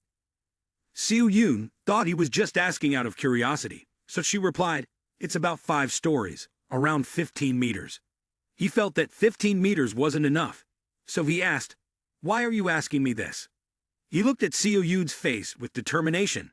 "I want to jump from the rooftop. I don't know if jumping from 15 meters is enough, and if I can do it in my current state." Seo Yoon waited for a moment. Then he said, "I'm going to go outside and try jumping once." Park Seo Yoon couldn't stop him in time, and soon he was nowhere to be seen. Inside the academy, she only heard a loud crash, followed by his voice echoing. "Oh, so I can actually do it." Seo Yoon encouraged himself and tried again. He jumped down again with a thud. Seo Yoon moved from one surprise to another, feeling doubtful about life and his existence. She felt sad, not knowing what the new trainees would think if they witnessed this scene. She was even worried that she wouldn't be able to recruit more new students. When Lee Min-yeol arrived at the academy, he still didn't understand what his teammate was doing. So he asked Seo Yoon, "What's going on here? I just stepped out for a moment to find a new place to stay." Park Seo Yoon shook her head. "I don't know either. I want to know too." The two girls exchanged thoughts. "Is this normal? He's never like this. Did he eat something weird?" Seo Yoon replied, "He usually is like this, but today it's worse." After a few days of training, Seo Yoon still couldn't get in touch with his uncle, feeling completely disconnected. He was no longer cheerful, as his uncle had disappeared a few times before, but this was the first time he had been gone for so long. The daughter of Uncle Man Chul texted him, "Did my dad talk to you about anything? I'm thinking of calling the police. Please text me if my dad calls you. Thank you." Reading this message, he felt that something had happened and decided he needed to confirm it in person. He picked up his backpack and left, then told Seo Yoon, "I'm going out for a bit." Seo Yoon initially thought he was going to jump off the building again, but that wasn't the case. She even said, "Did you forget the police announcement?" Someone confirmed they saw a zombie, and others are speculating that the tunnel has exploded. He replied, "No, I'm going to find Uncle Man Chul now." Seo Yoon saw how serious he was and asked, "Is it about the boss? Did something happen?" He simply answered, "I'm not sure yet. I'll let you know after I confirm." After that, he went to the construction site where Uncle Man Chul worked. Everyone recognized him as the superstar Kim Seo Joon from Academy Dream. He politely greeted the older people at the site, and the bosses praised him for being so impressive in the hunter exam. One person said, "You've worked hard for 9 years to become a hunter. I'm sure you'll succeed." Another advised, "Don't be complacent and arrogant. Be careful." There was an uncle at the construction site who noticed. When Seo Joon was transporting some bodies, he guessed that the guy had succeeded since he did those things. The bald uncle asked, "Why did you suddenly come here?" He shook his hand. "No, I just wanted to visit you guys. How's everyone doing?" The bald uncle replied, "Nothing has changed at all. Thanks to you dealing with that troublesome director, we are feeling very comfortable right now. Manchul told us that you are the one who got Kim Ta-soo fired, right?" He didn't dare to take credit for this, so he just smiled awkwardly, as Seo Yoon was the one who had helped him with these matters. But today, he came here to ask about something else. He asked, "Have you seen Uncle Manchul go anywhere?" The bald uncle replied, "I haven't seen him. What about you guys?" A bespectacled uncle said, "Now that you mention it, I haven't seen him for a while either. Is it possible he's lying around somewhere again after wasting materials once more? Sometimes he does that."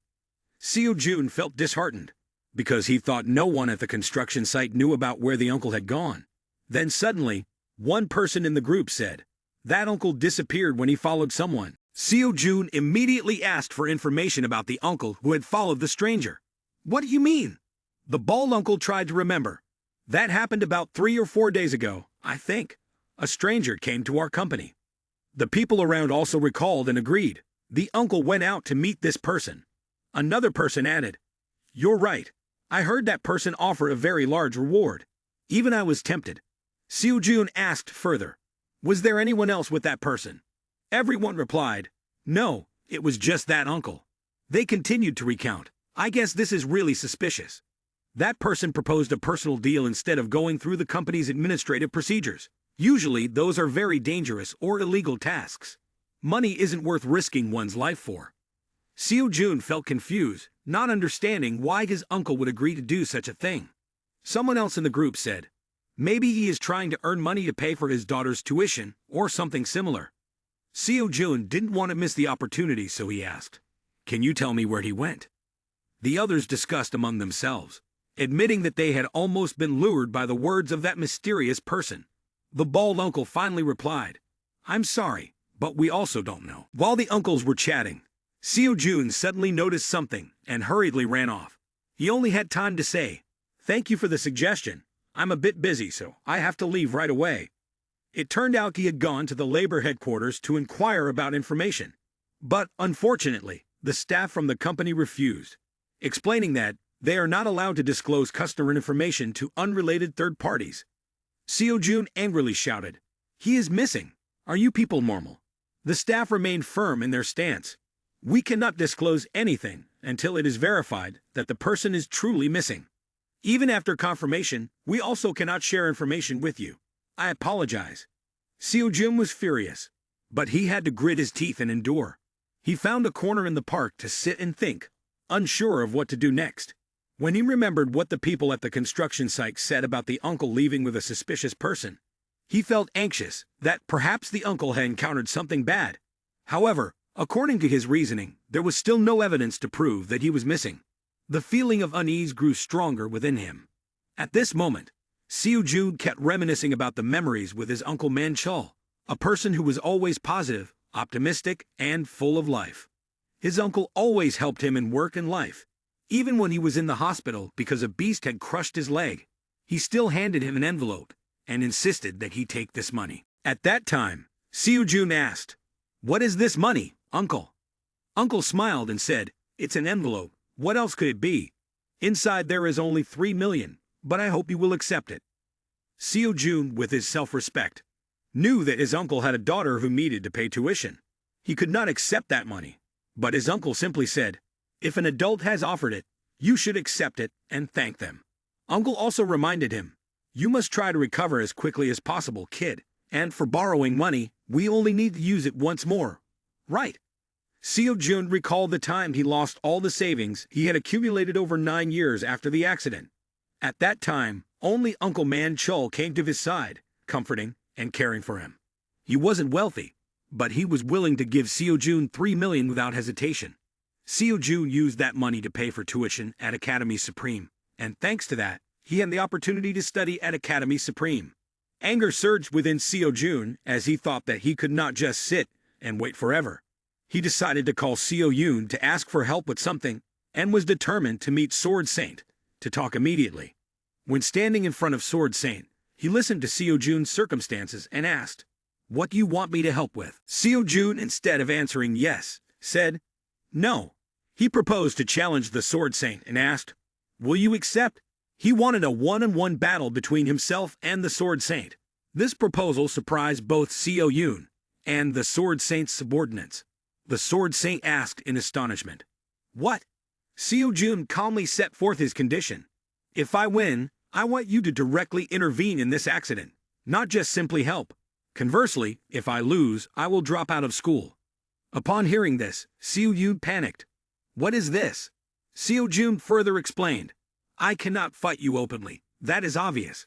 Therefore, if I can inflict even a small wound on you, I hope you will consider that my victory. He knew he had to go this far to save Uncle Man-chul. The organization would never reveal information, as it was confidential.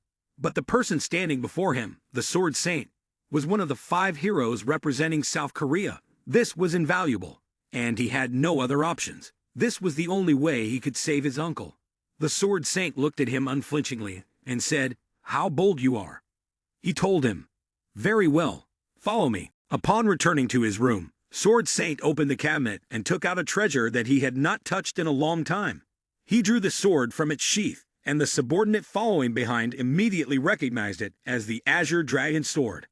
Legend has it that when Kim Yu-shin, a great general of the Silla Kingdom, was training on Mount War-yong, he received a divine sword, which included a sword along with a military strategy book.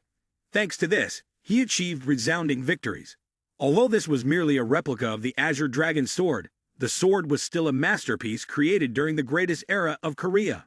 The subordinate cautiously asked, what are your plans with him, sir? The subordinate worriedly said, "If something bad happens, the young lady will be very sad." Sword Saint coldly replied, almost irritated, "Enough. No matter if he flies, runs, or even crawls, he is still just a student. I am sure he will not dare to challenge me with merely his determination." Sword Saint decided to give this arrogant kiddo a lesson he would never forget. He had been feeling frustrated for a long time. Seo Yoon stopped him. "There's no need to go this far. I will try to ask him. If I ask in person, he might answer." Seo Yoon shook his head in refusal. "I really appreciate your suggestion, but this will have consequences for a long time." He did not want to step on others to achieve his goals. He had worked hard to get here, and now he did not want to rely on anyone. Seo Jun was worried. In the future, there will be similar situations like this. The disappearance of my uncle, the reason could also lie within myself. If that is the case, then such things will continue to happen. Seo Jun clenched his fists, feeling angry. "I still don't have enough strength or authority to protect those around me. That's why I need to bring Sword Saint into this to engrave this belief deep into everyone's mind." He turned to Seo Yoon and reassured her, "I will fight and come back, don't worry." Seeing him so serious, Seo Yoon could only sigh. "If you want to go, I can't stop you." The battlefield was a room with bright lights. She could only hope that her student would succeed. Sword Saint exuded a threatening aura. "If you think that I will go easy on you because you are my granddaughter's student, now is the time to stop." Seo Jun felt fear in the face of that pressure, almost wanting to cry, but he still held himself together. "I'm just afraid you will lose and break your promise." The Sword Saint saw that this kid had no training and didn't know fear. He acknowledged the madness in his spirit, but at the same time drew his sword from its sheath. With a determined gaze, he pointed the sword straight at him, wanting to accept his skills. Seo Jun immediately put his body into an attacking stance. He thought to himself, "Even if he is the Sword Saint, my current self can still endure." Without hesitation, Seo Jun jumped into the air, channeling mana throughout his body. He decided to unleash all his strength right from the start of the battle, even though fear was evident on his face. But with the determination to save Uncle Manchul at all costs, he didn't hesitate to strike with the Lance Aura skill like a divine thunderbolt. The Sword Saint responded with a mocking tone. "What age are you to think you can take me on, little duckling?" With just a little effort, he had completely countered Seo Jun's attack. Looking into his eyes, he asked, "Is this all you have?" With a simple flick of his hand, he forced Seo Jun to stumble back. Not giving him a moment to recover from the previous blow, the Sword Saint advanced with an extremely swift slash, but fortunately, Seo Jun managed to duck just in time to evade it. The subsequent strikes put him in a passive position. He could only think of ways to defend against the Sword Saint. The man's speed was far too fast compared to his own abilities, making Seo Jun feel like he might as well be meeting his ancestors in this life. Each strike from the Sword Saint had the potential to end him instantly. The Sword Saint smiled and said, "Let me show you a skill called Sword Dance." With that, he launched a powerful slash forward, creating a strong shockwave that swept through the entire arena like a whirlwind. Seo Yoon beside him was constantly worried about him, while Seo Jun could only brace himself, using all his strength to withstand the attack with his lance. He knew that his opponent was not just a master, but a shining star among the multitude of stars. The Sword Saint continued to attack casually, but enough to make Seo Jun feel breathless. Despite the vast difference in skill levels between the two, he still thought about this kiddo, recalling that just a few months ago, he was merely a naive little boy. From their previous encounter, he had sensed the potential of this foolish kid, but only at the level of a student. However, the feeling he was witnessing at this moment was of a completely different person. Seo Jun can still confront the Sword Saint with ordinary slashes. He realizes that, with every minute, every second, Seo Jun's fighting style is changing. Whenever the feeling of defeat appears, he advances even more strongly. The Sword Saint simply shakes his thigh, lightly unleashing a sword strike that creates space, and immediately delivers a powerful slash that sends Seo Jun retreating a considerable distance. He also realizes, the weapon this guy is holding is not ordinary at all. From the very beginning, he felt something unusual. He was quite surprised that this weapon could withstand his aura so well. The Sword Saint is confident that, if it weren't for that weapon, he would have fallen under my hands long ago. However, the Sword Saint does not want to prolong the engagement any further. He does not wish to exert all his strength in battle. but still decides to add a bit more power to his next strike. He approaches Seo-jun with lightning speed and delivers another slash. This time, Seo-jun is pushed back repeatedly, with no time to prepare due to the close distance. He cannot evade and ultimately has to endure this blow, even tasting blood in the process. In this moment of battle, Seo-jun felt that he had been too arrogant. He had once thought, I can do everything, just because I have defeated a few other promising students. But now, he realized that students were still just students. He felt that he was still too immature and inexperienced, not enough to face the brutality of life. Seo-jun had failed to see that truth. Seo-jun collapsed before the Sword Saint, having little strength left to stand up. Before him now, the Sword Saint resembled a god. He clearly perceived the tremendous gap between himself and the man. Although frustrated that the Sword Saint had not yet unleashed his full power, he felt fortunate that he had not voiced this thought. If he had, perhaps the Sword Saint would have used all his strength, and he would have had no choice but to go home and eat chicken in embarrassment. Refusing to accept defeat, Seo-jun was determined to rise and continue fighting. He attacked from above, but the Sword Saint merely raised his sword to block it effortlessly. The Sword Saint believed that Seo-jun had made a mistake in challenging him. With a powerful flick, the Sword Saint sent Seo-jun flying to another spot. Despite being completely overwhelmed, Seo-jun still tried to comfort himself that confidence could repel any enemy, simply by mentioning his own name. Although terrified, he knew he had to stand up and take risks in this battle. In his heart, he always admired the Sword Saint. He was the target he aimed for, wishing to become as powerful as him. Seo-jun admired not only the strength of the Sword Saint but also the way he attained that power. But now, he realized he had been too proud of the hollow title of Superman. When facing the Sword Saint, he dared to underestimate him like that. The Sword Saint fought while playing, feeling bored, so he unleashed a wave of energy from the tip of his sword. This burst of energy radiated powerfully, causing Seo-jun to struggle to defend himself, but ended up coughing up blood. Seo-jun was nearly exhausted, but when he thought about the day he could reach a new peak, surpassing even the Sword Saint, he regained his spirit. With that determination, Seo-jun rushed towards the Sword Saint, telling himself, take risks for greater rewards. If it ends, I'll start a new life. Suddenly, he felt as if time had stopped. The weight in his hands seemed to vanish. With each step forward, he felt strange. How could I perceive the Sword Saint's attack in such a brief moment? As a result, a loud swoosh echoed. Blood splattered everywhere. Back in reality, two people stood outside observing the scene. Seo-jun, unable to bear watching any longer, called out Seo-jun's name and ran in to check on his condition. Although Seo-jun admitted that he was weaker than the Sword Saint, others were surprised that he could still hold his ground against the principal during that time. Before Seo-jun collapsed to the ground, the last words he said to the Sword Saint were, "That promise. Please do not go back on your word." Having said that, he fell to the arena floor.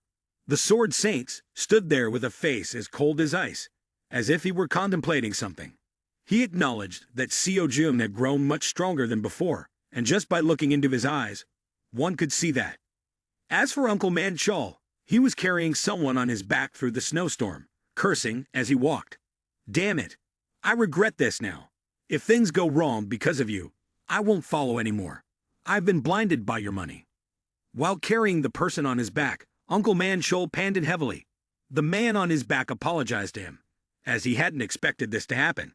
Despite the dangerous situation, Man-chul remained optimistic that someone would come to rescue the two of them. When the man was informed that it would never happen, Uncle Man-chul felt shocked and surprised. So the one he was carrying had taken a gamble, asking the president of the association to keep the information secret under any circumstances. He felt foolish for keeping this matter hidden, and now both had to bear the heavy consequences. In a moment, the atmosphere turned negative. Uncle thought, both of us will die here. But Man-chul, with his optimistic nature, said to the man on his back, "Well, someone will find a way to get out of this mess." The man did not understand who Uncle was referring to, and Man-chul explained, "There is one person I trust very much. He is a fool." At that moment, Seo-jun had woken up from a long coma. Although his body was very tired, he still asked Seo-jun, "How long have I been unconscious?" Seo-jun replied, "Not long, but I fear that you no longer have time to lie around there." Hearing this, Seo-jun had to muster the strength to stand up, determined to save his uncle. Sword Saint entered and saw the scene before him. He could not stand aside, so he handed his precious sword to Seo-jun. When he held the azure dragon sword in his hands, everyone around was surprised, not understanding why Sword Saint had given him his valuable sword. Seo-jun, confused, asked, "Why are you giving it to me?" The Sword Saint replied coldly, "You talk too much. I will take it back now. I am just fulfilling a promise. With that sword, everyone in the association will know what to do. I would rather let you handle this than do it myself." "Make sure to do it well," the Sword Saint reminded. Seo-jun held the sword in his hand, not having time to rejoice, and quickly asked, "Do you want to give it to me permanently?" The Sword Saint raised an eyebrow. "Are you dreaming? Remember to return it after the job is done." As soon as he had the sword in hand, Seo-jun immediately went to the Pro Hunter Association, the organization that managed and supervised hunters, which was also a profit organization established by professional hunters to serve their interests. Lee Ta-bum, the president of the Pro Hunter Association in South Korea, saw the azure dragon sword lying on the table, feeling puzzled, wondering, why is it here and brought by Seo-jun himself? Seo-jun could never have imagined in his life that he would meet the president of the association. First, he politely greeted the chairman, then introduced his name and said, "I came here unannounced because I need to ask a few things." Lee Ta-bum felt, the position of the association president seems to be just for show, because a few days ago, an old assassin came here asking for 3 billion to be transferred to a person named Kim Seo-jun. Now, even Sword Saint can be used by him. The association president thought, the background of the person sitting in front of me must be very significant. Seo-jun went straight to the point as time was running out, saying, "A few days ago, a person named Man Chul went missing after entering a dungeon at someone's request. Before entering the dungeon, it is mandatory to notify the association. Please let me know which dungeon he entered and with whom." The association president was a bit distracted because Sword Saint was angry with him and had requested not to disclose this matter to anyone. The president tried to divert the topic before answering. "Before I answer your question, I need to verify that the azure dragon sword is real." Seo-jun replied, "Feel free to check, but I would greatly appreciate it if you could answer my question quickly." Lee Ta-bum still insisted on following the proper procedure. "I think we should prioritize checking the sword first." Seo-jun said, "If you do not help me and an incident occurs due to the delay, will you take responsibility for that?" Lee Ta-bum looked at the azure dragon sword in front of him. The dazzling light and the reasonable words of this person made him reconsider and decide to speak the truth. After all, this was the Sword Saint's intention. He could not do otherwise. Lee Ta-bum revealed that the Magic Saint is investigating the 10-star dungeon intrusion at his request, and recently found a clue, then proceeded to the 6-star dungeon for a secret investigation.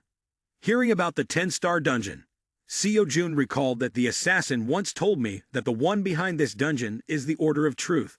He felt that there was something shady that he did not know.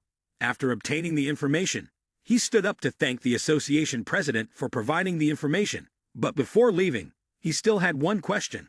He wanted to mortgage the azure dragon sword in exchange for a loan from the association. Soo-yeon had called him back to check on the situation. "Have you heard from my dad yet?" Seo-jun calmly replied, "Not yet, but I have thought of a place where he might be. I think the dungeon he entered at someone else's request has issues." This news hit the daughter of the uncle like a bolt from the blue, and she was instantly terrified, worried that her father would die. He had known his uncle for a while, so he also knew that Soo-yeon's mother had passed away 11 years ago due to the dungeon collapse, as she had sacrificed herself to save her daughter. Soo-yeon did not want the monsters to take away her precious people once again, which was why she wanted to become a hunter. He comforted her, saying, "Don't worry, little sister, I will definitely bring him back." After hanging up the phone, he stepped towards the dungeon, simultaneously thinking, "According to information from the association president, the Magic Saint and my uncle have entered a dungeon inhabited by monsters. Although the person accompanying his uncle is now old and sick, he was still one of the 5 heroes back then.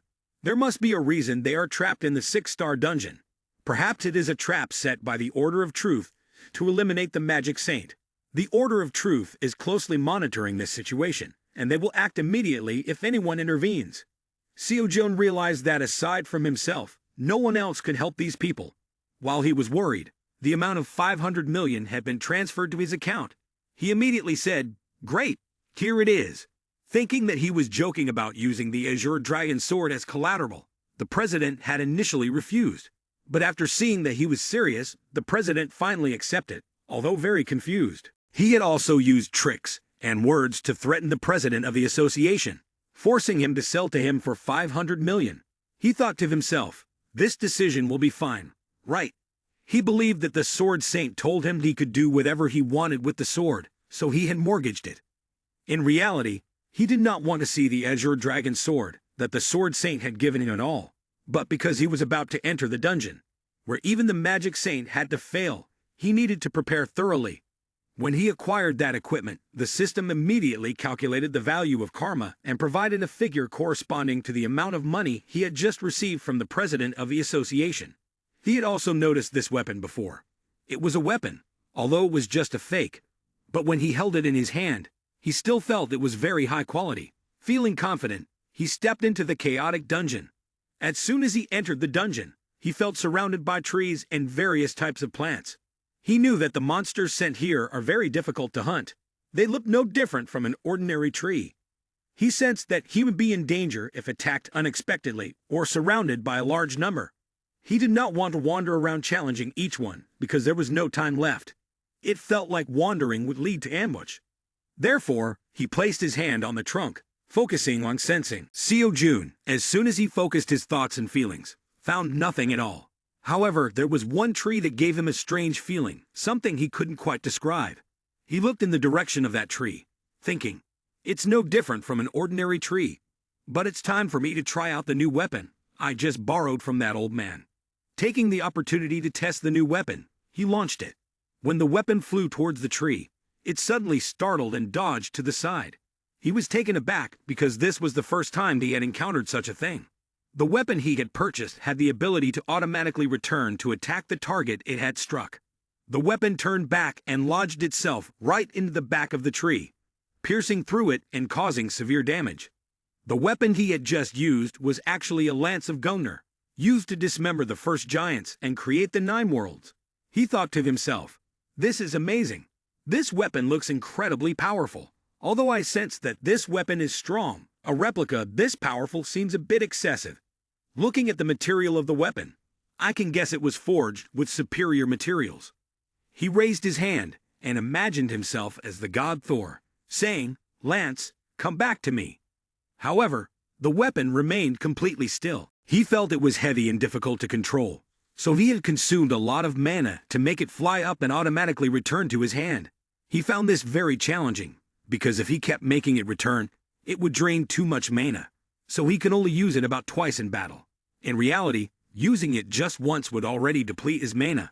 Seo-jun remembered that according to the legend, weapons with the ability to return automatically had their limitations when they were replicas.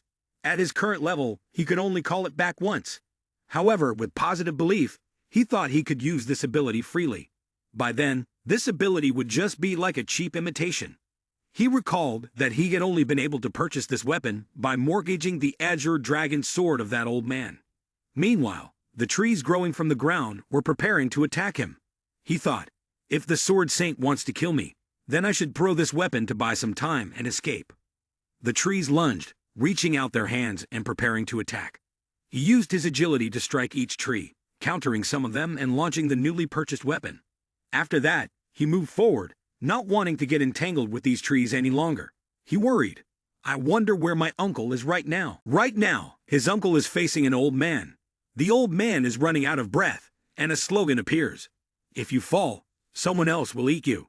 Despite his exhaustion, the uncle carries the old man on his back and runs with all his might forward. A monster tree extends sharp roots to chase after the 2 old men. By chance, one of those roots attacks the 2 of them, causing them to fall. Just as other branches are about to attack from above the uncle's head, the Magic Saint stands up and creates a protective barrier with magic to fend off these branches. The magical old man urges the uncle to run immediately and says, I will hold them back. Manshul is a sentimental person and cannot bear to leave someone else behind. The Magic Saint speaks with great authority, I am just an old man who has one foot in the grave. If I hadn't brought you here in the first place, this wouldn't have happened. What are you talking about? Hurry up and run. Go now. Even if both of them are to die, the uncle still does not want to leave his old friend behind.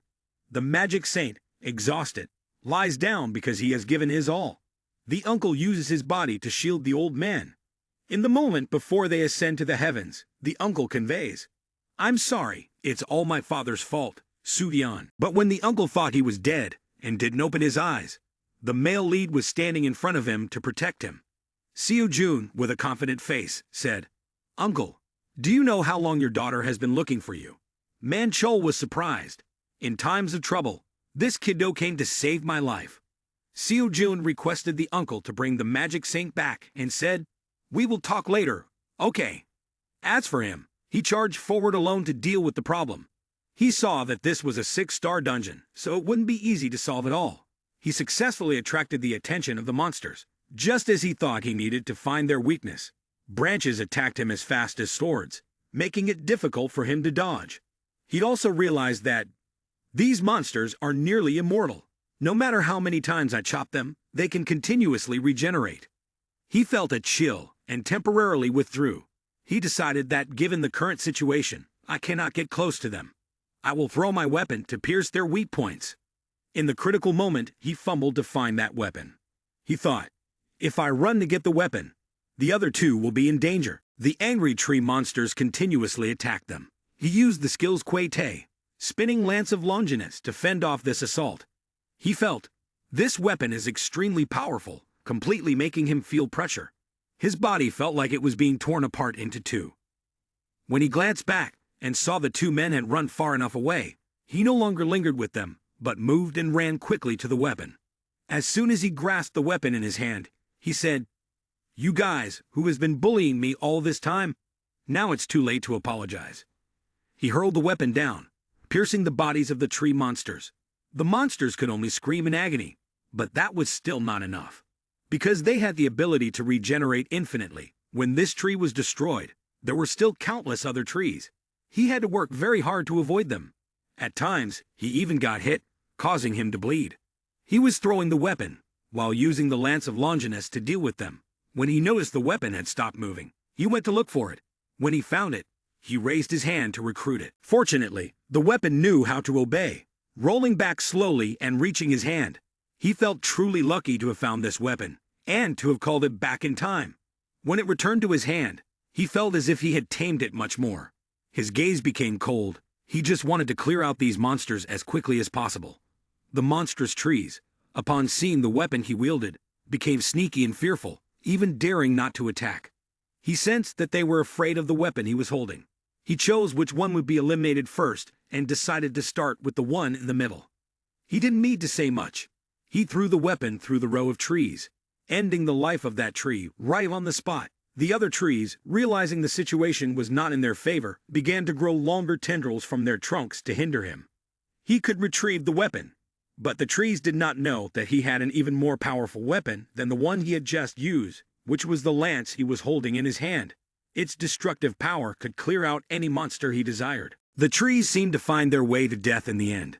After dealing with those level 6 monster trees, he went to the Elders Guild to chase after them and talk. The old man asked, "Why did it take so long?" Seo-jun replied to the two old men, "I heard that you came here to send Soo-yeon to the Hunter Academy. Why is that? Why do you want to do that? Why did you even cause trouble with your daughter in the first place?" The old man, embarrassed and blushing, said, "That's none of your business." Seeing the urgent situation, Seo-jun realized that the magic saint was in a critical state. Even in his tragic condition, he still tried to cling to the old man's shoulder, which only made him more exhausted. He noticed that the situation was truly dire, so he took an emergency pill from his spatial pocket. This was the moment he needed to use the pill. Although it wouldn't fully restore him, it would help him feel better. As soon as he finished drinking it, the old man gradually woke up. The magic saint asked him, "Who are you?" Man-chol told him, "This is the kiddo I mentioned to you." The magic saint continued to ask, "Is this person from the Hunter Academy?" He asked, "Did you really come here to save us? How did you know we were here? But wait, what happened to those monster trees?" Seo-jun replied, I have dealt with them. The magic saint could hardly believe it. He said, "This young man has cleaned up those tree monsters all by himself." Seo-jun asked, "Why did you bring this uncle here?" The magic saint answered, "To study the monsters. I need someone to move the corpses. For personal reasons, I need to do this discreetly, but I cannot do it alone with this old body of mine." Seo-jun understood part of the situation. The magic saint did not want to draw attention to himself. He said, "I want to move them secretly because I need someone as discreet as possible." Seo-jun questioned, "You are doing this secretly because you are afraid the Order of Truth will find out, right?" The magic saint had not even told the president of the association. Yet Seo-jun already knew. He said, actually, everything was supposed to be over. But suddenly there was a massive earthquake. This pressure is not simple at all. It turns out that when I came here, the level 6 tree monsters did not pose any difficulty for me. It was that gigantic tree that put me in this situation. Seo-jun felt fear because even someone in the top 5 had to fail against it. The magic saint shared with a sad expression, "I am very grateful that you came, but you should not have come here." His face lost all color when he realized what was before him, a creature as large as a mountain, a colossal tree angrily strolling through its forest. Everyone believed, "This is a mutated monster." But the wizard thought, "I believe this is a form of mutation, but I cannot be sure." Seo-jun looked at the size of the monstrous tree before him and realized, it is no different from what he had just encountered, only differing in size. Seo-jun felt lucky that the giant tree had not yet noticed them. He suggested, "The current thing to do is to avoid its gaze and escape from this dungeon." The magic saint said, "I have tried a few times, but there is no way. When you and your uncle tried to escape from the dungeon, it could detect you immediately. That is why you were injured." He sadly explained, "That monster is not just an ordinary creature. Its bark is too hard, so magic cannot penetrate. Even if we could break it, its regeneration speed is very fast, so it would recover immediately. My magic cannot do anything to it. I even think it is a monster that has evolved, eliminating the weaknesses of an ordinary tree and greatly enhancing its power." Seo-jun felt astonished and frightened by his magic, without seeing its effects. "Is it that powerful?" The magic saint sighed and said, "I am no longer what I used to be. I have grown old, and am just waiting for the day I depart from this world. Strangely enough, people still call me the magic saint, but I feel truly ashamed. I can use magic to weaken the shell and control its regeneration speed, but the problem is that I cannot do anything else in the meantime. I wish I were just 5 years younger. Then everything would be different." He added that even when it has weakened, to break the hard shell and destroy its core, we need a strong enough strike. But currently, there is no way. Hearing about the need for a strong strike, Seo-jun felt that his time had come. He asked him, "So we just need a really strong attack, right?" Seo-jun pulled out his weapon for pride and suggested, "While you weaken the monster, I will destroy its core." Both old men looked at him with doubt. They did not believe that he could attack with enough power to shatter the monster's core. The magic saint said, "With Seo-jun's current abilities, you can only weaken it, but you cannot strip it of its power." He felt that his old life was coming to an end. Seo-jun also understands that he could fall at any moment, thanks to his emergency pill. So he is aware that there is only one chance. The magic saint told the two of them, "Hurry and run away." While feeling sad, he noticed the weapon emitting a strange energy and asked him, "What is this?" Seo-jun explained, "This will be a weapon that helps you deliver a powerful blow to the monster." He emphasized, "Please take a look, isn't it impressive?" Just as he wanted to touch it, Seo-jun warned, "Be careful, because if you are not the owner, it may emit a rejection response." The magic saint felt, this weapon is truly magical. It can identify its owner. As soon as he touched it, a wonderful light emanated from the weapon, making him feel both amazed and excited. He felt a bit tired but still asked him, "The knowledge of heaven and earth and the reason for creating these magics. I can't even understand where the energy from this pine tree comes from." Man-chul, since acknowledging this uncle, saw him talking a lot for the first time. He remembered Seo-yun's appearance, the disciple of magic, who also seemed just as interested as this uncle. He said, "The weapon of the main character is different, and now it is capable." "Right," the magic saint affirmed. "I alone am enough. My ability combined with this weapon is completely overwhelming. I don't even need to be here anymore." He asked, Where did you get this weapon? Seo-jun thought of a lie and replied that the Sword Saint had bought it for him. The Magic Saint recalled his old friend, feeling kind-hearted like that. He didn't dare to tell the truth, but thought that if he did, he would probably understand anyway. At that moment, night had fallen. In the dungeon, the giant tree monster was still searching for them around the forest. He excitedly held the weapon in his hand, preparing to confront the boss monster. Every day, the old man and the old wizard accompanied him. Aside from Seo-yoon reading some plans about her student's future, he remembered the six-pack abs of the student in the notes. The weapon he held was a spear, not a lance. It resembled a spear, but this does not change the fact that it is a spear. The difference between a lance and a spear is nouns. The spear is a combat weapon, consisting of a long shaft or handle, and a blade or head made of steel, while the lance is carried by horsemen, being a pole with a pointed end used as a weapon to throw or thrust at anything, creating a thrusting motion. The spear is heavier but sharper, primarily designed for horseback riding and sports, while the lance is often designed for use as a defensive weapon. In practice, Seo-jun popularizes the plan before the battle, telling the two, "Wait until the monster is weakened by the Magic Saint spell, then I will pierce its core with this spear." He asks, "Do you mean to use the spell?" He is also determined to defeat it, saying, "Of course it is possible, even if it may not be very effective. But do not worry, even if I have to risk my life." Seo-jun still wants to keep him safe, saying, "No need for that, just weaken it, I will lure it away.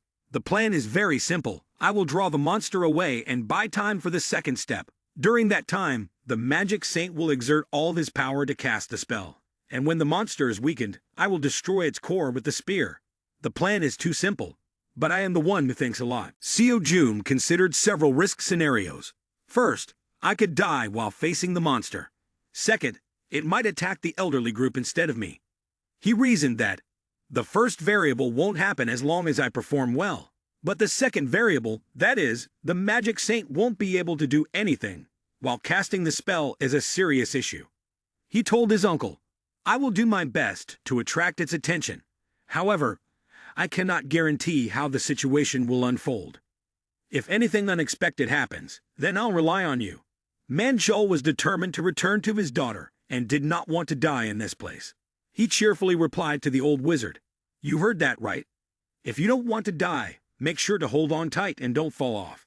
His uncle affirmed, "I will carry you, so just trust me." Seeing that the two uncles had made up their minds, Seo-jun felt satisfied. The happy campaign began. The three of them stood on a branch in the forest, observing the monster. He noticed that it was just a big, stupid tree, so it wasn't hard to figure out. He advised everyone not to stay here and to keep a safe distance if the monster detected them. The wizard was in the process of casting a spell, and the Magic Saint felt that this kiddo is too energetic for his age. Therefore, he also wanted to stop him. But when he said again, "I have no other choice. I have to take the risk. I am the one who can dodge its attack and escape." These words made the old man change his perception of him. "All right, do as you say," the old man replied. Seo-jun smiled at the two uncles. "Now we will proceed according to the plan. You two must be bored by now. Let's go outside." The two uncles wished him good luck and told him to set off. Seo-jun approached the monster. When standing in front of the tree, he looked a bit scared. Up close, the tree seemed massive, and even from a distance, it still looked huge. He felt a tremendous source of energy surrounding the tree. He also understood why that old wizard had to struggle so much. While moving to find the tree's weakness, he felt lucky not to encounter any other monster trees. This terrifying creature was just wandering around and destroying everything. Once he stood beneath its foot, he took a deep breath to focus his thoughts. He knew that just one small mistake could put him in danger. "The brave man of the year is here," he shouted loudly at the tree. "Hey, the tree has no ears, but it can still hear your voice." Turning back, seeing your face, it comments, "You look quite handsome." Deciding not to let you be, the tree begins to attack. The power emanating from the tree overwhelms you mentally. It shoots out branches from its body towards you. Fortunately, thanks to your quick reflexes, you manage to dodge one branch. However, you feel that there are still other branches behind you continuously attacking. You run from one direction to another, as if racing against time to evade the strikes. There truly is no time to rest. You keep running through the forest. Seo-jun feels that this monster is stronger than him. He realizes he has strayed quite far from the location of his uncle and the old wizard.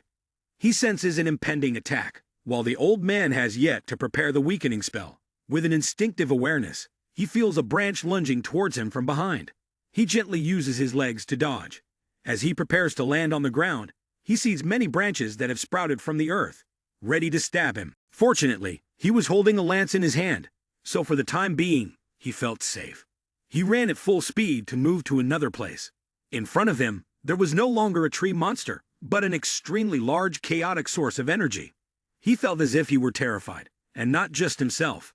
Even the air around him seemed to tremble. He felt helpless because aside from dodging, there was no other option. Suddenly, a red energy source lit up behind him, and he sensed that this was the signal that the spell had been successfully cast. Feeling that the old wizard had timed it just right, he took advantage of this. The branches, after attacking one spot, seemed to vanish without a trace. He painfully wondered where they had disappeared to. Instead of rushing to find the monster, he shouted loudly, "Hey dog!" standing in front of it, as if to declare, "I am number one," and flashed a smile. Next, he continued to run from this place to that. While he was frantically running to think of a way to cope, he realized the tree could still catch up and deliver a blow that would send him flying forward in order to dodge. He used a zigzag movement to avoid the branches. While running, he could still feel it chasing after him. He thought, just a little more to the intersection. I just need to lure it there, and then it's over. After that, I will end it all. When the giant tree monster locked onto him, it threw many branches to capture him. He looked up and said, "You're done for, you idiot." Chains shot up from the ground, towering like a mountain, wrapping around the tree's body. The tree screamed in pain. He sensed its speed and strength have diminished significantly. The magic of the magic saint is quite effective. At this rate, I feel I will find its weak point. Even though the tree was being moved, it could still sense the danger in front of it. Somehow, it managed to split off another branch like a blade to search for something. Seo-jun realized the tree is aiming for the two of them. I can't let this happen, as the old wizard is now exhausted. Man-chul is just an ordinary person, so he can only dodge once or twice at most. He used a lot of mana on his spear. This is also considered the last chance. If not, everyone will die. He would pour all his power into this strike with a cool head and absolute accuracy. He sensed that inside the tree, behind those chains and deep within the layers of wood, was a glowing red orb. He waited for the right moment and launched straight at this head, so forcefully that the ground along his path was torn apart. This lance, when thrown with great strength, was no different from an arrow shot by a god. The monster felt uneasy, but it was too late. The spear pierced through its core and shattered the red gem, which allowed it to regenerate its body. The eyes of the giant tree immediately vanished, no longer red. The tree then collapsed and died. It was time to celebrate the victory. He laughed out loud, but before he could finish, he felt nauseous, like he was carsick. He didn't know if this was a side effect of using all his strength. Despite his body trembling, he no longer had the energy to call it back. But what he hoped was that his uncle and the magic saint would be all right. He ran to where the two of them were and asked, "Uncle, sir, are you both okay?" The uncle was fine, while the magic saint remained completely still. The uncle only had a few scratches, but the situation for the wizard was not simple at all. Seo-jun knew that even though that monster had its power reduced, dodging its attacks was still a piece of cake for someone like the uncle. He saw that the injury was not life-threatening and said, "Uncle, just stay calm. You'll recover after treatment." The uncle also needed to get checked quickly. As for the magic saint, he was perfectly fine. After the victory, Man-chul laughed and said, "If I were to become 5 years younger, you'd have to carry me for 24 hours straight." The old wizard saw that this uncle had quite a sharp tongue. Seo-jun realized a beautiful message. Although these two were stuck here, they had grown closer. Man-chul thought, "It's time to leave this place. We shouldn't stay here any longer." Seo-jun agreed with the decision, but there was still one problem. He had thrown the spear a bit too far, so he had to run back to retrieve it. Somehow, the tree stood up again, and the main character couldn't believe it. He thought, has all my effort gone to waste? He remembered that I used Gungnir to destroy the core already. But another type appeared behind, where the spear had pierced through. All three of them had to stare in fear. The tree screamed in anger, launching many branches to attack them. The author wrote a supplementary passage to explain that this tree is not really simple, and prolonging the process of destroying this tree later will help readers understand the author. The tree monster howled, channeling all its anger to form extremely sharp and dangerous branches that stabbed straight towards them. Seo-jun, being the one with the most strength among the three, stepped up to protect the other two. Although he was also exhausted from expending all his energy in the previous battle, as the branches drew closer, he felt tension mixed with a bit of fear. But as it charged, the purple energy shield of the magic saint could temporarily protect them, although he had also reached his limit and wanted to protect everyone before he died. Magic Saint was exhausted, even coughing up blood. Seeing this, he thought, Magic Saint has reached his limit. He won't be able to hold on much longer. To take down that bastard, I need to destroy that thing. In this urgent situation, where was the spear Gungnir? It turned out to be buried under a pile of the monster's roots. The monster knew that this was his powerful weapon and had hidden it away. The situation became even more critical, as only that spear could serve as a weapon against this tree. But in fact, there was still another hope. He was still afraid of the Lance of Longinus. He believed that if he could land a direct hit, it might break its flaw. Seo-jun looked at Magic Saint and asked, "Can you use that skill again to weaken it one more time?" Magic Saint replied, "I will do my best." But he also felt that the branches were moving, and if he went outside, he would die. He reassured everyone, "I can survive like free fire, so you don't need to worry about me." Time was running out, and he was doing everything he could at that moment, not allowing fear to take over. He boldly shot out, leaving the protective energy sphere of Magic Saint. He used the remaining clarity to move quickly, dodging the attacking branches. He realized that just one hit would mean instant death. But thinking back, he felt that the old wizard had managed to block the attacks despite being in such a terrible state, had reached his limit. The only one who could try and resolve this situation was him. On the way to the core of it, he used the Lance of Longinus to destroy the attacking branches. The branches attacking the protective barrier of the Magic Saint became weaker. In fact, it wanted to exert more power to attack Seo-jun, as he was directly threatening its life. He utilized his jumping ability to evade the attacks. While jumping high, he got very close to it and could see its furious face. He calculated briefly and realized that to use the Lance of Longinus, he needed to go deeper. But for now, it had not appeared for him to advance further. He thought this mission seemed almost impossible, as getting close to it was difficult, and now destroying it was even harder. He stood up and calculated the position of the tree to destroy it when suddenly smaller branches wrapped tightly around his left leg. He had no idea when this happened. In this moment, the monster unleashed its branches to stab him to death. Once again, luck came to the protagonist when he was aided by the Magic Saint, who cast a spell to weaken it with chains. He realized this was the paralysis magic of the Magic Saint. The golden opportunity had finally arrived, and he did not want to miss it. With the branches gripping his leg, he had no choice but to run quickly, jumping onto the branches that were bound. But while moving, he also felt the power of the magic diminishing and thinning. Given this situation, he speculated, the old wizard must have been under immense pressure on his body to activate it once more. When he realized that the wizard was out of mana, he caught sight of its survival gem. He charged forward at high speed, simultaneously attacking the tree monster. In a moment that seemed destined for success, the magical chains lost their effect and completely vanished.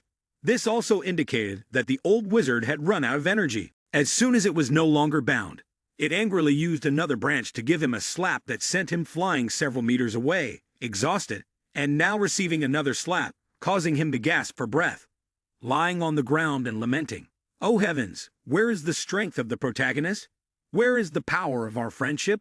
Rise up now." Looking at its strength and fierce face, he felt as if all hope was lost. He was deluding himself, thinking, if I just get close, the Lance of Longinus can destroy its insides. He realized this was indeed a wrong decision. The monster roared once more and attacked. The moment seemed like the protagonist would die, and he was already exhausted. When he saw he could no longer move, the protective aura of the protagonist shone brightly, and the old wizard had to jump out to create a protective layer, informing him once again, "You really are a fool, and I always have to come to your aid." The Magic Saint shouted, "You run away. I must save you at all costs, and cannot believe that a student like you could achieve such outstanding martial arts level before turning 30. It has been a long time since I last felt a shiver from someone else's martial arts. I am also thinking about your future, and I am sure that in just a year, perhaps everyone will know your name." He continued, "Who knows what level he will reach a year from now? I believe that the young man I met has the potential to surpass a hero, that he could level up one day soon and become the hero of humanity. But the difficulty is that he currently lacks the strength. Therefore, the magic saint wants him to live, even if it means sacrificing his own life." The magic saint shouted, "Run now!" But the protagonist is always reckless, never willing to give up. Whenever he encounters difficulties, he wants to stay and fight to the end. He stubbornly tries to stand up, even though the old wizard advises him. "Run! You must live! I don't have much time left."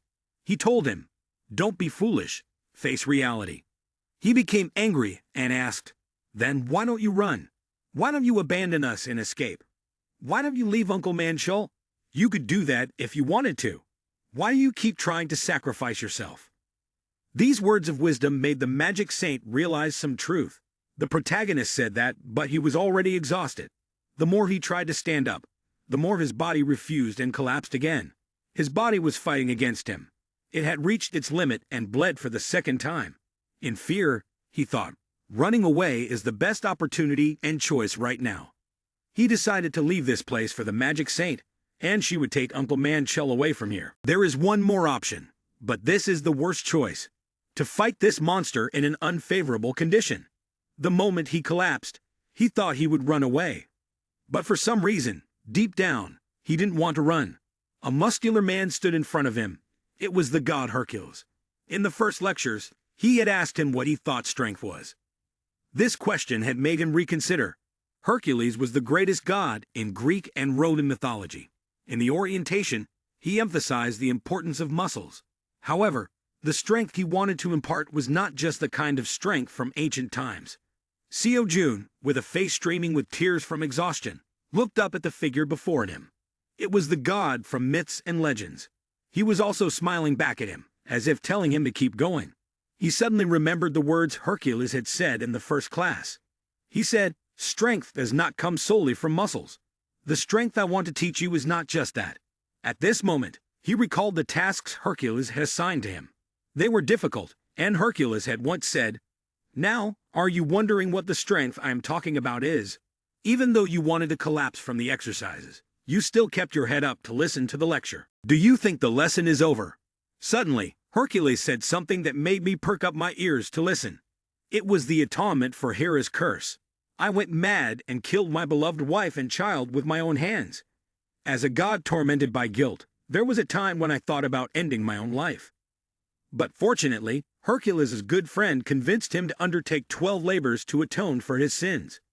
The 12 impossible tasks included slaying the Nemean lion, slaying the Lernaean hydra, capturing the Erymanthian boar, cleaning the stables of King Augeas, driving away the Stymphalian birds, capturing the Cretan bull, capturing the man-eating horses of Diomedes, stealing the belt of Hippolyta, stealing the apples of the Hesperides, and capturing Cerberus, the guardian of the underworld.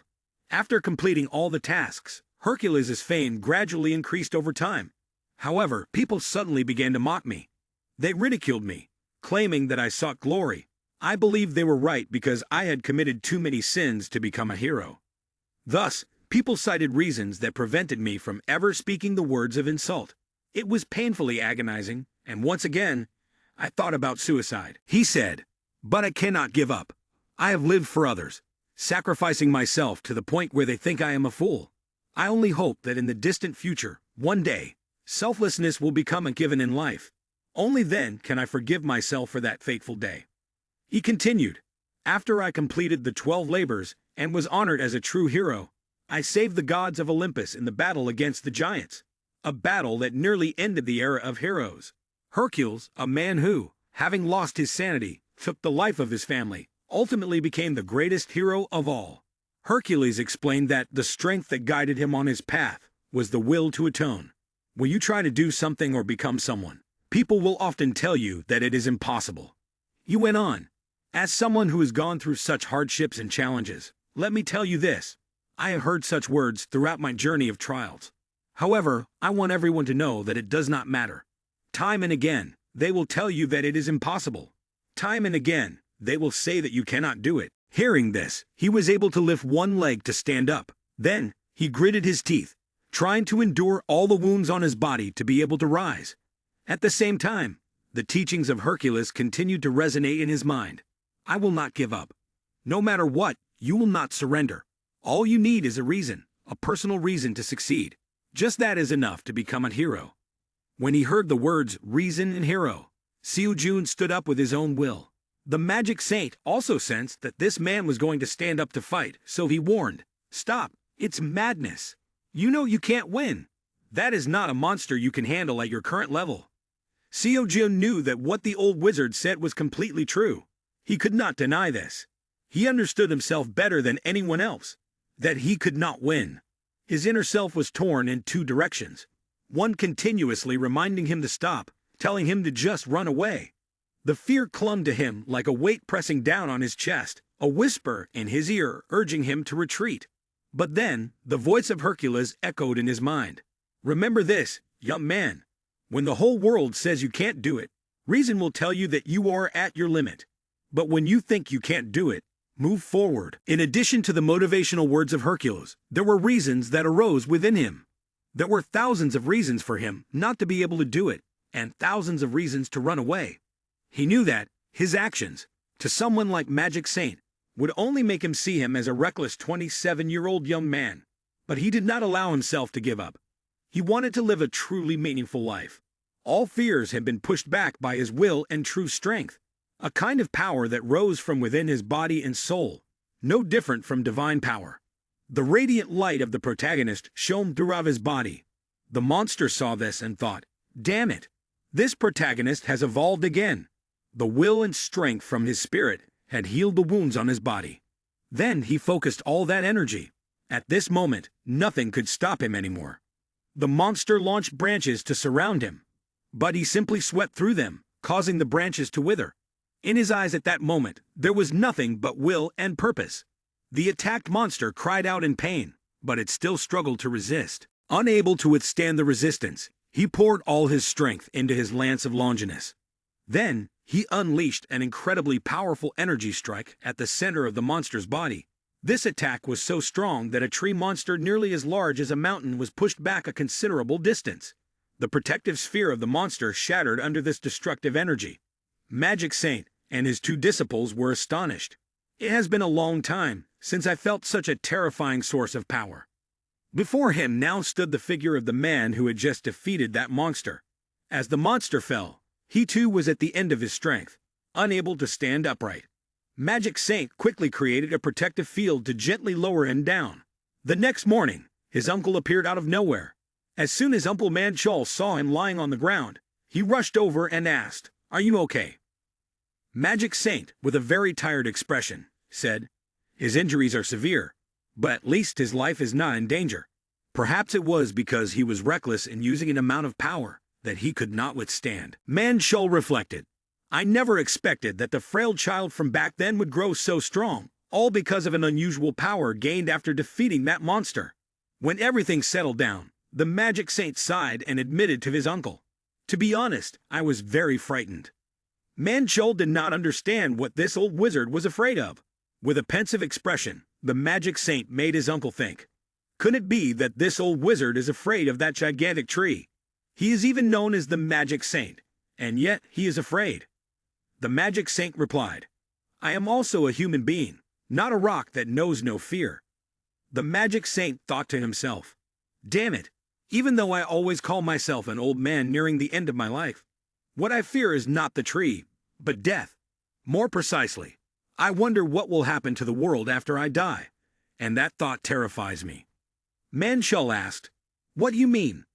The Magic Saint looked into the distance and said, "The world is not as safe as people think. The closer I get to death, the more I worry about it. This world still needs me." Manchol continued, "Is this why you took on a disciple?"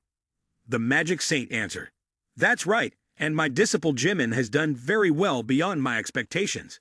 But deep down, I cannot escape the darkness." He looked up at the beautiful sky and said, "But thinking back, those worries are truly absurd. It is a wake-up call for us. Even when I die, my disciple will carry out this mission on my behalf." The magic saint remembered yesterday when he had asked him, "Why don't you run away and leave both of us behind?" He sensed the resilience from the young man and believed that this was the beginning of a new hero, someone whom Seo-jun would lead. The magic saint was convinced that a bright future awaited him. He looked up at the sky, with the deep blue clouds and the sunlight shining down, then said to his uncle, "Time really flies, doesn't it?" Seo-jun was lying in the hospital. Suddenly, he jolted awake, frightened. Uncle Man-chul heard the scream and told the magic saint, "He's awake now." As he just regained consciousness, he found himself in the hospital and realized that he had completely escaped from that dungeon. However, he wondered, why does the magic saint have to be in a 4-person ward when he is a VIP guest?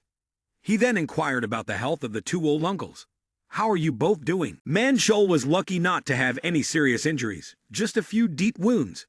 But he believed that with proper treatment, he would be fine. The magic saint just smiled and said, "I feel the same. Thanks to timely first aid, I just need to rest for a while and I will be okay." However, with his own eyes, he could still sense that Uncle Man-chul seemed to be all right. But the magic saint was not well at all. Despite the fact that he had fallen asleep, Man-chul was worried because he had seen him unconscious for a continuous 6 hours. Then Uncle asked, "Do you feel okay?" He jumped up in surprise, panicking as he replied, "I'm fine, Uncle. Have you contacted Soo-yeon yet?" He knew that his uncle's daughter was very worried about him, so as soon as he opened his eyes, he asked. Uncle nodded. "I have contacted her." He breathed a sigh of relief that everything had been resolved, and there were no obstacles at all. But when Uncle said, "I had also contacted Park Seo-yoon," he felt a strange sense of confusion as to why Uncle had reached out to Seo-yoon. "That makes sense, though. You went to borrow the Sword Saint's sword, and then disappeared without a trace, only telling Aunt that you would take care of your own business. So Seo-yoon's concern is understandable," Uncle said. "It seems that Soo-yeon and Park Seo-yoon will also be coming here. It looks like they are on their way to visit us." When he thought back, it seemed reasonable. There was nothing to be confused about. He thought that the uncle contacted Seo-yoon for another reason, as he had also disappeared along with her grandfather's sword, so Seo-yoon must be worried. Magic Saint suddenly remembered and asked, "Your uncle has a daughter. Her name is Soo-yeon, right?" The uncle replied cheerfully, "That's right. I got involved in this not only to help the teacher, but the main reason is to earn money for her to attend the Hunter Academy. So don't forget to double my salary as promised." Magic Saint just smiled and said, "Do you think this old man is stingy, even though he's old? I remember you are very rich, right?" Magic Saint was not only wealthy, but also ensured that he would pay Man-chul. In addition, he also made a generous offer. Magic Saint wanted to personally be the one to guide the uncle's daughter in training.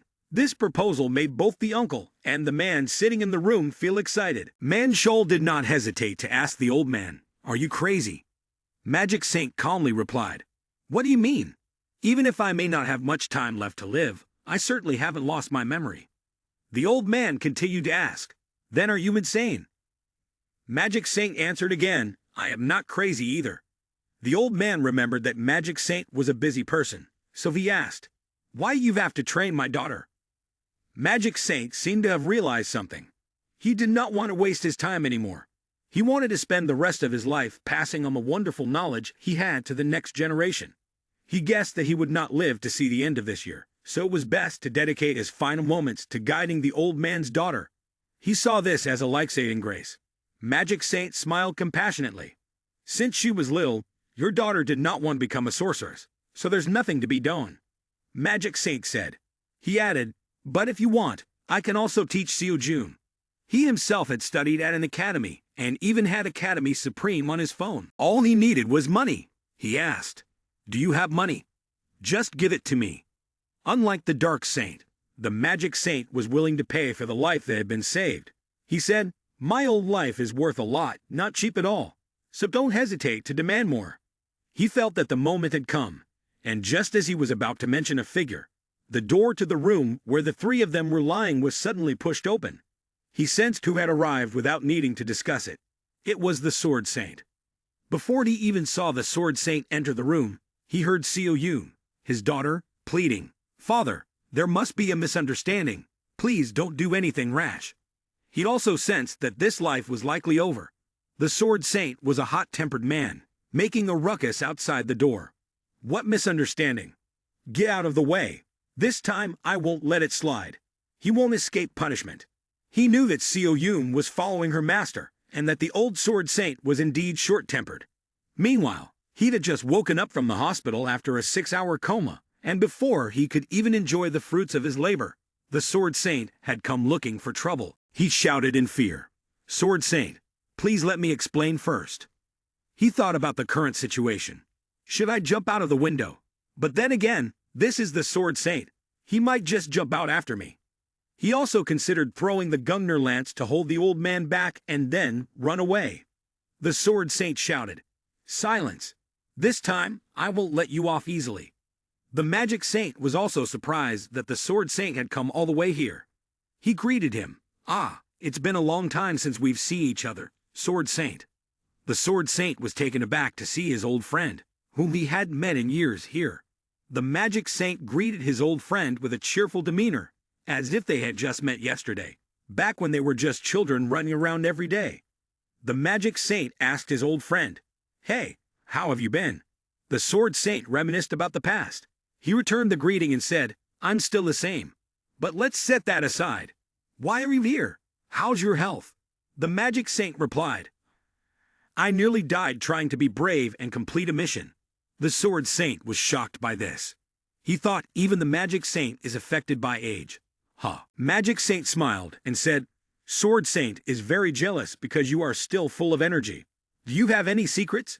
Don't keep it to yourself. Share it with me." Park Seo Yoon also arrived, sitting right next to his bed to check on his health. Remember that uncle had said that besides Seo Yoon, his daughter was also coming to visit. Park Seo Yoon quietly whispered in his ear, "She is on her way here. I came first to stop him because he is going crazy." Moving closer to his old friend's bed, he said, "What are you rambling about at this hour? Are you pretending to be sick?" Magic Saint, with a somewhat gloomy face, replied, "I really almost died. If that kiddo hadn't come to save me, I would have truly died." The focus of attention shifted back to him. Every time Sword Saint saw that expression, he couldn't help but dislike it. While still standing in the aftermath of victory, feeling frustrated inside, he explained, "Sword Saint, I didn't really. In the end, I had no other choice but to win." Sword Saint, who was already short-tempered for lending him that sword to save others, now spoke in an unhappy tone. "Why did you dare to sell it?" He believed, "It seems you are not afraid, thinking you could escape punishment thanks to my granddaughter." Magic Saint, with a compassionate heart and love for others, stood up to defend him. He said, "I won't bring this up again. But why can't you forgive that child just once, or saving my life?" The heartfelt words of his colleague also made Sword Saint calm down a bit. Magic Saint explained, "It seems he made a big mistake. I don't think she's that kind of person. He must have done it because he had no other choice." Sword Saint couldn't believe his friend was defending someone he hated like that. He asked, "How can you say that?" Magic Saint shared with his colleague, "Time takes many things from us, but at the same time, it teaches us a lot." Seeing his friend speak reasonably and correctly, but Sword Saint's ego wouldn't allow it, he said to Magic Saint, "However, this kid has gone too far." Magic Saint didn't understand what this guy had done. Sword Saint replied, "He sold my Azure Dragon sword." Hearing this, Magic Saint also felt skeptical. He said, "I remember you gave that kid this weapon." Sword Saint didn't understand either. His old friend just said something. Magic Saint repeated, "He said you gave him the sword." Sword Saint shouted, "What? Are you crazy? When did I do that?" "The story is probably coming to an end now," he said. "This time, I'm going to lose my life." The old Sword Saint had turned into Suluku, his hair standing on end with anger. He explained again, "I didn't sell it. I just temporarily mortgaged it. However, now all I need is money and to meet the president of the association to redeem it." Sword Saint, furious, said to his old friend, "Don't stop me. Let me teach this kiddo a lesson." Upon hearing this, the Magic Saint fell silent. Kiddo Seo Jun only had one point of support, which was the magic saint. Even he wasn't defending him anymore, so how would Sword Saint rampage without restraint? Sword Saint still wanted to teach him a lesson, but since he had saved the magic saint, he wouldn't kill him. The others in the room also dared not stand up for him. He raised his hand and said, "Wait, let's calm down. We can reconcile." Sword Saint proposed, "As long as you can withstand one thunderous punch from me, no more, I will spare you." He cracked his knuckles, making a popping sound, then said, "Whether you take the hit or dodge, live or die, it's up to you to choose." Seo Jun felt that it wasn't just about taking this thunderous punch. He was more likely to be finished off by it. He was pushed to a dead end, and the old man swung his arm with force, punching straight into the corner of the room, causing him to fall to the ground. "I can find it again." He didn't like to talk much. He only preferred to give a punch to the face. He thought he would accept this punch, but then he responded with another punch. The two punches collided, as if two entities had just crashed into each other. Sword Saint was surprised that he could still fight on par with him. He remembered that he had hit quite hard, yet the guy still dared to stand up and fight back. Seo Jun fell to the ground, crying out, it hurts so much, I'm going to die." He thought, "I can't bear this punch." Although he still clutched his punch and lay down, looking at his swollen hand that looked like it had been stung by a bee, he thought that if he were an ordinary person, this hand might not only be broken, but also crushed to pulp. Sword Saint threw a punch, but this guy dared to punch back. He felt a bit embarrassed. The guy sitting below was crying, thinking, just enduring this punch is already too much. He said, "Dodge or die. I can do anything you want me to agree to." To avoid getting hit again, he bowed his head in apology and ran outside, breathing in the fresh air. After apologizing, he immediately ran out, tears still lingering on his face. "I wish you two a joyful reunion." Seo Yoon, Park Seo-an, and the others also ran after him, leaving the two in the room. Sword Saint and Magic Saint remained in the conference room, where the atmosphere was silent. Then Magic Saint asked, "It seems like you are getting old, nearing death, and can no longer control your power." Sword Saint overlooked him and walked over to his friend. "If I die, it will cause a big problem. But who would have thought this would happen?" Magic Saint, with his keen ability to read people, guessed that Sword Saint didn't truly hate Seo Jun. Sword Saint seemed to be hit right in the heart. He said, "That's nonsense. It makes my eyes itch. I would be more than willing if I could get rid of him." Magic Saint teased, "Isn't it because your granddaughter is so fond of him?" Seeing his old friend speak the truth, he fell silent, not knowing how to respond. But today, Sword Saint came here to discuss a few matters. He took a seat next to Magic Saint's bed and asked, "What happened that day?" The Elderly Association is feeling anxious, because while one issue is not resolved, another one arises, just as they were about to rejoice at having found traces of the apostles of the Apostle of Chastity in the 10-star distorted maze. A variant pursuing the Order of Truth appeared. The Sword Saint still did not expect that the kid Seo Jun could defeat it. The Magic Saint, who knows best, always remains positively optimistic. If he had witnessed it with his own eyes, he wouldn't say that. The Sword Saint crossed his arms in thought. He felt doubtful, because he had met the kid a few days ago, but he wasn't strong enough to be like this. His friend, the Magic Saint, knew that the Sword Saint still refused to acknowledge the kid's strength. The Sword Saint still believed, "Even if what the Magic Saint says is true, I still won't recognize that kid." The Magic Saint replied, "So perhaps you don't trust professional hunters, Sword Saint." The Sword Saint responded, "I don't trust professional hunters. Not even those of S rank. Whatever they say is completely useless to me." The Magic Saint presented a more lenient perspective compared to the Sword Saint. He believed, "I think the same, but their talent is not enough, and this should be called admirable. S-rank hunters are all heroes who have saved the world from great disasters." However, both the Sword Saint and the Magic Saint share the same thought that professional hunters have taken on a different meaning in this new era. It is merely a well-paid job.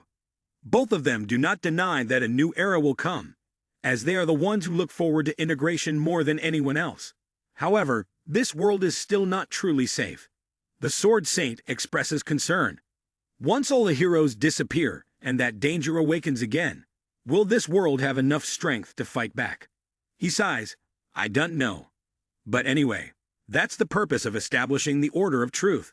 The magic saint sighs and then stands up, speaking to the sword saint with hope. Since you met Seo Jun, you have been thinking differently. Among billions of people in the world, one has emerged who makes the impossible possible. Our era has ended. Seo Jun is dragging his not fully recovered body outside for a stroll, but in reality, he is trying to avoid the old man, the sword saint. Parthark Seo Yun follows him to ask, "Where has that azure dragon sword gone?" Uncle Manshul is also following along to eavesdrop. Unexpectedly at that moment, a figure of a girl appeared from behind them. All three turned around and looked at that person. Magic Saint continued to speak to Sword Saint. "Perhaps it has been a long time. We were just too preoccupied with other matters to notice." Sword Saint still did not understand what his old friend was talking about. Magic Saint smiled innocently. "We are getting old, Sword Saint." Then he laughed heartily. At that moment, the old man, who had to have his leg in a cast to walk, was embraced tightly by a girl in a green coat. That was no one else but Su Yin, his daughter. Su Yeon cried a lot because she was very worried about her father. Man Shul looked towards Seo Jun and called his name. Then he teared up. The words of gratitude came out choked from his throat. "Thank you. Thank you for saving me. Truly thank you." Seo Jun simply replied briefly, "It's nothing, sir." Everyone was moved by the atmosphere. Finally, the two of them could reunite in the most peaceful way. People often say that the most beautiful sight in the world is when everything returns to its original form. Time passed, and the three of them, Seo Jun, Magic Saint, and Man Shul, were gradually discharged from the hospital. Man Shul has returned to his joyful daily life at the construction site. Magic Saint dedicates his efforts to teaching Su Yan. He himself has also returned to Academy Dream to continue training and studying. Everything seems to have returned to its rightful course, but there are a few changes. Su Yan stands before Magic Saint and vows, "I promise I will definitely make it happen." After that, Magic Saint accepted her as a disciple. Positive changes occurred in succession. He, nicknamed Transfer Enthusiast, received a direct transfer of 10 billion as a token of gratitude for saving his life. At that moment, he was just joking. But Magic Saint did not hesitate to part with that amount and said, "My life is worth a lot." In his eyes, Magic Saint is like a bodhisattva descending to the world. He said, "Anyway, I intended to use that money to build a better society. Just take it and use it when you need." His dazzling aura amazed everyone. Not only is he a good person, but he also has a lot of money, making it hard for anyone to resist. After that, he had to race against time to use 500 million to redeem the sword to return to Sword Saint. Although returning the sword made him feel like he was going to his end, and he had anticipated this, Sword Saint was still very angry. In the end, everything settled down, and the billion lecture notes of Hercules skyrocketed by 47.3%. He felt that everything he currently had was due to the twists of fate brought by the flow of life. After this mission, he had gained the Lance Gunner and the sum of 9.5 billion, but he also had to take a full-force punch from the Sword Saint. He didn't think he could still be alive standing here after fighting the monster. The speed of the lecture had skyrocketed. Upon returning to the academy, the first person he encountered besides Seo Yun was none other than Lee Min-yul. He was holding a dagger to practice and greeted, "My friend, you finally come back." Seo Jun felt he had been through enough, but this friend hadn't visited him even for a day. Lee Min-yul thought very differently and said, "I was worried to death, but since she said you were fine, I figured you were okay. Above all, you are a really great friend, so I believe you will recover soon." Seo Jun did take this to heart, so he replied, "All right, whatever works." Park Seo Yun, not having seen him for a few days, asked her new student who had joined the academy, "Is everything all right? How's the training going?" Lee Min-yul responded, "Yes, everything is fine." But this time, when he met Seo Yun, he had another request, asking her to help find an item that looked exactly like the one in his picture. Parthark Seo Yun did not hesitate to agree. "If it is indeed that, then I will get it for you right away." Lee Min-yul raised both hands to the sky in joy. Meanwhile, Seo Jun was still diligently training with his spatial back. While doing abdominal exercises, he felt that, no matter how much everything changes, there is one thing that remains unchanged, and that is Academy Dream. He was so enthusiastic about doing sit-ups that he forgot how many he had done. After going through everything, he felt that the academy was now truly his home.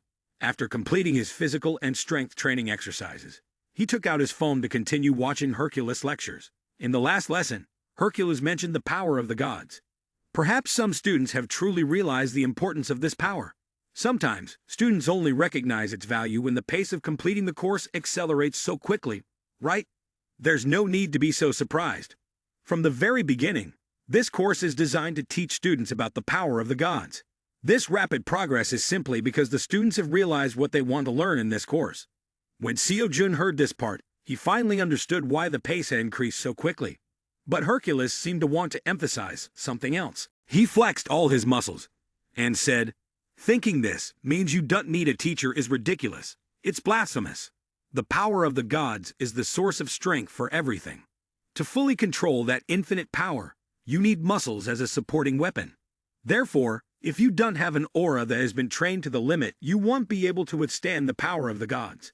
That's why I emphasize the importance of these lessons, primarily aimed at training a body compatible with the power of the gods. Everything must be at a relatively balanced level." The class was over, and it was time for practice. Seo-jun listened to this lecture and thought to summarize. "Recently, I have been using the power of the gods. However, my current body cannot adapt to that power. The only thing that can remedy this is the strength of muscles. However, since the progress of Hercules' lectures has skyrocketed to nearly 50%, my teacher has also completed daily tasks faster than usual, even having extra time left. Everything is difficult when you first start. At the beginning, he felt he could perform any exercise at all. But now he was considering the possibility of learning a few more exercises. How much money do I have left in my pocket? Why hesitate over a stain when I can learn?" He realized that he still hadn't fully learned the science of heaven's great sage. He thought for a moment and then asked himself, should I use that money to buy the elixir? The most fundamental thing to be able to call Lance Gunner back to my side is to have enough elixirs. Thinking of this, he remembered the Superviet store that was selling a lot of elixirs. The elixirs could help him replenish his mana. In the Superviet store, items like purification oil, freshener, and nectarther appeared. There were too many choices that made him ponder at this moment. Well, I can buy this stuff later, he thought. For now, he felt, it's better to decide to attend a lecture first, and then decide further. When he picked up his phone to prepare to study, he felt that he still hadn't fully absorbed the energy from the elixir Eliza. Although he had studied seriously and practiced with Merlin before, that was just the theory about mana, not related to mana cultivation. There was someone who absorbed all the energy of the deity. He needed to learn more about mana cultivation. Feeling a headache, he reached out to his mentor and texted him. Right now I have some spare time, so if there's any issue, please let me know if you can find a good lecture. After hitting the send button, he stood up to prepare to do the things he usually does. He scratched his head and said, the mentor will reply within a week, so it shouldn't take too long. Right, this time is different. The mentor appeared to respond to my urgent message. Immediately, the mentor said, the lessons related to mana include key cultivation and mana cultivation. If you want to take a safe route, choose key cultivation. If you want to take an effective route, choose mana cultivation. If you choose key cultivation, then the lectures of Jang Sam-bong and Lu Dong-bin will be very suitable. On the other hand, if you choose mana cultivation, then the lectures of Arthur and Siegfried will be more appropriate. The mentor said, everyone will have their differences, so I suggest you try learning first to know. Seo-jun was not someone good at making decisions, so he felt that the mentor was giving him a lot of advice. He had looked into the differences between safety and effectiveness. Considering the price, he currently had about 9.5 billion, so he had to choose a suitable lesson. For some reason, when Seo-yun finished the story and returned to the academy, she could only hold her face and show her sadness. Seo-yun asked him, is it because you need money that you asked me if there are any competitions coming up? He seemed to huddle up, sitting in a corner like those addicted to something. Usually, people would be addicted to drugs, but he was addicted to money. Parthark Seo-yun remembered clearly, my student earns a lot of money, even more than me. Yet why is it that he is always out of money? She even asked, are you feeding something that eats up all your money? Or does the money just sprout wings and fly away? It turns out that the lessons he learned were all based on the principle of cause and effect. No matter how much money he made, the science would still increase. For example, the internal energy cultivation science of teacher Jang Sam-bong cost 10 billion. The second science is called Sky Freedom Meditation, and the third is The Excellence of Knights and the Wisdom of Merlin by Professor Arthur. All of these sciences are priced at 10 billion. He curled up in the corner, his face pale, saying, "Right now, I just need money." He sighed. The registration fee for each lesson amounts to 10 billion. The amount of money you lack is only 500 million. You feel like you are about to go crazy. Seo Yoon sighed as well, but had already found a way to help her student. She informed him, "In one day there will be a competition." He jumped up and asked, "What is the prize money?" Seo Yoon replied, "The prize money is up to 8 billion. He saw that the opportunity had come. However, Seo Yoon also mentioned another issue. You need to have a team to participate in this competition. That is a requirement. Seo Yoon questioned, "What does having a team mean?" Park Seo Yoon explained, "That's right. A team must have at least 3 students from the same academy in order to participate in the competition. The problem is that currently, the academy only has 2 students. One is Seo Yoon, and the other is Lee Min Yul, who is dancing behind him. As for Lee Min Yul, he feels that this person practices quite diligently. If it's Lee Min Yul, he won't have any issues with his part. However, according to the regulations, to participate in the competition, the condition must be at least 3 members. Out of options, he asked Seo Yoon, "Is there anyone who wants to join Academy Dream recently?" Seo Yoon just smiled wryly. He also understands that no one wants to join this academy at all. He has to rack his brain thinking about finding new people. During his time studying at Academy Dream, he has gotten to know some people. But the problem is whether this person can be trusted or not. He thought, among the people I know, is there anyone reliable enough to invite, who can be trusted to participate in the competition with us? After thinking for a long time, he still couldn't come up with anything. The image in his mind narrowed down to 4 people. This person must also want to become a hunter and hasn't registered to study with anyone yet. Is there anyone out there? He thought. I thought that person would be the one I met at the Academy tournament before. In fact, I didn't have high hopes, just needed someone to participate to meet the quota. Of course, among those I know, the most trustworthy person is my uncle's daughter. After all, family should be prioritized. Seo Jun said to Seo Yoon, "I think that girl might be Soo Yeon, right?" After another moment he said, "If this girl wants to register for the Academy Dream, her father will accept it, right?" Seo Yoon asked, "Are you recruiting her into the academy to participate in the competition?" Seo Jun confirmed, "That's right, he'll step outside for a bit." His aunt told him, "I remember that Soo Yeon is already a disciple of the Magic Saint. Are you sure about this decision? Not just for participating in the competition, but rushing to recruit another person." Lee Min Yul, overhearing the name Soo Yeon, didn't even know who she was. He said, "I have a different intention. It's not just for money that you're asking the girl to join this competition." After that, he went to the Magic Saint's mansion. The saint had made special arrangements for him to come to see him any time. The butler said, "Please wait here. The Magic Saint will be here shortly." He felt truly honored, as just a phone call could allow him to meet the saint.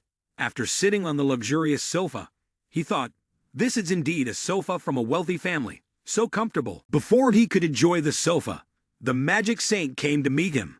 He always exuded a kind and gentle demeanor. He greeted him and asked why he was looking for him today, as they had just met a few days ago. He noticed that the saint was holding a cane to walk. He realized that perhaps the saint was quite old now. He politely stood up to greet him, and let him sit down first. "I didn't think we would meet so soon," he said. "If it's you, then I'm always willing," the Magic Saint replied. He asked, "Is the little girl doing well these days?" The saint laughed heartily and proudly recounted, "The girl has been everywhere since she learned elemental magic. Once she studies something, she won't stop until she understands it thoroughly." After hearing this, he was surprised. Elemental magic? Is she really learning this? In his memory, he recalled that when entering the academy, the first thing was mana proficiency and mana cultivation. If this was her first time practicing mana cultivation, then this was truly astonishing. You can be sure that it will take at least 2 to 3 weeks to learn. Even the Magic Saint was very surprised. He felt like he wanted to faint immediately. He even said, "In less than a day, the girl has mastered mana proficiency." I was shocked again. Less than a day, really. The Magic Saint, with a proud expression, said, Do you know how amazed I was? Even Jimin took a whole day to do it. Now I realize that these kids are uncut gems. I have decided to dedicate the rest of my short life to help that child grow. But who knew it would be this interesting? Shifting to the main topic, he asked. So why did you come here today? I felt a bit shy, not knowing where to start, so I spoke hesitantly. Actually, it's about her. After I told the whole story about Uncle Man-chul to the magic saint, he understood the reason why the uncle disappeared. But when he thought back, the disciple of the Dark Saint has been in Park Seo-yoon's academy. This is the first time I have heard that the Dark Saint has a disciple. Seo-joon decided not to hide anything and told the magic saint everything. He said, the Dark Saint is wary of the Order of Truth, so he couldn't contact his disciple directly that day. He asked me to convey the message that he himself has also been monitored by the Order of Truth. He never thought that the girl would eventually become a target. On the other hand, even if Soo-yeon is just a student, who knows when justice will come after him, Magic Saint? He said, however, if it were me, someone they cannot see, cannot perceive, and who is not tracked by any ties to me, they would not easily cause trouble. The Magic Saint, with his long life experience, immediately grasped the situation and realized the reason he came here. You want the girl to enroll in the same academy and move in together, right? He replied, of course. The Magic Saint continued, if that's the case, then the time you can train the girl will have to be reduced. He said, but I hope you will consider everything for your safety and Soo-yeon's.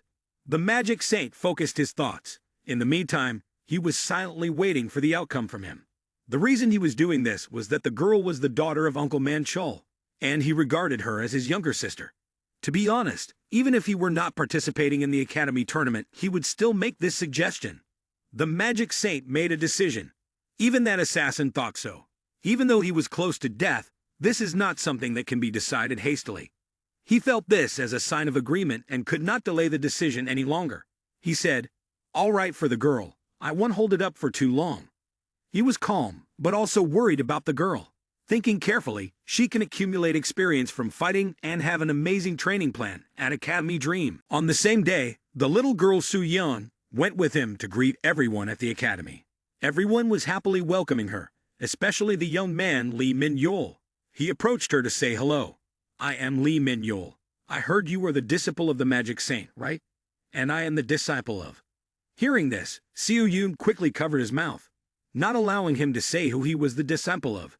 Seo-joon, feeling frustrated, told him, I told you not to mention that to anyone else but me. The girl just arrived at the academy. She doesn't understand what's going on. Seo-joon covered his mouth, but he ended up revealing it himself. This knave guy is Lee Min-yeol, the disciple of the Dark Saint. Lee Min-yeol felt that this was very wrong. You told me not to tell anyone, yet you just blurted it out. Seeing that he didn't explain much, he simply said, it's fine if I say it. Lee Min-yeol asked, then why not say it in a more reasonable way? He ignored the question as if he did care. Don't talk to me.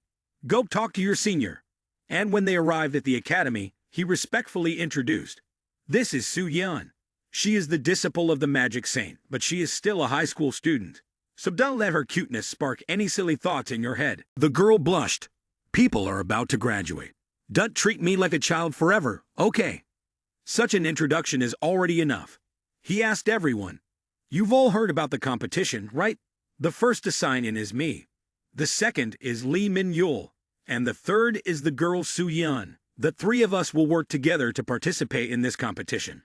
Lee Min-yeol, who had just joined society, shouted excitedly when he was put in a team with others. We are a team. Sounds fun. Let's go, let's go. As for the girl Soo-yeon, fresh and inexperienced, she felt she should not get in the way of the older boys. Seo-joon said, don't worry, little sister. Before we start, I and Lee Min-yeol will guide you here. Lee Min-yeol cheerfully boasted to the girl, I'm pretty good at this. But that guy over there is really on a different level. He even added some blunt words. We actually don't need another person. Anyone who heard these words could feel a sense of offense. But the girl was fortunate not to take offense. She just smiled a friendly smile. Park Seo-yoon requested, we've decided to participate. Now we need to come up with a name for the team. Since the formation of the team happened so quickly, he hadn't thought about naming the team at all. Seo-yoon asked him, "Have you thought of a name yet?" He kept thinking about the other two members of the team, or that Seo-yoon would come up with a name for the team to help him. But unexpectedly, all eyes turned to him. Lee Min-yeol said, "You decide, right? You're the captain." The girl also urged, "That's right, the captain has to decide." He asked, "What does being the captain mean?" Seo-yoon also said, "You are the one who formed the team, so of course, you are the captain. You are the one who established this team, so naturally, you will be the captain." It was hard to say. He had only thought about participating in the competition, not about anything else, like the team name. Fortunately, while standing outside the academy, he looked up at the academy dream tower and came up with a name that resembled that of his students. He asked everyone, "What do you think of the team named Dream?" The others felt, "Oh, that's wonderful. The name is really uplifting. Dream Team of Academy Dream. Everyone likes the name.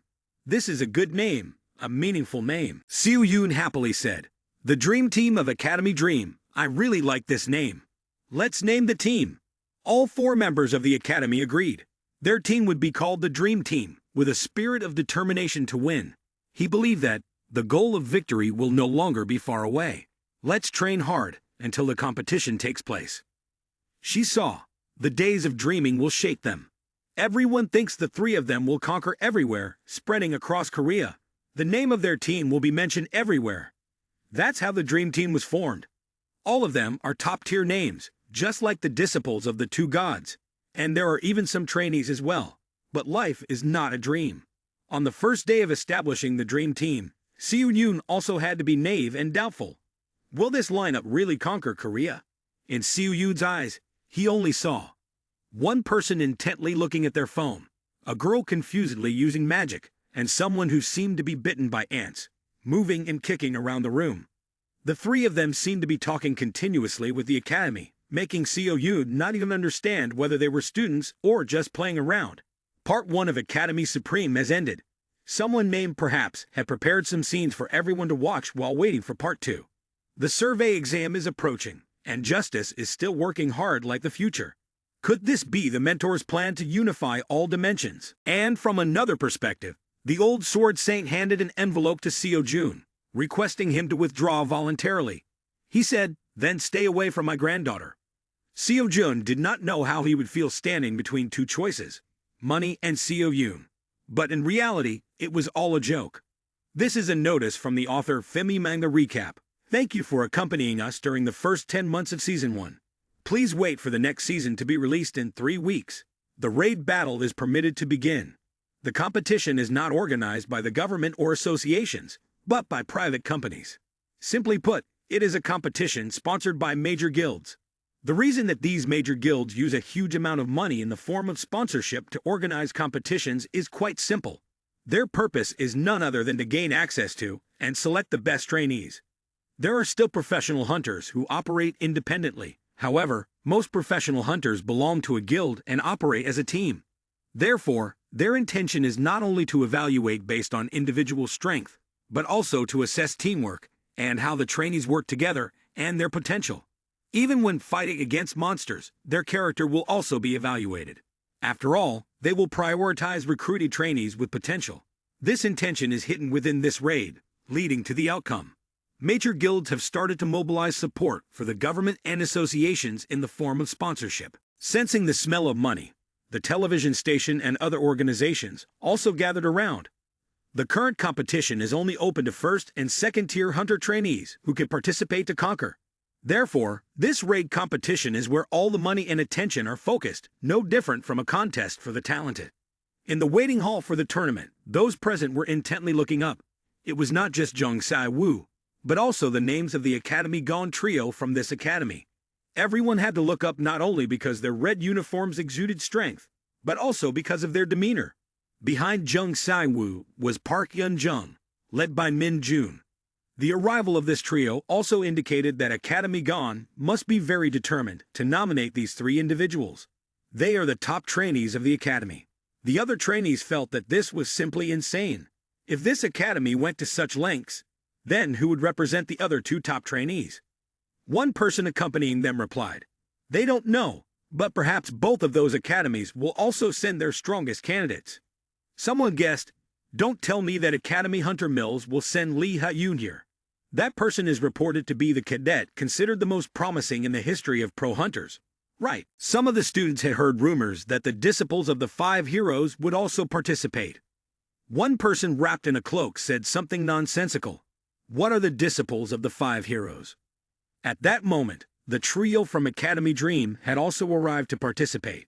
However, the group continued to gossip.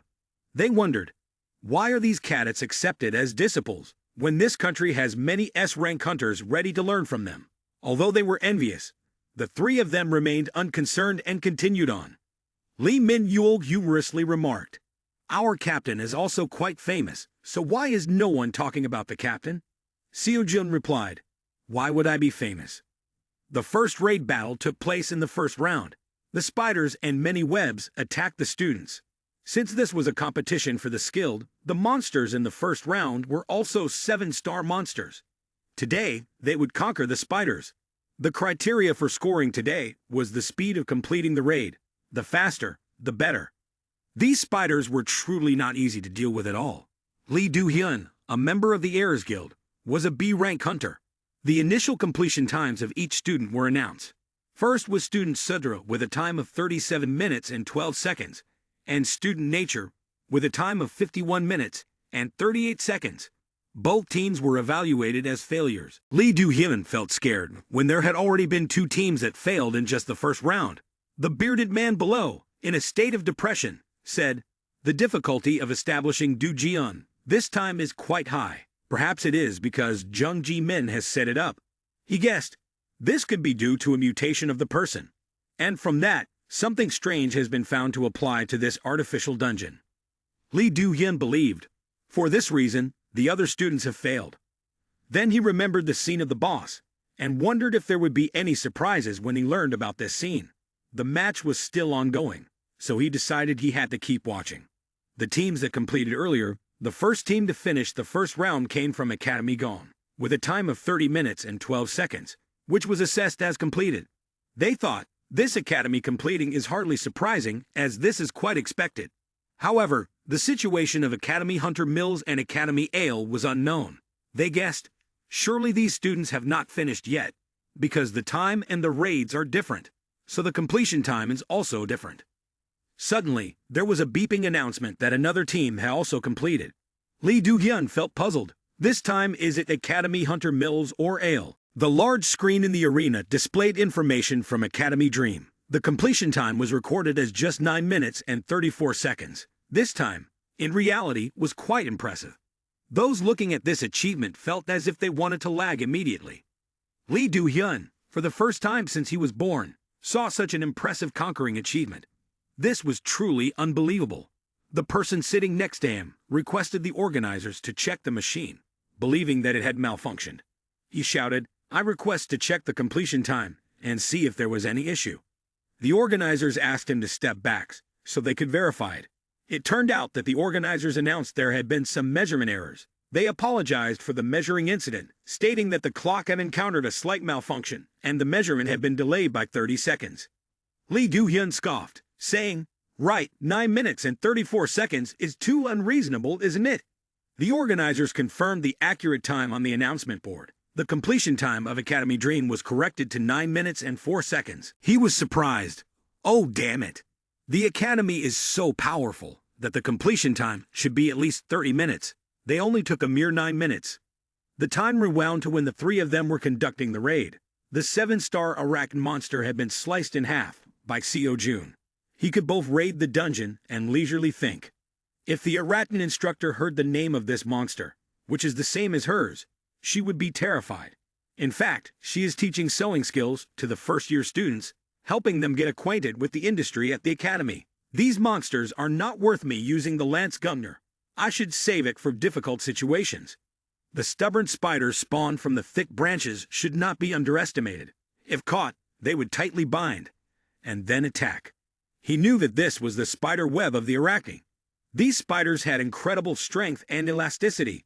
However, under Seo-jun's absolute power, He only needed to flick the transmitter for the spiders to be blasted everywhere, splattering against the walls. The others showed intelligence. Seeing him as the main character, retreating was the best option for them right now. They ran away when they saw Lee Min-yul appear. Min-yul immediately spoke up. "I will clean up all monsters. Where are you all running to?" The two older brothers in the academy fought fiercely, making their younger sister Su-yeon stand by and watch as the two brothers had taken care of everything. While they were eliminating the monsters, Su-yeon could only exclaim, "So amazing!" Although she really wanted to join in, she decided to stay still and admire her two brothers fighting. In fact, the teachers were right, who said her brothers were too strong, to the point where the monsters had to flee as soon as they saw them. Feeling that she had been patient enough, she created a spell beneath her feet. Even though she hadn't learned many types of magic, she could still handle these spiders. Her eyes widened, and her magic began to weaken the monsters. They gradually fell, leaving astonishment on the faces of her two brothers. Both felt proud of their younger sister. Therefore, the achievements of the Dream Team were not surprising at all. After completing the raid, Lee Min-yul stepped out to the door, still not forgetting to praise the captain. Every time they saw him, everyone was in awe. "How can you move like that?" Seo-jun was the shyest one, but Lee Min-yul believed that, in the future, Seo-jun will become even stronger. Just how strong will he be? Seo-jun also noticed that his teammates had not used some of the weapons anymore, so he asked, "Where did you throw them?" Lee Min-yul said, "I already threw them away." He then explained that, "My senior doesn't like me using too many weapons, so I only kept a pair of daggers and a bow and arrows." He asked, "Then shouldn't you use a few arrows first? Why use daggers?" Lee Min-yul replied, "Of course, it's to protect this girl. If I use the bow and arrows, I have to inflict damage from a distance, and I would have to leave you behind." Right. Su-yeon felt something unusual and called the two brothers back, saying, "Everyone is still looking at us." As soon as they conquered and stepped outside, everyone else felt suspicious and amazed because it was only 9 minutes. Is this possible? Did something go wrong? Someone recognized that it was Kim Seo-jun, who had passed the trial exam of Academy Hunter Mills. The reputation of his two brothers was well known to everyone. Seo-jun felt as if someone was watching him. He turned to the left and saw the trio from Academy Gon, Jung Si-woo, looking at him with a gaze full of emotions. But when Jung Si-woo saw Seo-jun looking at him, he immediately turned his face away. Seo-jun guessed, "This person is named Jung Si-woo." Meanwhile, Lee Min-yul didn't care who those people were. He only felt happy and excited that everyone around recognized them. He, with a childlike nature, wanted everyone to know that he was their captain. He felt annoyed and said, "Shut up, please. Just shut up." His younger sister felt embarrassed for the two brothers and expressed it with a cold attitude.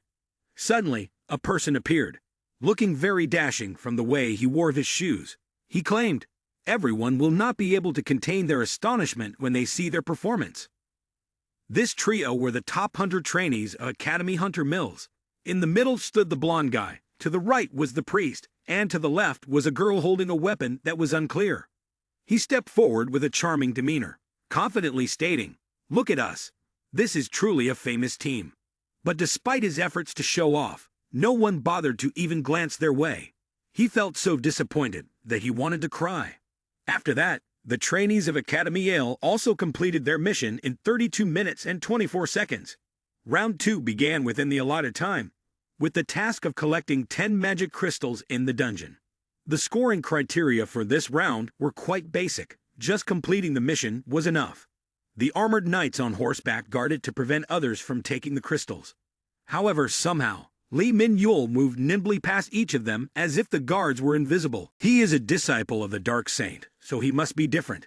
He gently moved in and took the crystal in just 4 minutes and 23 seconds, not only finishing early but also being the fastest. In the third round, they had to face artificial monsters. The scoring criterion was still based on attack time. He used his weapon to throw it. The weapon bounced off this corner, and that corner then pierced through the monster. Where do you think you can run, little bug? The completion time was a mere 19 seconds, truly unbelievable. In the fourth round, they had to face tree monsters in the mutated dungeon, similar to what Seo-jun had encountered before. The whole team launched an attack in this round. Lee Min-yul and Su-yeon coordinated with each other, The girl created a shield to protect everyone. Seo Jun didn't need to stand inside the shield because he had already taken care of the insect monsters on his own. He was stronger, so he managed everything outside by himself. This route required staying alive as long as possible, living long enough to become a legend. Lee Min-yul's weapon was a bow and arrow, and he had used them all up. Seo Jun felt he had to resolve this matter once and for all. He decided to go outside, while Lee Min-yul took care of the rest in this place. Just as he jumped out of the protective barrier, the branches grew longer and continuously pursued him. He had to find a way to deal with this situation alone, but to create space for himself to observe the situation and ensure his safety. He used the Lance of Longinus to fight back. He slashed horizontally and vertically, but each time he struck, they revived. After a while, he realized that their numbers were gradually decreasing. In front of him appeared a floating white energy mass in the air. This is strange, he thought to himself.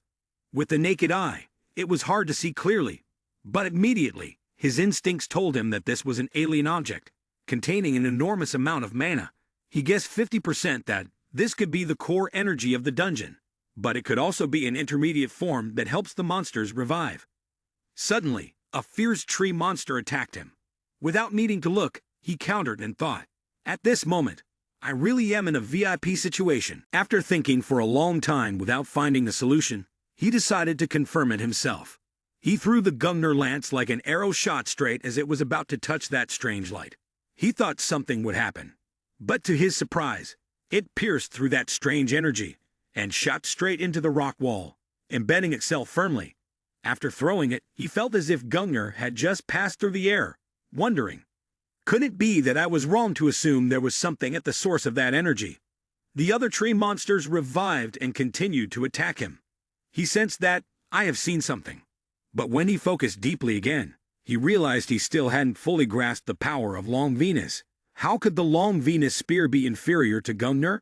Perhaps it's just because I don't know how to use it yet. Thinking this, he smiled confidently and quickly moved towards the energy sphere in front of him. The moment he approached it, he felt at ease, without any pressure at all. I just need to try again, he told himself. On the side of Academy Gon, the trio from this academy was struggling against the tree monsters. Jung Sai-woo ordered his teammate Min Jun, "You must stand in the central area." Min Jun told everyone, "Don't worry, you are all doing great.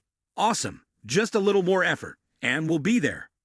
This time, Academy Gon achieved an impressive result, lasting a total of 44 minutes and 51 seconds, and this achievement was recognized. As they stepped out of the dungeon, two members of the team felt certain they had won this time, as this time would overshadow the other teams. Park Im-jung asked Jung Sai-woo, "I didn't do anything wrong this time, did I, Captain?"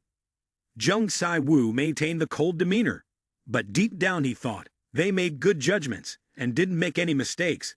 They also lasted double the previous record of 20 minutes set by the Ale Hunter team. Park Im-jung noticed the captain's silence and turned to Min Jun, saying, "He must be so happy that he can't speak." Jung Sai-woo firmly thought to himself, all of them have broken through their limits. That is the best result they have achieved. When the three of them stepped outside, they saw the Dream Team already waiting outside. The Dream Team was bustling with discussion about what Seo Jun had done, asking each other, how could this happen? Seeing this, Park Eun-jung thought, it's certain that they have won this time, because the Dream Team came out earlier, which means they lasted longer. She was confident that they had achieved victory this time. Jung Sai-woo felt that this was not unexpected. He believed that the previous achievements they had made were all thanks to luck. Suddenly, Min Jun's voice shattered the joyful atmosphere. He looked up at the achievement announcement board and shouted, "What the hell is this? Is the announcement board malfunctioning?" Jung Sai-woo also wondered what Min Jun was talking about, so he immediately focused on the announcement board. A wave of fear ran through his entire body as he saw the results. He couldn't believe his eyes. What is happening? Not only Jung Sai-woo, but the entire audience sitting outside also exclaimed, "What just happened? This is completely impossible." At that moment, Lee Do-hyun looked up at the announcement board and thought to himself, no one should be able to see through the true form of the dungeon. But now the achievement of Academy Dream was displayed on the announcement board. Their conquest achievement was infinite. Everyone, including the three members of Academy Gon, was witnessing an unimaginable truth. Lee Do-hyun recalled the event less than a month ago, when he participated in the simulation test of the Hunter team. He wondered, how could Seo-jun develop so rapidly in such a short time? If they continue to maintain such achievements, the Dream Team could step into the world of professional hunters right after the competition ends in a few months. He thought about the future.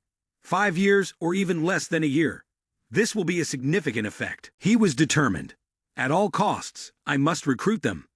The others behind him were also in a frenzy, checking how much funding the team had to prepare for the recruitment of these members. As for the main character, he looked at the lance of Longinus in his hand, still unable to believe that this was real. He guessed that this lance has the ability to penetrate barriers, even during the destruction of the strength testing machine, or when breaking the magic of that person with just one skill. He told himself, as for the lance Gungnir, it can do the same, but perhaps they belong to different levels. He had a feeling that this is not the unique effect of the lance of Longinus. The story went back a few dozen minutes earlier when he approached that strange white energy sphere. This time, he decided to try again. While attacking, he did not think much, just slashed horizontally.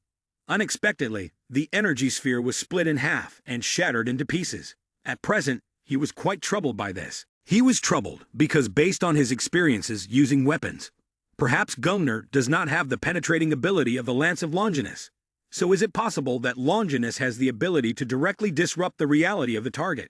I really need to experience it many more times before making a definite conclusion. His teammates reacted differently. His mentor looked at him with admiration, while others looked at him as if he were a monster.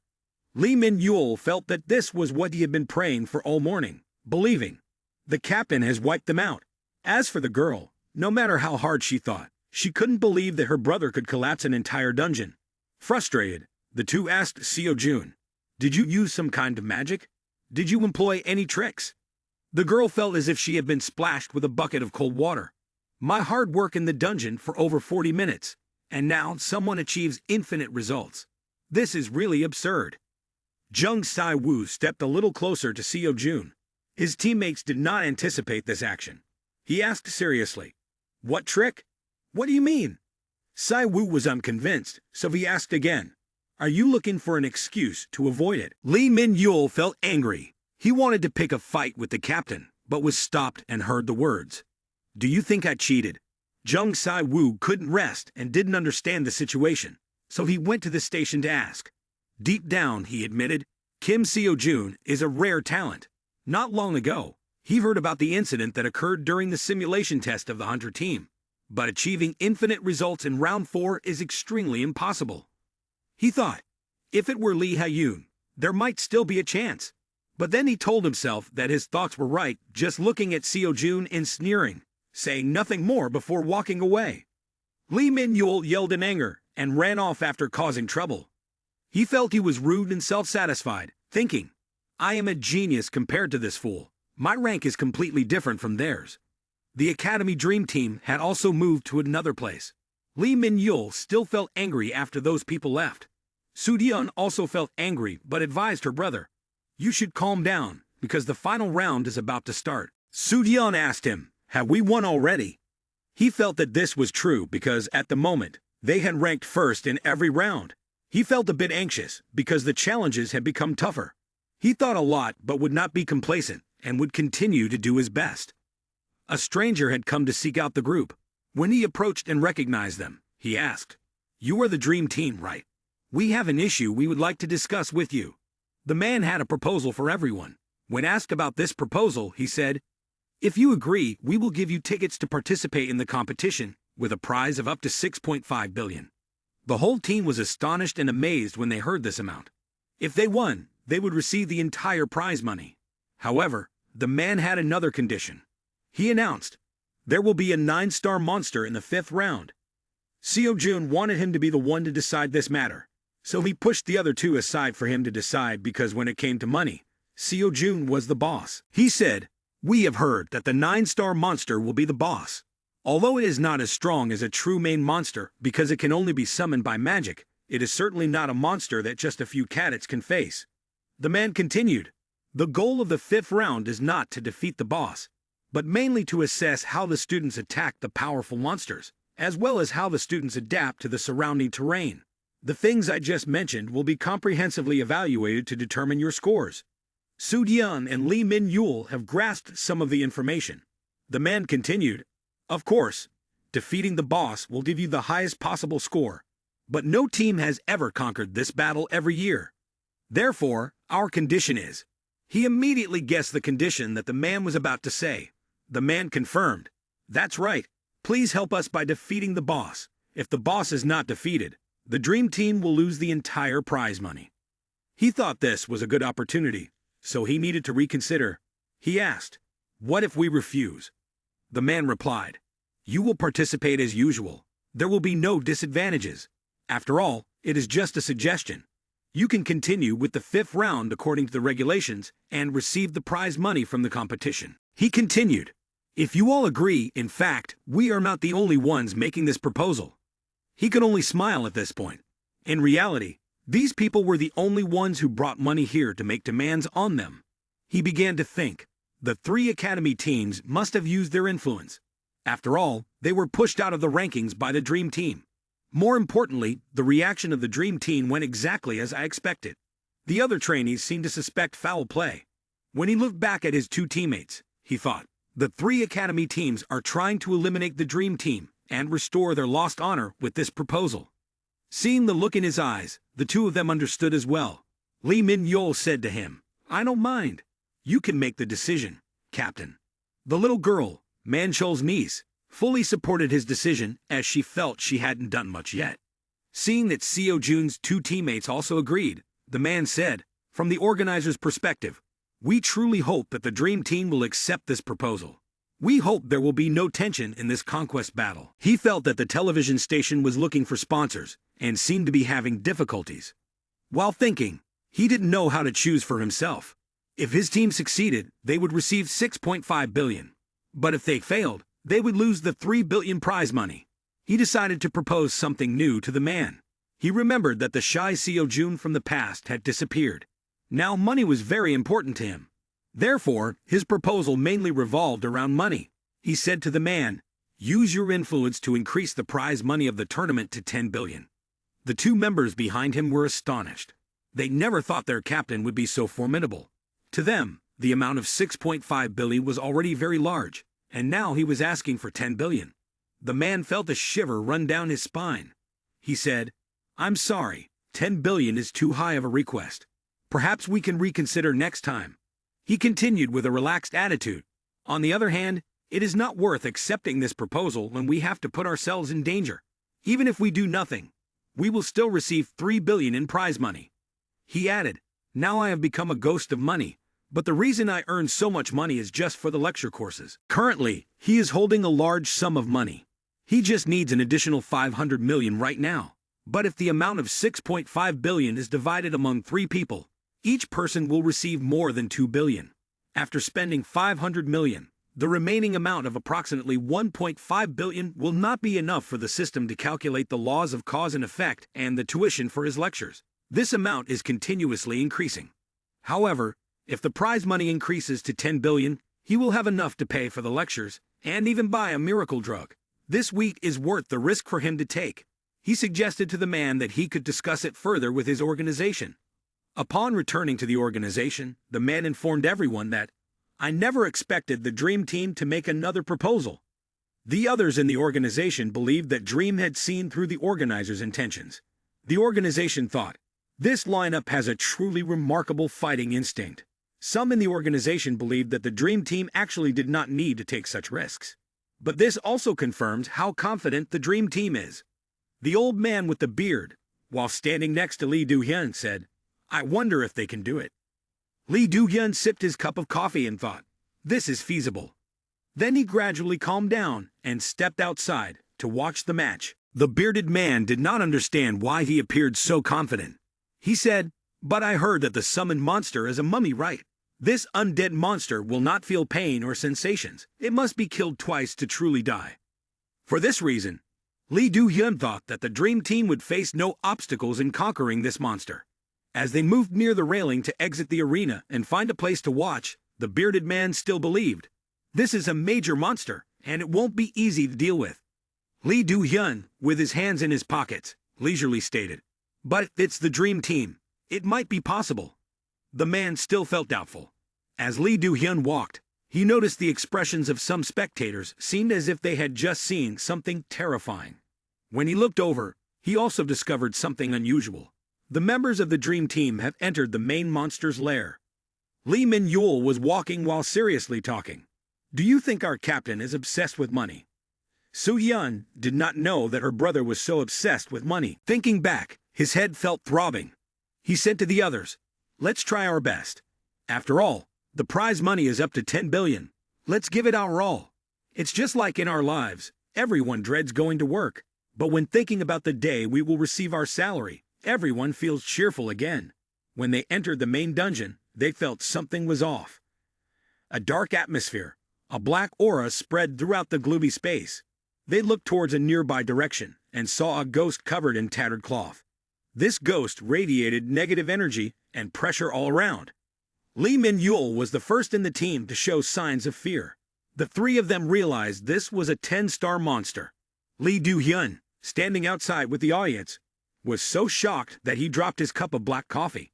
He and the spectators watching the match were all wondering, is this the monster named Draugr? Upon confirming that it was indeed it, Lee Do-hyun felt like life was a joke. In the main dungeon, monsters would be 9 stars, but no. This Draugr is a 10-star monster, belonging to the extremely difficult level in the 10-star monster box. After that, Lee Do-hyun felt like the organizers had gone overboard. Do these people want to wipe out the dream team completely? He shouted. The spiritual monsters are banned. How can it be here? After that, he felt worried for the kids. He jumped off the railing, ignoring everything. The most important thing right now is that the students cannot die. He knew that the damage they receive from the monster will be mental damage. Although it is very rare for students to die from monsters summoned by magic, there has been an exception due to mental attacks from spiritual monsters. Because a mental attack also means that their brains will be harmed. Even if the attack is just an illusion, they will still suffer all the mental damage. As he ran to the organizer's room, he still found it strange. In the past, spiritual monsters that caused accidents were usually only around 5 to 6 stars.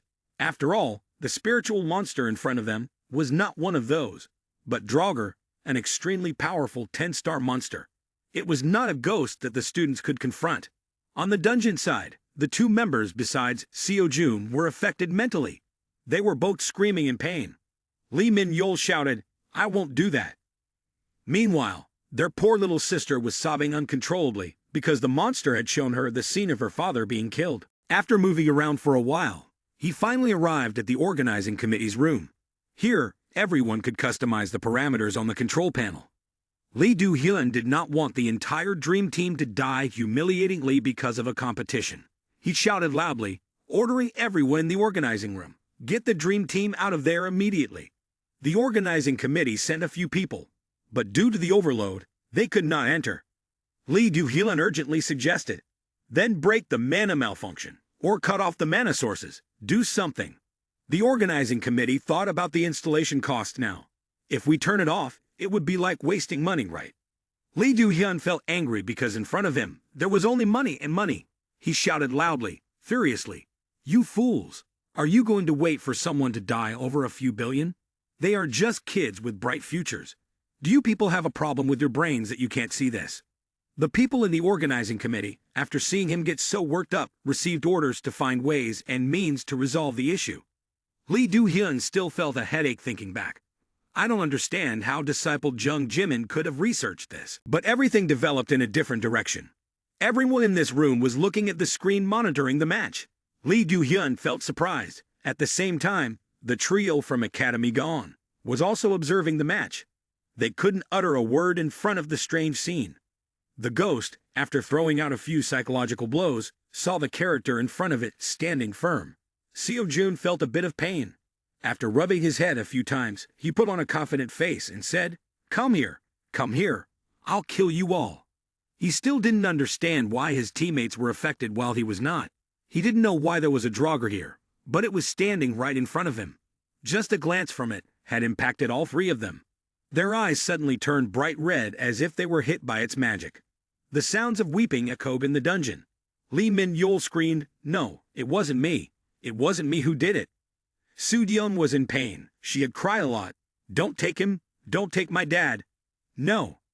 The ghost smiled confidently, thinking, "Once you are hit by my blow, everyone must cry like this." However, unfortunately for it, today it encountered Seo-jun. He is the main character, so how could he easily be attacked like that? He still had the strength to ask the two people, "Are you okay?" The ghost felt confused, not understanding. How is Seo-jun still able to remain calm, while the other two have already collapsed on ground? He shouted, "Wake up! Wake up!" But it had no effect. At that moment, the ghost concentrated all its magical power into the attack, spreading seeds of fear. The ghost said, "You must be achieving continuous victories. But how long will that last?" It gradually plunged Seo-jun into chaos, making him think that he was nothing, truly shameful. It continued, "You should have died. Do you think you will continue to achieve victories, even when becoming a professional?" This affected him, causing him to clutch his face in pain. He thought that the pain from these mental thoughts would continue, but with Seo-jun's aura, he felt as if there was nothing at all. Suddenly he was free from pain, free from foolish thoughts. Draugr scratched his head, muttering, What's going on? Why isn't it following the script?" The two of them scratched their heads, looking at each other in confusion. The ghost even helped him advance his enlightenment process like the Buddha. Every time it influenced him, it was like helping him progress in his lecture. It was truly a twofold benefit, so he felt comfortable. The ghost laughed innocently. If it had encountered other opponents, perhaps this ghost would have won thanks to its mental manipulation powers. But today, it faced Seo-jun, and Seo-jun was not easy to defeat. He noticed that this ghost seemed to possess only mental manipulation powers, lacking any physical strength. Therefore, he took the opportunity to grab the lance of Longinus and charged at it to deliver a blow. As he rushed forward with the speed reminiscent of free fire, the ghost felt that the warrior's time was nearing. The ghost cried out for help. "Help me, guys, the teacher is about to die this time." The ghost unleashed all its mental manipulation magic on him. As he charged, it played a psychological game, saying, "If the Academy Supreme does not exist, you are nothing at all, and you are just an empty shell." Seo-jun realized that this was not the whisper of the Draugr ghost, but rather words stemming from his own unconscious thoughts exaggerated and distorted by the Draugr ghost. One by one, self-blaming thoughts emerged. He believed, "I am just a useless scoundrel, a hypocrite, and that is exactly who I am." The thoughts arising from the seeds of worry that he had nurtured for so long began to burst forth. He felt completely worthless. In his most difficult moment, he remembered, "I should not bind myself with my thoughts." He felt as if he had just awakened from a long sleep, with a glimmer of light shining through every breath, and thought of his. The Buddha once taught that coincidences are actually points of connection, and those points of connection often relate to one's family. Coincidences will open up the destiny of oneself. Recalling the words of the Buddha, his process of enlightenment was increased by 1.4%. However, he still realized that the monster manipulating the mind with 10 stars is not easy to deal with. The ghost had invaded his spirit, digging deep into the recesses of his heart. The ghost said that everything was just coincidence and had no meaning. If he were not a student at the Academy Supreme, if he did not possess the Azure Dragon Sword, he would be nothing at all, neither in the past nor in the present. He would never be able to achieve anything on his own. A negative shadow of himself surrounded him, continuously voicing the deepest thoughts in his mind. In the most difficult moments, he remembered the teachings of the Buddha. The Buddha once told him in a sermon, "A person in despair will think about their past, while a person who worries will look towards the future. The one who speaks of the present is the one who finds peace in their heart." The Buddha explained that, if the artist lets greed cloud their vision and paints recklessly, the result will be a painting stained in black. In the Buddha's hand was also a glass containing black water. This symbolizes thoughts of the past and worries about the future, all concentrated in this glass. The Buddha said, "Sometimes it is necessary to know how to let go of burdens and entanglements in the heart." He tilted the glass and poured out the negative thoughts and worries, revealing a beautiful clear sky where one can feel the present. The Buddha emphasized, "If you feel confused accept the present. Climb the lush green mountain and lie down. Feel each breath of yourself. Listen to the sound of flowing water, and gaze at the blue clouds in the sky. Just like the mountains, rivers, and the earth around, are you not also a child of the universe?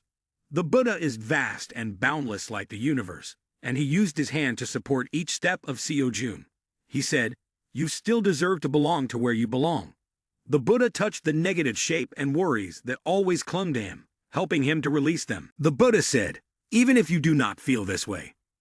When he said this, the process of enlightenment for him increased by 2.5%. The moment he was about to reach it, a demon brought forth negative thoughts, criticizing him that he did not deserve the present. It asked, "What is the brilliance of the present? What is the tranquility of the mind?" Sounds great, right? But a person who thinks they deserve to enjoy such things, how can they say they are doing their best? Right? The Buddha's teachings flashed in his mind. How do you see the Buddha in your eyes? To those living beings who know of the Buddha, they might say he is a supreme existence. Once they remember the venerable existence of the Buddha, they will surely say so. But however, my child, the Buddha does not only know the world through great moments, but also through experiences, the things we learn from every moment of life. Because the most important thing lies in our ability to embrace and learn new things. The great image that the world remembers is nothing but giving away what one has received in life. At this point, he recalled the old memories that he and the others in the academy had gone through. Although it was just ordinary meals and conversations, at that time, he felt that this was life. This was the present. The teachings of the Buddha continued to resonate. If you do not accept each moment of life, then you have nothing to give. If you do not possess anything of your own, then there is nothing to share. All the moments in every breath create who we are and grant us courage and strength in decisive moments. He recalled the teachings up to this point, and he felt the power of the divine. A powerful mental strength caused his eyes to shine. Nothing could affect him. The first thing he addressed was to rush towards his negative self and push it aside with his hands. The negative self exploded, but it shone to signal something. As soon as he rushed towards the ghost stood tall before him. When he got closer, he still saw its blood-red eyes. Seo-jun had been tormented for a while, and now it was his turn to retaliate against the ghost. As soon as it realized he had arrived, the ghost began to feel sad and screamed as if stung by a bee. However, the moment he approached it, every nerve in his body throbbed as if electrocuted. Yet the aura of Seo-jun rose once again. Every time he faced difficulty, this aura appeared, a source of golden light energy radiating from within him. This morning's meal has dispelled all the doubts, suspicions, and worries that he had harbored for so long. Those feelings have now withered away. He will never again be shaken by wicked thoughts. In other words, he is in a state of hip-hop never die, and he is the main character. The light behind him shines, as if he has become a god, a Buddha. As he steps forward, his gaze becomes peculiar. The process of enlightenment has increased by 7.3%, reaching 31.7%. Although his hands have been affected by the things the ghost has caused, he is now in his peak state, also known as the state of divinity. The power of his body has absorbed it, so the source of light and golden energy envelops not only his body, but also the lance of Longinus he holds in his hand. Everything shines with a beautiful bright color. The ghost feels fear before his power. It shudders. He rushes forward without a moment's hesitation, knowing that everything will end here. He gathers momentum to deliver a blow that will send the ghost to meet death. It is too late for it to dodge. In that moment, he uses the lance to pierce the ghost's body, thinking, "Thank you. The Buddha is indeed the best teacher." Everything seemed to be ending peacefully, but a source of extremely bright light emitted from the battlefield, causing the surrounding environment to tremble. It was not pleasant at all. Everything then became hazy, a dark color enveloping the scene. The situation of the organizers was no better. There was still no signal. Inside, the screen displayed a disconnected message. When the large TV lost connection, a very strange phenomenon occurred. The TV and the signal were suddenly cut off completely, leaving everyone watching, especially the organizers, in shock. Lee Do-hyun and the others in the room felt a chill of fear. Some used their phones to contact the event management team and report the situation. Lee Do-hyun found this utterly absurd. The monster that followed was Draugr, one of the monsters with a 10-star intelligence. Honestly, no student here could withstand its mental attack. They might even have to pay with their lives. Moreover, physical attacks are completely harmless to it, as it is a ghost without a physical form. This is also the reason why only those possessing a soul saint can handle the dungeon. Draugr had appeared in South Korea before, but a person named Kim Seo-jun had defeated it with a single blow. Feeling a headache, he didn't think much longer. He recalled, "Oh, that's Seo-jun. Why can't I see him? Haha." Earlier, he had been a bit hot-tempered. But now thinking back, he felt that everything was actually quite okay. After clearing the dungeon, the waiting room of all the players became noisy. Everyone exclaimed, "What the hell?" and "What the heck?" They asked each other, "Why did this absurd thing happen?" Especially that guy, Jung Sai-woo. He looked up at the screen with wide eyes, astonished. How could a 10-star monster, even if summoned by magic, be defeated? At the very least, it should be an 8 or 9-star monster along with the main monsters, unless it's an S-rank hunter. Otherwise, attacking would be nearly hopeless. He thought about what he had in mind earlier. If this person is Lee Ha-yoon, then maybe there would be a chance. But in the end, he had to regret, accompanied by the fear that I can never catch up with this person. It's understandable not to catch up because he is Seo-jun. How could I ever catch up? After dealing with that ghost, he himself felt a bit mentally exhausted. He leaned his lance against himself to stay upright. His whole body became weak, trembling. But when he realized he hadn't been careless in the battle with Draugr, he guessed, perhaps the enlightenment process has increased. Right. For 3 long months, the enlightenment process had only increased by 17.5%. But now it has reached 31.7%, a jump of 14.2% in a short time. Slaying the monsters was one thing, but the lecture process had to improve. He finally felt motivated to move forward. A smile appeared on his face. He felt grateful to the Draugr monster for helping him advance the process. This lecture truly was a pinnacle of enlightenment. He thought, if I run into them again, it might be a bit difficult. They are my process advancement machines. Lee Min-yul and the little girl Soo-yeon woke up after a fainting spell. When they regained consciousness, they felt a bit of a headache and saw their captain looking exhausted. They asked about his health, and then inquired, "Don't tell us you defeated the Draugr all by yourself, right?" This time, he had worn out the team completely, so he could barely walk. He had to rely on a few team members to help him take each step. The work was progressing so quickly, they just needed to wait for him to move.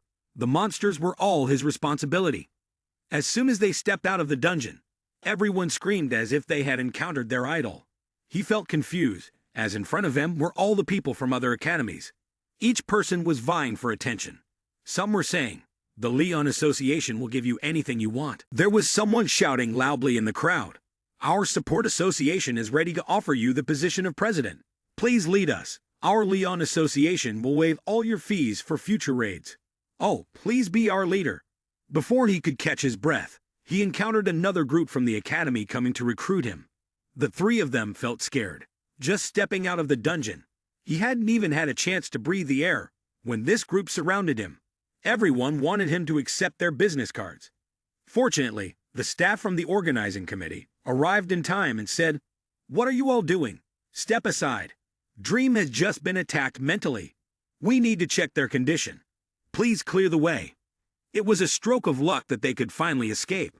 When he and his teammates were led away by the staff to another place, the people from other academies still insisted on wanting to meet him to say a few words.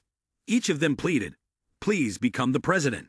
The staff and the 3 of them were exhausted from finally getting away from this crowd. While he was sitting in a room to drink a bottle of Pepsi and take a break, Seo-yoon came in and asked, "Oh, how is my darling Seo-jun doing?" He hadn't even had a chance to take a sip of his drink when Seo-yoon interrupted him again. Seo-yoon, feeling overly anxious, ran straight to his bed and asked, "Is everyone okay?" Fortunately, no one was injured. Little Soo-young was resting there, and the organizers had checked her health condition, finding no abnormalities. But the person Seo-yoon was most worried about was Seo-jun. He said, "I'm fine, really." Even though he felt a bit tired earlier, he still felt okay. Seo-yoon breathed a sigh of relief, knowing that he was not in any danger. She was afraid that something terrible might happen to him. He sat drinking a bottle of water, but because he was shaking so much, his grip caused the bottle to tear in half. Although he had not yet participated in the professional hunter test in Seo-yoon's eyes, He was no longer an ordinary trainee. In just a few months, he had made remarkable progress. He had no idea how worried Seo Yoon was about him. He only noticed that he had wasted a bottle of water. He used his tongue to lick up the remaining drops. Seo Yoon did not care what he was doing. She was busy reminiscing about their first encounters. From the very first time, he extended his hand to shake hers. She had felt many things about him. But now, Seo Yoon was experiencing a complex emotion in her heart, unsure of what it was. Perhaps Seo Yoon had begun to feel love. He noticed Seo Yoon staring at him intently, so he asked, "Is there something wrong?" Seo Yoon could only smile awkwardly, not knowing what to say. While they were chatting, there was a knock on the door. Knock, knock, knock. Is Little Red Riding Hood home? A person barged in without permission. It turned out this person was the chairman of the association. The chairman's sudden arrival startled everyone. Seo Yoon carefully greeted him. "Hello, it's been a while. Did you come here because you were worried?" He felt uneasy about the incident that had occurred. He was surprised but guessed that the chairman's reason for coming here might be related to the Draugr incident. The chairman looked at him with a different expression and had changed his opinion about him. Previously, the person in my eyes had mortgaged the Azure Dragon sword. This is the sword that the Sword Saint has never handed over to anyone. Hearing that the Draugr appeared in the dungeon, he thought no one could survive. He had received a call from the organizing committee and felt very panicked because the one who possessed this sword was in the dungeon. He was also astonished. Did you handle everything by yourself? He also understood why the Sword Saint was so concerned about this person. In the end, he finally understood the Sword Saint. Coincidentally, the Sword Saint also felt a chill down his spine.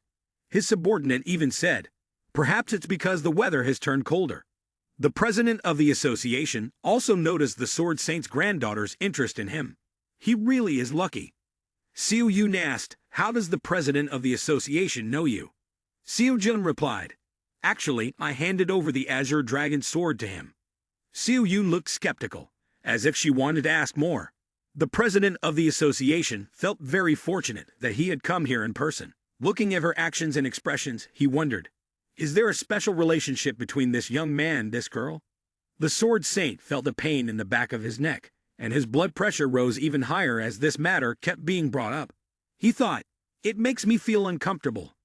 The president of the association came not only to inquire about the incident, but also to check on his health. He replied, "I'm not seriously ill." By the way, he asked, "What happened?" As far as I remember, the boss was supposed to be a mummy. So why am I encountering a Draugr? The chairman explained, "The error in the dungeon has become overloaded." He felt surprised, even frightened. He stated, "The disciples of the Magic Saint have applied the research results on mutations for the first time in this competition, so there may have been some oversight." He immediately recalled the term mutation and began to slowly reason. He remembered the monstrous worm he had just encountered. If the error is due to the dungeon being overloaded and the mutations causing it, then someone may have created a false distortion. And if it is indeed possible to create a false distortion, could the cataclysmic flood also be a distortion? Feeling that this incident was partly his responsibility, he bowed his head to apologize and promised that such an accident would not happen again. He was a rule-abiding person, and he said he would express his apology not just through words, but also through actions. Seo Jun felt he wanted to let it go as well. Since the chairman of the association was here, he had to show some respect. The chairman of the association suggested, "Is there anything you would like to do? I will do my best to accommodate you." Seo Yoon also glanced to see how he would make his decision, or if he would politely decline. He was a slave to capitalism, and without hesitation raised 3 fingers. "How about resolving this matter with 3 billion? The president of the association said, "Oh my, these trivial matters. I can make this amount of money in just one night, right?" But he also knew that he is not obsessed with anything, just obsessed with money. Well, he is a slave to money, and whatever he demands, it must be paid in full. He cheerfully said, "Aren't they too cheap? They really know how to do business." The president of the association felt a bit confused, but had to agree, as this was also his responsibility. The surprise raid, full of unpredictability, finally came to an end. Seo Jun had also demonstrated powerful skills, surpassing the expectations set by the rumors from the 3 major academies. Due to the presence of the 10-star monster Draugr and the overwhelming glitches in the dungeon, The moves from other associations became more desperate. They were determined to recruit him and the Dream Team. The managers also instructed their staff to try to contact them by any means and under the best conditions. On the Academy's side, ordinary people were also asking each other, should we grant Kim Seo-jun a professional hunter license yet? The answer was yes, and South Korea was going crazy over the Dream Team and Kim Seo-jun. Our main character, Seo-jun, was preparing to distribute the rewards equally among his teammates. At this moment, the girl Soo-yeon anxiously said to him, I will only take 3 billion. Min Yul didn't need the money much either, so she said, me too. You can take the rest. Captain Seo-jun was overjoyed and pretended to hesitate, saying, But. The magician girl thought to herself, I only participated to complete the team, and I feel that my 2 older brothers did everything in the tournament. Lee Min Yul echoed her sentiment, saying, I didn't contribute much either. The most important thing is that the captain handled Draugr by himself. We might have died without him. If we're dead, what's the point of money? Soo-yeon nodded in agreement. That's right. I also don't know if I should accept the 3 billion. The 3 of them had all worked hard in the match, and he himself wanted to share the reward equally among the team members. But seeing how honest these kids were, he could only smile gently, hugging the 2 of them, saying, I love you all. There was one thing Seo-jun couldn't refuse, which was money. The 2 girls found it a bit strange. But seeing that he needed the money, they decided to let it go. The total prize money from the first, second, and third place awards, combined with sponsorship from various organizations and associations, ended up with 9 billion from the chairman of the association. At this point, he was no different from a wealthy tycoon. After calculating and distributing the prize money to his 2 teammates, adding all the amounts together, he currently had 22.5 billion won in his account. The money has elevated him to a new level. He can buy any science he wants, even the science of heaven's great sage, for over 4.5 billion won. He feels so alive, with nothing bothering him. He went to Seo-yun's room to ask, is there ever a chance that Academy Dream could be promoted to a rank 1? Seo-yun was busy handling paperwork, but still took the time to respond. Ah, it has happened. Seo-jun suggested to her, now we can raid a 6-star dungeon, right? Seo-yun looked at him with a worried expression and said, you really are a greedy lord. You just received money from the tournament and already want to raid a 6-star dungeon to earn more. She continued to explain, you can only raid if there's at least 1 A-rank hunter in the team. Seo-jun suddenly paused his words, knowing that this statement could hurt Seo-yun. Seo-yun was still a B-rank hunter, and if it continued like this, she would not have the right to participate in the dungeon raids. She felt guilty and bowed her head to apologize. I'm really sorry, Seo-jun. I feel so weak right now. Seo-jun genuinely did not want to hurt Seo-yun. His only purpose was to ask whether the 6-star dungeon could be raided or not. He expressed his gratitude. You couldn't participate in the tournament, and if it weren't for you, I wouldn't have made it, so don't worry about that. After that, he closed the door and left Seo-yun's room, feeling regretful for having asked such things. Every step he took in the academy, he was always worried about what to do to make money. Since he didn't see any opportunity to raid a 6-star dungeon right now, he didn't see any way to earn a lot of money. Walking while holding his phone, he thought, should I wait a little longer to earn an additional 4.5 billion won, or should I buy science first? He greedily wanted to learn both, but he felt that this was a decision he couldn't make on his own. So he texted his mentor, I need a bit of advice, can we meet? As soon as he sent the message, the mentor appeared on the screen and said, wow, did I scare you? Haha. He almost got so frightened that he would need to change his pants, because this time he was startled out of his wits. The mentor seemed to enjoy teasing him, saying, isn't it fun that I scared you? After that, the mentor realized he had called her out and asked, what's the matter? He then went up to the rooftop of the Academy Dream and confided in the mentor, I don't know which science to take first. After listening to this, the mentor thought for a moment and said, if you're at your level. Kim Seo-jun didn't understand what he was talking about. But then, the mentor made a strange suggestion. You can take both if there's a discount. Do you want to try? At the age of 27, this was the first time he had heard about the karma discount. Is there such a thing? He did not understand what the mentor was talking about at all. The mentor confirmed that it was real and explained, This is a special event where you can get a discount based on your karma. Kim Seo-jun can receive a discount of up to 50%.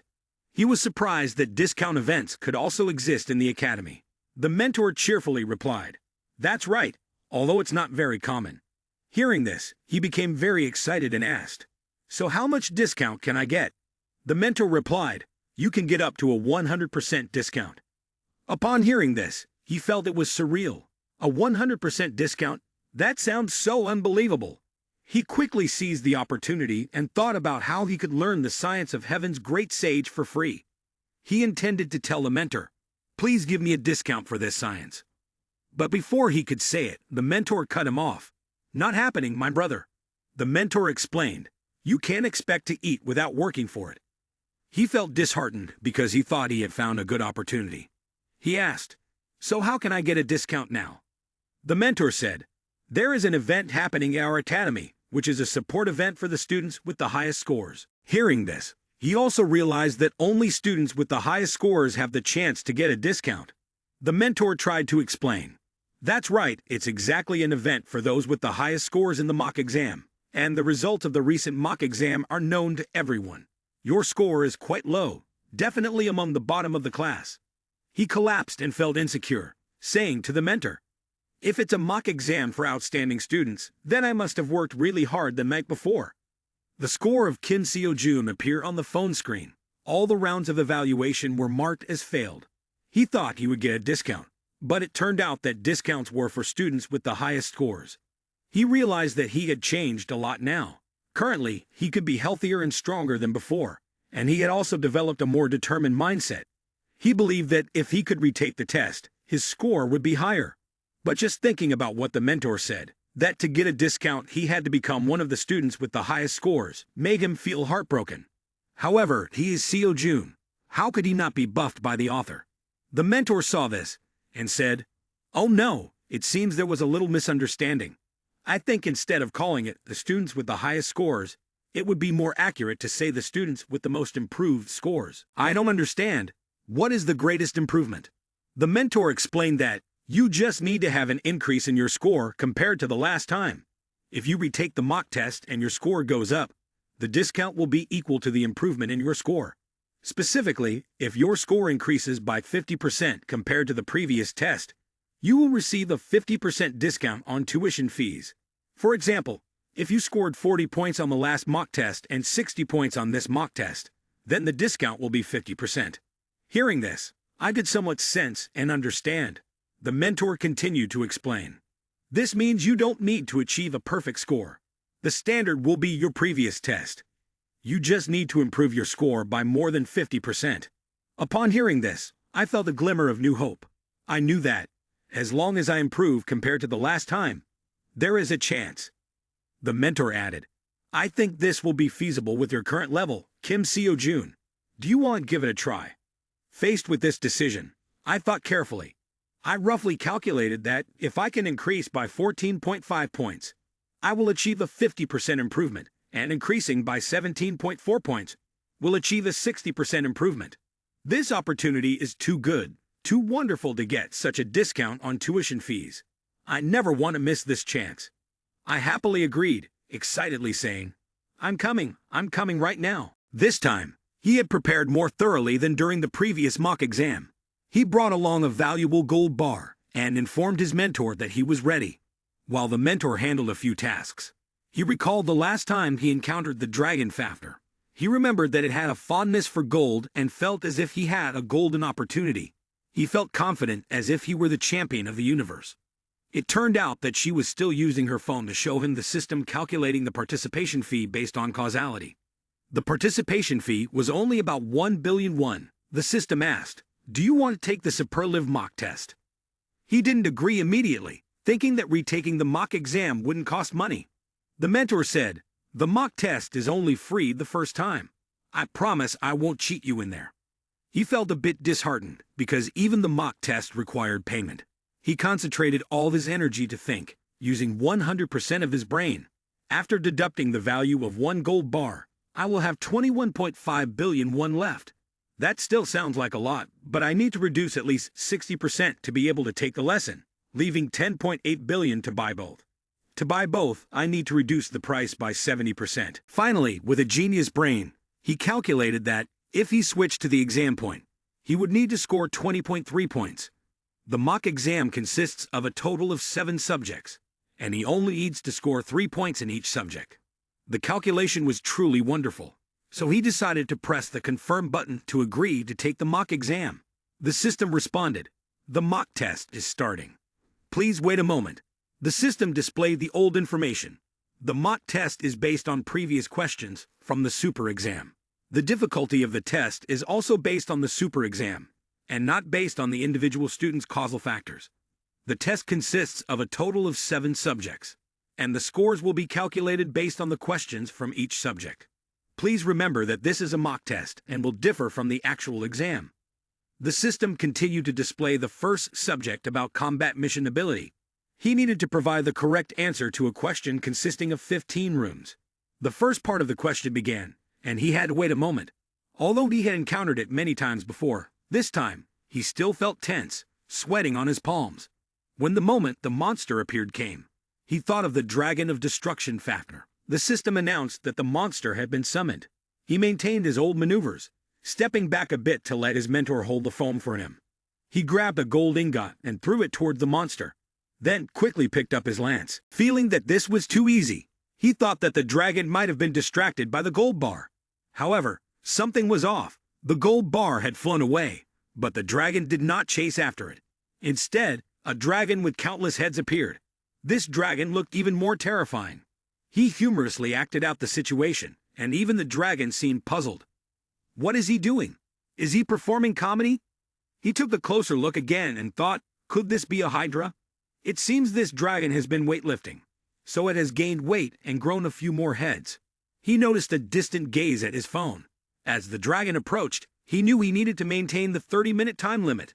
The system displayed a notification. Please defeat the 9-headed hydra within the time limit of 30 minutes. This calamity was not over. Another calamity had arrived, as the 9 heads gathered energy for fireballs, preparing to spit out loving mucus. He heard a loud laugh from his mentor. Kim Seo-jun, go for it, my dear.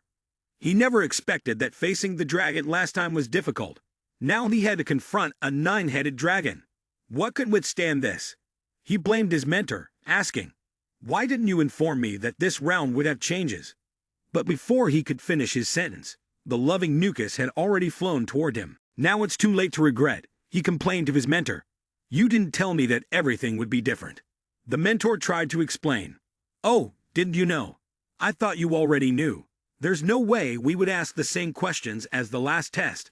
Everyone just needs to remember the answers and take the exam. Why didn't you say that at first? Why are you only saying it now? Those were the thoughts running through his mind. The mentor asked, Is this the reason why you brought that gold bar? This is also why I still wonder why you brought this gold bar along. In the midst of confusion, the guns were loaded, just waiting for the main character to be defeated. Somehow, he managed to feel part of the blow.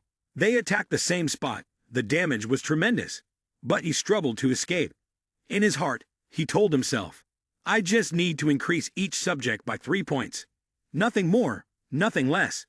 He fought desperately to dodge the next attacks. He used his skill of walking on air to avoid them. Although it was very difficult, he had to try his best. The mentor remembered. In the previous mock exam, this person wasn't proficient in this skill. The mentor asked, Since when did you become proficient in this skill? I just told you about it recently. He was dodging the blows with all his might, while the mentor laughed and asked. So he just ignored the mentor. Unfortunately, while guessing, he stood too close to a dragon. It immediately spat a glob of flame right in the face of the male protagonist. Luckily, the male protagonist was the champion of the world, so he managed to dodge it for the most part. Unlucky, however, he got a tiny bit of phlegm on his left arm. He thought to himself that he was really lucky. Just a little more, and he would have been hit. But he thought that dodging the dragon's attack would mean everything would be fine, only to find out that the small wound on his left arm, though minor, began to spread pain throughout his entire body. A person with such strong endurance as he was still forced to scream in agony. After that, he collapsed, unable to stand any longer. His whole body felt like it had shattered into pieces. No matter how hard he tried to endure, the pain was at a level that could not be described in words. This pain only made him want to die. He thought, better to die than to endure this pain. Thus, he failed in the first round. This time, he could only hold out for nearly 2 minutes. As soon as the round ended, the pain disappeared. He lay on the ground, clutching his shoulder and still feeling exhausted. The mentor came over and asked, "Does it hurt a lot?" This mentor had so many questions that made him want to bang his head. Even though the pain was gone, he still lay on the ground, crying. What the hell just happened? The effort afterward explained. Hera belongs to the dragon species ranked highest in toxicity, so it's guaranteed to be quite painful. He heard the phrase, just quite painful, but in reality, he was in excruciating pain. Indeed, only those involved truly understand the depth of the pain. Outsiders can hardly comprehend. He recalled the story. In Greek mythology, when Chiron was poisoned by Hera's venom, he could not endure it, and did not want to remain immortal any longer, begging for death. If even his instructor could not bear this pain, how could he, a mere student of his, endure it? From there, he lay there limp, beginning to understand why Chiron had asked for death. However, during the process of dodging the attack earlier, he had utilized the skill of walking on air, thus increasing the progress of Zhang Sanfeng's lessons. Although this was his first attempt at martial arts, and his speed was somewhat slow, the learning process was still advancing. He reassured himself, if this continues, I will obtain both free humanization of training lessons at the same time. But there are still some other issues. While he hesitated, about to try again, his hands began to sweat profusely. Trembling, he and the mentor fell into silence. After that, he felt that he currently did not have enough ability to cope with this dragon, so he asked the mentor, "Can I stop now?" The mentor replied, "You can stop if you want, but I can't guarantee you'll have enough points." He felt, indeed, life is unfortunate, answering like it's not an answer. Telling someone to stop if they want but will deduct all points. What is that different from asking them to dive headfirst into a dead end? He cried for real, but the manly spirit urged him to try one more time. The cute 9-headed Hera was standing in front of him, smiling at him with friendly smiles. Hello. But when he remembered that the requirements of this challenge would be tied to his fighting level, he knew that running away was not the optimal way. Therefore, if he wanted to achieve a high score, he could only defeat these cute dragons. They also expressed their cuteness by showcasing their bright white fangs and the black flame gas in their mouths. This time, he wanted to attack with the Gumner weapon. He poured a lot of Kai into the weapon, and streams of bright blue-green energy enveloped the weapon. Then, he threw it with a decisive motion. This blow could be considered the strongest long-range attack of the male protagonist, piercing straight through other dragons, then attacking the head positioned in the center. The attack had severed one of the dragon's heads. He felt a sense of joy for having accomplished this, with the hope that if he could handle the remaining heads in the same way, then wouldn't he have won this round? But life is never that easy. The head he had just attacked began to slowly regenerate, and then a new head sprouted right from the severed point. This was his strongest move, and it consumed a lot of mana. He felt a deep fear as he watched the dragon regrow its head like that. The other dragons wore friendly smiles like those of puppies, and then unleashed similar attacks on him. But this time, he did not want to fight back anymore. He accepted that he was a Texas chicken, and just like that, this attempt had ended in failure. This attempt was even shorter than the last, failing miserably in less than a minute. Fortunately, this was a trial exam, so he could respawn infinitely. But upon respawning, he was filled with dread. Why am I like this? What the hell should I do? He wondered. He felt despair from the very first round, having met such a humiliating defeat. According to the calculations, he needed to score at least 3 points in each round, but currently, he hadn't scored a single point.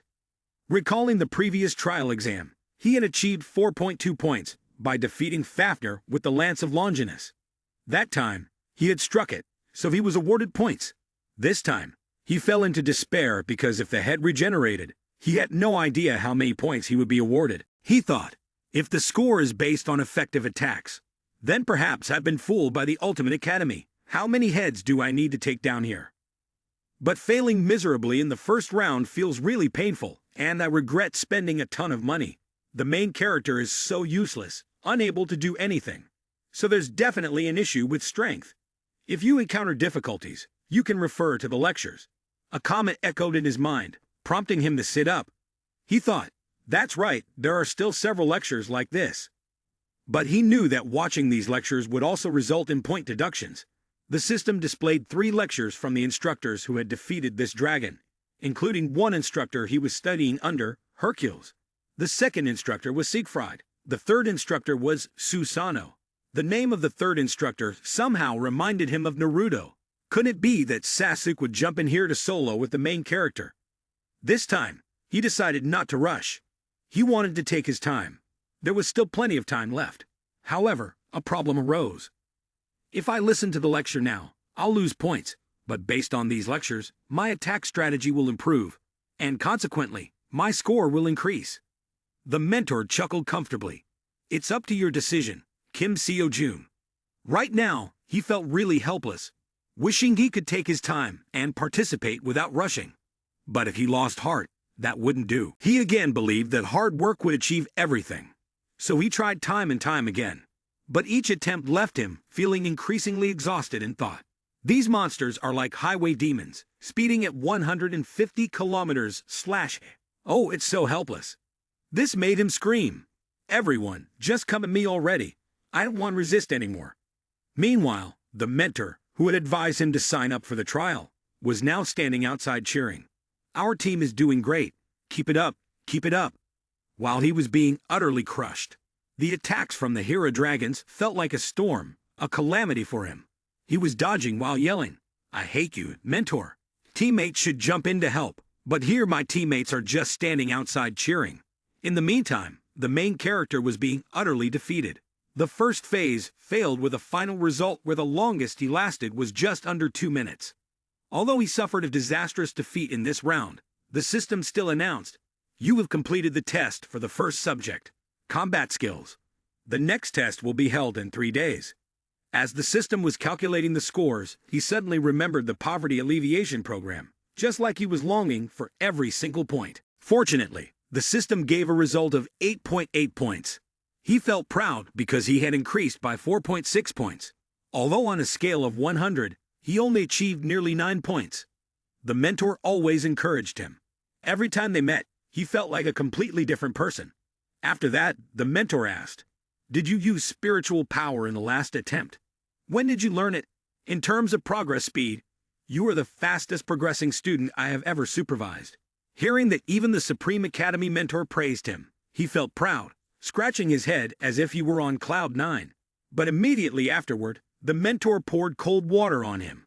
However, your standards are also worst. He thought about shutting the mentor up, but then reflected. I wonder if this is a conspiracy. The mentor is the one who introduced the lectures and told me to register for this mock exam. But after thinking carefully, he still wanted to talk to people who were more straightforward. He thought better to be treated well on the outside than to be malicious on the inside. His first goal in the first round was to gain an additional 3 points, and in reality, he had increased by more than 4 points.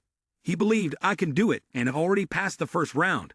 Now, he is extremely excited for the second round. But then, his face became gaunt, as if he had just run out of energy after a long night.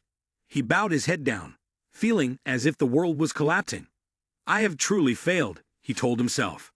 The figure stood there, looking at him with a satisfied gaze. At that moment he had completely crumbled, as if all hope had vanished.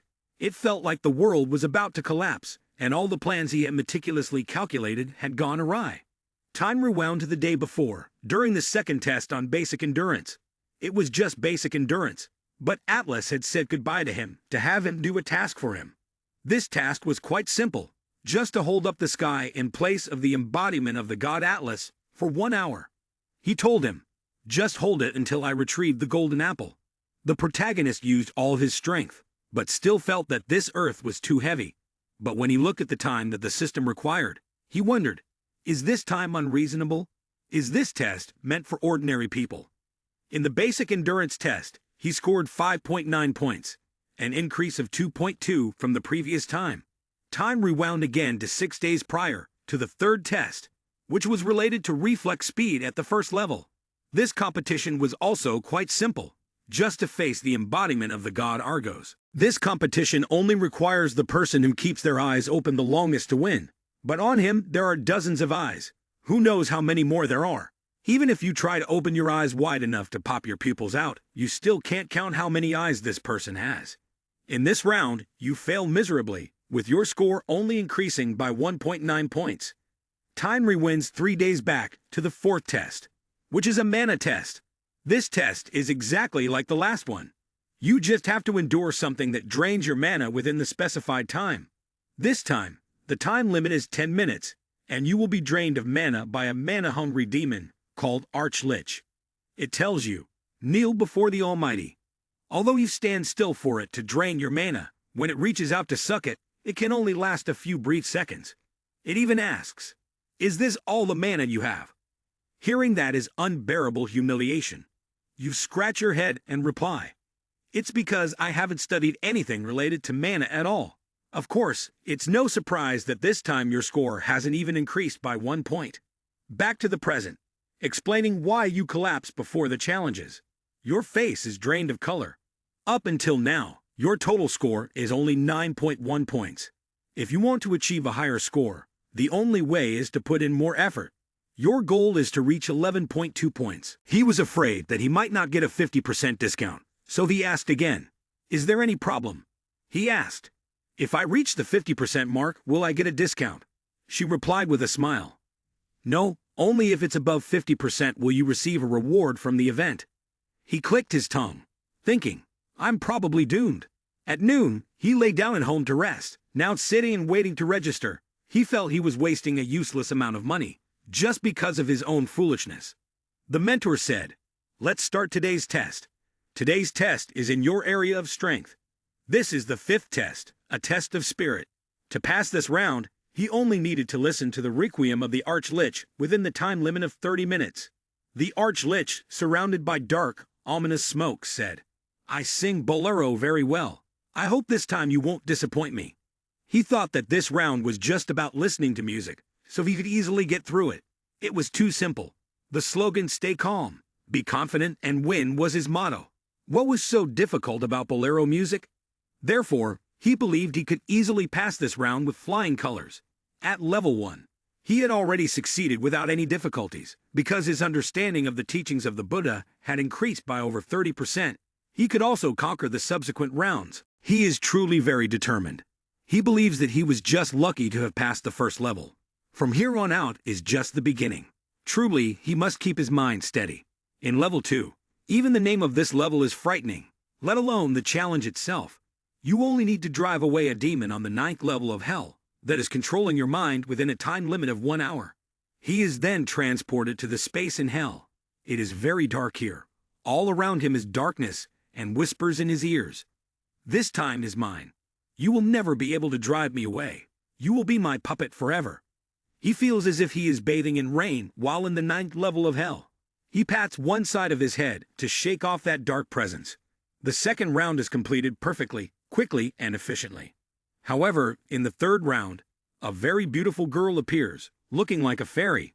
In this round, he only needs to resist the allure of the goddess Aphrodite. The goddess displays her charm in front of him and compliments him as a cute opponent. But unfortunately for her, he is not into girls. He even asks, aren't you cold, demon? The 3rd round is conquered easily. The mentor is also surprised because in other rounds, he often fails easily. But in this round, he handled it smoothly. He wasn't too surprised, as he thought this was quite normal. He said he could endure it. The mentor still didn't understand anything when the system required him to conquer level 4.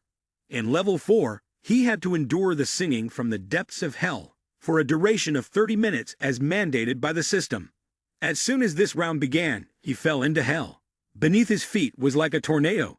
Not just any tornado, but a tornado from hell. The dead were all gone, leaving behind a dry corpse that screamed, "Save me! Help me!" These corpses blamed him because he was the one who had taken their lives. They placed all their sins on his shoulders. "You are the one who made us this way. Give us back our lives." The corpses cried out for him to die along with them. It was all his fault. Unfortunately, he played the role of the holy protagonist, so there was no way he had killed anyone. He responded naively, "I'm sorry, but we've never met." The corpses were confused and no longer wanted to be actors. He even asked another question. "Do you know me?" Round 4 was completed easily. The mentor wanted him to be beaten, but now he was reversing the retribution back onto the mentor. Round 5 was the hardest round, featuring a being with 2 horns that were 2 meters long and magnificent large wings. This time, it is not as easy as the previous times.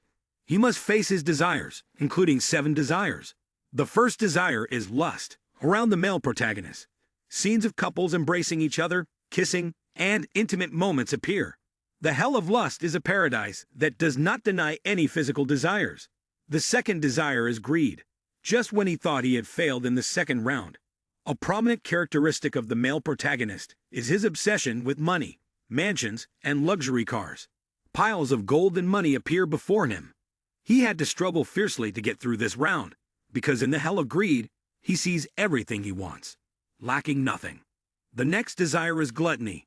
Here there are many delicious dishes laid out before him.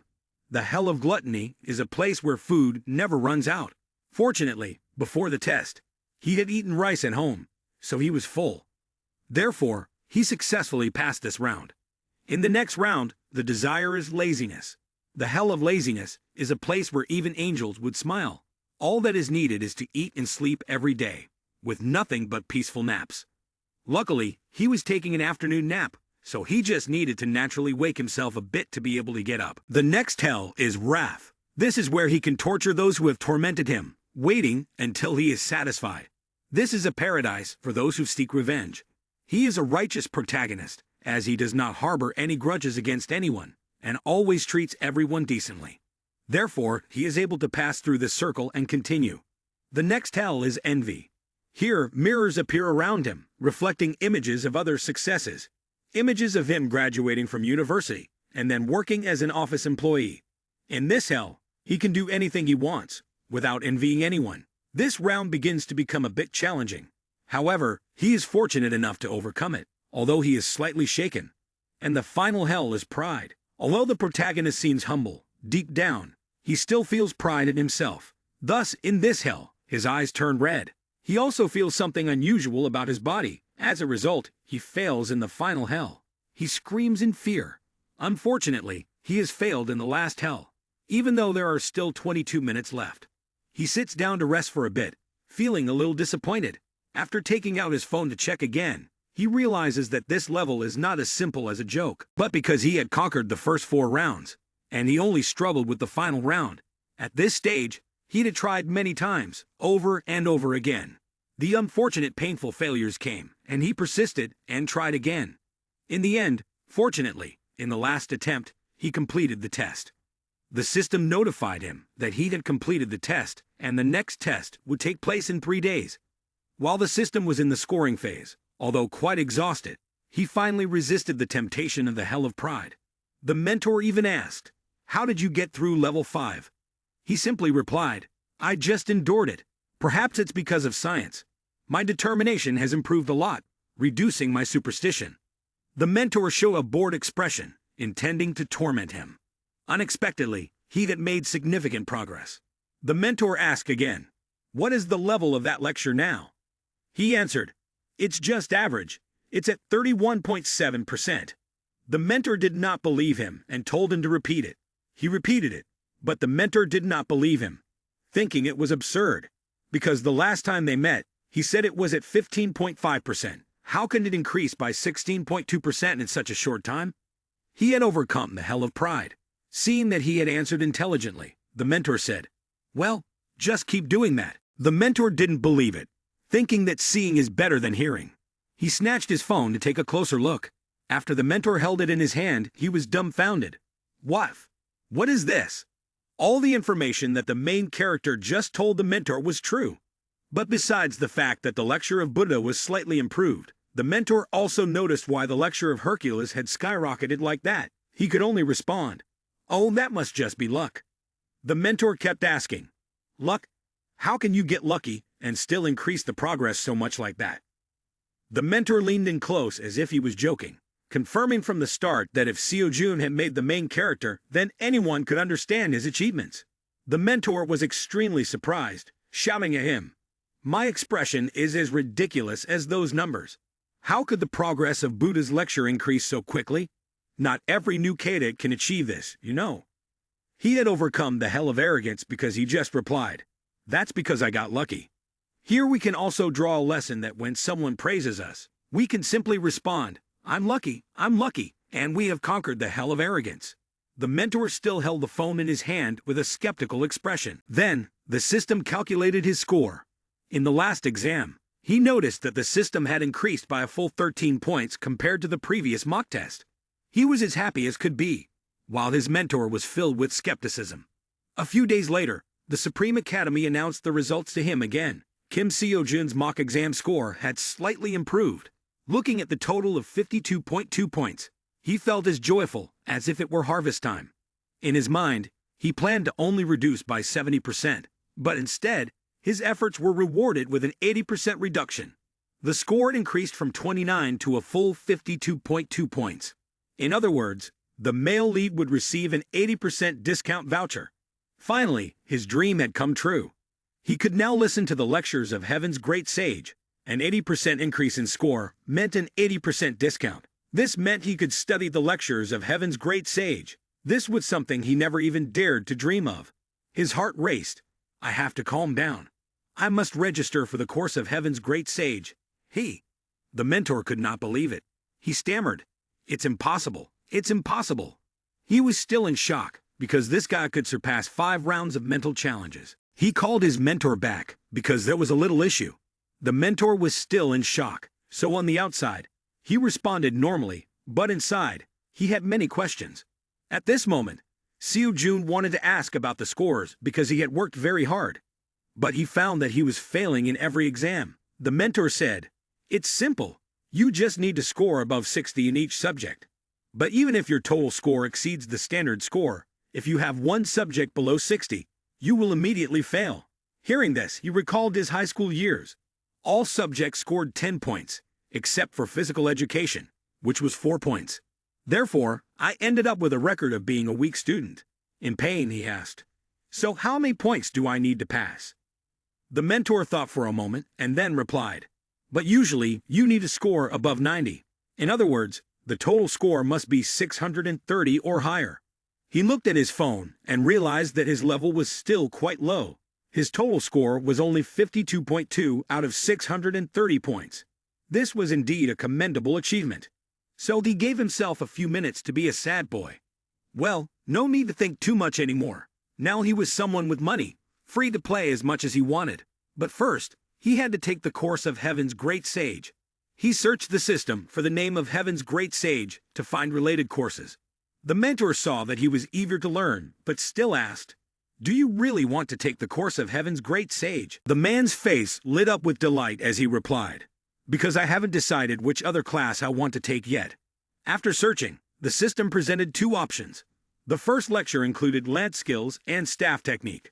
The second lecture was calculating a new causality rate and measuring appropriate lecture fees. Both lectures were by teacher Heaven's great sage. He didn't know how much the course calculating a new causality rate and measuring appropriate lecture fees would cost, as this was a course he had been eyeing for a long time. But no matter how expensive it was, the price would be reduced by 80%, and why worry about a stain if he didn't register? He clicked to register immediately.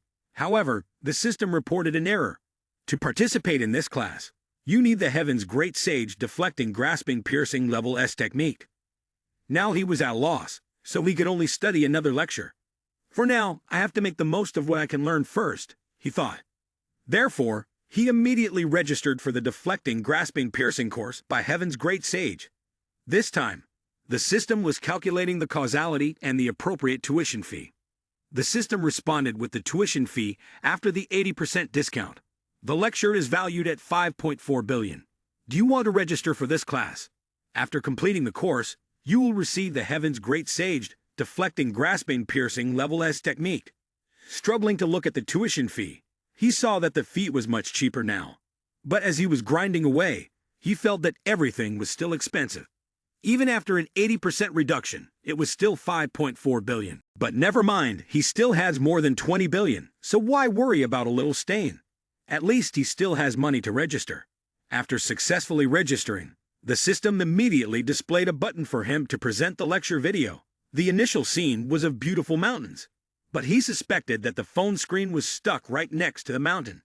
Seeing that this device seemed to be frozen, he regretted not buying the iPhone 20 Pro Max instead.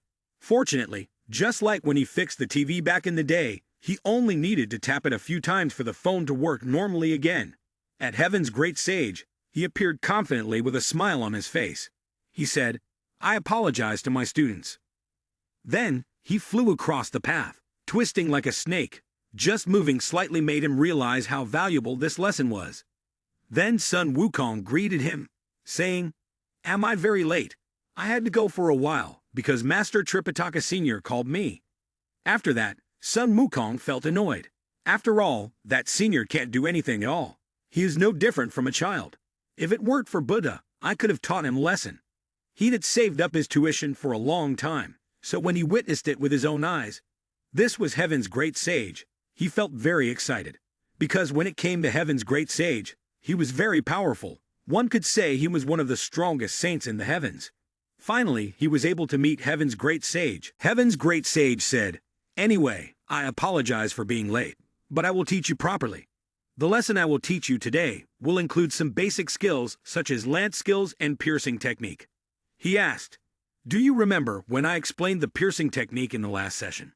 He mentioned lance skills and spear, all stemming from that. However, Heaven's Great Sage noticed that you looked confused, and he guessed, "Seo Jun must have forgotten that lecture.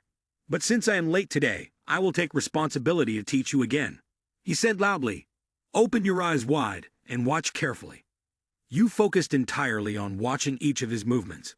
Heaven's Great Sage said, "First is the sweep. Then, I use my staff, just a light stroke. The entire earth and rocks around, the surrounding space shattered, as if a devastating event had just occurred, like a time bomb exploding right beneath Heaven's Great Sage. Although this was the second time you witnessed this skill, you still felt overwhelmed.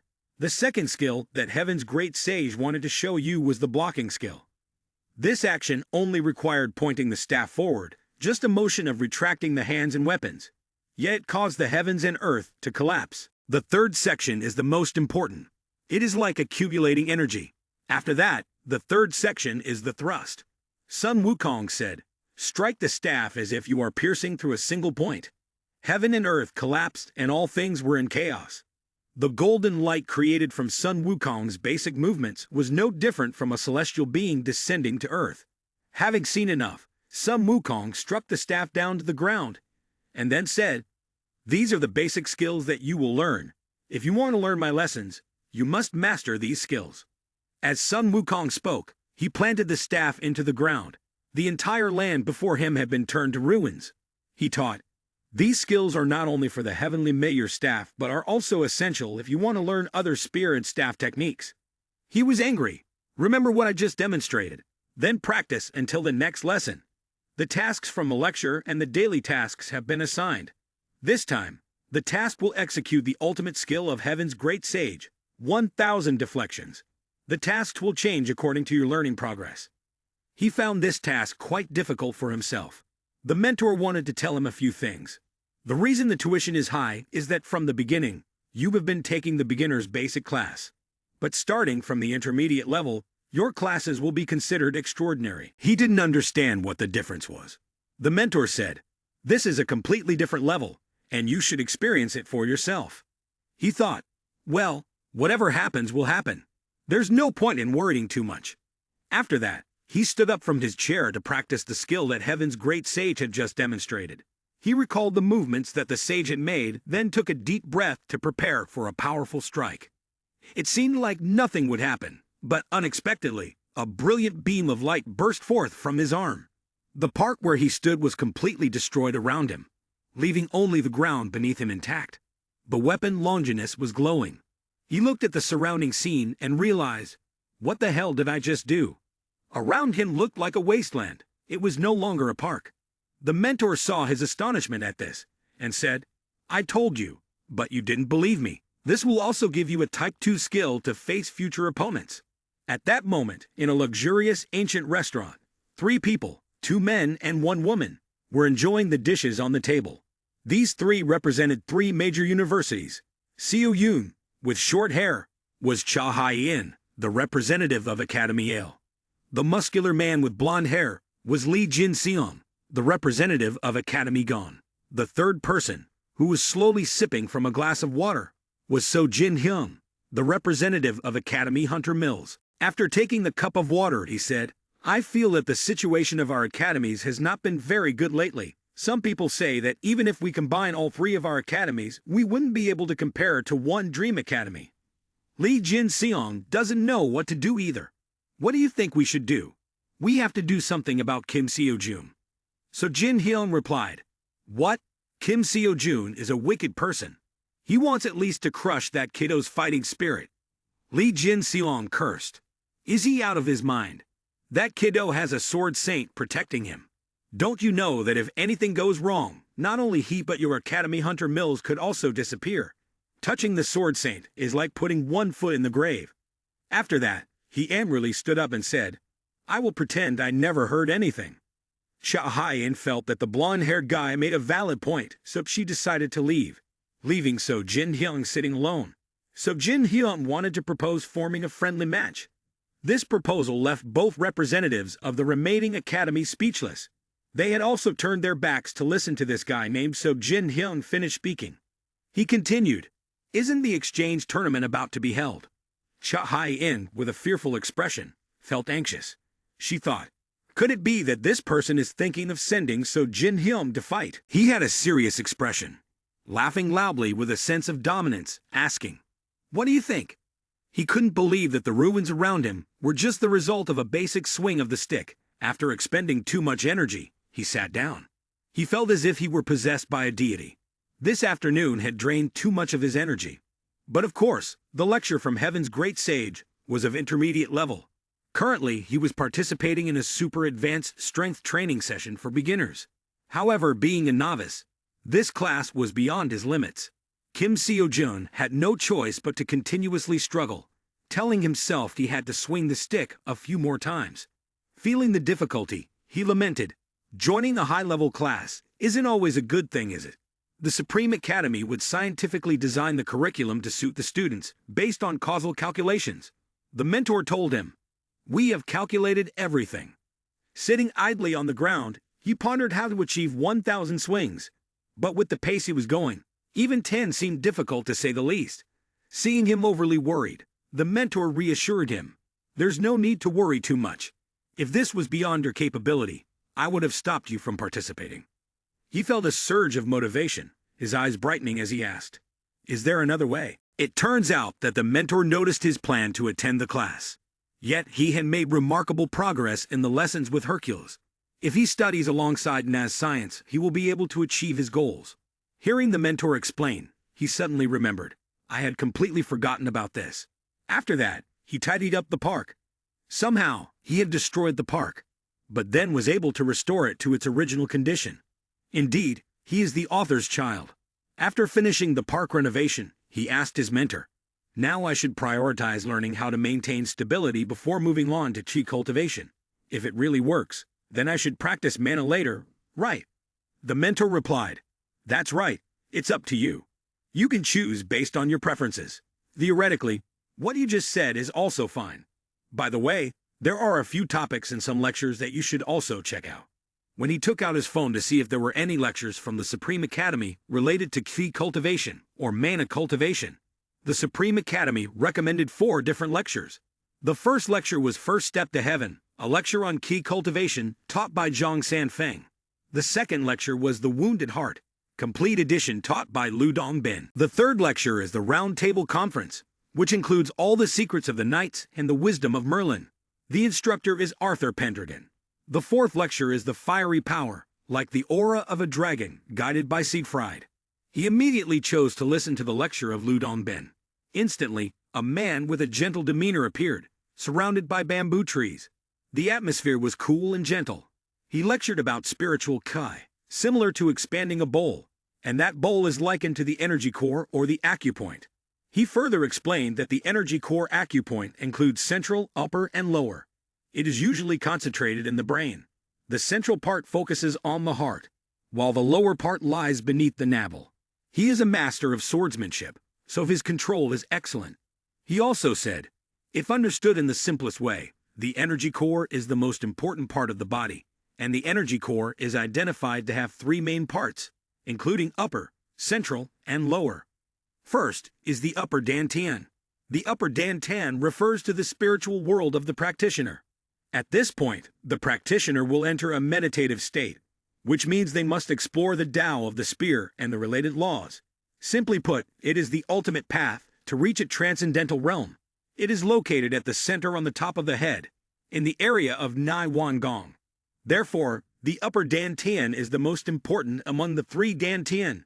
However, unfortunately, in this lesson, we will not mention the area of upper dantian. This lecture seems a bit too much for him, but after reflecting, he realized that, although he doesn't understand everything, he has grasped a few main ideas. Could it be due to the knowledge he had previously learned from lecturer Merlin? By connecting the knowledge and taking the time to think, he was able to comprehend what he had just heard.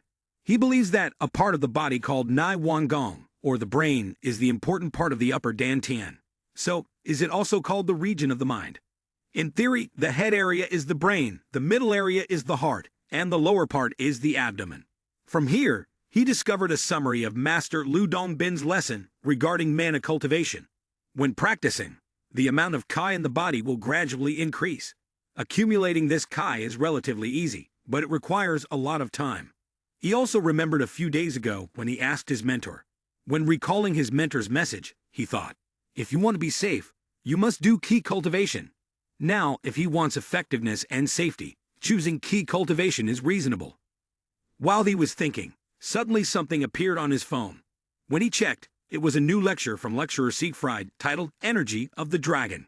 Seeing that this lecture was available for free, he decided to watch it as well. But after watching a segment, he stopped watching. Then, he searched the homepage of the Supreme Academy to see what would happen to other students when they learned about mana. Feeling stuck, he also wanted to ask his mentor. He asked his mentor, is something wrong? He posed a question that made it difficult for the mentor to answer immediately. I can't participate in two classes at the same time, right? He continued, according to Master Lu Dongbin, the upper dantian is the brain region. Doesn't that mean that the teachings on steadfastness of the Buddha can serve a role similar to that of the upper dantian? The mentor explained the issue clearly. Previously, I only did that, but I actually value you a lot. Since he is the main character of the story, he tried to explain. Steadfastness is something learned in the science of events. It can also be said that all exceptional students have self-taught the upper dantian by using the steadfast heart of the Buddha. Therefore, whether it is the central dantian or lower dantian, if you participate in the mana lecture, you can use both main parts of the energy core simultaneously. He asked a very important question. So does that mean using all three parts of the energy core, upper, central, and lower, is not impossible? The first time he tried to listen to this, he wasn't quite sure. He asked again, is this something that can't be seen, teacher? The mentor replied, because I don't quite understand this issue either. I can't know the details just from a few glimpses at the lecture content. It's just a few pleasant conversations, but they have already increased Merlin's lecture progress by 16.2%.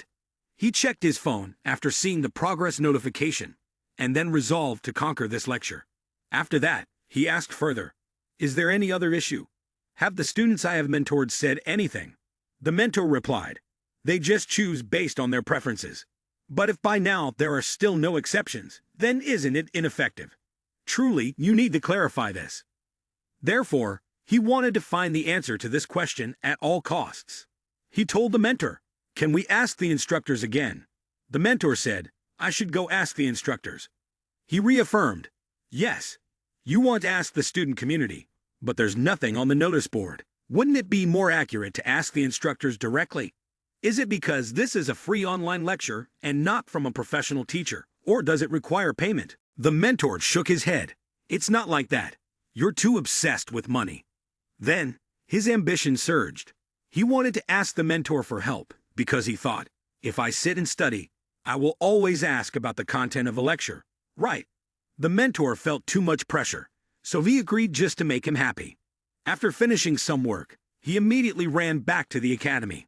On the way, he He thought that if he could study both at the same time, it would be fantastic. But the eternal problem for him was still money. Feeling gloomy on the way back to the academy, he thought, well, I've worried too much already. I'll ask when I have a question that needs an answer. When he arrived at the academy, he greeted Seo Yoon. Seo Yoon also had some things happen at the academy. 3 strangers had come here. The main character did not know who they were or why they had come to the academy. Park Seo Yoon introduced them to him. These are representatives from 3 major academies. After each person introduced themselves and stated which academy they were from, suddenly the representatives from other students approached him. He felt a bit scared. After a while, they told him that they wanted to organize a friendly tournament. So Jin Hyung, with a friendly demeanor, explained, the friendly tournament is an unofficial competition between the 3 Academy Hunter Mills, Ale, and this time, we want Academy Dream to participate as well. You will need to improve your skills to join our exchange tournament. Cha Hye-in also came here with the hope that Academy Dream and Seo Joon would participate in the exchange tournament and shine here. He was busy with many things, so he needed to think for a moment. After looking at Seo Yoon replied, don't worry about me, just accept to participate if you feel comfortable. Seo Yoon had given his permission, but he was really short on money, so he mentioned the prize. Unfortunately, the representatives from Academy Hunter Mills replied, a friendly tournament, and you expect a prize? No way. He froze, unsure of what to say next. No prize. Hearing this, he felt 99% of his motivation to participate diminish. The representatives explained further. This is just a friendly tournament. The sole purpose is to compete against other talents to enhance each person's skills. Finally, he asked Seo Yoon, if I participate, it will be beneficial for Academy Dream, right? Park Seo Yoon didn't want to force him. She replied, there's no need for that. Since this is a friendly tournament, an unofficial tournament, it doesn't matter whether you participate or not. Hearing this, he immediately felt disheartened. If it benefits the academy, then I might consider joining. If there's no money involved and it doesn't bring honor to Academy Dream, then why should I participate? He turned away coldly and refused. Then forget it, I won't participate. The representatives of the academy, who were there to recruit him, hurriedly said, that's where you can compete with talents like yourself, Seo Joon. Are you really saying you will refuse this opportunity? Of course, I will only participate in things that benefit me. Why do you have to say so much? Even if I win, what do I get out of it? He said with little interest. Seo Yoon continued to plead, please, think about it one more time. But he only found Seo Yoon to be bothersome. Fortunately, at that moment, he spotted Lee Min-yeol practicing. He called Lee Min-yeol over and asked, are you planning to participate in any friendly tournaments? Lee Min-yeol was surprised. Why is it you asking me, and not the other way around? Seo Joon actually has a lot of things to do, like making money for instance. So he politely declined, saying that he was a bit busy. Lee Min-yeol is a person who trains in a free style, so he also didn't want to be forced to participate in these things. After that, he thought, I wonder if I should go or not because I also want to try out some skills I just learned. The person he wants to fight the most is himself, not anyone else. The 3 representatives today wanted to invite him for a friendly match, but unexpectedly he was aiming for someone else to fight on his behalf. Feeling that someone was fighting for him, he greeted the people in the room warmly and planned to go out to take care of his own matters. So Jin Hyun saw that he was about to lose the opportunity and begged him to come back. Don't. Wait. The other 2 representatives also had to continuously plead. The sounds of begging and yelling for him to participate kept ringing in his ears. The situation fell into an awkward dilemma, and the 3 representatives gathered together to discuss how to handle it. It turned out that a few minutes earlier they had not completely rejected the idea of this tournament not having a cash prize, but instead they had asked Seo Joon, how much do you want? He casually replied, just 6 billion, not much at all. Hearing this price, they felt that the amount was too large, let alone him. They did not think that he was someone who had money running in his blood like that. Cha Hye-in said to the other 2, the lowest prize must be 6 billion for Seo Joon to agree to participate. Lee Jin-seong believed. The 3 of them came here to recruit Seo Joon to participate in the tournament. If they can't win against that person, then today's trip is considered a waste. Cha Hye-in felt exhausted. It's just a friendly tournament, yet Seo Joon demands money. It's really ridiculous. The three representatives were arguing fiercely when Lee Min-yun sought him out to ask, "Why do you need so much money?" He answered skillfully, but inside was immense painful tears. From the beginning of the film to the end, his fate only had two words: make money. After a brief discussion, Soo Jin-hyun, representing the others, prepared to announce a decision. He apologized to the people from Dream for talking too long. After that, Seo-jun asked everyone, "Is there a conflict because of me, or is there some issue?" So Jin-hyun stepped closer to him and gently explained, "This issue is not significant enough for you to be so worried and frightened. To be honest, we really want to engage with you, Kim Seo-jun. We hope our students have the opportunity to interact with you, to temper their arrogance and improve their skills." Upon hearing this, he replied, "But if there is no reward, I will not participate." So Jin-hyun sighed, "We have no choice but to consider this proposal." He then continued, "We have decided to set a reward." Hearing about the reward, Seo-jun's eyes lit up. He was about to ask how much the reward would be. But So Jin-hyun raised his hand, signaling him to be quiet, and explained, "However, they will have some conditions as follows." Unbeknownst to what conditions the other side had set, even the girl Soo-yeon was training intensely. She let mana flow throughout her body, a powerful energy emanating from her. She recalled the image of the magic saint who had advised her to compress her mana a little more. She listened to him well, so she was progressing very quickly. Meanwhile, several disciples of the assassin were practicing movements like air, making it difficult for the enemy to grasp their true position. Seo-jun entered the academy and saw that both of his teammates were training as hard as they could. Seeing this, he also had to give his all. The conditions of the other trainees were clearly revealed here. The prize money was set at 6 billion as per his proposal. Additionally, there were other prizes such as 4 billion for second place and 2 billion for third place. In total, the prize pool for this friendly tournament was 12 billion. They would not be fighting with knives or swords, but rather in one-on-one matches, also known as solo duels. However, this was not the main issue. He thought about the conditions that Academy Hunter Mills had proposed the day before. They stated, it would not be fair to set the prize money without carefully considering the rules. Therefore, they decided they would be the ones to choose the method and rules of the competition. Seo-jun thought, this is not a big problem. As long as there is money, I am willing to comply with whatever rules they set, no matter how unreasonable. However, the next requirement began to get more difficult. They requested that everyone from Academy Dream must participate in this tournament. Lee Min-yul, with his easygoing personality, replied, "I can participate however I want." Meanwhile, the disciple of Magic Saint Soo-yeon responded, "I feel the same way. I've been training very hard lately and want to know where I stand." Seeing his two teammates agree, Seo-jun also felt no hesitation. But then suddenly he asked, "Are there any other conditions?" He thought that this was all the conditions, but unexpectedly, that guy wanted to set an additional condition. He said, "Another person must also agree to participate." Seo-jun thought for a moment. Aren't there only 3 people on their team? Who else could he be referring to? Could it be Seo-yun? When he looked over at Seo-yun, he couldn't believe it. A friendly match between the students and even the instructors are participating. Park Seo-yun didn't know if she needed to participate or not.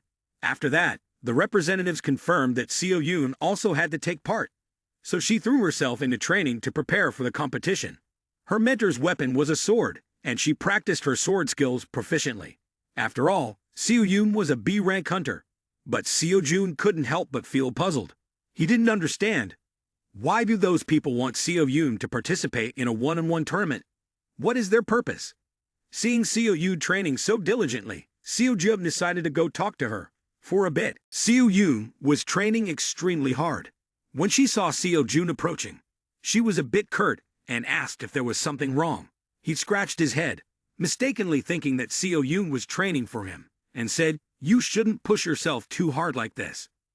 Seo-yun extended her hand, signaling him to dismiss that delusion. She explained, "I have received many favors from you in the past, so this time I want to repay them." Seo-jun, a kind and brave person, replied, "What are you talking about? You have already helped me a lot. There's no need to worry."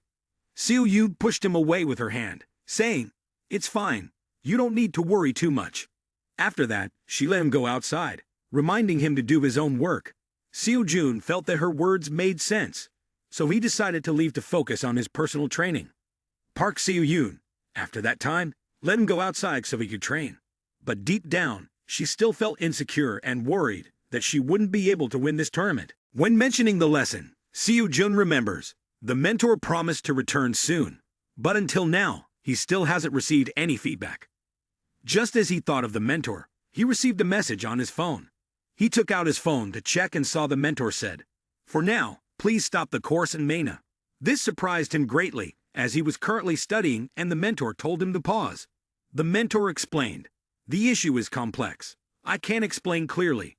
But he had sent a review request to the administration. He would return as soon as he received feedback from them. Hearing the mentor respond so seriously, Seo Jun feared that something was wrong, but he believed that the mentor would resolve his personal issue. He was determined to win the friendly tournament. In the following days, he practiced hard. Time passed, and on a beautiful morning, the day of the friendly tournament arrived. All members of Academy Dream gathered here. As they stood on the steps of the academy, Seo Jun himself had to admit, "I thought this was just an unofficial competition. But why is there such a large venue like a football field?" He felt that this was not an ordinary friendly tournament. Park Seo Yoon knows that this is one of the top 3 academies in South Korea, so it's normal for them to be wealthy. Lee Min-yeol seems not to care much about the competition. He is looking for a place to buy rice cakes. Little Soo-yeon thinks, "He seems strange. It's almost time for the competition, and he still wants to eat rice cakes." As the 4 academy members are entering the tournament, they see a crowd gathering nearby. Seo Jun asks Seo Yoon, "Are those people journalists?" Seo Yoon is not sure, just replies, "I think so." Seo Yoon guesses. The academy organizing this exam probably wants to highlight the event in the media. Seo Yoon is reviewing some documents related to this friendly tournament. She informs everyone. The first round of the tournament is a match between the students of the school. Suddenly, these two start bickering with each other. Seo Yoon and he turn around to see Lee Min-yeol demanding to compete with Soo-yeon first, while Soo-yeon suggests, "Let Seo Jun and Lee Min-yeol compete first, and I will solo with Lee Min-yeol later." Lee Min-yeol is arguing with little Soo-yeon, but he remembers the strange thing from yesterday. Seo Jun had been training with a long lance, and the hours of training made him feel like he was going to faint. After hearing that, he could only smile faintly, not knowing what else to say. The two people continued to argue incessantly, with neither willing to back down. From a distance, the reporters could sense a tense atmosphere, or more accurately, a very strong killing intent. The crowd began to rush towards a person named Lee Ha-yoon. When Lee Ha-yoon entered, she looked like a famous idol, surrounded by bodyguards. Other reporters, upon seeing her, immediately approached to ask for information. One person introduced themselves as a reporter from Hanpyeong newspaper and asked, "Can I have a moment of your time? May I ask if you know the reason why this friendly tournament is partially publicized?" Some other reporters also pleaded with her to look their way, all holding smartphones to take pictures of the idol. The reporters further asked, "Will you be participating in the matches, or just watching from the sidelines?" The event organizers had to personally escort this participant in due to the overwhelming crowd. As she was about to walk away, a reporter said, "There are many rumors that you are not participating in the friendly tournament because of Kim Seo Jun. Is this true?" This question had touched her pride. She was angry, emanating a murderous aura that made the surrounding area, especially the reporters, break out in a cold sweat from fear. Before entering the next phase, this trainee might have put herself in danger. Therefore, the reporters continuously apologized. One reporter said, "I didn't mean to, I'm sorry." However, to appear calm and indifferent, she turned back with a contemptuous expression and said to the reporter, "Kim Seo Jun. Who is that?" After saying this, she walked away with an air of arrogance. The reporters were so intimidated that they had to sit down on the ground to calm themselves. Academy Dream had also rejected her actions. Lee Min-yeol explained to the others, "That is the notorious hunter Lee Ha-yoon. I've only heard of her before." Then he commented, "She is really beautiful." Soo-yeon did not understand why she reacted to that comment. She asked, "Why did you say that?" Lee Min-yeol, being carefree, replied, "When you see a beautiful girl, you just compliment her. What's wrong with that?" Soo-yeon felt jealous because even though she studied at the academy, she had never received a compliment from him, not even once. Lee Min-yul's response seemed to be meant to provoke Su-yeon as he said, "You're just a high school student." Su-yeon was furious at his reply, snapping back, "What does being a high school student have to do with anything?" She shouted in the middle of the crowd, "I told you not to tease me anymore." When Su-yeon yelled loudly, everyone around turned their attention. They all recognized the famous figure Kim Seo-jun. Reporters and other students wondered about his presence and murmured, "I wonder what he's doing here." Some questioned, "I wonder if the students from Academy Dream will participate in this tournament." People quickly guessed that Academy Dream was involved in the tournament, which was why the event was now publicized. All attention shifted from the interview with Lee Ha-yoon to Kim Seo-jun. The spotlight focused on him, with many phones being raised to take pictures. Reporters rushed to ask him, "Seo-jun, can we talk to you? Do you plan to compete against Lee Ha-yoon in this tournament?" Lee Min-yul felt that thanks to Su-yeon's shout, everyone had gathered here. The girl still seemed sulky with him. Kim Seo-jun knew that everyone was interviewing him, but he was modest and didn't want to say much in public. Therefore, he chose to walk slowly and confidently inside. He said to the others, "Let's go inside." Everyone entered with proud expressions, because their student had gained such recognition. In the waiting room of Academy Dream, the organizers announced, "As I mentioned, personal equipment will be strictly prohibited in this tournament." An employee asked again, "Does that include Kim Seo-jun's spear and Park Seo-yoon's sword?" He continued, "Lee Min-yul's sword and bow and arrow are also not allowed, correct?" The staff also asked little Su-yeon if she needed any additional equipment so they could prepare. She replied, "I don't need any equipment because I am a magic user." After everyone's weapons were confiscated, they were each given a new weapon, but it was only a low-level weapon. Lee Min-yul and Park Seo-yoon were not immediately comfortable with their new weapons because they were used to their old ones. Little Su-yeon, with a proud and haughty expression, provoked him by saying loudly, "Only weak hunters blame their weapons." Lee Min-yul, who had been the most weapon-savvy person here, felt humiliated. He retorted to the girl, "What you just said is completely false. Have you ever seen a hunter use poor equipment and still perform well? Those hunters are just lying because they have used good gear before." Su-yeon showed her annoyance with everyone, not expecting him to be so serious. Lee Min-yul retorted, "You're joking with me because you're the only one who doesn't need a weapon, right?" It turns out that what the girl just said was a form of revenge because she realized that only a deceitful hunter needs weapons. What just happened was indeed nonsense. Girls tend to hold grudges for a long time when they're upset, so brothers should be careful about what they do behind their girlfriends' backs. Lee Min-yul noticed that Seo-jun was also holding a new spear. He asked, "Do you feel okay?" He seemed a bit flustered, but his expression was very calm, as if there was nothing to worry about. The two, Lee Min-yul and Su-yeon, were chatting with him while competing with each other. They both knew he was strong, so often he didn't even need a weapon. He was also about to respond and explain to everyone, but seeing the two of them busy fighting, he decided to let it go. Looking at the weapons, he still felt, "I don't know how to use them properly."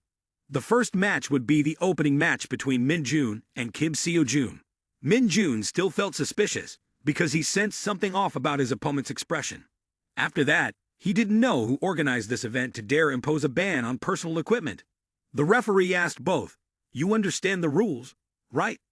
Suddenly, Min-jun recalled Jung Si-woo's gesture and felt fear, because this person had refused to participate in this tournament. Min-jun guessed, "Is it because our captain is scared after hearing rumors that Lee Ha-yoon is also participating, right?" The captain's response was, "No, that's not it. Actually." Min-jun couldn't understand why the captain had to be so frightened. Finally, he had to clarify. It's because the person named Kim Seo-jun will be participating. At that very moment, the person standing in front of Min-jun was Kim Seo-jun. Seeing the dazed expression on the main character's face, Min-jun felt angry. "Why is my foolish captain backing down just because of this guy? I must teach my opponent a valuable lesson about who the real stupid rookie is." The referee saw that both had weapons in hand, so he asked, "Are both of you ready?" Then, he waved his hand to signal, and both began to fight. As soon as the battle started, Min-jun moved with incredible speed, causing the ground to shake. He moved so quickly that it scared his opponent to the point of almost wetting himself. Min-jun tried to look around, Despite turning back and forth many times, he still lost track of the main character. When he realized there was danger and was attacked from behind, although he managed to block it, the attack was so strong that it made him jump. In fact, he had to exert a lot of effort just to withstand the blow. Min Jun felt angry and helpless in the face of Seo Jun's strength. He did not want to get entangled, so he used a spear thrust. The moment the two weapons collided, a powerful shockwave was created, sending dirt and rocks flying outwards. Min Jun thought he would defeat Seo Jun, but just blocking the previous strike made him cough up blood. A powerful swing from Seo Jun forced his opponent to retreat 10 meters. After managing to block the blow, Min Jun trembled.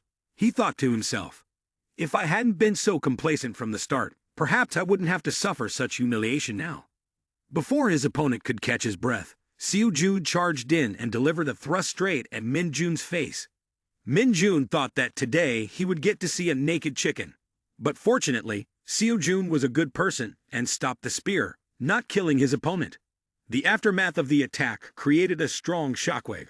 Just imagine what would happen if his opponent took that blow head-on. The organizers also had not yet grasped what was happening, because everything unfolded too quickly and too dangerously. When they saw the opponent had dropped his weapon, the organizers declared, "Seo Jun is the winner." Despite having won, Seo Jun still instilled a new fear in his opponent. Min Jun observed and saw that the spear Seo Jun was using suddenly cracked all over. He didn't understand where these cracks came from. Seo Jun's expression revealed his disappointment. He knew that everything could turn out this way, and he felt somewhat bored. If the match had lasted even 1 second longer, the spear would have completely shattered. Min Jun saw this scene and immediately fell silent, no longer hearing his own voice.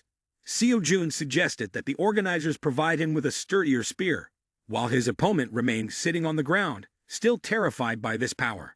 Seo Jun wanted to change weapons because he feared that the current spear would break even more.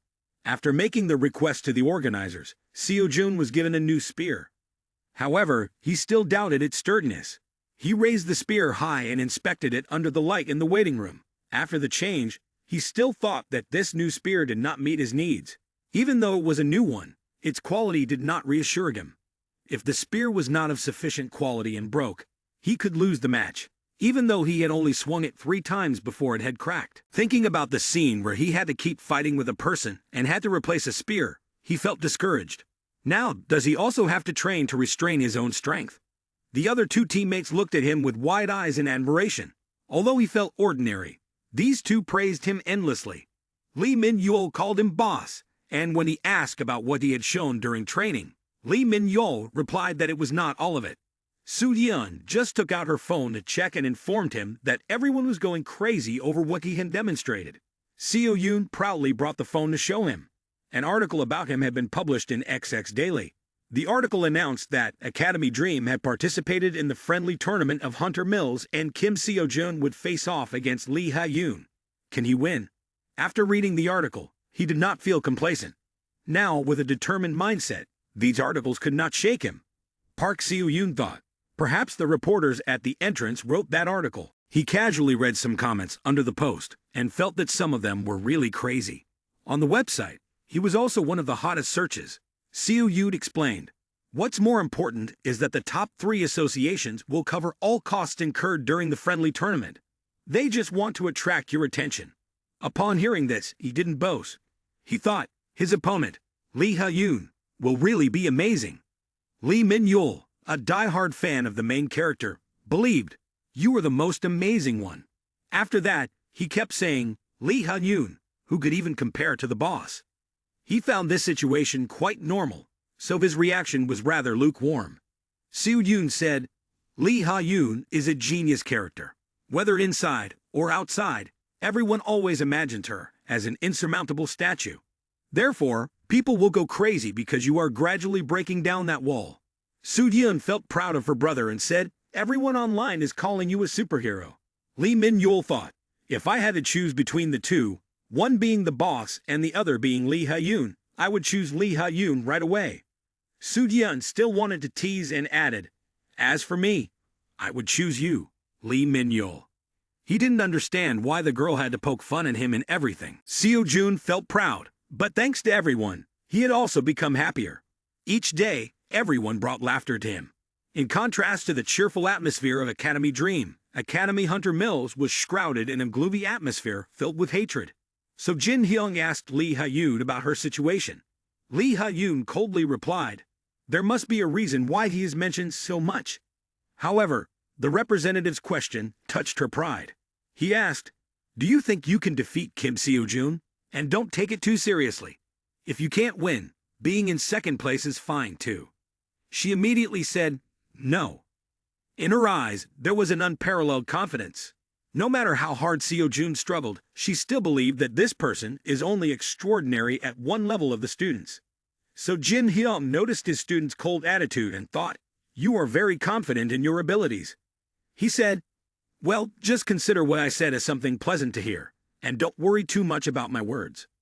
Lee Ha-yoon said nothing more. She just stepped back to do her work.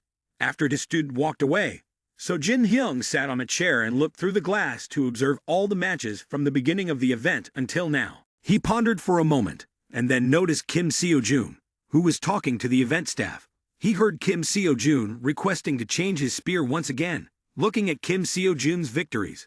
This made him feel anxious. The tournament continued as planned, and Lee Min-yul had climbed to a high rank.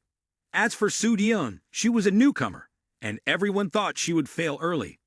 But unexpectedly, she fought very well and secured the 14th position among all the trainees. Any opponent of Kim Seo-jun had to endure defeat in no more than a minute. He easily defeated his opponents. However, there was one problem. After each round, he continuously requested the organizers to replace his spear. The event staff had to prepare weapons because the spear kept breaking. Kim Seo-jun humbly stated, "My opponents are all strong cadets, so I have to use a lot of strength to fight. Therefore, the spear cannot withstand the force." The organizers were responsible for continuously replacing his weapons, but this caused some issues. A staff member monitoring the tournament asked his colleague, "How many weapons has he replaced by now?" The colleague replied, "Including this one, it's already 9. A weapon like the spear that Seo-jun uses costs tens of millions of won. If this situation continues, the total cost to replace all the weapons could exceed 10 million won. The organizing staff calculated that if this situation persists, it could lead to significant losses. The organizers' refusal to replace the weapon for him is not an option, as it is their responsibility. They came up with an idea and wanted to discuss it with him. However, Seo-jun proactively suggested that if the situation continues like this, he is willing to use his own weapon. He felt a bit awkward, because his condition is somewhat special, and he didn't know if the organizers would agree to change the competition rules for him. The staff felt that this suggestion was not bad, so they decided to ask their superiors. They told him to wait for the results. When Seo-jun stepped out of the waiting room of Academy Dream, he saw his younger sister trembling. He approached her and asked, "Soo-yeon, is your match next?" Soo-yeon jumped and replied, "Ah, yes." Seeing her pale face, he worriedly asked, "Why are you trembling like that?" She lowered her head, responding with a gloomy expression, "Because my next opponent is Lee Ha-yoon." Seo-jun was surprised and immediately understood his sister's reaction. He sympathized with her, saying, "If I were in your position, I would feel the pressure too. You've only just started learning magic, so feeling anxious is normal." He comforted her. "Don't worry too much." He continued, "This isn't a dungeon raid or anything. Winning or losing doesn't matter, just don't stress yourself too much. Competition is a good thing, but don't let it haunt you." After hearing her brother's encouragement, Soo-yeon felt much better. However, deep down, she still had a worry. She recalled the previous raid, where she couldn't contribute much and felt indebted to her two brothers. They had guided her through each round and helped her so much that Seo-jun had to carry her on his back. While going through challenges with her two older brothers, Soo-yeon felt very comfortable and happy. She sensed that this was like her family, not wrong at all. Although she felt happy, she still noticed the distance between herself and her two brothers, which made her feel insecure. However, the battle was about to begin, and Soo-yeon encouraged herself that she had to do something to prove herself. She wanted to show that she was also worthy of accompanying her brothers. The organizers announced over the loudspeaker, "Academy Dream student named Soo-yeon, please prepare to take your position." Seeing his younger sister about to fight, Seo-jun encouraged her, "Do your best. Good luck." Su Yun turned back to look at her brother with eyes full of determination. Despite the fear overwhelming her, she imagined that she would defeat her opponent. This was also an opportunity to test her own worth. Standing on the fighting stage, Su Yun reassured herself and looked straight into her opponent's eyes. Her heavyweight opponent this time was Lee Ha-yoon, a rare genius. Even the way Lee Ha-yoon walked was enough to show her incredible strength. Two people carrying two different shields prepared for battle. The referee asked if both were ready. Seeing that neither responded, the referee announced, "The match begins." Su Yun immediately became highly alert, stepping back to prepare her magic and ready to counter any attack from her opponent. She gathered energy around her hands. Lee Ha-yoon had a somewhat arrogant attitude, as if she did not regard her opponent. She challenged Su Yun, "Go ahead, try it." Su Yun did not fully understand what her opponent was challenging. Lee Ha-yoon continued with a contemptuous and deadly expression, challenging Su Yun, "Try everything you can." Lee Ha-yoon uttered insulting words that made Su Yun feel hurt. She told Su Yun to try everything possible, and in doing so, Su Yun would realize how ordinary she was. Lee Ha-yoon calmly drew her sword from its sheath, her gaze showing disdain as if she did not consider Su Yun at all. In Su Yun's eyes, her opponent now looked truly terrifying. She realized that Lee Ha-yoon was not even preparing for a fighting stance, even looking at her nails. Feeling humiliated, Su Yun was furious and said to Lee Ha-yoon, "You should be careful with what you say. I will make you regret it." Lee Ha-yoon responded with a contemptuous attitude, merely glancing at her hand, and not bothering to look at Su Yun, then said, "Why does everyone say the same boring things?" Su Yun tried to control her anger and focused on herself. She calmed down, concentrated her energy into her body, then unleashed a skill called Fear, a skill that created a thick layer of defense and applied pressure on her opponent. Su Yun prepared to attack, clenching her fist tightly. Words appeared around her fist, and she locked onto her target. She charged forward with the speed of a powerful tiger. The two representatives from the academy were also taken aback. Cha-hai and worriedly recalled, "This girl is a magician, and now she is engaging in close combat against Lee Ha-yoon." The outcome was as expected. Lee Ha-yoon easily blocked Su Yun's crude attacks. Despite Su Yun attacking multiple times, none of her strikes landed. Behind Lee Ha-yoon, a formation appeared, but she did not pay much attention to it. Meanwhile, Su Yun had utilized the entire formation to enhance her speed, making her strikes even more powerful. At this moment, Cha-hai was watching the match, unable to believe her eyes. Although she was just a trainee, she had demonstrated the ability to transfer magic along with unpredictable movements. She reflected and could empathize with why the trainees at her academy were struggling so much. When it comes to magic, people often think of the role of a magician in the team, simply standing back and casting spells. But that is theory. In a real battle, what happens if the situation becomes chaotic? If magic is restricted, what would happen if there was an explosion and no protective equipment remained? The situation could change at any moment. She worried. The girl is a magician completely different from other magicians. If a magician only focuses on casting spells, there will be many shortcomings. This fighting style is unique to the magic saint, but he no longer has such a fighting style. Lee Min-yeol stood outside cheering enthusiastically. "Come on, put more pressure on them." Seo-jun watched Su Yun's fighting style and recalled the peak era of the magic saints during the cataclysmic flood. This is the fighting method that the magic saints used. In the early period of the cataclysmic flood era, the magic saint was known as a disaster. In that sense, the countries referred to the magic saint as a war magic saint. Currently, the image of the girl is similar to that of the young magic saint when he used his fists to attack. However, it is unfortunate that the girl's level is still too immature compared to Lee Ha-yoon. Because she is a rare talent, just a slight difference is not enough to challenge her.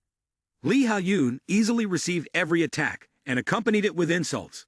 "Is that all you've got?" Then, she punched Su Yun in the stomach, making the girl understand what respect is. The punch created a tremendous shockwave, causing the poor girl to immediately spit out blood. Su Yun, despite being in great pain, still tried to embrace Lee Ha-yoon. She asked back, "Do you understand the distance between you and me now?" Su Yun smiled and said to her opponent, "I tricked you." Lee Ha-yoon did not understand what was happening, But immediately afterward, Soo-yeon's entire body became strange, unleashing a source of energy like a destructive orb that shattered everything around. However, even though the girl intended to cause damage, Lee Ha-yoon was still able to stand firm, without a scratch on her body. In the end, the girl failed to inflict the desired damage. While the girl was still in shock, a hand rushed in and slapped her hard across the face. Lee Ha-yoon had slapped Soo-yeon, sending her flying far away. Soo-yeon still couldn't understand. Why did the opponent act like this? In her eyes, Lee Ha-yoon at that moment looked more like a demon than an opponent. The slap was so strong that it sent the girl flying a great distance. The representative of Academy Ale could only sigh at this despicable act, while the other members of Academy Dream could hardly believe their eyes. This was supposed to be just a friendly match. Why is this happening now? When seeing Soo-yeon lying face down on the ground, Lee Ha-yoon still refused to let it go. She continued to slap again, the sound of the slap resounding clearly, making anyone watching the match able to hear it. Park Seo-yoon felt shocked by this action, while Lee Min-yeol could no longer bear it. He rushed out to stop Lee Ha-yoon. The angriest person at that moment was Seo-joon. His hand clenched into a weapon, and when he considered giving Lee Ha-yoon a beating, Soo-yeon still had a bit of strength left. The girl said to her brother, "Brother, please don't." The little girl looked at him with a pitiful expression and said, "I'm fine." Seo-joon stood frozen in place, unsure of what to do next. Fortunately, the referee intervened, demanding, "Contestant Lee Ha-yoon, stop your actions." Immediately, the referee stepped in, and Lee Ha-yoon sighed before casually tossing the little girl aside. Seo-joon cared deeply for his sister. He quickly ran over to help the little girl up, but she still couldn't see clearly due to the pain and exhaustion. Despite his calls, she remained unconscious, struggling to stand. At 27 years old, Seo-joon had never felt this angry before. He thought to himself, "Lee Ha-yoon is nothing special, and she is completely different from what I expected." As he angrily charged forward, Soo-yeon blocked him and tearfully said, "Please don't. It's because I'm not strong enough." After the match with Lee Ha-yoon, Soo-yeon fell into a state of exhaustion. Therefore, the organizers dispatched several doctors to care for and treat her injuries. Fortunately, Soo-yeon's wounds were not serious. As for Lee Ha-yoon, she was only given a light warning for her violent behavior. Lee Min-hyun felt it was unfair and intended to confront her, but was stopped by the staff. The match has been forwarded, and afterwards, Lee Min-yeol also faced off against Lee Ha-yoon. However, unfortunately, he also lost. In his attempt to reclaim justice for the girl, he talked as much as he now lay exhausted on the railing. He said to Seo-joon, "Boss, be careful. It's not for nothing that she's rumored to be the strongest." Lee Min-yeol was then moved to the emergency room. Park Seo-yoon witnessed her two students being brutally beaten and decided to seek justice. She told Seo-joon, "I'm going out there to protest, no matter what." Seo-joon, with a cold expression, said, "Don't, let it go. I want to settle the score with her in the final match." Park Seo-yoon didn't understand his decision, but she felt the seriousness in his words and refrained from going out to protest. Afterwards, the friendly tournament continued. Seo-joon couldn't remember much anymore. Both the worried face of Park Seo-yoon and the number of times he had to change his spear. He was determined to face Lee Ha-yoon. In the end, this finally happened. Kim Seo-joon, the student of Academy Dream, was ready to step onto the battlefield with a spear in hand, standing opposite the genius of Academy Hunter Mills, Lee Ha-yoon. She had also stepped onto the battlefield. The judge announced for both contestants to prepare. His mood at this moment is truly hard to describe, but sooner or later she will be beaten to a pulp by the main character. Lee Ha-yoon, with that contemptuous expression, still does not realize that she is about to clash with the author's favorite. The referee excitedly announces, "The match that everyone has been waiting for is about to begin." Park Seo-yoon is also watching from the waiting room, her face showing signs of worry. The other members and representatives from the academy are anxiously focused, waiting for the match. The security staff outside are ready to intervene in case of the worst. The atmosphere has quieted down. No one is happy, nor is anyone excited. Seo-joon wants to know more, so he asks a question. "Can I ask you something? Is it really necessary to do this?" He asked her, "The reason why you did this, you are the most talented among all professional hunters." He continues, perhaps you cannot understand the feeling of struggling when your future is made a joke. The bleak and hopeless reality of trying with all your life but seeing no progress. But you know, that is proof of a person's effort. And yet you dare to trample on that effort. He continued to say, that's not something you can take lightly. She possesses comprehensive skills, someone who has always been arrogant, someone who has stood at the top until now. How could she listen to a rising superstar preach to her? Lee Ha-yoon continued to display a disdainful expression. She looked straight into his eyes and said, are you done talking? If it were to be said, that girl would probably suffer more from listening to the male lead's moral lessons. Who would have thought the male lead was aware of this? He knew how to speak in a way that she wouldn't understand. However, he decided to take a bold step. He challenged her. You should try it yourself. I'm telling you to give it your all. Lee Ha-yoon was someone who stood above everyone else. This was the first time she encountered someone who dared to say such things to her. Her actions were now being mirrored by another, like a cold splash of water to her face. Seo-jun acted just like she had with her sister. Now he had become an overwhelming shadow of her. With eyes filled with disdain, he said, you should take a look for yourself and see how terrifying it really is. Lee Ha-yoon felt angry. She cursed at him. It seems like everyone is praising you a bit, so you think you're something special.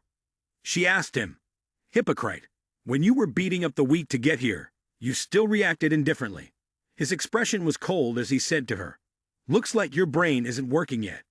Without even fighting, he was already putting pressure on her, not listening to her at all.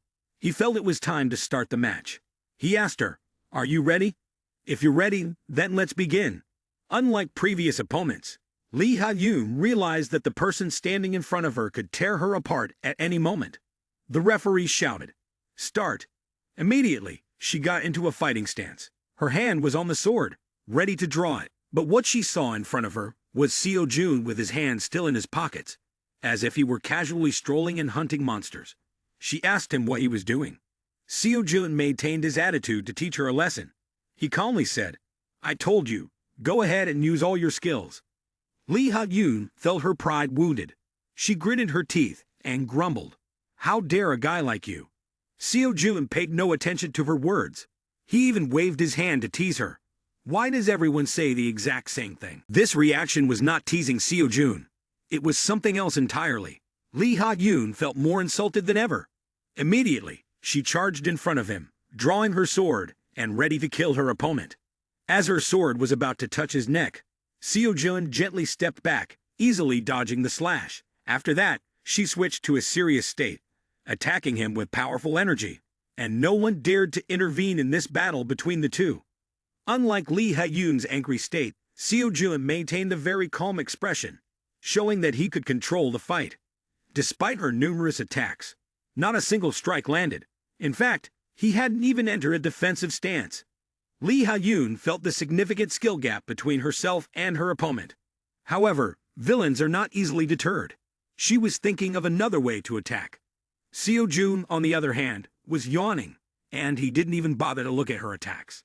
Lee Ha-yoon, despite attacking with her sword and channeling sword aura into her strikes, still could not hit him. She continued to attack, slashing fiercely. But every effort was in vain. The missed strikes only fueled her anger even more. Seo-jun suddenly appeared in front of Lee Ha-yoon and asked, you haven't used your full strength, have you? Lee Ha-yoon, a genius now facing a younger brother who couldn't withstand the pressure, was forced to step back to defend herself. She decided to unleash her strongest skill, channeling a massive amount of sword aura into her attack. Her eyes turned completely white as she used this skill with the intent to finish off her opponent. It was no longer a friendly match. Seo-jun sensed the power of the sword about to strike him. Lee Ha-yoon, like a mad woman charging in, was executing her finishing blow, but he only needed to use the spear in his hand to block it. The aftermath of the attack created an effect like a new star crashing down to Earth, sending debris flying everywhere. Even where the Academy representatives were watching the match, the glass panels had cracked due to the shockwave. Although Lee Ha-yoon had both hands gripping the sword to attack, she still felt herself being pushed back. This was the truth. She was completely pushed back. Seo-jun looked at Lee Ha-yoon with a serious expression. With just a light swipe, he'd have forced her to retreat over 10 meters. "Are you still not coming to your senses?" he said. Lee Ha-yoon struggled to stand up to counterattack, but felt terrified in the face of his strength. Seo-jun did not want to waste many words with Lee Ha-yoon anymore. He was preparing to attack and reminded his opponent, "This time, I will fight seriously." Lee Ha-yoon always believed that she was special, that she did not need to try as hard as others to reach the top. She believed that this was an extraordinary ability that not everyone possessed. With that belief, she considered herself invincible, and that a genius would always overpower the mediocre. People always praised her as the greatest hunter in human history. She did not feel proud, or that there was anything to do, because she thought this was a matter of course. But now, the male lead stood before her to ridicule her very thoughts. Seo-jun had a few things to say to Lee Ha-yoon. She looked at him in confusion, seeing that he showed no signs of exhaustion or injury. She wondered, could it be that this guy hasn't revealed all his strength yet? Seo-jun had entered a serious state, and the spear in his hand began to glow. His gaze radiated focus. The power was circulating through the aura spear. The energy source in his spear emitted a golden light. The wave of energy was so powerful that it forced Lee Ha-yoon to step back to defend herself. Just a slight sweep from him made her struggle and even cough up blood. Lee Ha-yoon could not understand why the person in front of her was so powerful just by lightly spinning the spear. Seo-jun showcased the skills of Sun Wukong. After using his attack skill, he followed up with a blocking skill, causing the surrounding objects to close in towards him, giving him an advantage to unleash his next strike. She couldn't comprehend. Why, as a genius, am I caught up in this person's skills? She flew towards him, flipping upside down in front of him. The main character was not joking. He wanted to end this match. He harnessed the power of the gods and used a skill he had just recently learned, the final basic technique being the thrust. It seemed that Lee Ha-yoon would meet her end here. But fortunately, the main character's spear could not withstand such immense power and shattered into pieces. Lee Ha-yoon helplessly fell to the ground in despair. As she descended, she felt as if she had encountered an extraterrestrial being, an overwhelming force that was absurd. Why is this happening? The expression on Lee Ha-yoon's face was now completely different from the previous match. When facing Soo-gyun, she had completely doubted her own strength, feeling inferior to the person before her. Although her pride would not allow her to admit it, she still thought that he could not be stronger than her. But when she saw him getting closer and closer, she immediately backed away in fear. At this moment, is there really someone stronger than me? Even after being defeated by the absolute strength of the male lead, she could still think of herself as the greatest hunter in human history. Seeing the expression on her face, which had not yet come to terms with reality, he wanted to deliver a few more blows to her. As Seo-jun approached her, her eyes displayed a mix of helplessness and hatred. She grabbed the sword in her hand, then used both hands to swing it with full force. After the previous stab, he had broken his spear. Therefore, this time, he decided to fight her with his bare hands. A thunderous first punch hit Lee Ha-yoon's face, causing her right cheek to swell. Despite feeling angry from the punch, she charged at him, shouting, "You bastard!" After that, she attacked Seo-jun relentlessly. Outside, the staff and referee of the match were worried that the situation could become even more tense. One of them asked, "Boss, what should we do? Can we stop them?" Another colleague analyzed the situation. If we look at it now, Lee Ha-yoon still has a weapon in hand, while Kim Seo-jun has lost his weapon and is left with nothing but his hands. But while they were discussing, Lee Ha-yoon still did not truly want to give up. At first, Lee Ha-yoon was as arrogant as ever, but now she was taking a thunderous punch. The scene shifted to show her getting hit one blow after another. Seo-jun began his lecture on the philosophy of the protagonist. Perhaps you don't know this, but in reality, there are many people who accept being tortured to strive for success. He said this with an extremely serious expression. In Lee Ha-yoon's dictionary, there was no concept of effort, so she believed that the male lead was just spewing nonsense. Before knocking her away, he wanted to say a few words to her. He explained that this life is not easy. They don't have the innate talent like you, so there's no other way but to hone themselves day by day. He said this with a calm and confident demeanor. Lee Ha-yoon still believed she could defeat Seo-jun. She picked up her sword, slashing this way and that, cursing. "Damn it, why can't I hit? Why?" Seo-jun revealed his true strength. He asked her, But she remained silent. The aura around him radiated powerfully. He said to those around, "It doesn't matter whether to fight back or to win." As he spoke, he unleashed his strength, making her, who considered herself a genius among geniuses, now feel pressure in front of him. He continued with a cold expression. Even if they are tormented every day, what they care about is how far they have come, not whether they win or lose. No matter how many blows they take, those people will never fall. They will move forward slowly, step by step, surpassing you from this point to that, and still get back up from one place to another. His philosophical words were extremely captivating, causing the genius to fearfully retreat step by step as he approached. Seo Jun felt he was delivering such profound wisdom that she was also afraid. He continued to attack with his words of wisdom. Outsiders may think it is calm and peaceful, but in reality, there are undercurrents strengthening within. The only way to win a seemingly invisible battle is to keep fighting with resilience. That is the true genius. As he said this, he stood boldly in front of her, a bamboo fighting against a genius, and now the genius had to sit and listen to him preach. Lee Ha-yoon felt angry, thinking, "Nonsense, how can these ordinary people be geniuses? I am the best." Hearing this, Seo Jun also felt irritated. He said, "A hunter like this is considered the best hunter in history. How ridiculous! I have already weakened you with my bare hands, and yet you still cling to delusions." As he spoke, he clenched his fist, preparing to deliver a thunderous punch. This time, it wasn't a thunderous punch, but a punch infused with the power of a god. Before delivering the punch, the protagonist continued to preach. "They are not people for you to trample on and mock. Got it, baby." Lee Ha-yoon was almost exhausted, and this punch was truly terrifying. As the punch flew towards her, images of herself appeared once again.